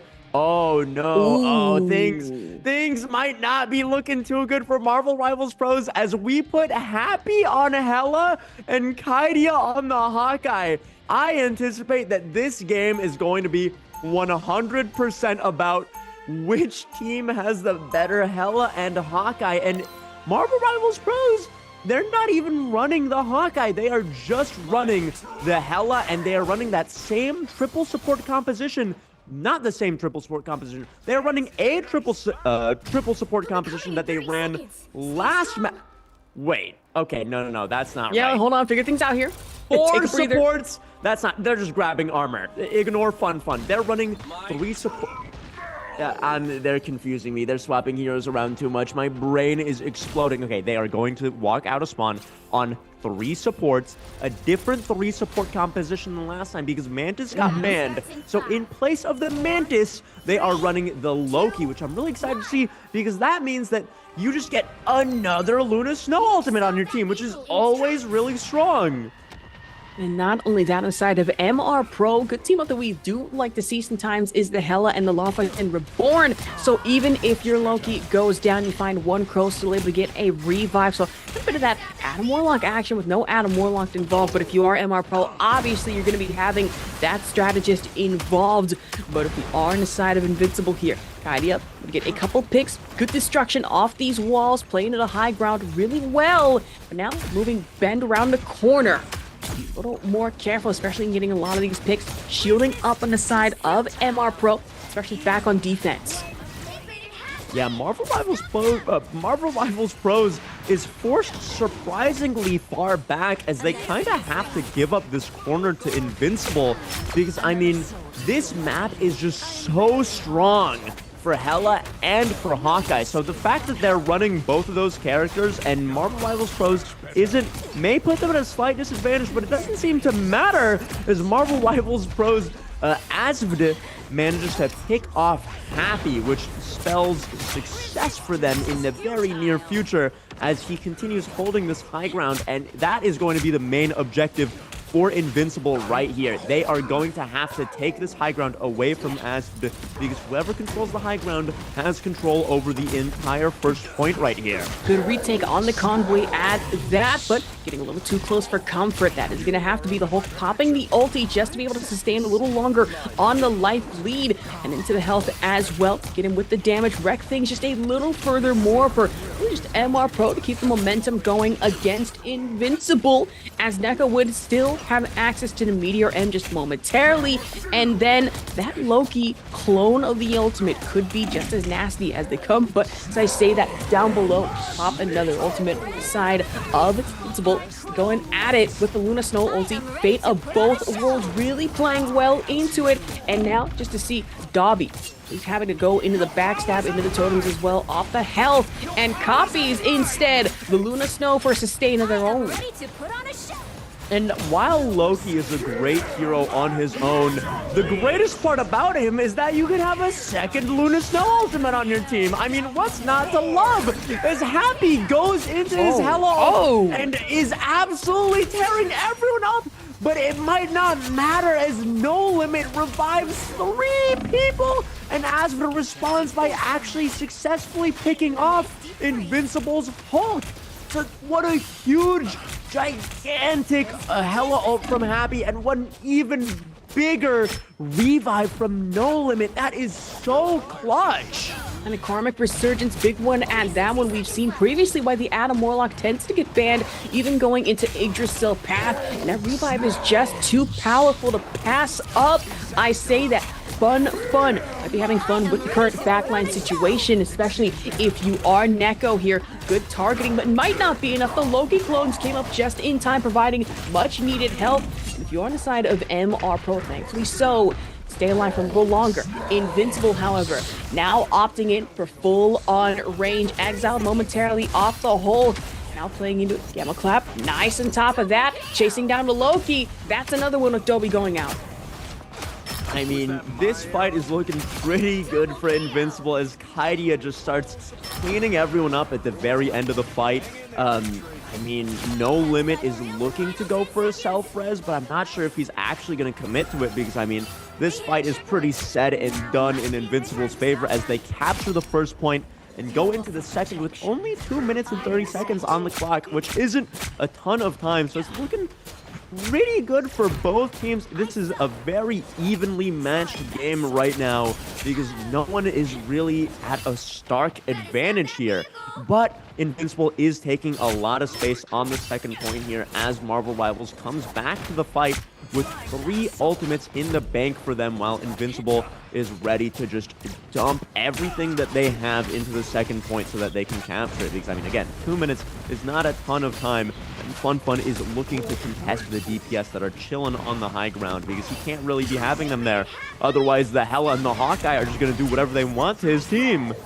I'll have to say, speaking of the Hawkeye, you can tell that Fun was really wanting to dive on top of that, but then got exiled at the last second, so dive interrupted, allowing Invincible a little bit of room for reprieve. I don't know if I could say the same coming in off the Magneto ulti and Elite Choppa fighting Kaidia, and now back up in the skies, ASD, the Hela ulti. Not really playing that much into it though. Goddess of Death kind of nullified here by the Luna Snow, fate of both worlds. Yeah, the Hela ult does not get a ton of value, but at least it does force out a support ult, which is really huge, as Marvel Rivals is kind of just sitting and waiting for something to happen as Invincible's Hulk goes down, and now they have to back up and regroup because with only a minute left, they don't have a lot of time to make things work. I mean, they have the Hawkeye ultimate, they have the Magneto ultimate, but with that being everything in their arsenal, this is looking like it's going to be a difficult but not impossible 40-second attack for Invincible right here. They're going to really want to capture this second point, and oh man, Invincible's Hulk is doing everything he can to their support line, but they're doing such a good job keeping each other up. They have so much sustain, it's impossible to make a meaningful dent for him. Less than 1% chance, but never zero. We're counting out just yet. Now, off the sustain with the Loki clones, but that's the Meteor M slam dunk, but more of a brick, depending on who you ask. Annalie Choppa has no choice but to follow it up with the shrapnel pick on the Kaidia. ASD against Happy here. Another elimination clean at that one, seemingly pushing Invincible further back than I have expected to see them here. MR Pro capitalizing, now sends it into overtime. And I mean, Marvel Rivals Pros not only, oh, they will have to go into the, oh, doesn't touch in time. That's so tragic. Invincible just barely missed the objective. They did not manage to recontest with enough time. Oh, that is so tragic. And the thing is, Marvel Rivals Pros did have a lot of ultimates going into that last fight that they saved up for the recontest, but the recontest never happened. So they had nothing to worry about. And now, on the attack, Marvel Rivals Pros is going to have to capture the first point, and they're also going to have to push it just as far as Invincible did, which honestly shouldn't be too daunting of a task. They didn't push it that far, but this is still very winnable for Invincible because, again, like I said, on this first point, Hela and Hawkeye are so strong. It's going to be really difficult to do something about them and take them down. Is Marvel Rivals Pros going to adjust their composition or in any way at all? Or are they going to run the same thing and hope that it works on attack just as well as it did on the defense? Of course, getting the armor packs just momentarily. Obviously, we're not going to see Rocket Raccoon. This is just a little bit for strategy moving forward. But now if you're on the side of Invincible, interesting swaps. 1, 2, possibly 3 Vanguard play we're moving into with Happy now, interestingly enough, on the Groot. The battle starts in 5. Happy on the Groot? That can't be right. There's no way he's actually gonna go Groot, is he? We've never seen him play a Vanguard before in this tournament, but it seems like that's exactly what he's gonna be doing as they roll out on the triple tank composition here. I am so excited to see what Happy's going to be able to do on this hero because, again, we've never seen him play any Vanguard before, and to not play Hawkeye whenever you protected him is pretty brave, but maybe they're acknowledging that maybe they just don't have they don't have enough bulk on their team and they gotta make up for it with Happy on the Groot. So let's see what he's Gotta go for the capable builds of. here, especially off the walls. Reject and redirect if need be. Could protect from a lot of aerial projectiles. I wouldn't be surprised. And then the Spore Bomb along with the Groot ulti. The potential of that one as well. Neko gets momentarily stunned, but that's still gonna be MR Pro back on the Loki, focusing down, especially off the burst damage, going in with the wall, and that's actually gonna be good risk, good reward, finding a pick against No Limit here. This comp is a really good answer to Marvel Rivals Pro's triple support composition because they may just lack the damage to be able to get through 3 walls of meat or 2 walls of meat in 1 tree. So, I mean, this is honestly a really smart play from Invincible. This is a really creative team comp that you don't really see come out too often, but it really is the perfect answer to what Marvel Rivals Pros is running as the Hela ult gets popped, raining down hell from above as NLE Choppa slam dunks on Invincible's Luna Snow. And this fight is still up to anybody, really, as Dobie goes down. And Invincible seems to be successfully holding right here. At least that's as far as I believe, unless Fun Fun is able to just pull off some heroics right here. Just round the corner, it looks to be Invincible. Left a little vulnerable here, but now Gamma Clap in from the Hulk. Let's try to find one more. NLE Choppa left exceptionally vulnerable, but still able to burst down the Hulk. No more range, no more Gamma shielding on top of that. Kaidia focusing back its point as soon as possible on the convoy, as Invincible really keeping a good hold here against MR Pro, Ruben. Yeah, I'm really impressed with this hold, and I'm really impressed with the creative team composition because it really is the perfect answer to what Marvel Rivals Pros is running. How are they going to deal with the 3 tanks? There's just so much sustain, so much meat to get through. I mean, it's going to be really hard for them. And Invincible does have the Groot ultimate, and Kaidia is probably going to be there ready to follow up, just dink every single person in there. And as I say that, absolutely obliterates Aspid while Happy is on him as well. And I mean, we're seeing Invincible's HP pools go down and just keep going back up all the way to full immediately. They're just not able to finish anybody off, really. And not just yet. Invincible really staggering in with the damage, but not finding successful eliminations off rip. If you are MR Pro, though, fun.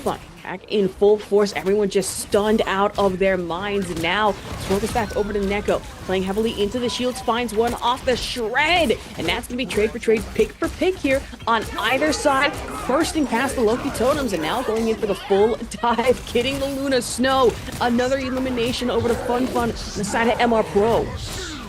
Yeah, no Hellas on the field, and the Luna Snow ult being popped by Invincible, by the Loki.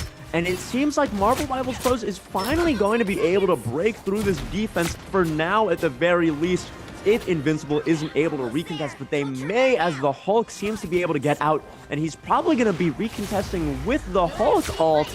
So we're going to be looking at another fight right here. And in order to stay alive and not get KO'd by the Hela, both of them look at each other in the sky. Both of them in ult, just having a little bit of a staring contest.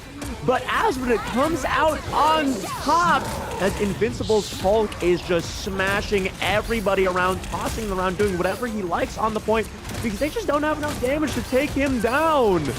And not just yet, especially off the Luna Snow. Fate of both worlds, and really just the fate of Invincible. Still finding another elimination, finding a few more, but on the side of MR Pro, actually finding 3. And NL Choppa finishing off with a melee hit. SDF against the Hulk. And it seems MR Pro settling things at 1-1 here. Invincible have at least one more chance to kind of stagger, set things in stone even further, but it's starting to get dangerous. I mean, Invincible performed a marvelous hold on that first point there, forcing Marvel Rivals Pros into the overtime right there. So, I mean, that is nothing to be ashamed of. They only have 2 minutes left on the clock to make something work, and I fully believe in Invincible's capability to potentially hold this, especially as Dobby just gets picked off from across the map tragically.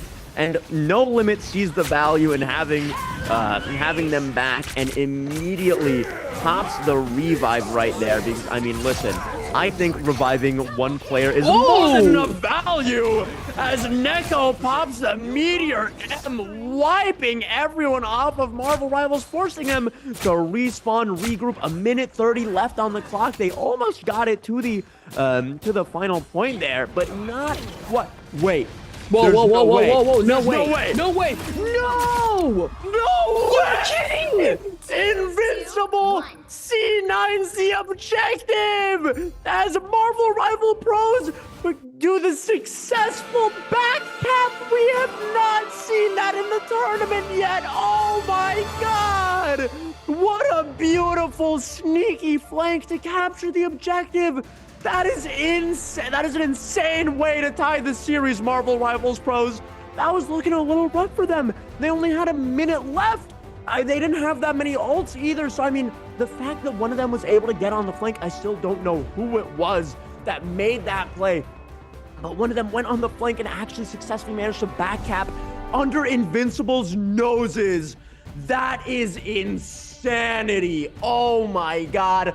This is esports! I mean, Al, if it works, it works. You call it a C9, if anything, named after a team here in the Invitational, the U4. You forgot the content. It was right there, back cap. But we are going to have to be moving on to our highlights. We will be back after a short break.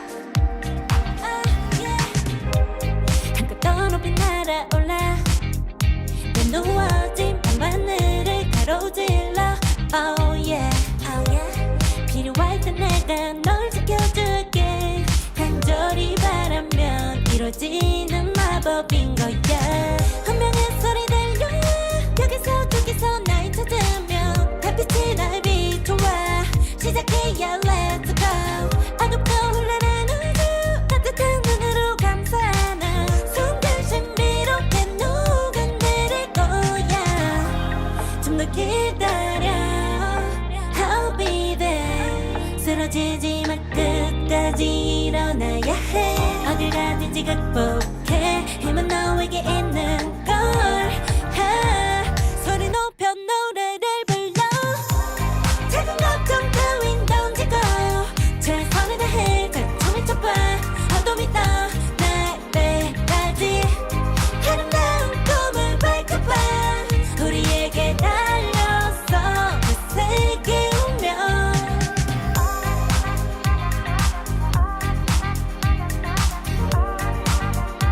어둠이 떠날 때까지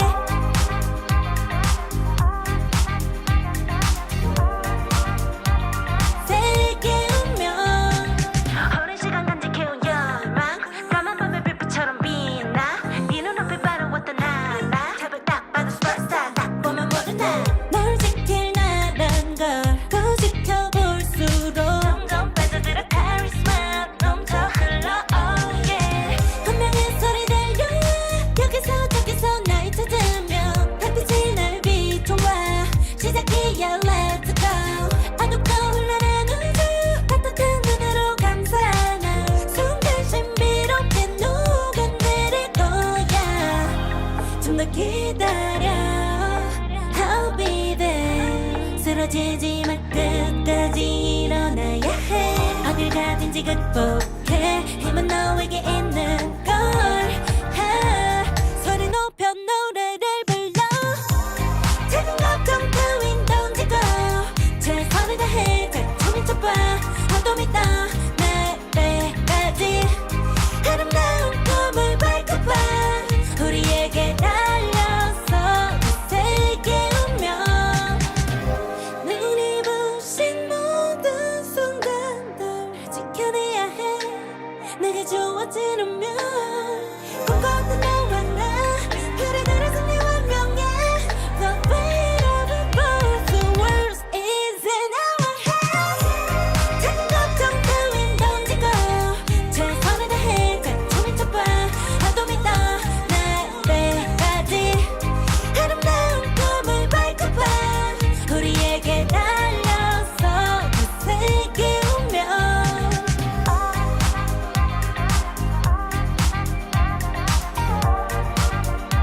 어둠이 떠날 때까지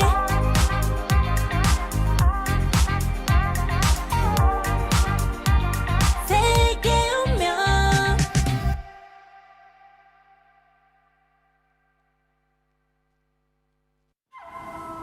I tear through the cloudless night, just like the moon.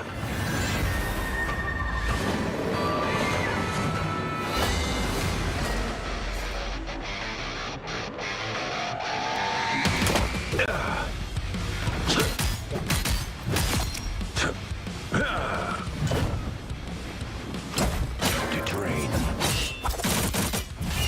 The moon haunts you!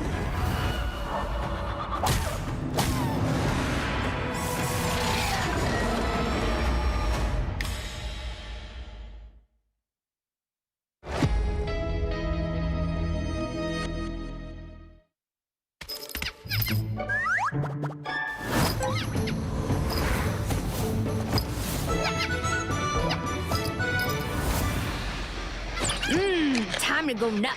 Ha! Hey, check out this big acorn. Whoa, stay free!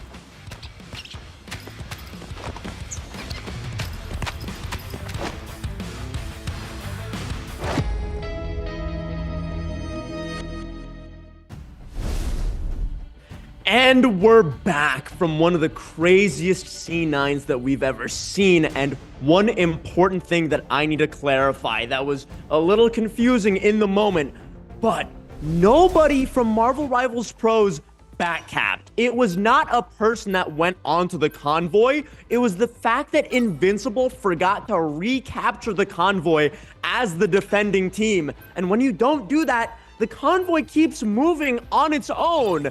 So the convoy moved itself past the checkpoint, which caused Marvel Rivals Pros to win that map, which is absolutely nuts because that fight was looking so good for looking so good for Invincible, and to lose in that fashion is just ridiculous and unheard of, especially in a grand finals match. You mean to tell me it was quite literally the ghost of C9 pass to move this past the point is what I'm hearing.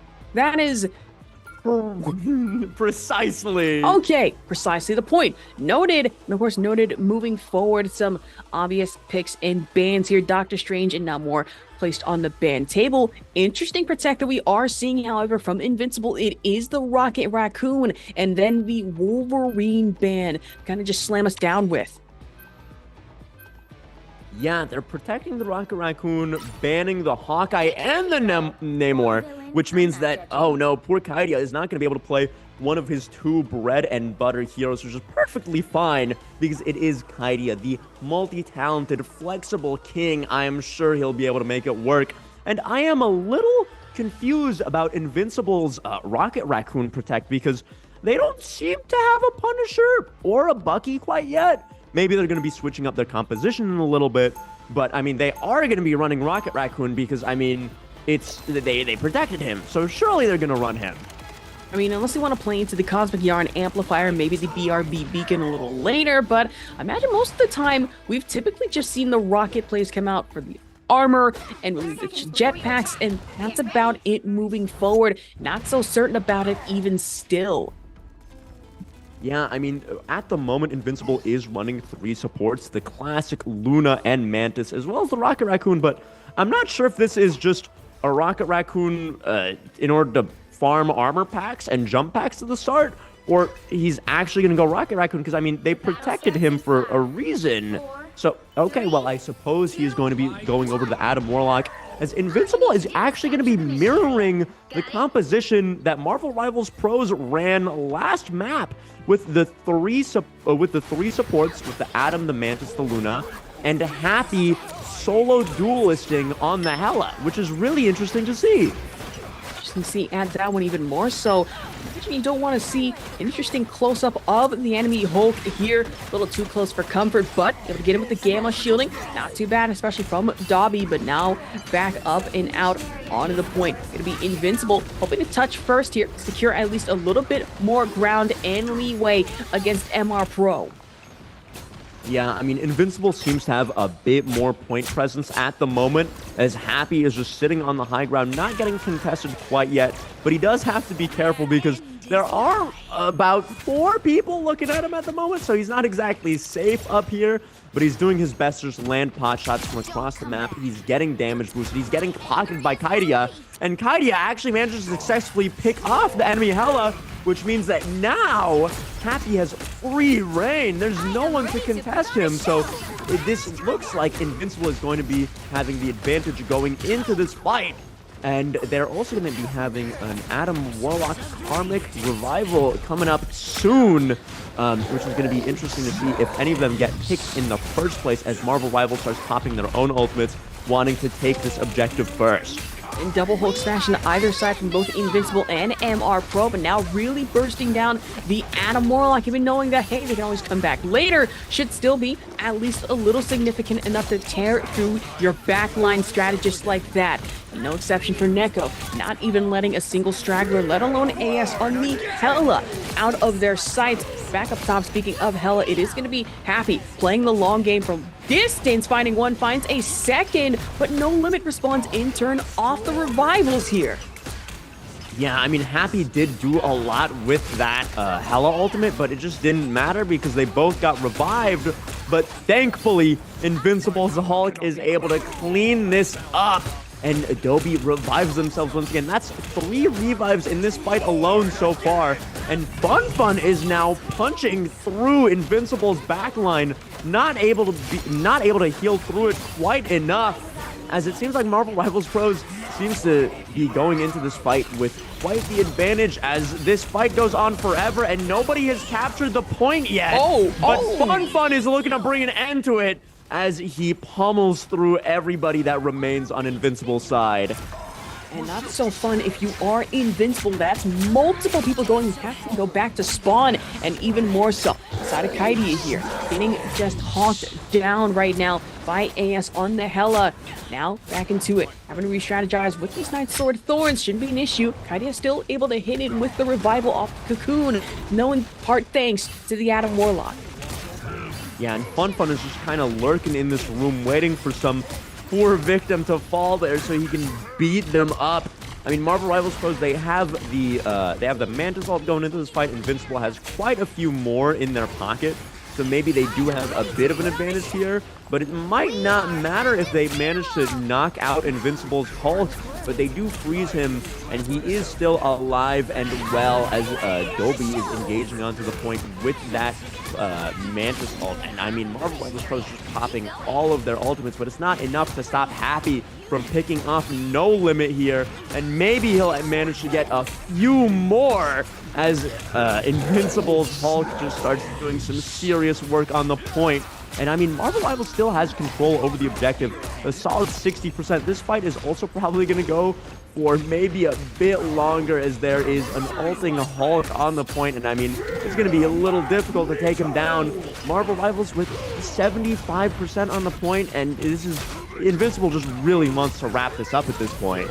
And I don't blame them for it. Initially, it was all Invincible all day earlier, even into our matches. But now MR Pro hoping to turn things onto its head. I say that Kaio's finding a double elimination off the Mantis. And now it seems to be Invincible who turned things back onto its head, find the point again, 11% in counting against MR Pro's 84. Still a significant ways to go, but it's the track that they're on right now. It's not impossible to keep a hold on this one too. That might have been the longest fight of all time without either team making any capture progress, because both teams were just getting KOs back and forth, but never enough to actually secure the fight decisively, as Neko is pushed up here, making a lot of space, making sure that they are not able to walk through at all.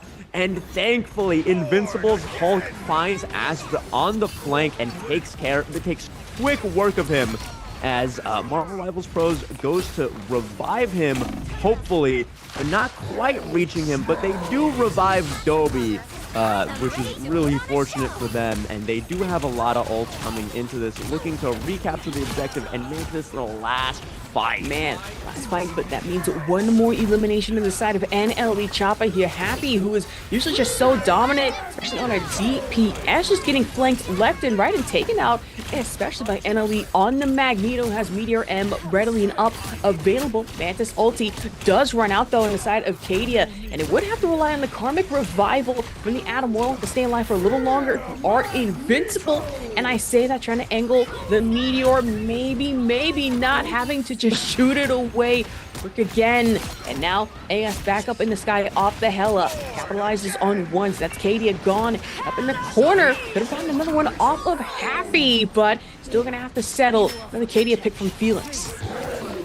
And Invincible's Adam successfully revives every single person that got KO'd on Invincible's end, which is absolutely massive because the Hulk is able to return and successfully knock out and they have nothing in response. That is maybe one of the most clutch revivals I've seen in the tournament thus far because they have 100% turned around the entire fight. Everyone on Invincible was knocked out except for the Atom, and the Atom was able to clutch up and get everyone back into the fight here. And unfortunately, Fun is reduced down to being a little Bruce Banner, and Happy picks him off as Happy is just able to do whatever he likes from behind the objective right there. NLE Choppa attempting to do some heroics on the objective, trying to stall for as long as possible because, I mean, maybe they can just repeat what they did last time and just stay on the objective for so long that they managed to get 80%, but Happy is just KOing everybody. No one is going to be able to touch on Marvel Rivals' end besides maybe the Hulk, who does not make it in time because he gets stopped by the wall. Just got stunned right at the most inopportune time. Just right there. Not going to be enough as Invincible. I was almost for certain thought they were kind of down and out of it, at least for a brief moment in time, but no, able to put one up on the board for themselves here on Beard and T'Challa. I am really impressed with how well Invincible is running the comp that Marvel Rivals was running the previous round. I mean, they saw that comp and thought to themselves, hey, you know, that looks pretty good, pretty effective, worked pretty well against us. I'm sure we could run that too. I'm saying that as if they haven't practiced it at all whatsoever, which is most likely not the case, but it is funny to think about considering they're performing so well with it. I mean, their Atom player is just doing feats, just reviving everybody, hitting all of the shots, functioning very effectively as a supportive mini Hela. I mean, that's at least how I like to think of Adam Warlock myself. You love to see it at that one, no matter how squishy people may think Adam Warlock is. I mean, he quite literally is. Still has some usage off the revives when need be and can come up in clutch at clutch times. But focusing back on the MR Pro, NLE Choppa back up top with the Magneto. Frightening one at that one, gets in with the shielding and can so easily overwhelm you off the metal shrapnel. But AS in the back line, trying to make short work of Invincible Strategist here. Yeah, I'm really happy to see As back on the Psylocke because his Psylocke is always such a treat to watch. He almost manages to pick off Happy, but he just last second uses the Hela ult and protects himself from getting knocked out. And NLE Choppa, knowing that there is a Hela ult up, tries to use his Meteor M defensively to a lot of success as he successfully picks off their Atom, and Happy is just sitting on the high ground with the Magneto ult being used. There's nothing to really do about him besides Asved dashing through the team, popping the Psylocke ult, and then maybe he'll be able to worry about Happy later. Now, the rest of his team has already gotten knocked out. Man, and AS playing into the dance of the butterfly, getting good eliminations back and forth, left to right, but Dobby playing in to the DPS Mantis. We'd love to see time-tested and true double elimination off rip, and now guarantees MR Pro at least a little more time to play here. 7% coming up on the board. Yeah, Dobby's Mantis has always been a spectacle throughout the entire tournament. Every single game, they would shine so hard at just how well they're able to DPS and support their team at the same time, which honestly, you would expect nothing less from a grand finalist like himself, and they nearly managed to pick off Happy, which would be huge for them, but he just barely gets out with his crow as Neko looks for the Meteor M and successfully knocks out Dobby. He heard the casters and decided, yeah, no, I do not want this guy getting gassed up anymore. Focus on me!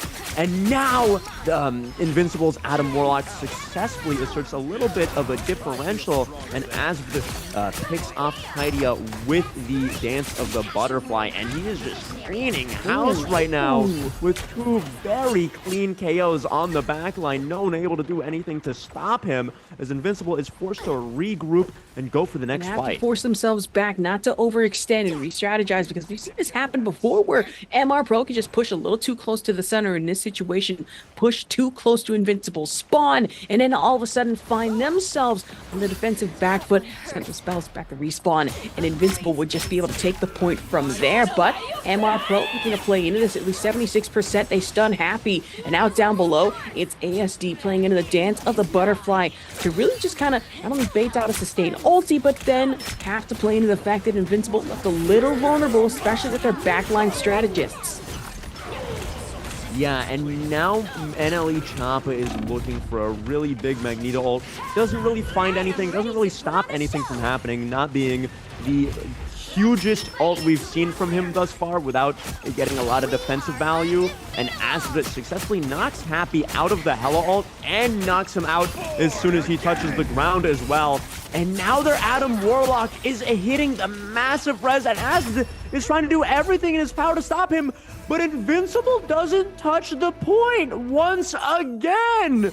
You guys have got to be worrying about the objective a little bit more as the map is brought 1-1, and we are going to see what will break the tie, because the series is 2-2. So whoever wins this map is officially up in the series and will be at match Man, a missed point. calculation possibly make Invincible really focusing or trying to at least focus down the Adam Warlock, and instead, oh, right, I think we might have forgot to hit the point here, and now M Pro is up 1-1. It's like you said, whoever makes it past this puts themselves up in the series match point, and then moving forward could take the whole thing. Or we could get another game forced into a rare 3-3 tie, which would be absolutely insane, Ruben. Yeah, and I mean, Invincible, they really tried with the res, and it almost was huge, but unfortunately, it was just far enough away from point where no one that got resed was able to successfully touch, which really sucks for them because it would have been such a clutch res, but unfortunately, all for nothing as they were not able to successfully contest the objective. And now we go into the next round here, as Invincible does have a Magneto ult to their name and not much else. As Marvel Rivals pros, I mean, even if they do lose this fight, they might just be able to get rezzed by No Limit and to give themselves another opportunity like Invincible's Adam did not too long ago in the first round. Goes momentarily, but NLE Choppa back into it, soul bonded if need, just in case, even if they go down. Still brought back. They'll be finding one, especially off the Luna Snow. DPS potential, and now playing even more so from ASD. Double elimination, and trying to find another. Still secures the assist with Fun, finding out a very vulnerable Bruce Banner in Invincible's backline. Yeah, I mean, Fun has been doing so much on the Hulk. Both Hulks in this lobby have just been stellar. They've been lighting up the kill feed, doing so much, just really popping off and pulling their weight as much as humanly possible. And now, Marvel Rivals pros on the defense here, set up on the high ground. Invincible has no choice but to run up this narrow hallway to try to contest them and push them back. But it does not seem to be working as NLE Choppa and Fun are standing very strong as NLE Choppa is trying to just get his Magneto ult so he can just slam everybody in this room, hopefully. But it seems like maybe now is not the time, as Happy successfully gets a pick off onto Azb, leaving them down a player. So, I mean, Marvel Rivals, this is going to be a little bit tough, but they are able to bring this back if NLE Choppa just hits a really massive Meteor M.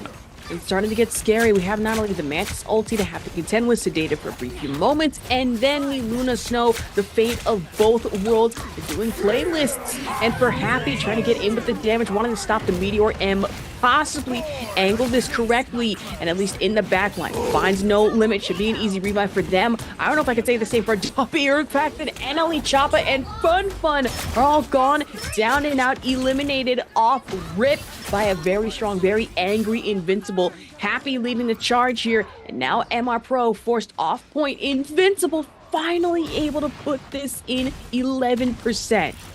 Oh, that's so rough for Marvel Rivals Pro. No Limit was in the middle of hitting the Karmic Revival, and he got picked off by Happy during his Hella ult, which means that his ult got completely reset back to 0. He's got to build it all over again. What a clutch potential ultimate gone to waste because of Happy's wonderful positioning, as now they hold the high ground, and now it's on Marvel Rivals Pro to try to get them off, as Happy is staring down effectively the barrel of a gun with Marvel Rivals Pro, all of them walking up the same hallway, scaring him off of the high ground. And now it's Fun's time to shine as he pops the Hulk ult and is just terrorizing the backline at the moment, completely separating them from the rest of Invincible. And here, if any time, is the best time for Marvel Rivals Pro to be able to get some picks off onto Invincible. Now is a much needed time, especially if you are Happy. Finds a second here. The Sun going against ASD. And now, even more off the Blade Storm, trying to contend against the Hulk here. Fun just at a sliver of health. Goes down, left vulnerable especially. But where there's one Bruce Banner, there is another to find Fun. Gets the damage and still able to build up off the Gamma back into the Hulk. So now we go full dive, Unga Bunga. If you are Invincible, we have seen the situation before. You push too far, you don't want to lose the point to either a straggler or somebody sneaking up behind you. But I'm hoping that Invincible have this unlocked. They have Luna Snow ulti, they have the Magneto pushing, and they have NLE Choppa taken down. Thanks very much to Happy. I mean, tragically for Marvel Rivals, Invincible just has 5 ults going into this fight, so what they're able to do against them is really limited as Neko looks for a Meteor M, whiffs unfortunately, and now they're gonna have to take this fight with very little resources left, but Invincible does always have that Karmic Revival in their back pocket to revive anybody that does happen to get knocked out. Happy successfully getting a pick off onto Azd, which is absolutely massive. Now there's no more Hella on the field for Marvel Rivals Pro, and they just have 2 players left, and it seems like it's kind of over for them as Invincible finally goes up in the series. Now it is 3-2 match point for them next game, potentially able to close it out and close the series with the next round right here. Of course, we don't want to jinx it too soon, but Invincible still showing signs of life. I can say the same for MR Pro. Simply tied the series, but now up 3-2. We are going to see the MVP here being a Happy 34 elims and over 16 final hits to pop in from Hella here. Happy was just doing so much on the Hella every single fight, just getting so many picks, so many KOs, and we're gonna be watching more of Happy popping off after we watch some highlights and a little 5-minute break. So just wait, we could be watching the last map here potentially.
Trapping all those fighting souls, but yet across the world I see you standing in my way. And remember the time, the place we used to fight, like the sun and moon. And I wonder if ever there was a time that we were friends. The night has fallen, shadows looming, and yes, that time has come for me to seek you out. We are set now for our last reunion. Break the chains, find your way, come find me.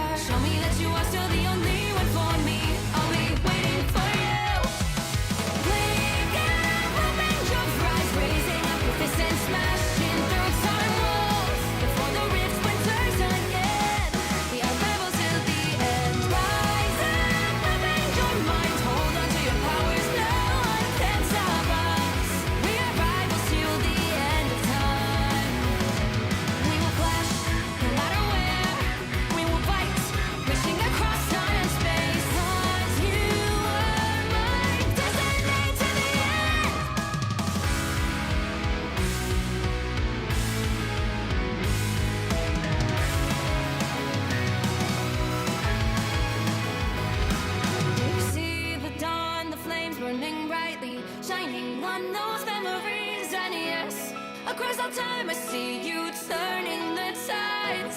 And do you see now our time, our turn? We can still fight like the wind and fire, and wonder no more that now is the only time your heart is mine. Light has fallen, darkness grows, and yes, we fight for our destiny and fate. New days smiling for the past and future. Break those chains, lead the way, fight with me. And when you wake up, open your eyes, raising up your fists and smashing through time walls. Before the rift splinters again, we are rebels till the end. Rise up, open your mind, hold on to your powers, no one can stop us. We are rivals again until the end of time.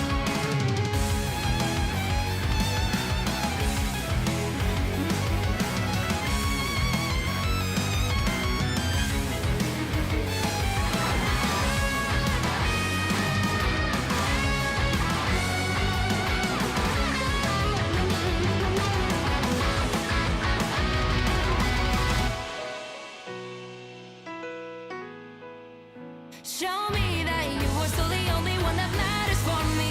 I'll be waiting for you. Wait up, open your hands, holding on to your heart. Look inside you. Can you feel it? The sparks in you. Add it up, unleash it all. Wake up, open your eyes, raising up your fists and smashing through time walls. Before the rift splinters yet again, we are rivals to the end. And rise up, open your mind, hold on to your powers, no one can stop us. We are rivals till the end of time. I tear through the cloudless night, just like the moon.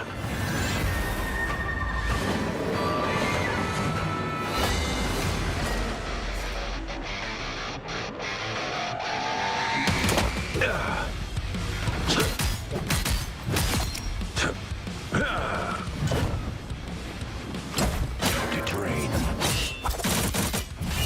The moon haunts you!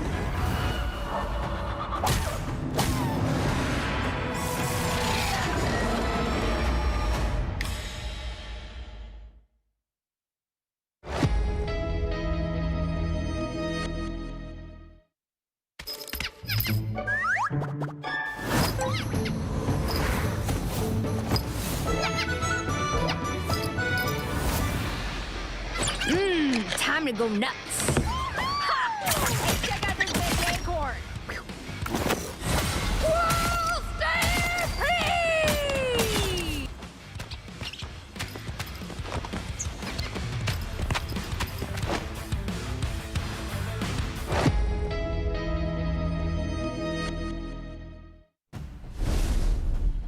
Hello and welcome back to the map 6 of the grand finals between Invincible and Marvel Rivals Pros. Currently, the score is 3-2 in Invincible's favor after they took a very, very close map just now. If you missed it, I highly recommend going back and watching the full map if you just got here.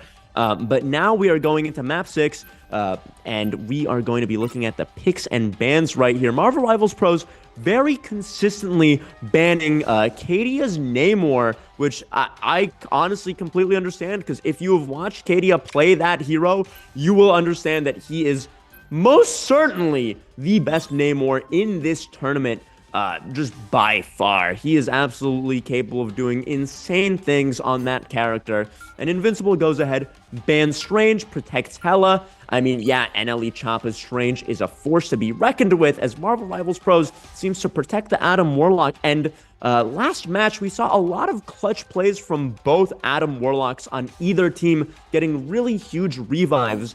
But I am pretty happy to see that they're going to be playing Adam Warlock once again, and maybe we'll be seeing some Star-Lord action, maybe a Star-Lord or a Mantis ban here. We'll have to see what Invincible is going to be cooking up their sleeve as they proceed to ban Wolverine. So the triple self-revive composition is open to be played here.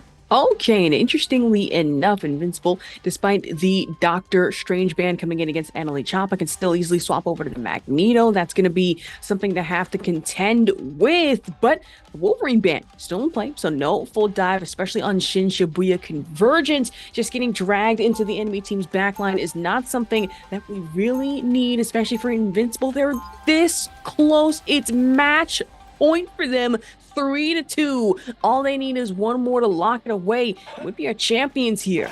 Yeah, and I mean, being champions is pretty important for the first tournament of Marvel Rivals since it has gone live, which is really exciting, and that would be quite the crown to hold for either team, Invincible or Marvel Rivals Pros. And honestly, I think it'd be pretty funny if the first team to win a tournament since Marvel Rivals has gone live is named Marvel Rivals Pros. Because, I mean, I feel like, yeah, who's going to argue against the winners of the Marvel Rivals tournament being Marvel Rivals Pros? I mean, yeah, no one's going to argue with you there. It would be quite fitting, but here we go, getting started already. Annalie Choppa, POV focus, breaking down the walls. No Chris Jarrett going to be involved in this one either. And of course, Annalie Choppa with the damage, shielding as well. Hulk versus Hulk back on the rooftops. Exiled momentarily, though, on the side of Invincible. Being able to push down Fun. We see their limits Invincible with really nice positioning on top of this building right there, making sure that they have the high ground advantage over Marvel Rivals Pros as they are left to scuttle on the ground right beneath them. And No Limit seems to have accidentally used his Rocket Raccoon jump pack by pressing spacebar twice and goes straight up into the air and gets domed by Happy, as Happy just has his way with everybody else in the lobby, just wiping the floor with Marvel Rivals Pros as they're forced to go into the next fight. 1 minute taken off the clock right there.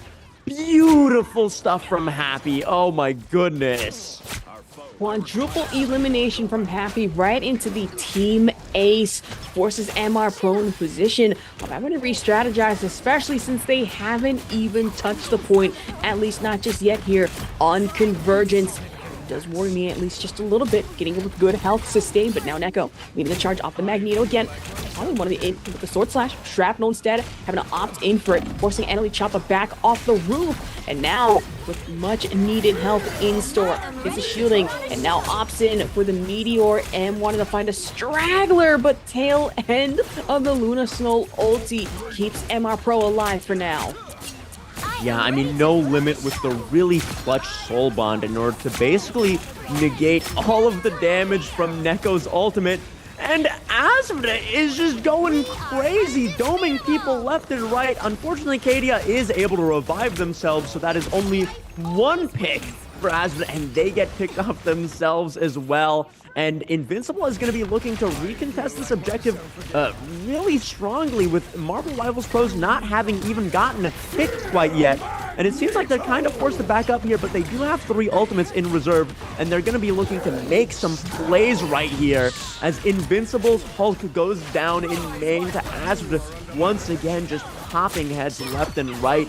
But that's not going to stop Invincible's Adam Warlock from being able to revive everybody that's currently getting picked off. Honestly, a really clutch res as Marvel Rivals makes a lot of progress on the point. We're going to have to see if Invincible is going to be able to recontest or not, but it seems like they're not going to be going for it. They're going to give up the point to Marvel Rivals Pros, and they're going to play for second.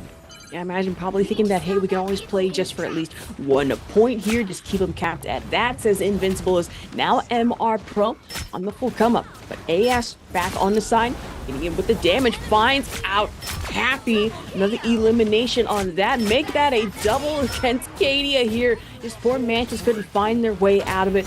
Yet another straggler for MR Pro to take advantage of. Move over to the Fun, however.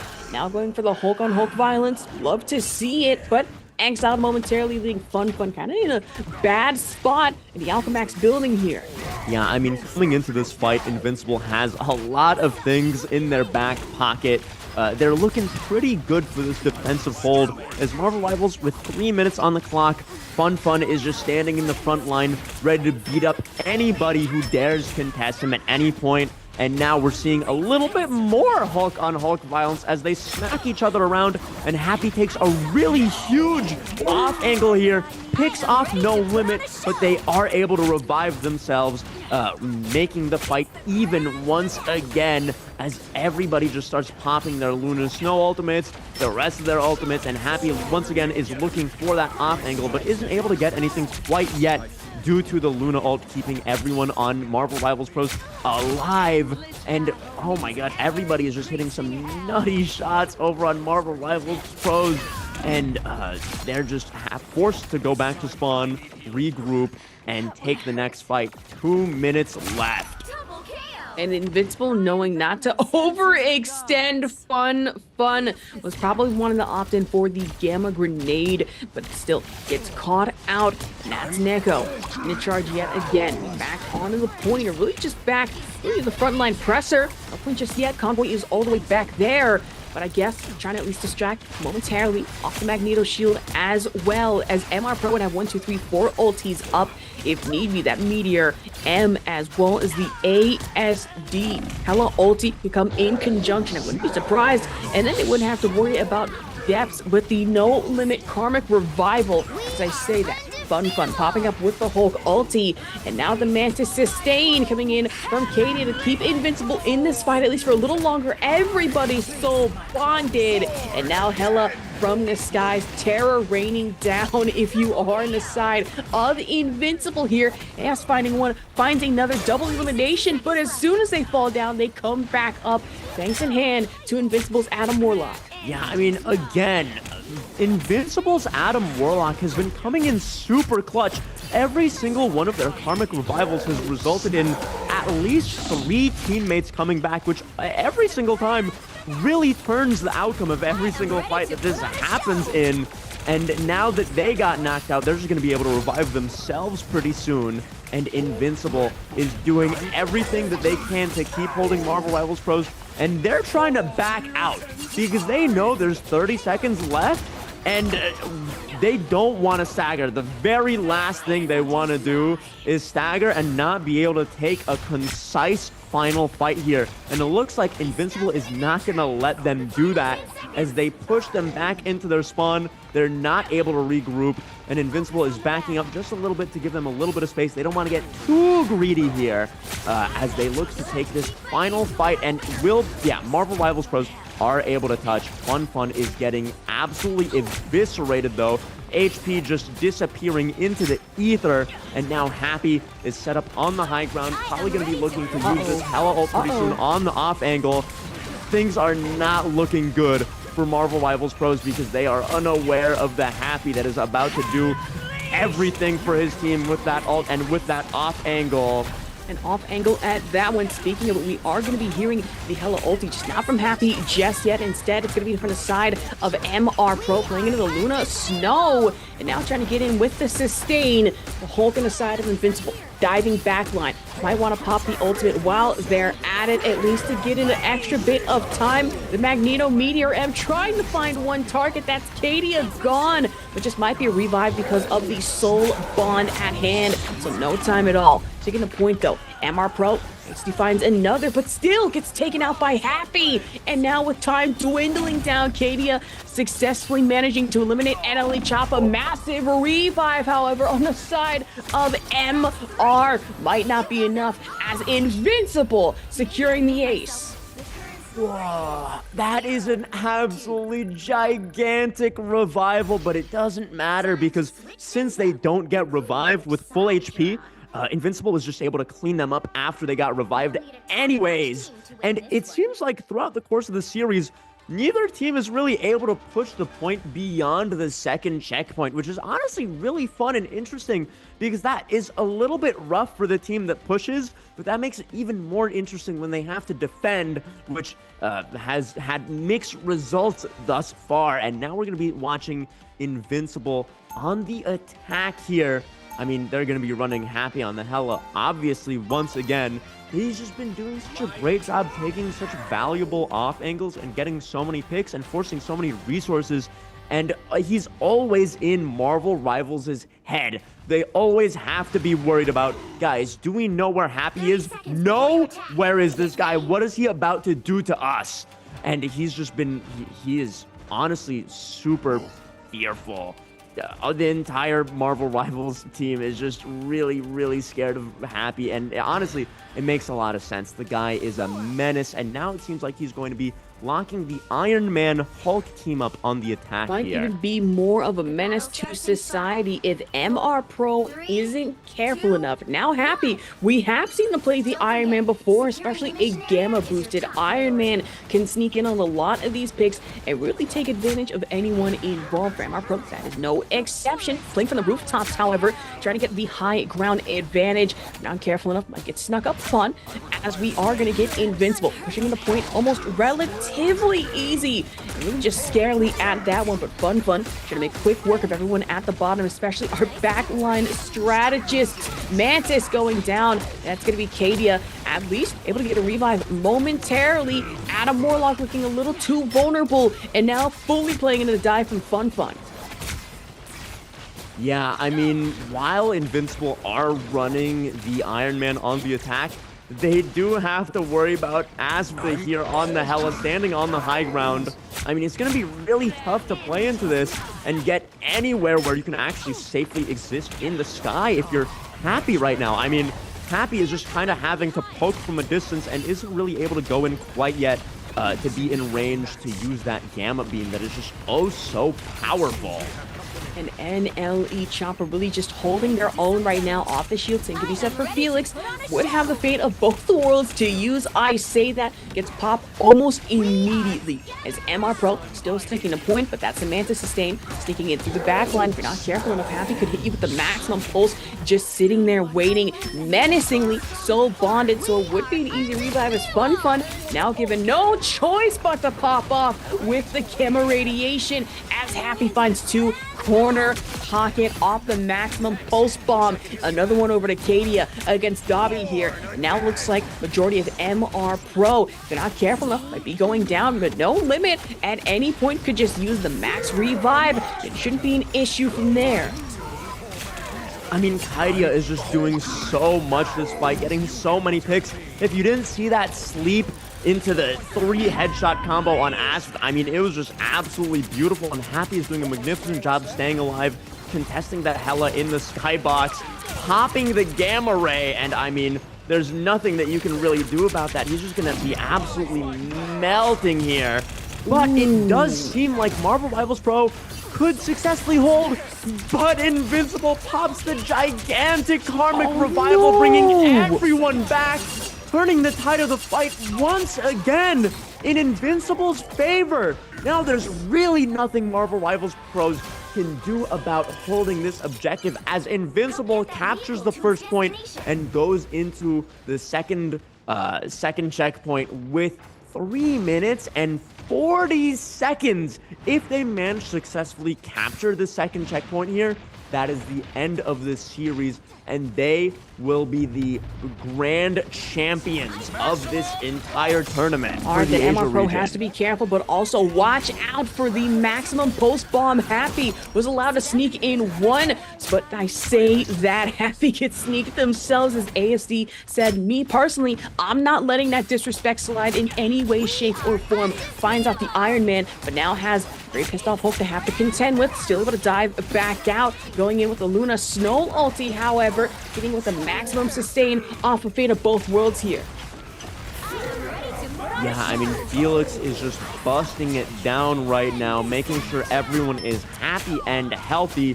And as I say that, Happy is approaching through main, the looming force. His aura is simply unmatched, except for Asma, who manages to put him down as soon as I say that. And Marvel Rivals Pros, they're going into this next fight with 4 ults. Invincible is looking a little worse for wear, as they have no resources of their own to be able to take advantage of and to be able to win this next fight. So they're going to have to pull off some heroics to actually bring this home. This will not be an easy point capture, and Marvel Rivals Pros They need to win this map in order to tie up the series and make it match point for both teams. They genuinely would have to, but now with the Hulk smash, exiled momentarily for fun, and kind of just left in the dust against Invincible. Can't really do much except try to dive, play as best as possible. Gamma clap, but then forced back down here against another contending Hulk off the side of Invincible, who actually himself get forced down here. So it's gonna be the Bruce Banner, D-Mech or D-Hulk, if you will, and ASD would have the momentarily available, especially off the Hela ulti, but now Kadia having to play into the sustain, finds one off of Felix, and now here we go, Mantis ulti to try and set things in score here. POV swap over to Neko, and the Meteor M to hit in full force, finds one, but No Limit is still able to hit him with the revive. AS back up top, finds Kadia, finds the Luna Snow, and almost able to find another NLE Chopper finishing off Neko, but revive after revive. Adam Warlock keeps them coming back, and as I say that, Invincible goes down just as fast. Only a minute and 10 seconds left here to have to contend against MR Pro. Honestly, that was a really good fight for Invincible. They might have lost, but they did build up their ult economy, and they have 5 of them going into this next bit here. With just under a minute in the time bank for them, they really want to wrap it up and end the series right here. They gotta win this fight in order to make that happen. Kaidia is over on the on coast, challenging Asmodee by himself, winning the 1v1. And now Invincible is just using everything that they have in their arsenal. They are really desperate to win this fight, forcing out ultimates from Marvel Rivals pros as well. Happy getting a really valuable pick over onto No Limit, but he may be reviving himself, and he does, making this a more of an even fight as both Hulks duke it out on the point. Invincible getting a lot of space right here. Marvel Rivals forced to back up, regroup, knowing that this right here is going to be the absolute last fight. It's going to be a good, intense overtime push right here, as Felix has his Luna Snow ultimate, and Invincible has a Mantis ult to match that, as well as a huge revive that I'm sure is going to come in super duper clutch as gets a pick off onto Happy. But it doesn't seem to matter as Happy comes back to life thanks to Invincible's Adam Warlock. Exactly, we have the Karmic. And now they're getting a lot of space. Marvel Rivals Pros is just doing everything they can to end the fight right here with a gigantic Meteor M knocking out the Luna. And AS up in the sky right now, but still gets knocked down. And it looks to be MR Pro taking full control over the convoy yet again. Not Fun has anything to say about it. MR Pro still able to find one, finds a second. And my gosh, Invincible shut out at least 1-2 here. I think we're going to another map. We are going down to the wire. A best of 7 where the score is tied 3-3. This is truly not only the highest quality match we've had thus far in the tournament, but also the closest one. We've been met with a lot of sweeps, a lot of 4-0s, 3-0s, and being treated with a 3-3 match in the grand finals is truly something that we can't really take for granted here, because this is just a spectacular game. Both teams are just playing at their very best, doing everything in their power to bring home the first Marvel Rivals championship for the Asia region, and it's going immaculately thus far. We will be back with you after some highlights and a short little break, so stay tuned.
I tear through the cloudless night, just like the moon.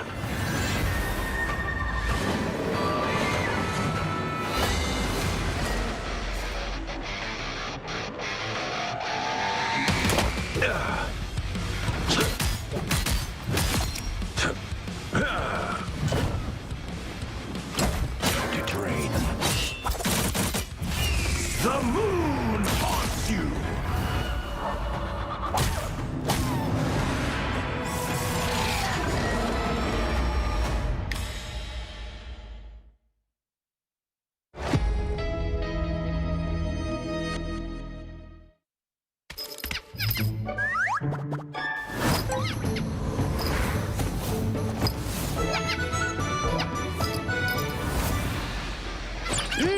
Time to go nuts. Ha! Hey, check out this big acorn. Whoa, stay free!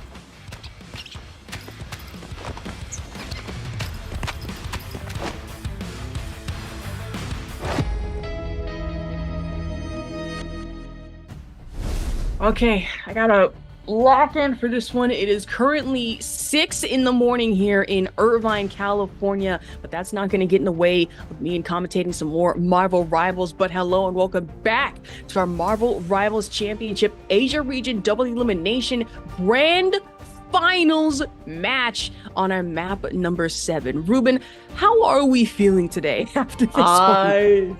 I am so happy we have a series on our hands.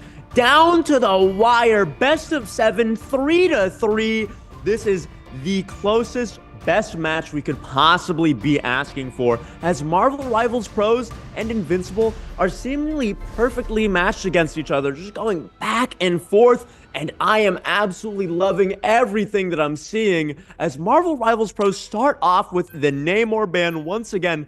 They seem to be insta-banning him every single time, really targeting Kadia, who really is such a talented Namor player. I cannot stop singing my praises about his Namor. I mean, he does things on that hero that you wouldn't think are possible, as they go for something really similar to what they did last round, with both teams doing the exact same picks and bans as before. Namor and Strange being banned, Adam and Hela being protected. Now, if this trend continues, we're gonna see, instead of having Wolverine banned, Invincible chooses to opt for the Psylocke instead, because, I mean, Asfd on the Psylocke is quite the menace, but it does seem like Hela will be open to both teams, and Asfd and Happy will be duking it out once again as Hawkeye gets banned in return by Marvel Rivals Pros. And I mean, this is going to be a close match because, I mean, again, look at the score. Look at both of these teams. Both of these rosters are so stacked with such brilliant talent, with such seasoned esports veterans that are looking to make a name for themselves in this new game that just came out. And I cannot wait to see how both teams approach this first point right here. We can't wait to see it either, we'll say, either side. Possibly getting just the jetpack as well as the bonus health from the Rocket Raccoon. Never know when you need it. Obviously, swap back after the fact, but excited to see some more action on the side of Kadia, who I will say has been getting target banned the entire time, right? No Namor, no Hawkeye. It kind of puts him in an interesting position of, okay, that's fine. I'll probably just swap over to support. No issue, and hey, can rock from there. Yeah, and I'm looking really forward to Invincible's attack right here, as both teams are running fairly similar comps right here, both opting for the triple support, and Hela that seems to have gotten really popular halfway through this match. We haven't been seeing much of this comp being played throughout the tournament, but it seems like both teams have really taken a liking to this specific comp, where Adam Warlock kind of functions as a second DPS that is also capable of healing and reviving his entire team if they get knocked out, which I absolutely love, as Invincible pushes up and forces Marvel Rivals to kind of back up into their little cubby right there, not giving them a lot of room to walk around and take any off angles or take any real positions here. But NLE Choppa and Fun Fun are retaliating by pushing up onto the point, looking to really push back Invincible's tank line here, as Happy is just free firing from the bottom right, completely uncontested. Now it's going to be Baby Bruce caught out by NLE Choppa, who's been an absolute menace not only on the Doctor Strange, but then the Magneto. And the fact that Strange has been banned moving forward kind of puts him in a position of still having to play that shield, just on a different name. That's no issue. And for Fun Fun, Gamma shielding in hand, Magneto shield as well. Pops the bubble for NLE Choppa playing into the shrapnel and making sure this front line, especially on MR Pro, is kept defended. Might be hard to do so, especially with the Hulk there to disrupt it and allow Invincible to push further upward. Yeah, I mean, Marvel Rivals Pro, they're putting up quite the strong defense here as Invincible's Hulk goes up to the high ground to push as distracting him, leaving Happy open to get the pick for himself, but that does not stop No Limit from popping the revive and making sure that Asda is back in the fight as 4 ultimates from Marvel Rivals Pros go out at the same time.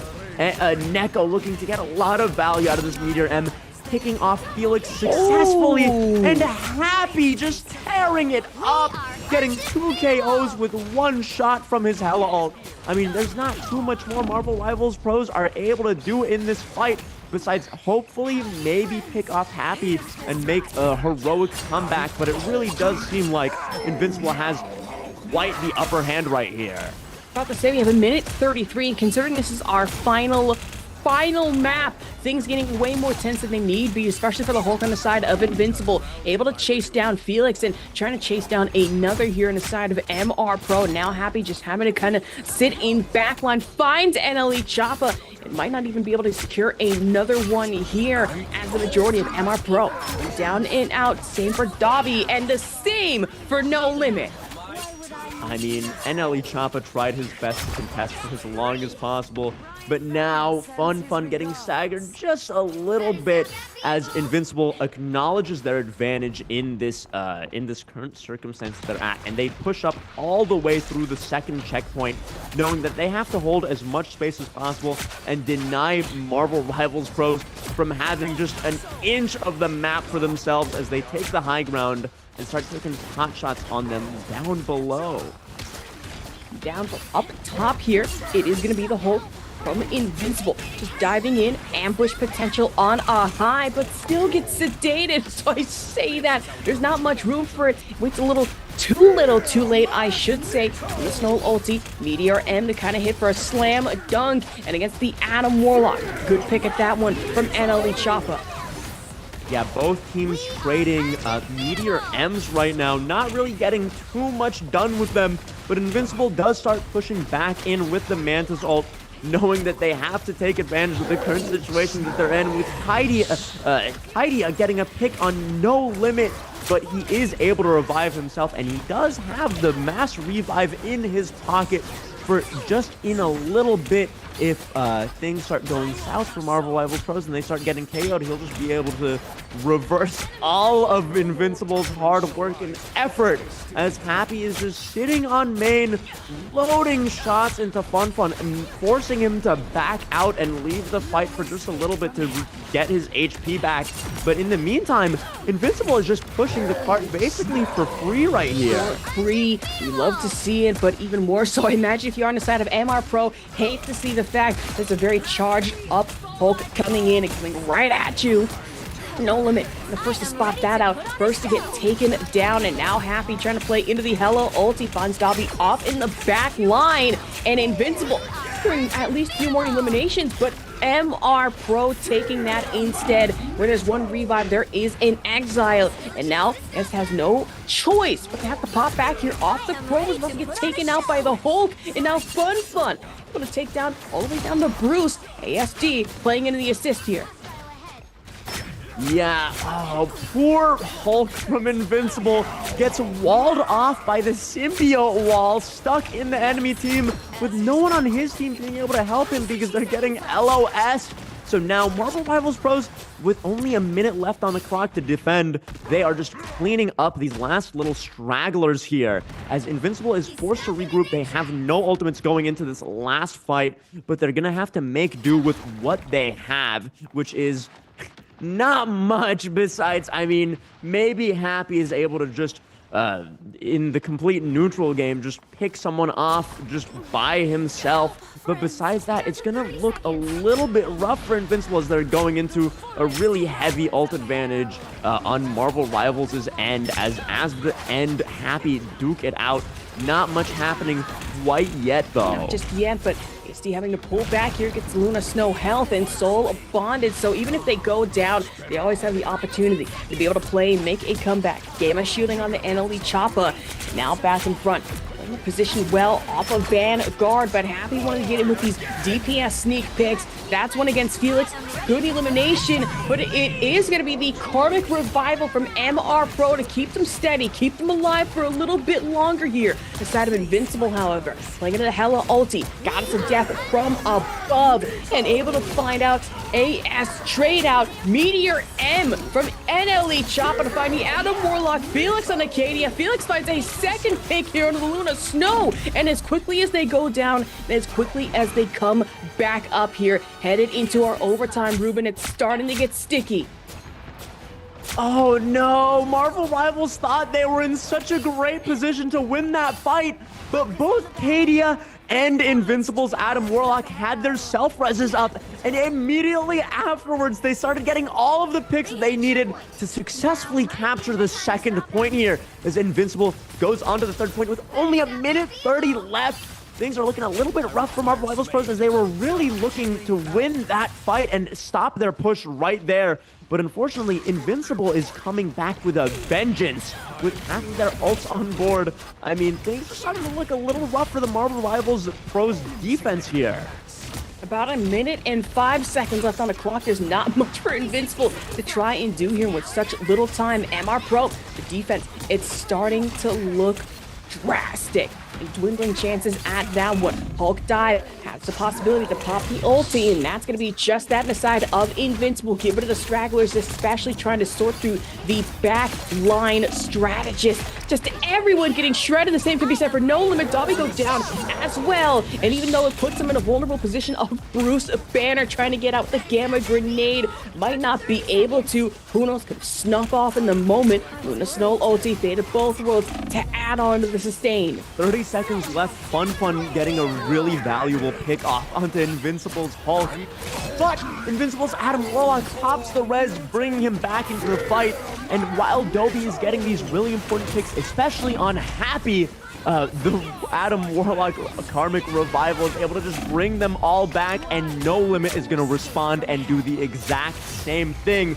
Except Happy comes in from behind, picking No Limit off, ending the Karmic Revival right then and there, completely choking off Marvel Rivals from being able to get brought back into the fight as Happy pops the ult and starts raining hell from above onto all of Marvel Rivals Pros as they struggle to regroup and recontest this point at the very end here.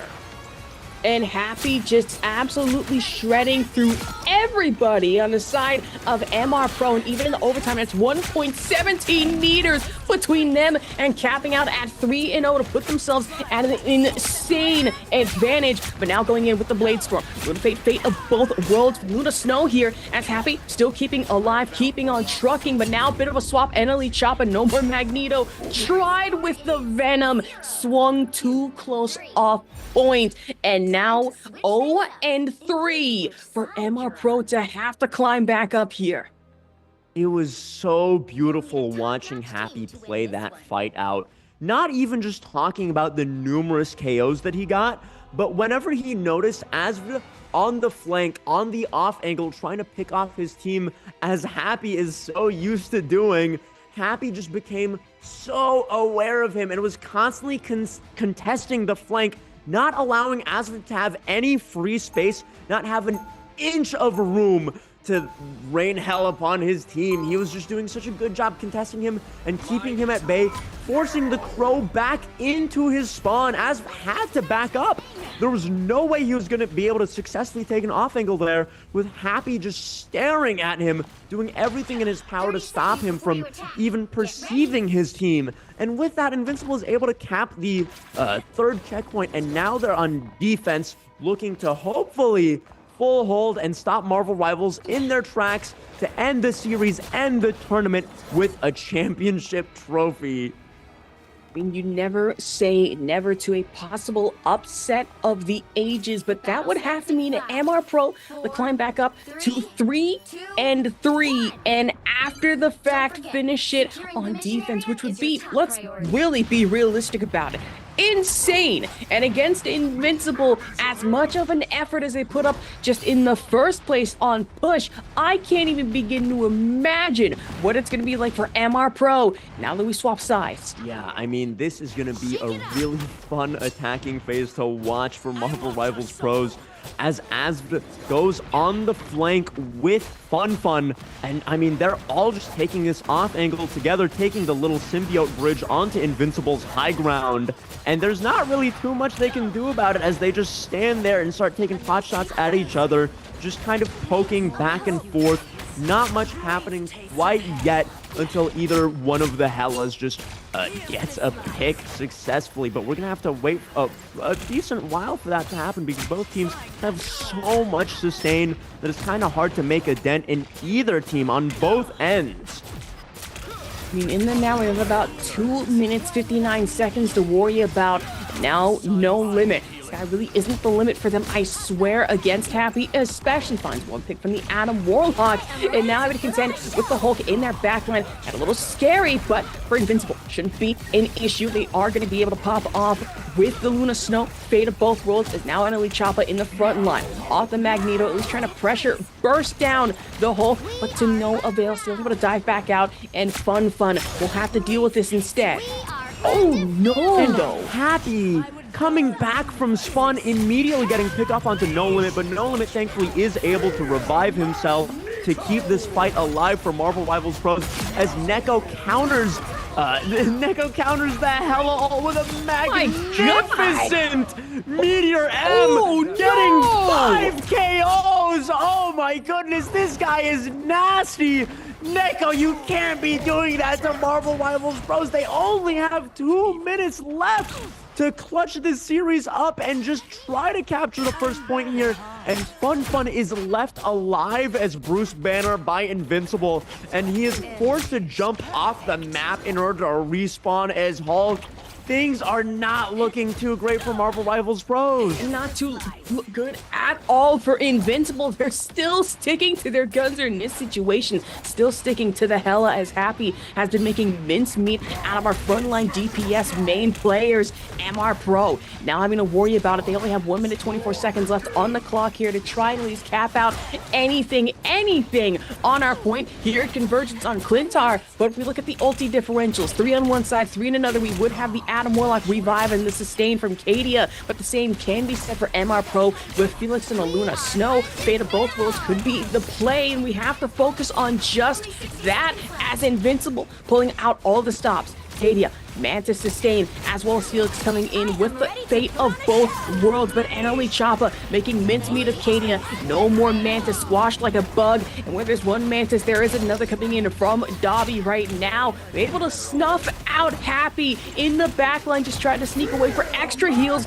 Not going to be enough. Neko going in with the Meteor M and very much fear Magneto. In this case, you have to fear MR Pro just at all sides. Trade for trade, blow for blow, pick for pick, revive for revive from Invincible. Having to play into the Adam Warlock. Happy's gone. Felix finds 2. AS finds another. Annalie Choppa finds a 4th here to really bring down Invincible and get the ace to stay alive. 12 seconds left. Felix really parting the Red Sea right here, clapping Invincible to death, doing an incredible job. And I mean, now Marvel Rivals pros, now that they captured the first point, they're going to be able to take a lot of space here unless Happy asserts a little bit of a hella differential and kicks off as completely negating all of the space that Marvel Rivals Pros just got. And now they're going to have to fight to get out of this first corner, which is going to be really rough. We've seen a lot of teams really struggle at this first corner, getting held for a really long time, and this is just not a great position to be in, except for the fact, I mean, they do have a lot of ultimates coming on board, but it's still going to be rough, because if you win this fight, there's going to be 1 or 2 more fights left on the second checkpoint right here, and Marvel Rivals Pros, Invincible's Hulk is just trying to do whatever he can, but he gets knocked down into Bruce Banner form as their Luna just starts busting it down to try to keep them alive in spite of Asper's hella ult. And of course, to try and counter back against the Meteor, and we are going to be having Happy with the hella ulti. Crow Storm, the goddess of death from above. Not able to find that much, really just not that effective, at least in with the damage, but not really just anything in regards to eliminations, as MR Pro still sticking to the convoy, still very much alive. He'll be swapped over to our Adam Warlock. I imagine wanting to save Karmic Resurgence for a little bit later here. Yeah, I mean, he's setting up, looking to hopefully get a really big revive here. As Asbeth picks off Neko successfully. Honestly, yeah, Invincible is looking to just revive them immediately. They do not want to be down a man at any point in the fight at all, so they immediately pop the res, get to, and completely negate the 2 picks that Marvel Rivals Pros just worked so hard for.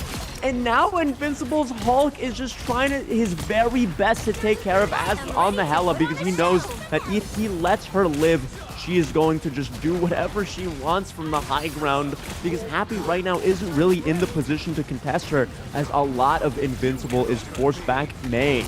Just have to put on a show if you are the Luna Snow on the side of Invincible, but now the Meteor M Slam Dunk finds a little bit of damage, but not a secure elimination. Hopefully, say the same for Happy, gets dived upon by the Hulk and gets taken down by Fun. Annalie Choppa finds another, with Dolby finding at least a third for the side of MR Pro. Invincible just all going down, double elimination for AS against Kadia. And off the stun, Annalie Choppa, shrapnel hit against the Bruce Banner, puts us into overtime still, but still on the convoy.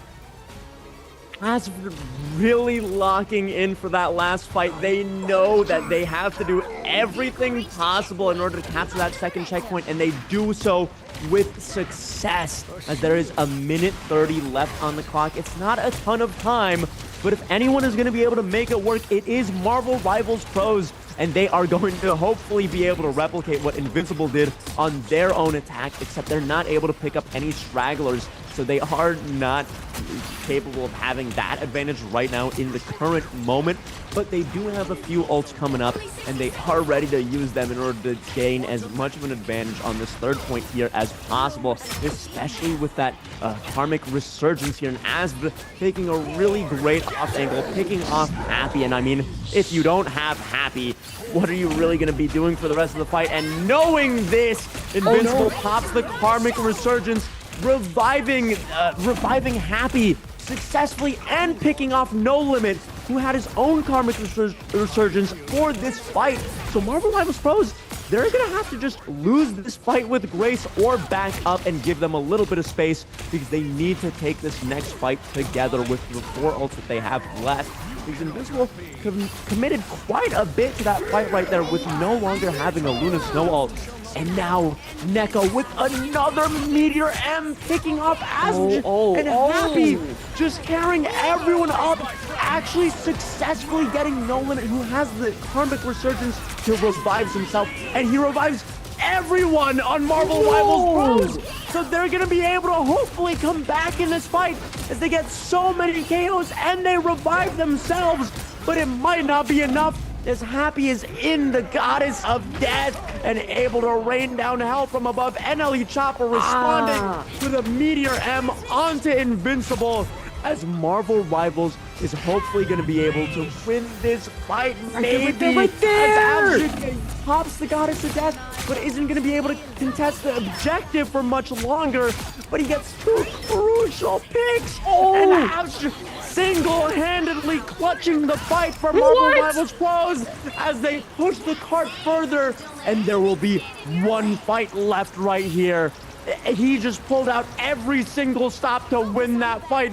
The clutch potential on this man is insane. Good holy God. In this situation, God is considering that AS is putting up a performance masterclass off the Hella. Single-handedly had to come in clutch, and with an overtime 126 meters and counting, they're just right there. Invincible needs something, anything, and NLE Choppa having swapped over to the Venom for the backline dive plays. They want to make sure in quick work of the squishiness they have to offer, but for Invincible, not wanting to let anything go, raged out Hulk as well as a Luna Snow sustain, and now really sticking into it with the fate of both worlds, but it should be another diving strike here off the tendrils from NLE Choppa, but MR Pro losing health and frighteningly fast, and I'm starting not to like it. Diving strike again, Mantis sustain with the ulti, and now hopefully into another team fight getting into it, starting to get scary if you will, but NLE Choppa, no Feast of the Abyss just yet, building up off the ulti. Happy, however, in the backline, in with the Feast, the close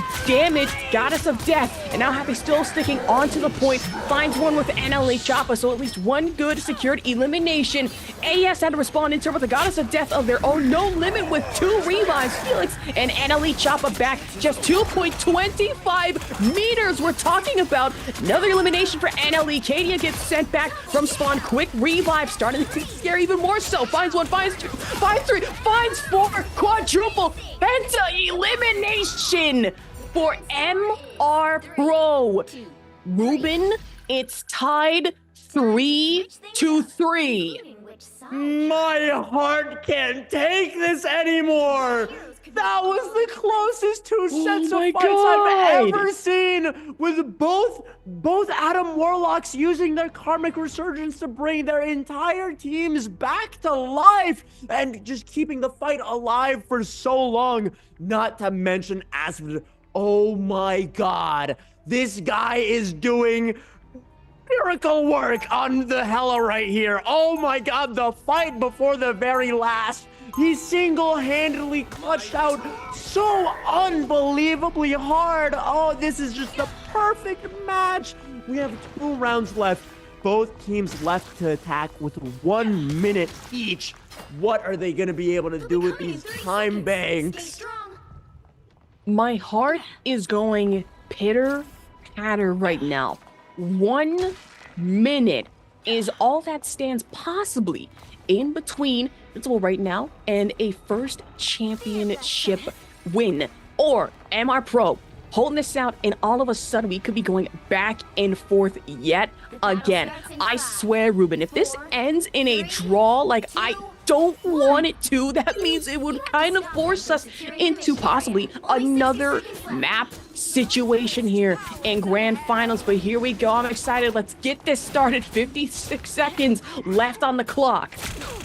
There's no way they would possibly draw. That couldn't possibly happen. As Happy walks up main with the assistance of the Magneto Bubble from Neko, getting some really valuable pot shots in from this off angle, as the rest of his team is kind of standing right next to the point, looking to really force Marvel Rivals off of their opportune high ground. Happy really going down here, just trying to get as much done as possible, trying to whittle down NLE Choppa slowly, forcing him back into the cubby, ideally, as they land an exile onto the Invincibles. Hulk picking him off successfully. There's only 8 seconds left, and Happy trades him out by getting a pick onto Felix. NLE Choppa knocking out the Adam Warlock here, and things are not looking too good for Invincible. They're gonna desperately try to get at least a Mantis ult online to help commit them to the rest of this fight, to hopefully get at least 1 tick. But we're gonna have to see, as NLE Choppa just kind of standing on the point, being able to do whatever he wants, contesting Happy as much as he likes, as Happy takes the high ground that is so favorable for the defending team.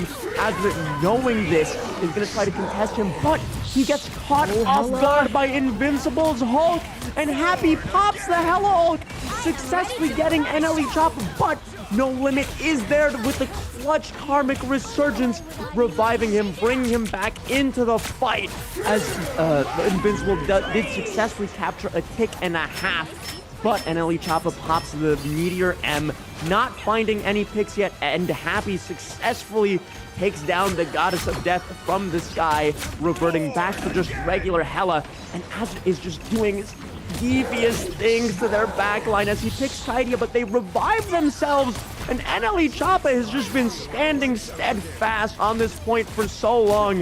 If Invincible gets off the point for even a microsecond, they're gonna C9, and we can't be having that happen as NLE Choppa tries to contest Happy, but he has to go back to the point to help with everything else.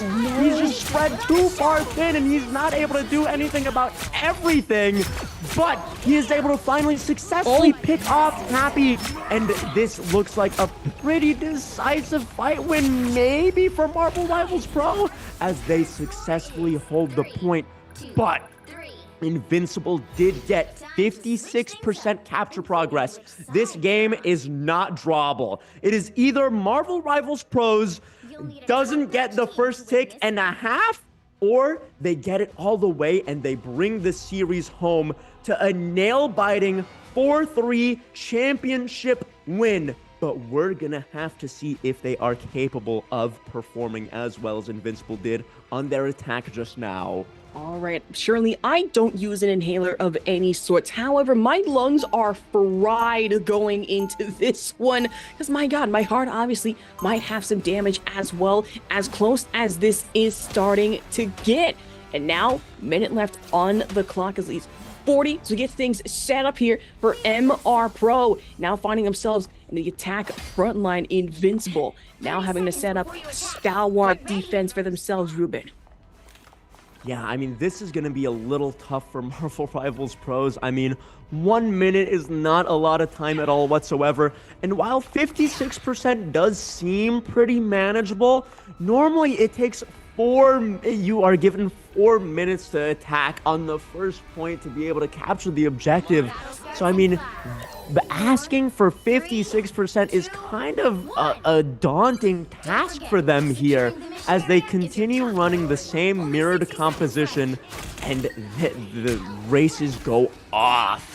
Now, Doobie just looking to hopefully get some pot shots in from across the map, maybe get a pick on the Mantis, hopefully, but this is just going to be so tough for Marvel Rivals Pros. The pressure is on. 56, or excuse me, I looked away for a second. 36 seconds left on this clock. They only need just a little room to maneuver. Just get 2.5 stacks here. That's all you need. That's all that's standing in between you and a first-time championship win. But now with Invincible on defense, obviously not wanting to let that happen.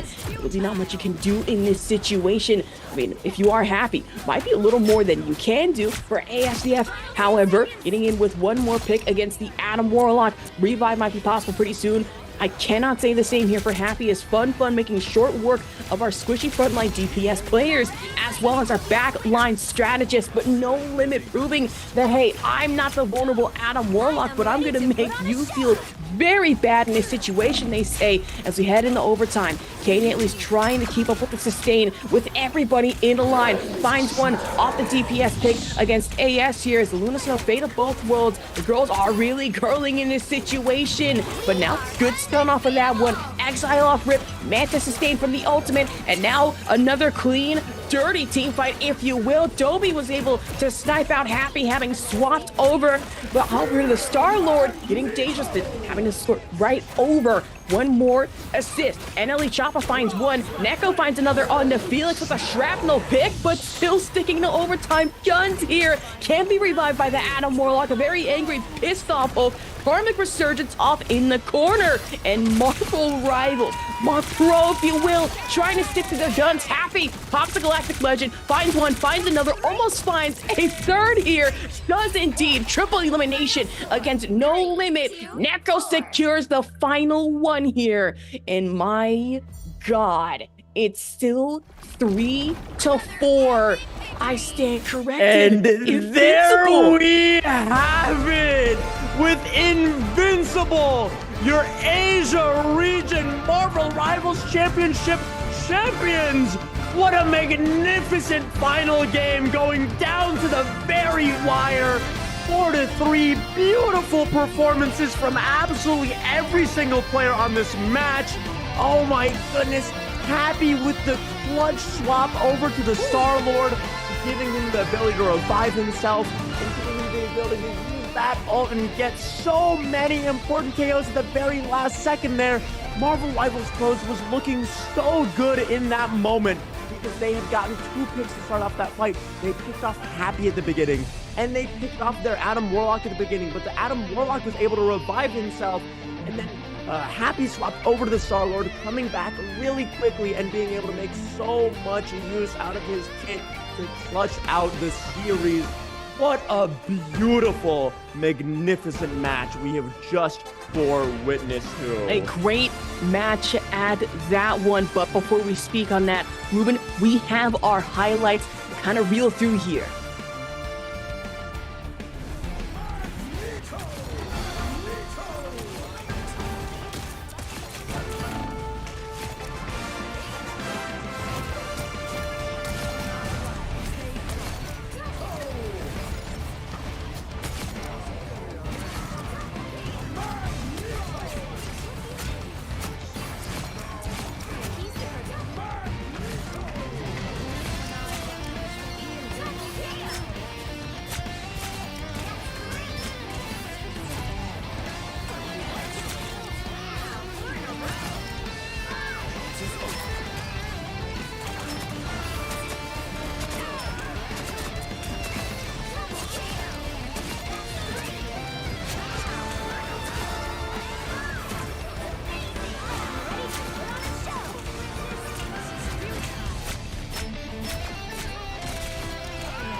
Honestly, making a highlight reel for that match must have been really difficult to keep short because every single moment there was some other crazy thing happening from any one of the players in that lobby, constantly pulling off clutch plays, constantly doing huge things in order to turn the tides of all of the fights. What a beautiful game to end off the Asia region tournament on.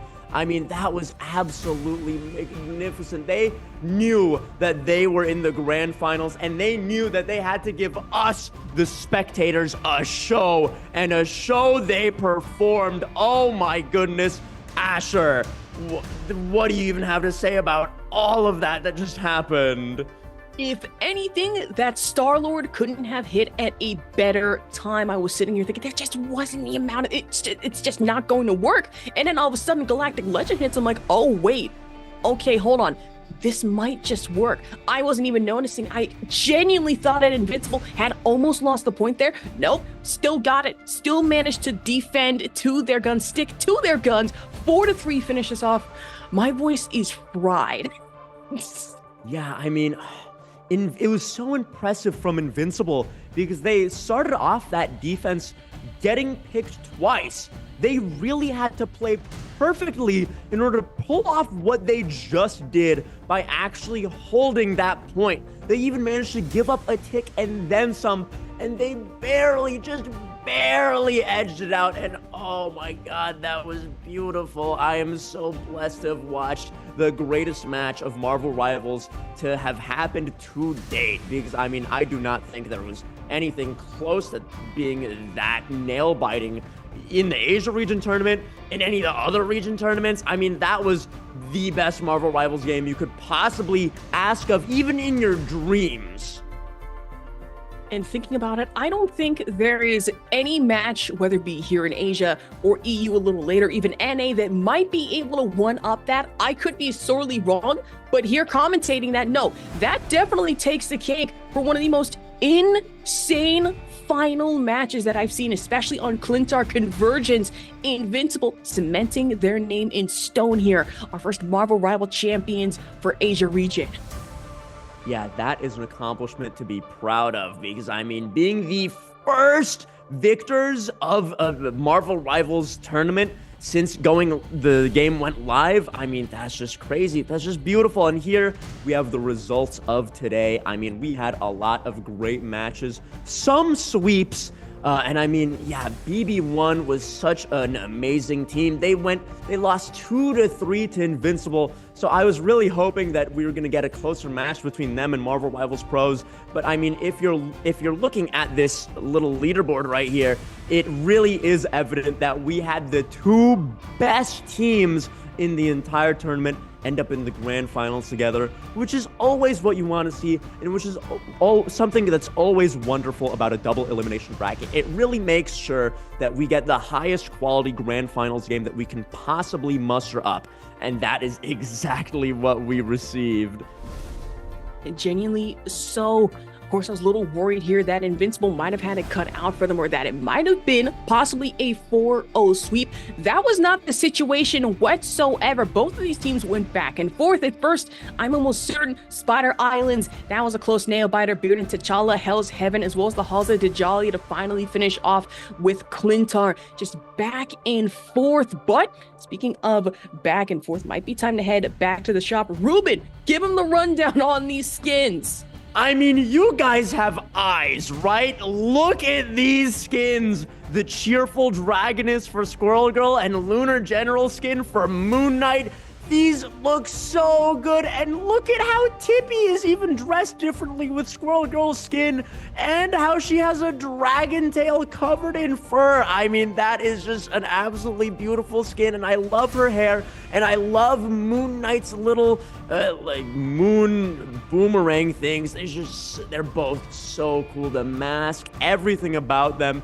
I personally, as soon as I get home from Italy, will be certain to buy those skins for myself, because I can't have my account going without those beautiful works of art right there. Come on now. Who do you think I am? Just Ruben, I'd say, but no, let's be honest. I imagine if I had to log in your account, all of a sudden it's like, why am I seeing about $800 worth of skins in Ruben's Marvel Rivals account? Like, what is going on here? I wouldn't be surprised whatsoever here. Listen, I mean, they make some really nice skins. I would not be able to help myself. And with that comes to a close the Asia Region Marvel Rivals Championship. Thank you so much for joining Ruben Sargasm, and my casting buddy here, Ashervok.